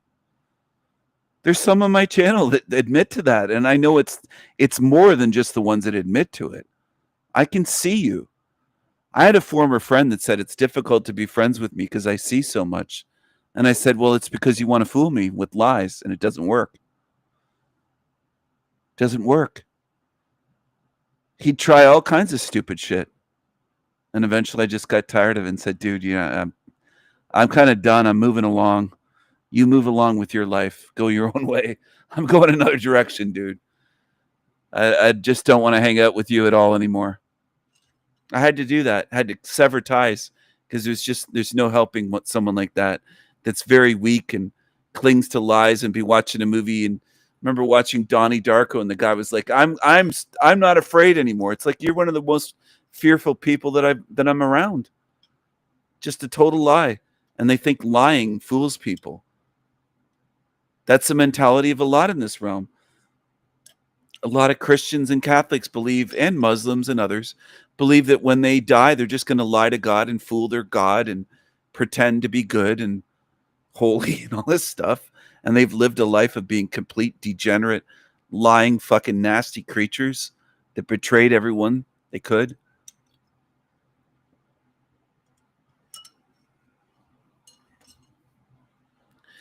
Once you can see through them, it makes them very vulnerable because they know that, but they still try. It's not that they don't try to lie and betray and talk shit behind your back, even if you can almost hear them doing it. That's what a lot are like in this realm. That former friend, I tried to talk out of ending his life multiple times. I cared about that creature and that thing, and I usually don't do this, but that thing really didn't care about me in the end. And by the time I ended that friendship, I knew. And it's not often that I would end a friendship. It's not often that men end friendships. But when someone shows you who they are time and time again, even if you feel pity on them or feel sorry for them in a way, which I did, I kind of felt sorry for him based on his upbringing with his family and stuff. But if you don't work to change yourself, you just keep making excuses for years. Eventually, it just grows tired, and it's just like, yeah, I don't want to hear these excuses anymore. I don't. Too many times. Made up bullshit excuses why you're fucked up and not worked on healing yourself and changing yourself, becoming more honest. I don't like liars. Don't tell me you're strong when you're actually weak. Don't try to fool me. It doesn't work. It doesn't make me respect you. It makes me not respect you. It makes me not trust you. Some of you don't realize that. Some of you have gotten away with lies your whole life. And that's the only way you really know how to be. You just want to lie about yourselves all the time. You think you can fool smart, intelligent, intuitive beings. You can't. There's some on my channel that think that they fooled me and that's why they're still here. That's what they believe. But in reality, I'm watching you and figuring you out. That's why you're here. You don't have me fooled. You're here because I'm figuring you out. And you're not here because I'm stupid or weak. You're an idiot if you assume that. But go ahead, keep trying to fool me. Keep lying. Keep lying and lying. And lying. One day you'll say you're new and you're ashamed of what you followed, what channels. The next day you'll get defensive and say you're not new to this and you're not a baby truther. Some people that have been on my channel for 5 or 6 months, if you haven't learned certain things yet, I think you're pretending or you're an agent or you're not trustworthy. But I'm going to figure out who and what you are. And then you're probably going to wish you never came to my channel. Instead of love bombing me, you're probably going to wish, fuck, I wish I never went there, because he figured out what I was doing. He figured out what I am. I didn't think he would, will be some of you in your minds, because a lot of evil believe themselves to be way more clever than anyone else. Evil is very, very narcissistic, and they have overinflated egos and confidence, bravado, false bravado. A lot of times you do. You overestimate yourselves and you underestimate others, like me and my team. Some of my team see through you as well, more than one or two or three. Some of you creatures that think that you're here and fooling us. You're not fooling us. You believe you are, but you're not. And I'm thankful for people that do watch my back, the ones that say that they don't trust someone. And I've always said people can be open about that. You don't have to worry. You can come out and say, I don't trust this person, this one that came to my channel or is new here the first week, first month, first few months, whatever. I appreciate that. I'm not someone that gets offended when people open up and say they don't trust someone or they're suspicious, or I'm glad when people open up and say that. I think we have intuition for a reason. I think it makes sense for us spiritually to have intuition. I think all personality types have it. It's not just my personality type. It just so happens that my type processes the world basically that way, through intuition. I rely on it heavily. I'm one of the intuitive types in the 16 personality types of Myers-Briggs. And that's not to say I'm the same as someone else with my personality type. It's just traits and ways of processing the world, information, relationships. That's all. Doesn't mean that if someone's the same personality type that they're the same as you. We're not clones at all. We're individuals. But we have a way of processing things which has been studied. And it's psychological and mental, but I think it's also spiritual. I go above and beyond Myers-Briggs by saying I think it's spiritual. There's spiritual differences. Some people might not like that on my channel. There might be people tuned into my channel that don't like when I talk about spiritual things. There's lots of channels for you that don't ever touch on spiritual things. They mainly call themselves truther channels, and they don't talk about the spirit at all. At all. They act as though that there's nothing spiritually, that they die and it's lights out. A lot of them are that way. They might as well be atheists saying there's no afterlife. That's the way they are. Spirit, they don't talk about it. Lots of channels like that on YouTube. There must be thousands that you could go to. So if that describes you, what are you doing here? That's what I have to wonder about some of you creatures that lurk here and don't participate. I do wonder what you are. Twinkle, twinkle, little star, how I wonder what you are. But you're not stars. I do wonder what stars are as well. I don't think that's been determined yet. That's still undetermined. What stars are exactly. They look to be frequency balls or frequency shapes. Maybe they're frequency beings. Maybe they're frequency weapons. There's lots of possibilities, but I've seen stars zoomed in for the past decade or so with zoom cameras. I don't know exactly what they are. I don't think anyone does. I don't think you do, whoever's listening to me. You might believe you do. You might have watched some videos telling you stars are this, and then truthers nod their heads, yes, master, yes, and they start repeating. You might as well be saying yes, master, because a lot of you have idols and masters on YouTube. If Erica Dubé says something, people go, yes, yes, I got it from Erica Dubé. That's the truth. It's really pathetic, man. People call it, like, you're really not truth seekers. You're just repeaters. Most people on YouTube are just mindless repeaters. That's what I've seen for years and years and years and years. Mindlessly repeating. Good job. Just fantastic. Just mindlessly repeating shit. Shit. Mindlessly repeating shit. Just a bunch of shit. Right? Right?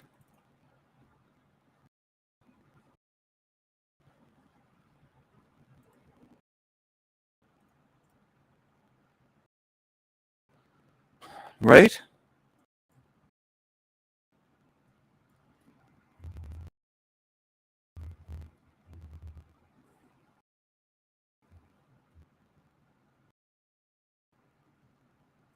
How many pretenders are there that just pretend to know?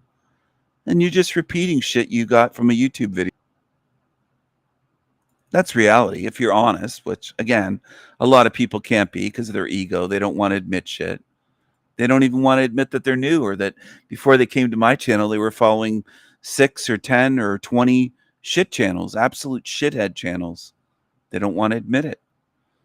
Hello, Salty Siren. Hello. Hello. Good morning. Well, the morning's almost over. It's almost noon. Anyway, what's this here? This is a comment on one of my recent, oh, sorry, not one of my recent, one of my near-death experience videos.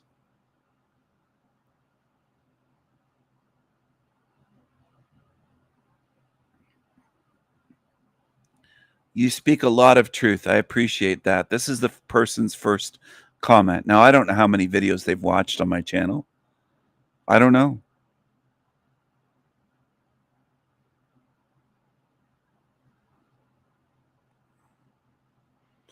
So they find near-death experiences suspect.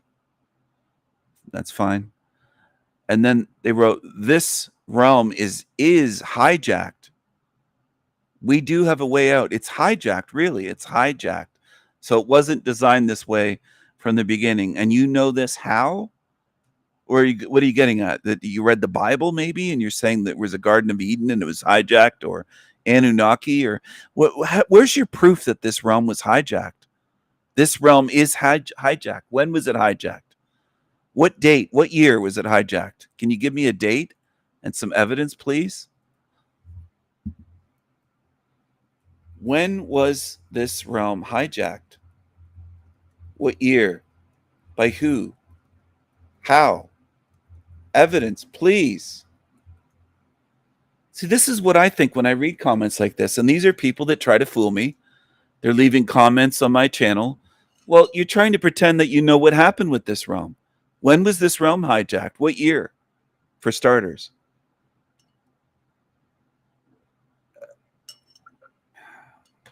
It's frustrating because I deal with this all the time. Now, why is it frustrating? Because I just don't want to be around them. It's not that I think I can wake her up or him or her, whatever they are. They have a flower avatar. Could be a guy, but I think it's a woman. Brand new, first comment I ever saw. And they come across brand new, first comment, first impression, trying to be a know-it-all on my channel. Okay?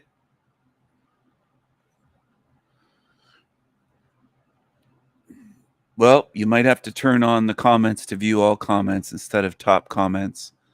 Or you're on a different channel. I'm live streaming on multiple channels right now. The Sanity Machine and on El Diablo Radio International. So I'm on 2 channels right now. There will be more beyond YouTube. I might eventually be streaming on Instagram and Facebook and Twitter, X, whatever they call it. I might branch out all over the place. I might be fucking live streaming right into mud huts in Africa.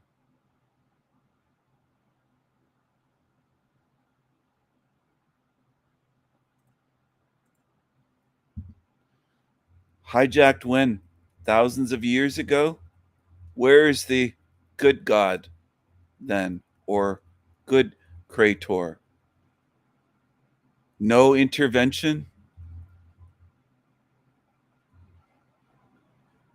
no God coming to fix it, correct it, stop evil, remove the hijackers. No finger lifted by an all-powerful, loving Creator.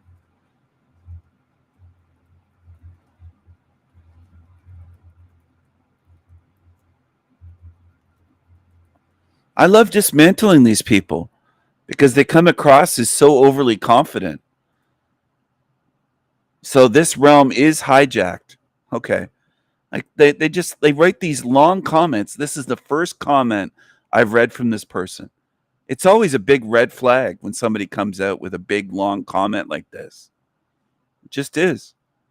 So thank you. And I like the people as well.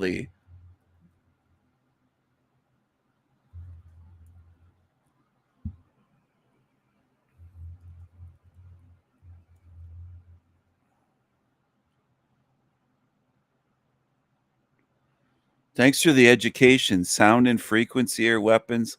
Like, what are they doing here? Did they come to my channel to preach? Sluts. A stuttering slut.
What a glorious, glorious realm. Surely we can fix this realm. Let's all get together and fix this place.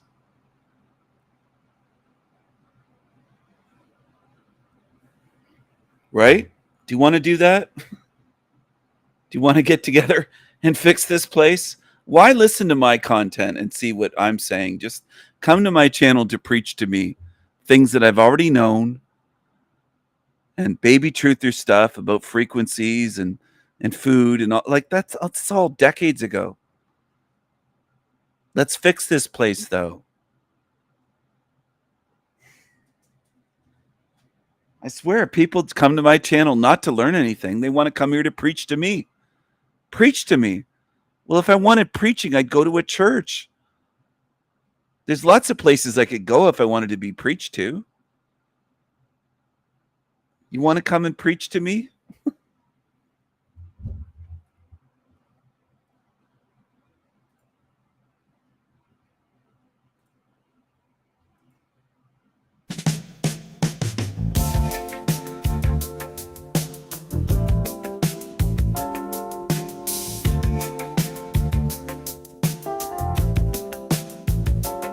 She's exotic, the dick's hypnotic. I know I got it. Oh,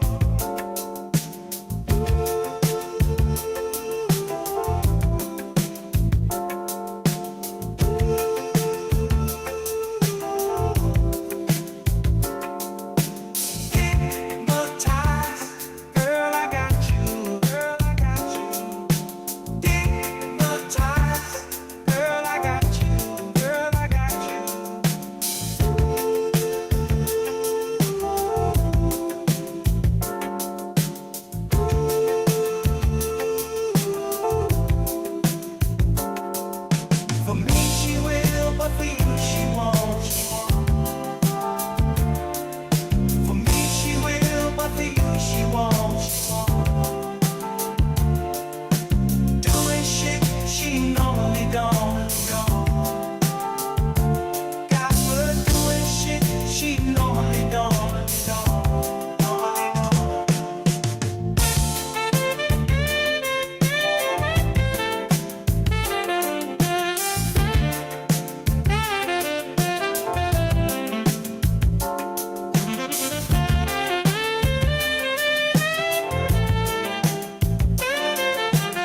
fuck all you hoes. Fuck all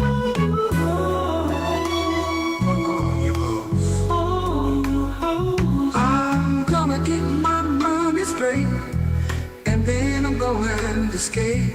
Fuck a $500 day. There's just too many bitches. Too many bitches to be worried about you. Worried about you.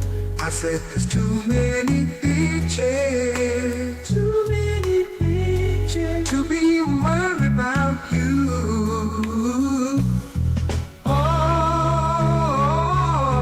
yeah.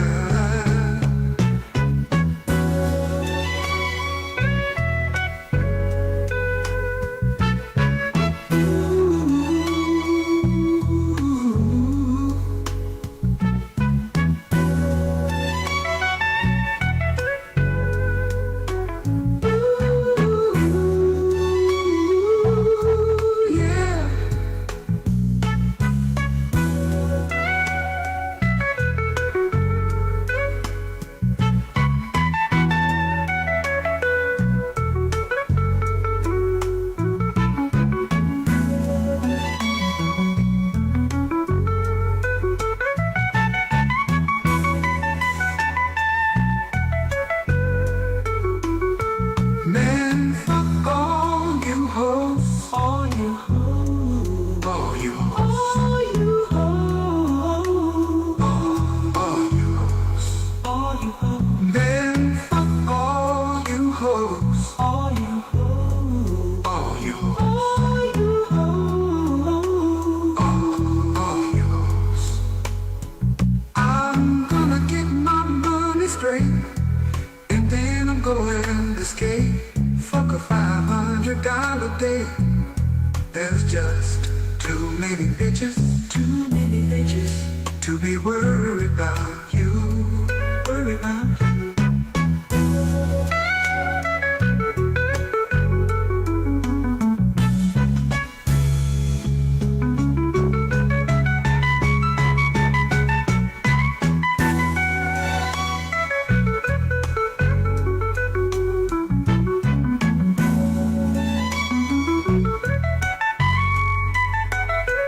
Man, fuck all you hoes. All you hoes. All you hoes. All you hoes. All you hoes. All you hoes. Man, fuck all you. Girl, let me hit that coochie chakra. Coochie chakra. Coochie chakra. Oh, girl, let me hit that coochie chakra. Coochie chakra.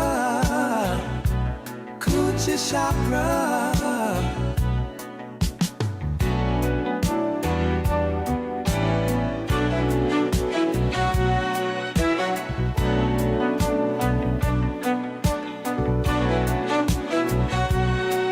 My spiritual chick. Ooh, my spiritual chick is always tight. Incense lit, bring the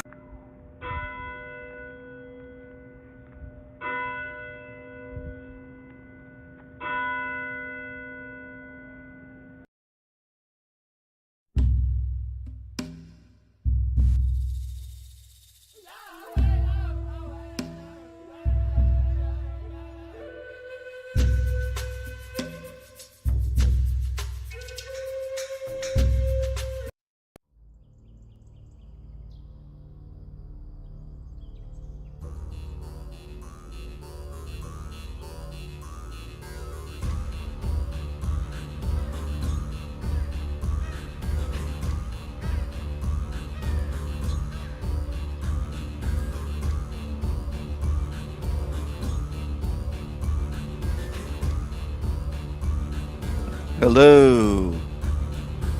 Hello. Are you going to hang on to what's untrue? What are you going to do? What are you going to do? Are you going to hang on to what's untrue?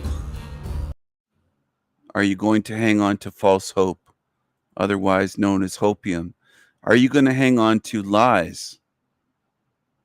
Are you going to hang on to bullshit that other truther channels have programmed into your minds? And cults and religions and the mainstream media. I don't care what your source. I don't care where you got programmed. Why would I care? I want you to drop that programming. Some of you are focused on, well, I learned this in school and I learned this on television. I don't give a shit. Why are you bringing that here? Why don't you drop your programming? You're hanging on to baggage that's bags full of shit. It's rotten. It stinks. It's rotten meat. It's shit, sewage. And then you come around here and I say, that stinks. And you're offended. It's like you're bringing in sewage to my home. What are you bringing in your programming around me for?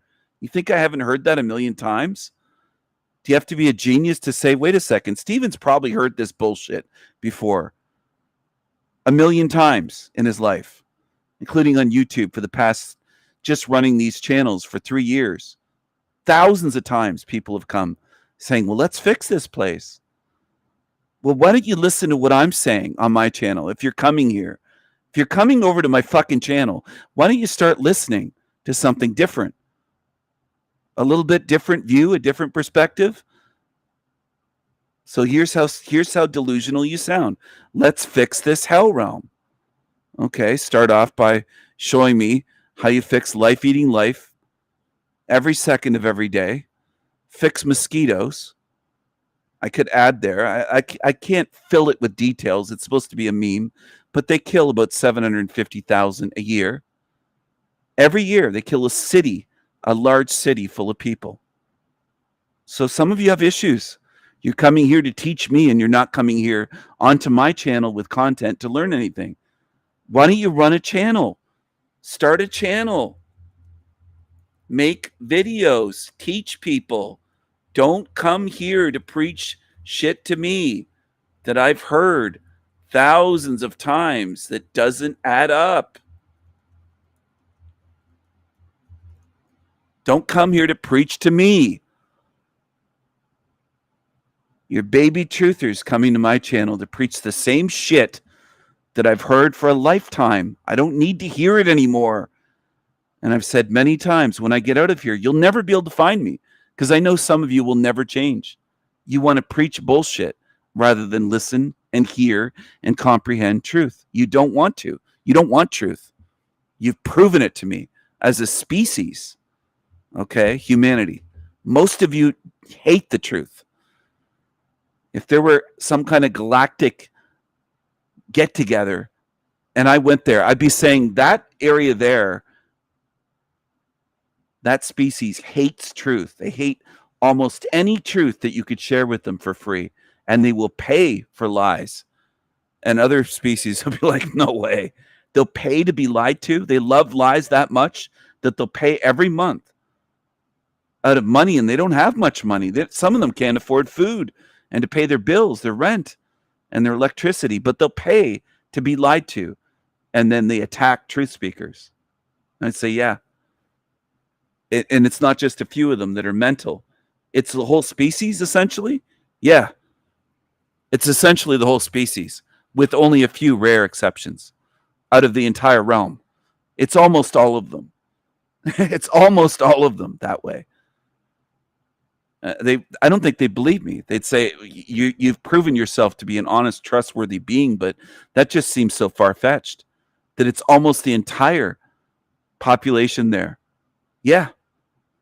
That will pay to be duped and deceived and lied to and fed bullshit and programmed. They love it and will pay for it gladly, gleefully, and they attack real truth that makes sense, that's handed to them for free. And someone does the work for years for free, thousands of hours, and they hate that and they love lies. Yeah. Yes. Almost the entire realm is what I would say. And I wouldn't say it, I would just say it just the way I said it there. Almost the entire realm. Now, whether people believe me or not, all you have to do is examine the realm and talk to people. And you might take you years, and some of you might be slow. It might take you decades.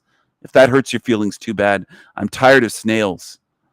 It might take you decades to talk to enough people to realize what Stephen said years ago is true. That most people don't want the truth here. You might lose your family doing this. You might lose your job. You might lose everything you have just to prove it to yourself that what I'm saying is true. Because some of you are so thick-headed and stubborn that you'd have to lose everything. You have to learn the hard way is what I call it, rather than seeing it without learning the hard way. Because there are ways to learn without losing everything in your life.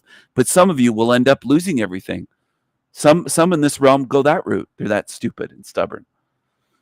So be it. Go ahead. I've warned you, but dummies know best, right?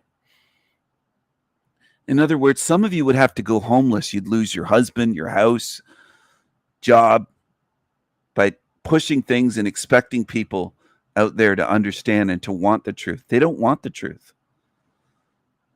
Some of you are too fucking stubborn and egotistical and hard-headed to accept that and say, you know what? That's true. That's true. I'm not going to push it on to people that can ruin my life. And I could end up with nothing. I could end up not only in a hell realm, but a life situation that's far worse because I'm too stubborn to accept that most people in this realm don't want the truth. Then that's a flaw of yours. Because you're not facing the truth that they don't want it. They don't want it. And what you're doing is worse than pushing liver and onions on someone that can't stand it. Not me, but someone else. They can't eat it. It makes them throw up. And you keep thinking they'll like it one day. No, they won't. They won't like the truth that's on my channel ever. And you can cry and you can do whatever you want, but it won't change it. They don't want the truth. And most in this realm. I know some of you live in a bubble. You'll say, my boyfriend doesn't want the truth, or my husband, or my wife. Have you ever thought it's beyond them? It's most beings in this realm. Again, I know some of you have a lot to learn because you can't see that. Even if you agree, some of you don't quite really understand it. You're just kind of agreeing to pretend you agree with me. It's going to sink in one day. And for some of you, it's going to hit like a Mack truck because you fought it for so long. You fought accepting it. Then it'll hit you harder. It'll run you over. It's going to be a rude awakening and painful when you realize that what I'm saying right now is the truth. Most in this realm do not want the truth at all about this realm. They don't want to face what's on the screen, this meme. That's way too much for them. Some of you don't realize that. Certain events that are just should be easy to realize, like 9 double hockey sticks, they don't want the truth of that. They don't want this. It's on the screen. They don't want to face this and say, we can't fix all of that. Because you can't. And that's not negative to say because it's true. Some of you have to get used to that. Facing the truth and saying, you know what? I'm not going to label shit negative and positive and do all this shit that New Agers do and humans do and religious idiots do. I'll just look at it and say, is it true or not? Forget, oh, it sounds so negative. It sounds so negative. Well, is it true or not? I've studied humans and how they behave. They'll do anything to avoid facing the truth. Anything. That's what most do in this realm. It's not a few. It's not just your family or your boss or your coworker, all the people that a lot of you fixate on in a little bubble. It's almost everyone walking on 2 fucking legs in this realm. And a lot of you haven't come to terms with that. And that's why I call you baby truthers if you do that. And I'll continue to call you that till you show me otherwise. Because I know you go home and you're still talking to your boyfriends and you're trying to, and you're saying, I can't believe I can't get through to them. You're really not listening to my show then. Because I've been telling you for years that you're never going to reach them. So keep going. Keep going, dummies, until you lose everything. The ones that are doing that. You're going to lose your boyfriend or your husband. Because they're never going to understand just what's on the screen that I summed up in one meme, in one image, one JPEG. I'm going to say it again. You don't fucking get it. In terms of what you can't fix here, it's books. It's encyclopedias full. If you really keep going and going and going, get right down to it.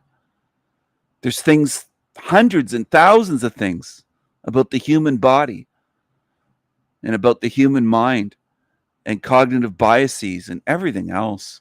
The central nervous system, the whole design of this realm, top to bottom, the waste products, like it just goes on. You can't fix almost anything in this place that's meaningful. And I'm not telling that to you to make you feel powerless. I'm telling it to you because it's fucking true, which is what most of you don't want to face. Most humans, that's what I mean. Most humans don't want to face that. I mean, most humans call themselves humans. The ones that run this fucking evil system could call you anything. They could call you shitheads. And most of you would go along with it and say, well, we're the shithead species. The slave mentality in this realm is off the charts. So show me how it was hijacked, because I keep getting comments like that in the chat once in a while and in comments on videos that this place was hijacked. Can I see some proof for the hijack theory believers? Where's your proof, please? Can you show me some evidence and not just a few words? Can you show me some actual evidence that this place was hijacked, that it was good or a paradise or designed well before this? Because I've actually studied the realm. Why don't you come on my show? The ones, I know it's usually trolls that just want to come on live, but what are the ones that want to argue and have a conversation and show me how it was hijacked? I'd love to have that conversation with anyone in the entire realm that's a serious-minded person and not a troll using voice changers and trying to porn bomb me and do stupid shit. If you're an adult, okay? If you're an adult, show me how it was hijacked. By who? When? What year? It doesn't have to be the exact day or hour or time, but what year? What year was this hijacked in your theory? And by who? And how was it hijacked? And what did they do? And how did they change the design? And why wasn't it ever fixed or any attempt to make it back to the original design before it was quote unquote hijacked? And I have lots of questions for you. Lots of questions for you. It was hijacked. Really? Huh. Gee, I never heard that theory before 1,000 times by people and in videos. But the interesting thing is with that theory, I've never seen any fucking proof. So it really, I'm calling it a theory, but it doesn't even rise to the level of a hypothesis. It's more like wishful thinking by people. It's hopium. And I just get tired of it. I get tired of people that call themselves truthers and they're spewing fucking hopium. They might as well be puking it up going, ugh, ugh, and throwing up on the ground and saying, there's my proof. And I'm like, that's vomit. That's throw up. That's all it is. I want evidence and I want something that fits together that makes sense. If you don't have hardcore evidence, at least show something, the puzzle pieces that fit together somehow that makes sense where I can say, okay, possibly. Why hasn't the good God that they believe in intervened and come and said, well, this realm was hijacked. I'm not going to stand for this. I'm a good God. I'm all powerful. I'm not going to just allow evil to hijack my creation and cause my children to suffer for thousands of fucking years. Your theory makes no sense is my point. It's not just lacking evidence. It makes no fucking sense. And that's a problem. And it's a problem that many in this realm push this shit and preach it on my channel. What are you coming here for? Is what I'm asking some of you. A great many of you, in fact. Why are you here on my channels? Not in the realm, but on my channel. What are you doing here? What are you coming here to gain? When you come here to preach stupid shit that doesn't add up, that I've gone through and heard of on many channels before. You came to my channel to push shit I've seen all over. Just, you might as well be saying, Steve and I have proof that this realm was hijacked. Here's pictures of the public bathroom. And they smeared shit all over the walls. And it's shit. Well, you're showing me shit. It looks like it stinks.